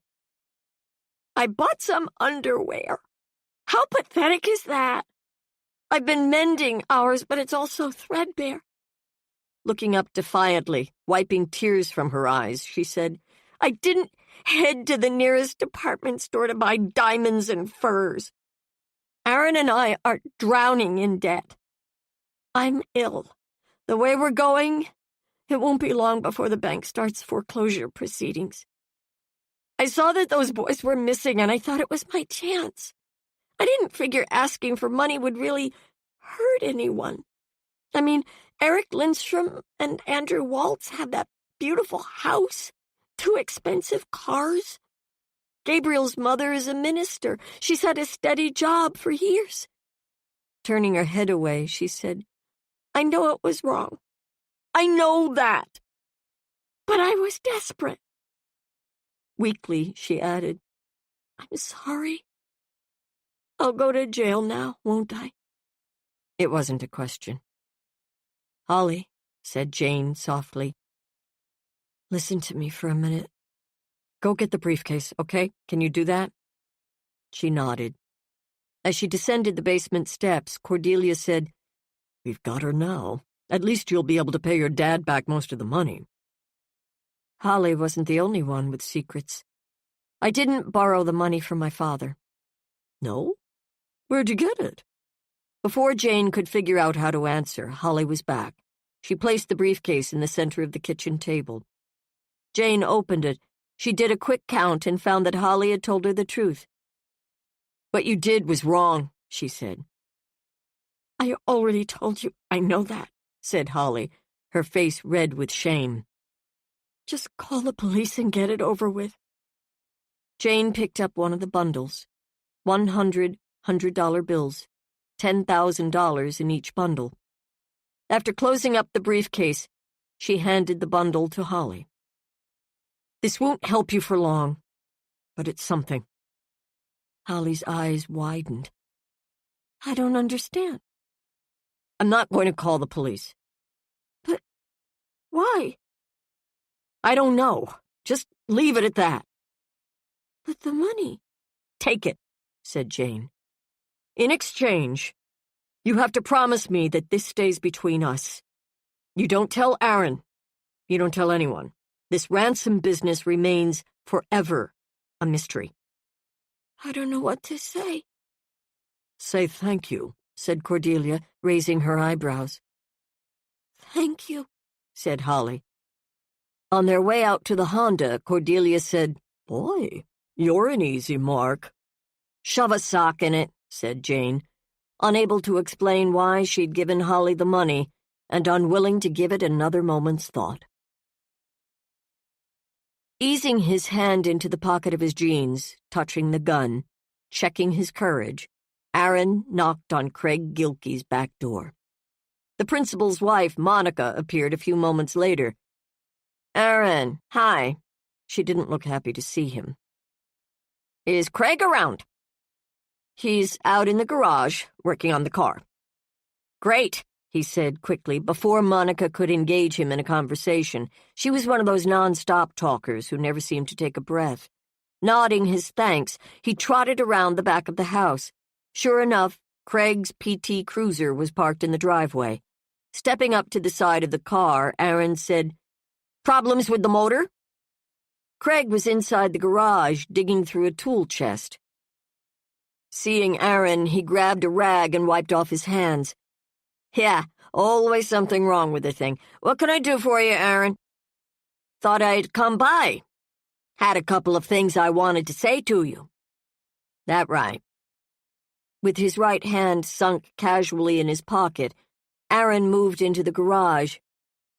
I'd like you to talk to the school board. I want them to reconsider my termination. Not going to happen, said Gilkey. You know that, Aaron.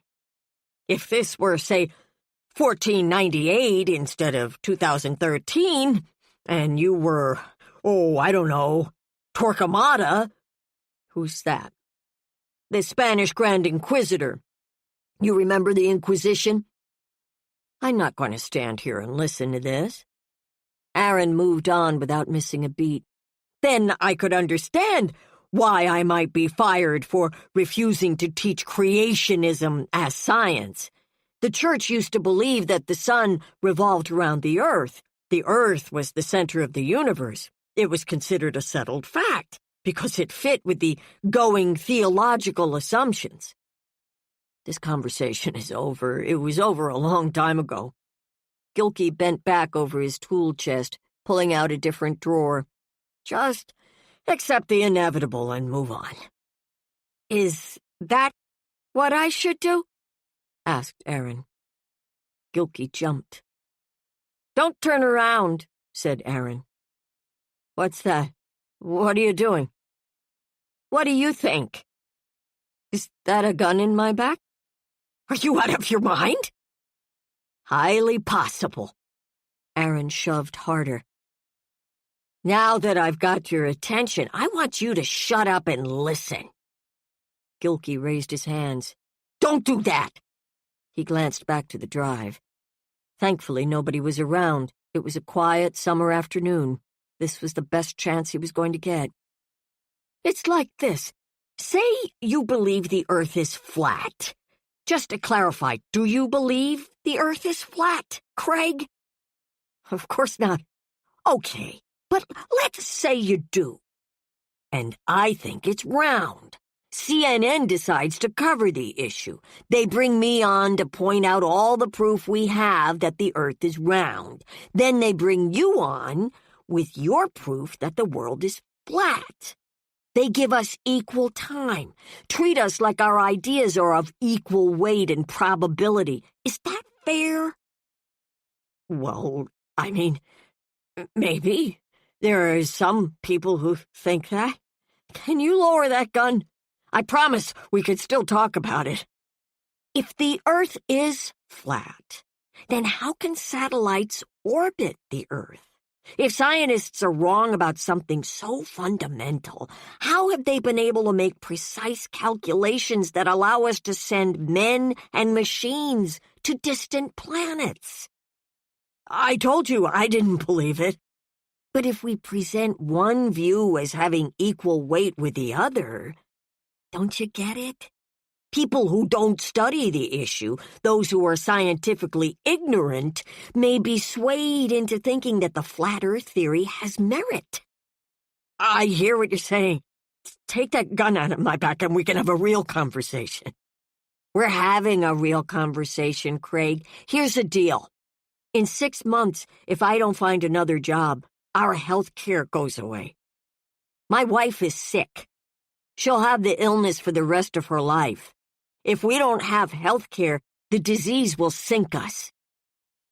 "I'm sorry, Aaron, but the school board made the decision, not me." Aaron shoved Gilkey forward, bent him over his toolbox. "Look, you weren't fired because of that creationism business. It was the drinking issue." "I had a beer, Craig. One stinking beer. I'd taken my wife to the doctor that morning. She was diagnosed with lupus. Do you know what that is?" "Sure, but..." "We went out to lunch. I was upset.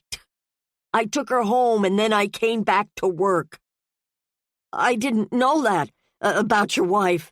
Even if I came to school out of my mind drunk, one incident isn't enough to cause the board to terminate my contract. I'm afraid you'd need to consult a lawyer about that. You have that right. You could certainly sue the school board to reinstate you." "And who would pay for a lawyer, Craig?" "Well, I don't know. Come on, put the gun down, please. There's nothing I can do. I would if I could." "No, you wouldn't. At least tell the truth about that." "I don't know what to say. This is just plain crazy."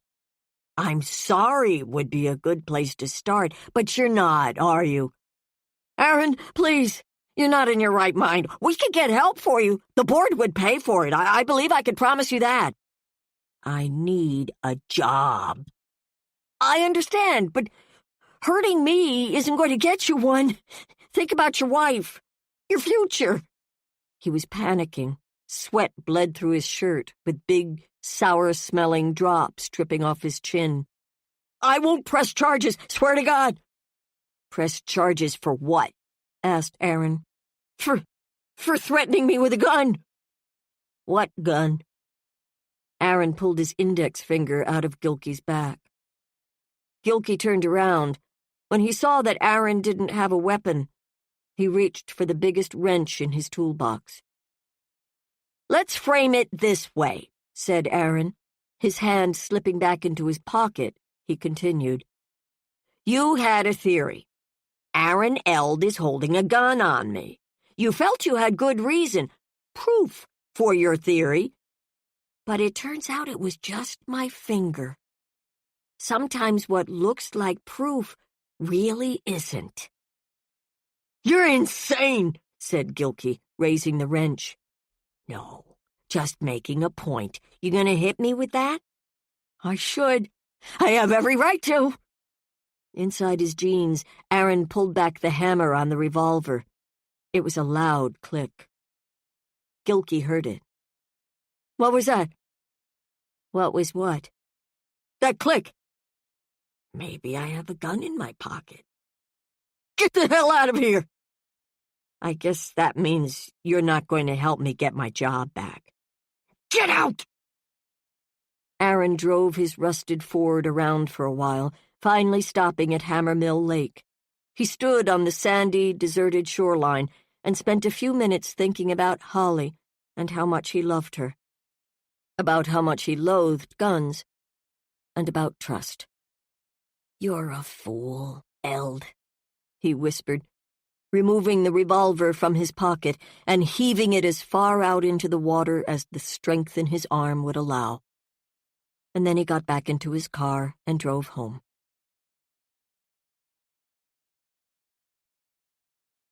Chapter 37.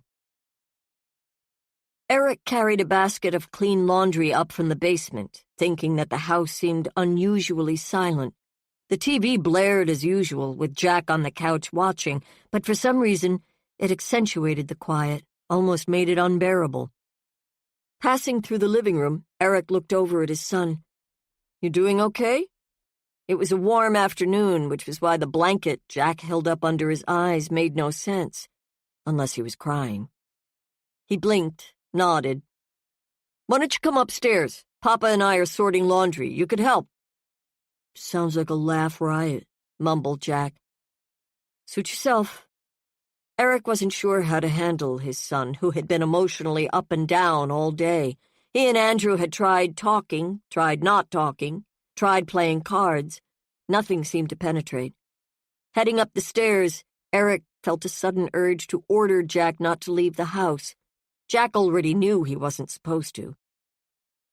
Saying it again would only irritate him, and yet Eric had to force himself to remain silent when his every instinct shrieked at him that if he came back downstairs again in 5 minutes, Jack could be gone. Again. He had to trust his son, which was nearly impossible because Jack had done nothing recently to earn that trust. Returning to the bedroom, Eric found Andrew making the bed. He set the laundry basket down, then walked around the side of the bed and kissed him. "I'm so grateful your work gave you some time off." "Me too," said Andrew, drawing Eric down on the bed. "Jack hasn't moved in the last 2 hours. This is so hard, all of it." Hearing the landline ring, Eric reached over to pick it up off the nightstand. He said hello. "Eric, it's Jane." At Andrew's questioning look, Eric mouthed her name. "What's up? You sound out of breath." "I figured it out. I know who took Gabriel." "You do? Remember the door that was kicked in at the house where Gabriel and Jack were hiding?" "Yeah?" "Here's my thought process. Cordelia and I had just arrived at your house last night when Truman roared up on his motorcycle. While we were talking, Branch came out of the house. He'd brought Jack home because Jack said he was tired, didn't want to work on the storm cleanup anymore. We all stood around for a couple of minutes. Truman let it slip that he'd seen the boys in town last week before they took off and that they were both carrying brown paper bags. Truman grabbed them so he could look inside. Mostly it was food, but in Gabriel's bag, he found a scissors and some multicolored electrical tape, the kind that was used to tape the newspaper to the windows of that old house. Are you with me so far?" "Yes," said Eric. "Go on." "That electrical tape was a dead giveaway to anybody who knew about it and had seen that house. I think Branch must have noticed it when he was out cleaning away storm debris. It probably registered, but he didn't think anything of it until he heard what Truman had to say. That's when he put it together. I think he drove straight to that house to check out his theory. He kicked the door in and found Gabriel." "If that's true, why wouldn't he tell us he'd found him?" "Did Branch ever come back after he returned Jack to the farmhouse?" "He said he was going to, but he never showed up." "It fits. Branch has Gabriel, but we don't know why, and we don't know where he's taken him. I still think Jack's the key. We've got to get him to talk." "How?" "We've tried everything we can think of."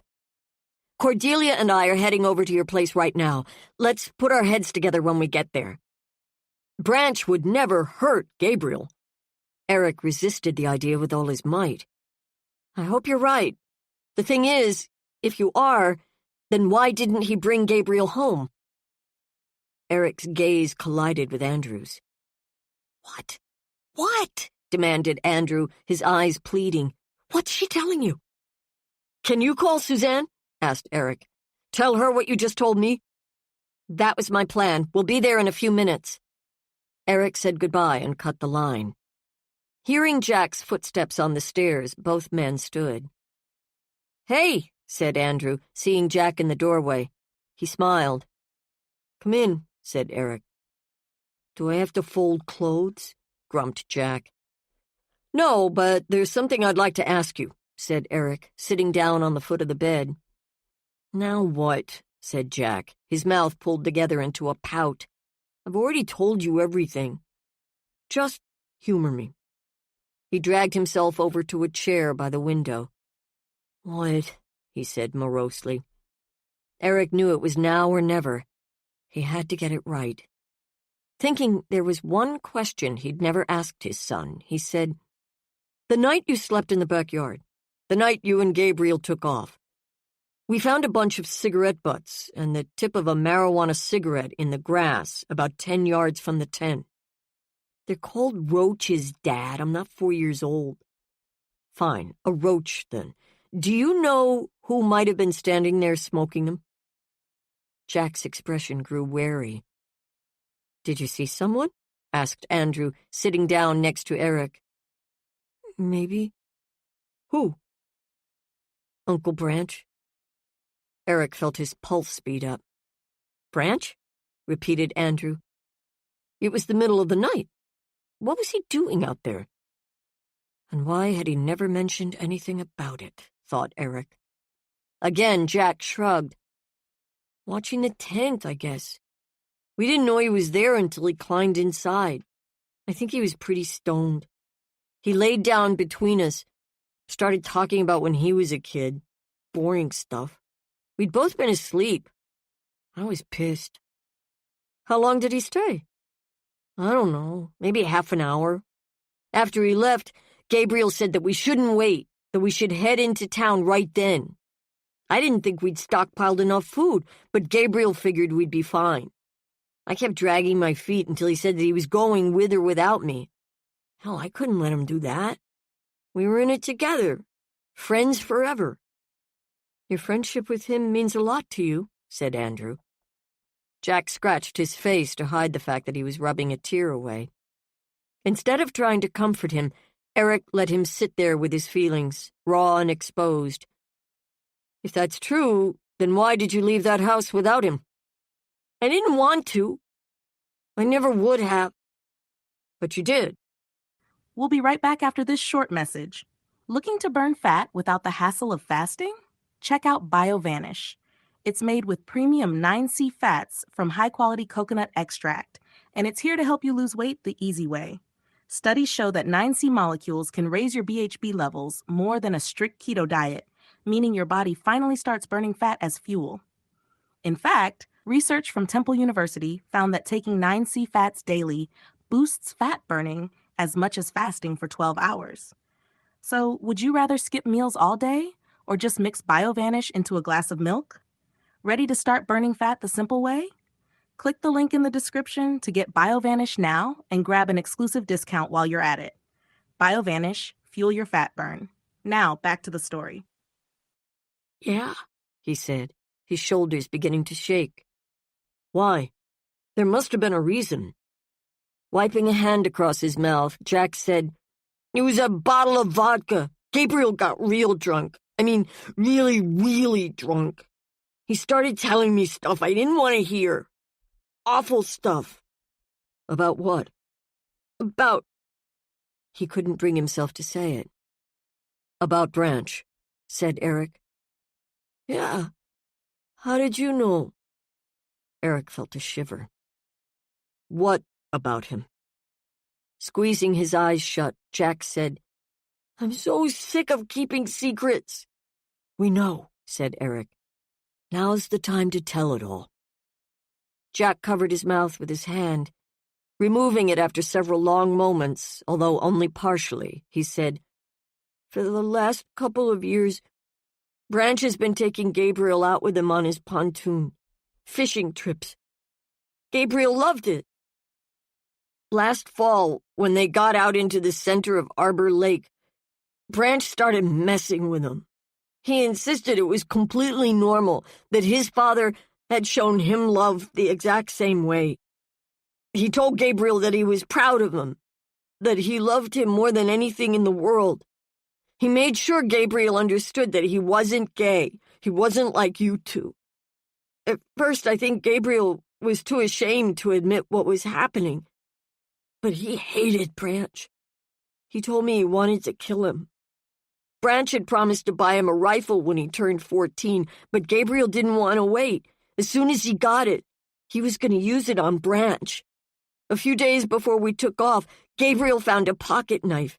He said that if his stepdad ever tried to touch him again, he'd use that."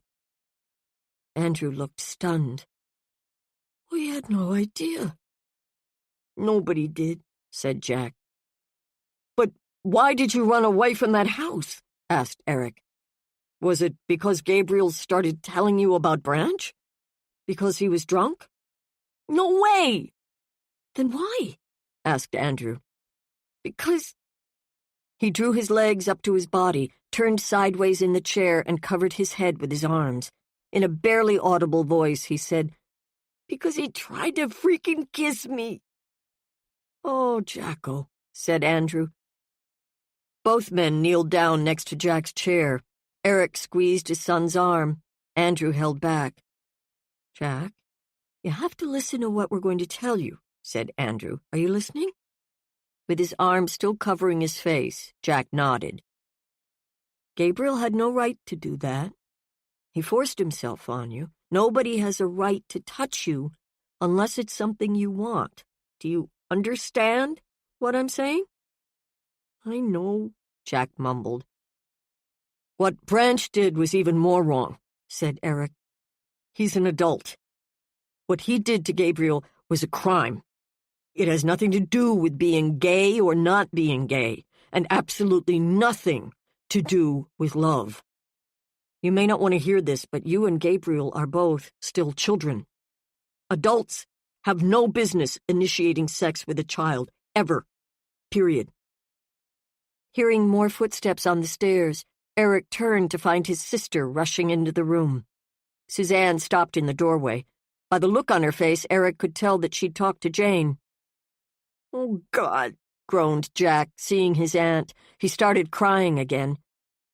"You stay with him," said Eric, touching Andrew's back. Once out in the hallway, Eric led Suzanne into Jack's bedroom. "Are you okay?" "What do you think? Did Jack confirm that it was Branch?" "Yes." Suzanne seemed dazed by the news. Andrew came into the room. "I'm sorry, Suzanne. So very sorry." "I know where he'd take him," she said, a fierceness blooming in her eyes. "Where?" asked Andrew. "The hunting cabin." "I've never been there," said Eric. "I have," said Suzanne and Andrew almost in unison. With renewed energy, and for the first time in days, some real hope, Eric charged down the stairs. He was about to grab his cell off the coffee table when he saw Jane's SUV pull into the driveway. "Call the police," said Suzanne, racing past him. "Have Andrew show them how to get there. I'll go with Jane. Someone needs to leave right away." "I love you, sis," called Eric. It was all he could think of to say, and yet at a time like this, it hardly seemed enough.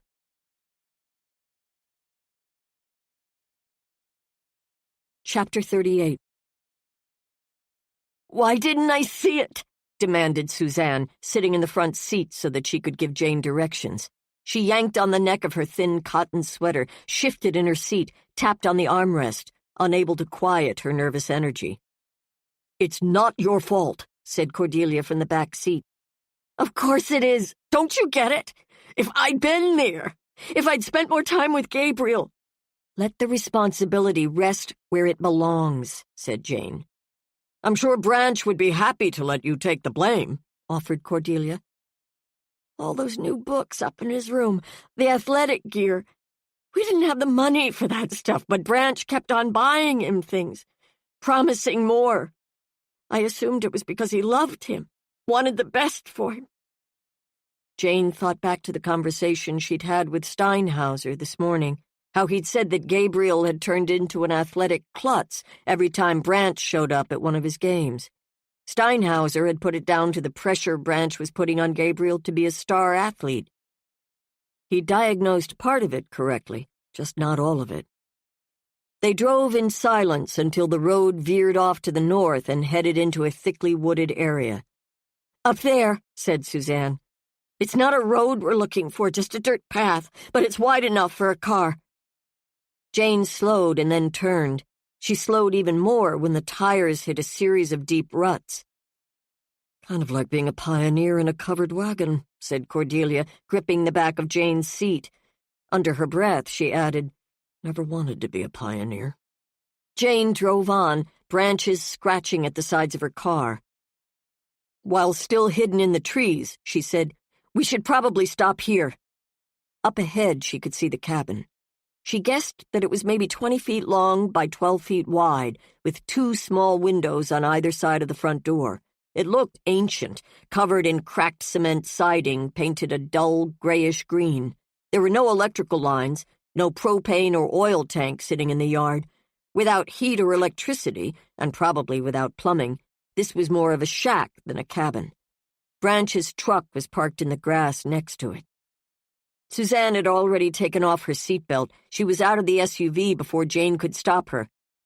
"Branch!" she called, rushing up to the door and banging on it. "It's me! Let me in!" Jane jumped out and ran after her. They should have discussed their options before she took off. "Branch!" Suzanne called again, banging even more loudly. "I know you have Gabriel. We have to talk." Moving up behind her, Jane whispered, "Take it slow." "Unlock the door," demanded Suzanne. "Now!" "Get away from there," came Branch's voice. Jane stood on her tiptoes, trying to see in through one of the windows. "I need to see my son," called Suzanne. "He's fine." His voice sounded thick, as if he'd been crying or drinking. "He's not fine," called Suzanne. "If you won't let me in, then send him out." "Or what?" came Branch's petulant reply. Jane wondered if she could circle around and come at him from the rear. "And tell Jane to get back in her car and go home. You want to talk? That's the deal. This is between you and me." "I'm not leaving her here alone," called Jane. One of the windows shattered as the barrel of a shotgun was forced through it. "I'll use this if I have to. On both of you." Backing up, Jane held up her hands. She didn't see that she had much of a choice. "Okay, I'll go. Just take it easy with that thing." Returning to the Honda, she backed it up, but stopped before she reached the main road. She had no intention of leaving Suzanne alone. "What do we do now?" asked Cordelia, sitting hunched in the back seat, her shirt pulled up over the lower part of her face. "I think this one's above my pay grade, Janie." "Stay put," said Jane. She ran back toward the cabin, ducking down, then crawling the last few feet before finally hiding behind the trunk of a pine tree. Up ahead, Suzanne and Branch were still talking. "Gabriel told Jack what you did," called Suzanne. She'd backed away from the door. The woman had guts, thought Jane, standing there with a shotgun pointed at her, speaking the truth to a man with his hand on the trigger. A man with very little left to lose. "So it's Jack's word against mine," called Branch. "What if he's lying?" "Why would he lie?" "Because he's a little shit. Because he hates me. It's not just your word against Jack's. You're forgetting about Gabriel." She looked back over her shoulder, appeared to spot Jane but gave no visible sign that she had. "Just let him talk to me, to know that he's okay." "What about me?" yelled Branch. "Don't you care how I am?" "Sure, yes, of course I do." "This mess," called Branch. "It's not all my fault, you know." "Keep him talking," thought Jane. "Why did you bring Gabriel here?" asked Suzanne. "Why do you think? Where else could I go?" "If you ever loved him—" "Of course I love him." "Why don't we all go home? I'll make us dinner. There's cold beer in the fridge. Let's rewind the clock." "How I wish," he called. In the distance, Jane heard a siren. With each passing second, it grew louder. "Oh, Jesus," called Branch. "You called the police on me?" "Honey, please, be reasonable. If you'll just let Gabriel come out—" "Shut up!" he screamed. The barrel of the shotgun disappeared, replaced by a thinner barrel. "What's that?" asked Suzanne. "A hunting rifle. With a scope. In case you're interested, I'm a great shot." "Did you bring an arsenal with you?"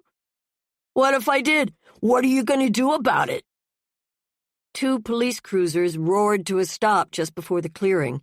Andrew was in the second car. Jane was glad to see that Steinhauser was driving the first. Crawling back toward them, she waited for the men to get out, then crouched down next to Steinhauser and said, "He's got a shotgun, looked like a 12-gauge, and a hunting rifle." "Is Gabriel with him?" "Yes." "You tell those cops to get out of here!" yelled Branch, firing off a shot to punctuate his demand. Steinhauser pulled a megaphone out of the front seat of his cruiser. "Branch, this is Matt Steinhauser. Looks like we've got ourselves a situation here. I think we'd all like to keep this from getting out of hand. I understand you've got Gabriel in there with you." "Leave!" screamed Branch. "I'm done talking." "Branch, please," called Suzanne. "You don't want to hurt Gabriel." "I'll go to prison," he cried. "I'll rot there for the rest of my life." The rifle barrel disappeared. "What are you doing?" asked Suzanne. "Branch," came Steinhauser's voice again. "Would you let me come in? We may have had our differences, but you know I'll give you a fair shake." "Branch," called Suzanne. "What's going on? Where did you go?" She charged up to the door and began banging on it again. "Branch, please, let me in. I know we can work this out." "Something's happening," said Jane. She didn't like the fact that he'd disappeared. "We need to get in there," said Steinhauser. He was conferring with the other 2 officers when the rifle barrel reappeared. "So, let's talk about forgiveness," said Branch. His tone was more conversational now. Suzanne backed up. "Are you going to use that thing on me?" "Eric and Andrew," he continued, ignoring her question. "They're never going to forgive me. Neither will a judge or a jury." "What about God? Will he forgive me?" "Yes," said Suzanne without hesitation. "If you're sorry for what you've done." "Do you know that for a fact? You're the one who doesn't even believe in God anymore." He waited. When she didn't respond, he said, "What if I'm not sorry? What if I believe I didn't do anything wrong?" "Branch, listen to me. I don't know what God thinks or what he'll do." "You are a freaking minister. You should know." "I'm sorry I'm such a disappointment to you." "You are. You're not the woman I thought I married." "Honey," she said, more softly this time, "please, don't do this." He withdrew the gun. "Let Gabriel come out to me, please," she begged. "So that leaves us with one last question," he called. Jane didn't like the finality of the comment. She crawled toward the edge of the clearing. Suzanne wasn't more than 15 yards away. She stood in the grass, looking so small, so thin, so desperate.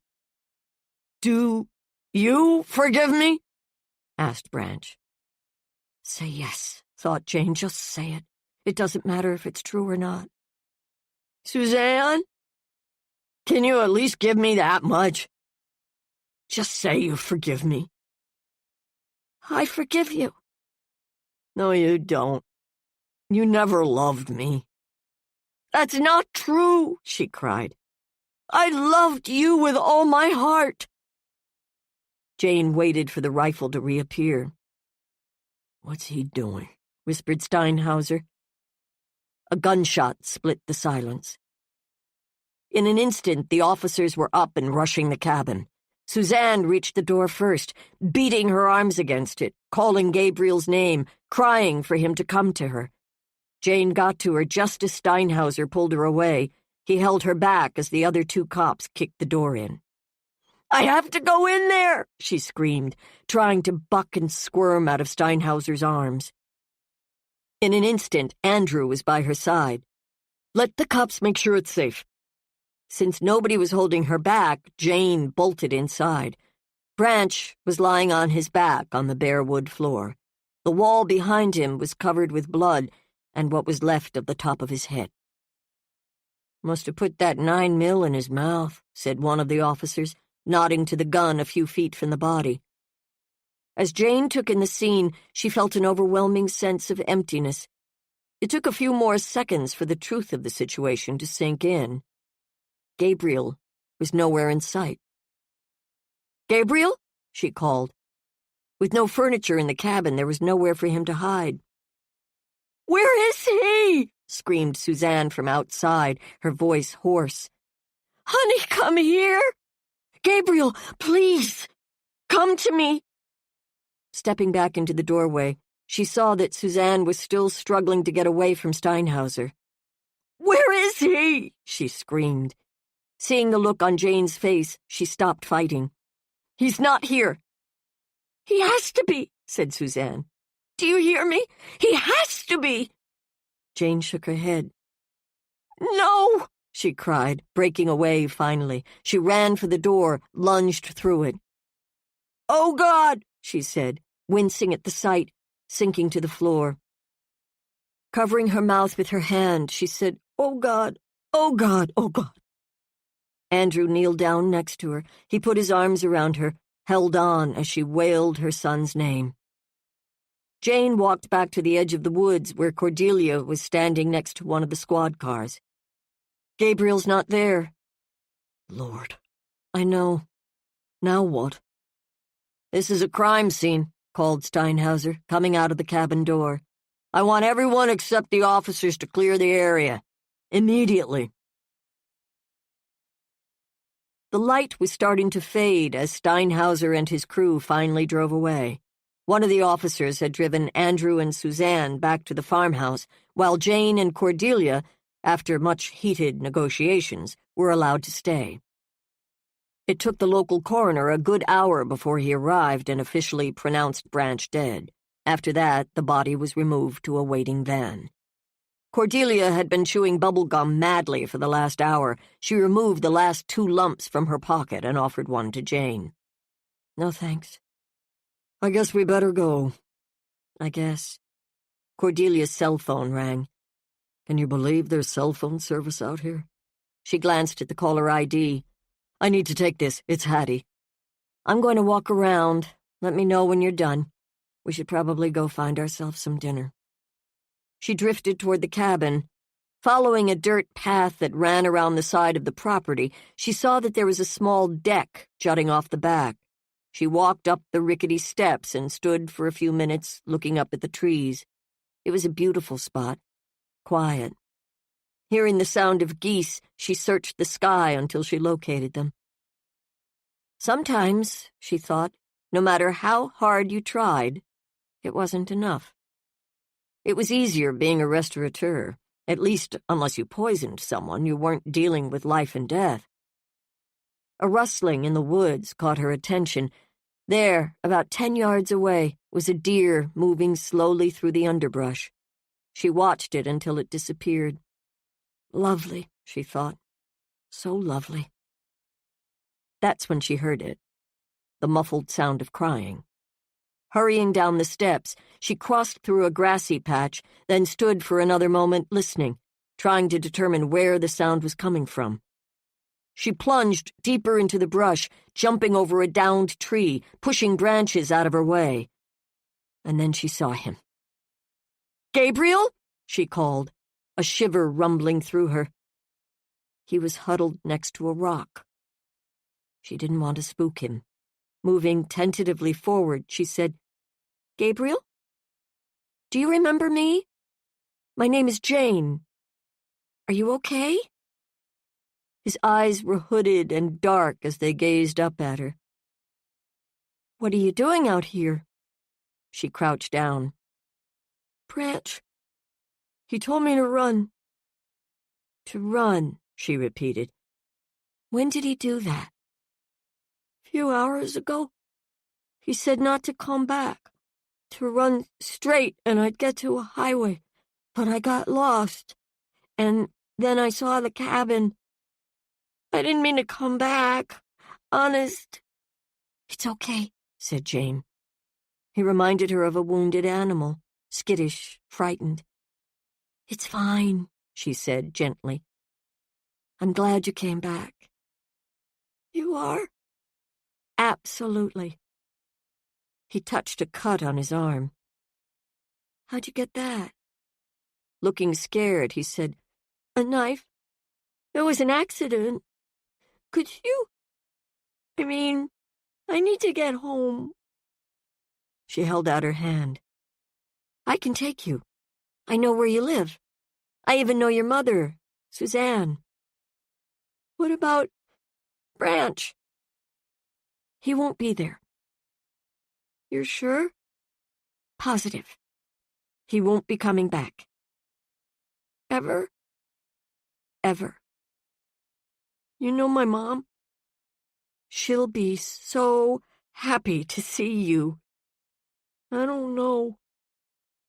"I do," said Jane, feeling an overwhelming rush of tenderness when she smiled at him. "Seeing you is going to make her the happiest woman in the world."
Chapter 39.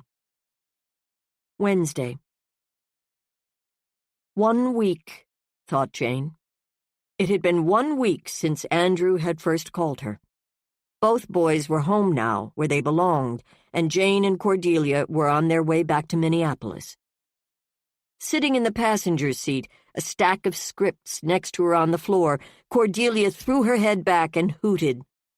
"This new PI occupation of yours," she said, "you're going to go broke if you don't change your business model. I don't know how much you charged Eric and Andrew. Whatever it was, it's hardly going to cover the $18,000 you gave Holly Eld." "Shut up. Just saying." They talked about Gabriel for most of the way home, about Suzanne. Before they'd left Winfield, she'd confided to them that she was leaving her position as a pastor at Grace Fellowship, leaving town for good. Gabriel needed to see a counselor to help him deal with what had happened to him. She needed a good counselor, too. As it happened, she had a friend in Minneapolis, an ex-probation officer turned therapist, who could make recommendations. "A sad business," said Cordelia as they pulled onto Jane Street. Seeing Octavia's limo parked outside her house, Jane realized she'd put her own house's infestation out of her mind while she'd been gone. Oh, joy, she thought acidly. As they carried their overnight bags into the front foyer, Jane noticed a suitcase next to the door. "I wonder if your sister is leaving?" she asked. She hoped. Octavia would never buy a cheap suitcase like that, unless it's a theater prop. Hearing laughter coming from the living room, Jane and Cordelia walked in to find Octavia entertaining a guest. Bulger was filling up champagne glasses as Octavia stood by the fireplace, holding court. Noticing what she thought looked like a familiar head of hair, Jane said, "Truman?" "Huh?" sputtered Cordelia. "Why, Cornelia," said Truman, rising from the couch and grinning. "And Jane." "What are you doing in my house?" asked Jane. No doubt sensing a confrontation, Bulger made a hasty exit. "I have to go pick up Hattie from camp." "I invited him," said Octavia, clearly annoyed by the need to state the obvious. "And why are you calling him Truman?" "That's his name," said Cordelia. "It's axiomatic that if it's his name, that's what we call him." "It's all right," said Truman, planting a delicate kiss on Octavia's cheek. Cordelia's mouth dropped open. "Your sister knows me by my more well-known name, T. Everett Lind." "T. Everett Lind," mumbled Cordelia. "T. Everett Lind, T. Everett Lind." Then, eyes narrowing, she said, "The artist, T. Everett Lind? That's you?" "Guilty." Jane had never heard of him. "He's in Minnesota because the Walker is doing a show of his newest work," said Octavia. "Let me guess," said Jane. "Bones." "Pencil drawings of non-human bones, to be exact," said Truman. "They're utterly amazing," oozed Octavia, clearly enchanted by everything about him. He did clean up well, thought Jane, eyeing his gray linen suit, immaculate white shirt, and pink tie. "Where did you two meet?" asked Cordelia. "Was it Rio?" asked Octavia. "Madrid," Truman responded. "Just to clarify," said Cordelia, her eyes fastened on her sister. "You're not marrying him, right?" Octavia tittered. "Oh, Lord," said Cordelia. "I'm not the marrying kind," said Truman. "Don't bet on it," muttered Cordelia. "Since you two are finally home," said Octavia, "why don't we move briefly to my study and discuss some business?" "My study?" said Jane. "Well, your study, I suppose, but share and share alike, right?" "Truman," she said, drawing her hand seductively across his chest. "I shall be right back." Octavia led the way down the hall, sitting behind Jane's desk as Jane and Cordelia stood in front of her like naughty children. "I'm tired," said Cordelia. "Whatever it is you want to say to us, make it fast." "All right," she said, casually crossing her legs. "I've made my decision. Selected our first play." "As it happens," said Cordelia, hands rising to her hips. "So have I." It occurred to Jane that she should run. "State the name," said Cordelia. "The Zebra Hunt," said Octavia, "by Erin O'Brien," said Cordelia, finishing the sentence for her. "I can't believe it." "Believe what, dear?" "After a long and difficult deliberation, it just so happens I picked the same play." The sisters cocked their heads at each other like little animals in a Disney cartoon. Jane felt a wave of relief, so strong that it almost knocked her over. "How is it possible that we agree on something?" asked Octavia. "That's not right. Not right at all." "Just enjoy the wholesome camaraderie," said Jane, inching her way toward the door. "Wait!" cried Octavia, holding up her arm. "One more thing. You should stay and hear this, Jane, since it affects you." She picked up Jane's letter opener and tapped it against the pencil holder. You know I've been looking for a permanent residence, a place I can lay my weary head at night and call home when I'm in town. Just spit it out, said Cordelia. I've found a place in Kenwood. A mansion, sniffed Cordelia. So what else is new? It's utterly gorgeous. Think Sunset Boulevard. That analogy seemed to catch Cordelia's interest. 8 bedrooms, 4 bathrooms. The kitchen has all been redone. The rest of the house is period elegance. My real estate agent negotiated the deal last night. I move in next week. Jane sent up a silent thank you to the universe. Here's the bottom line, continued Octavia. You, my dear sister, should move in with me. You and Hattie and dear, dear Bolger. The place is so large, we'd never need to see each other if we didn't want to. And when I'm gone, to Europe or wherever, you can look after the place for me. You're suggesting I become your servant? No. I'll hire. Think about it. Your loft will be out of commission for a long time, perhaps months. I know Jane is unusually generous. She'd let you stay here forever if you wanted. Jane cleared her throat. But if you move in with me, you'll never need to worry about bed bugs again. Think about that. Cordelia jumped. Octavia rose from her chair. Now, I must get back to my guest. Quick question, said Jane, raising a finger. There's a suitcase in the front foyer. Oh, that. Octavia made a sour face. It belongs to that woman, Avi Greenberg. She's here? Said Jane. I didn't see her car. A friend dropped her off. Last I saw, she'd run upstairs to that room she's using as an office. Later, said Jane, dashing out. She rushed back down the hall to the kitchen, saw that the dogs were out in the backyard, and then headed through the dining room back into the foyer and up the stairs. Out of breath, she came to a stop in the bedroom doorway. Avi was stuffing file folders into a briefcase. Jane, she said, looking up and smiling. Hey, I sent you a text. You did? She slid her phone out of her jeans pocket. There it was. I must not have felt the vibration. Are you going somewhere? Outside, a horn honked. New York, said Avi, stepping to the window and pulling back the curtain. By yourself?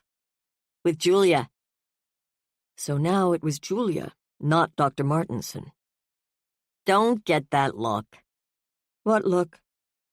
Listen for a second. She slid her arms around Jane's waist. I know you don't like her, but this is my life. We're flying to New York to meet with my agent. We'll be there for 2, maybe 3 days. Then, if all goes well, we'll stop in Chicago on the way back to talk to Elaine Ducasse. You're going with that press? For sure? No, not for sure. I'll talk to my agent. My agent can ask Julia all the necessary questions. If the answers are the right ones, I'll sign. But only if my agent says I should. Jane could hardly argue with that. All she could do was search her soul for the courage necessary to achieve resignation, such as it was. I only want what's best for you. I know, and I love you for it. You love me for it? Avi's fingers played with Jane's hair, and then she gave her a long, slow, greedy kiss. It's been good to have this time away. I've done a lot of thinking. I'm more and more certain that you're the one. But not completely. Once again, the horn honked. I'll call you when I get to the hotel, said Avi. Where are you staying? No idea. Julia made the reservations. She picked up her briefcase and headed downstairs. By the time they reached the foyer, the doorbell was ringing.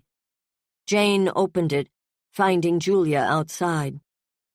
Jane, said Julia, you're home. Avi kissed Jane and then picked up her bag. I'm all ready. Go on, I'll be there in a second. Once she was on her way, Julia turned to Jane. Amazing how these things work out. You do anything to harm her career. You need to get off that dime. I'm going to take very good care of our Avi. Our? She's part of my life now, too. She's quite something, isn't she? Believe me when I tell you that I'm planning to take very good care of her. Very good care indeed. She flashed her eyes at Jane, then turned and walked back to the waiting cab.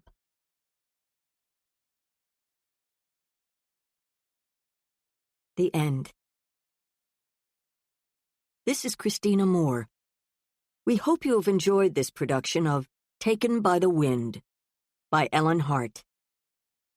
Recorded books are available wherever audiobooks are sold, including audible.com, audiobooks.com, Google Play, Apple iTunes, and in public libraries through RB Digital.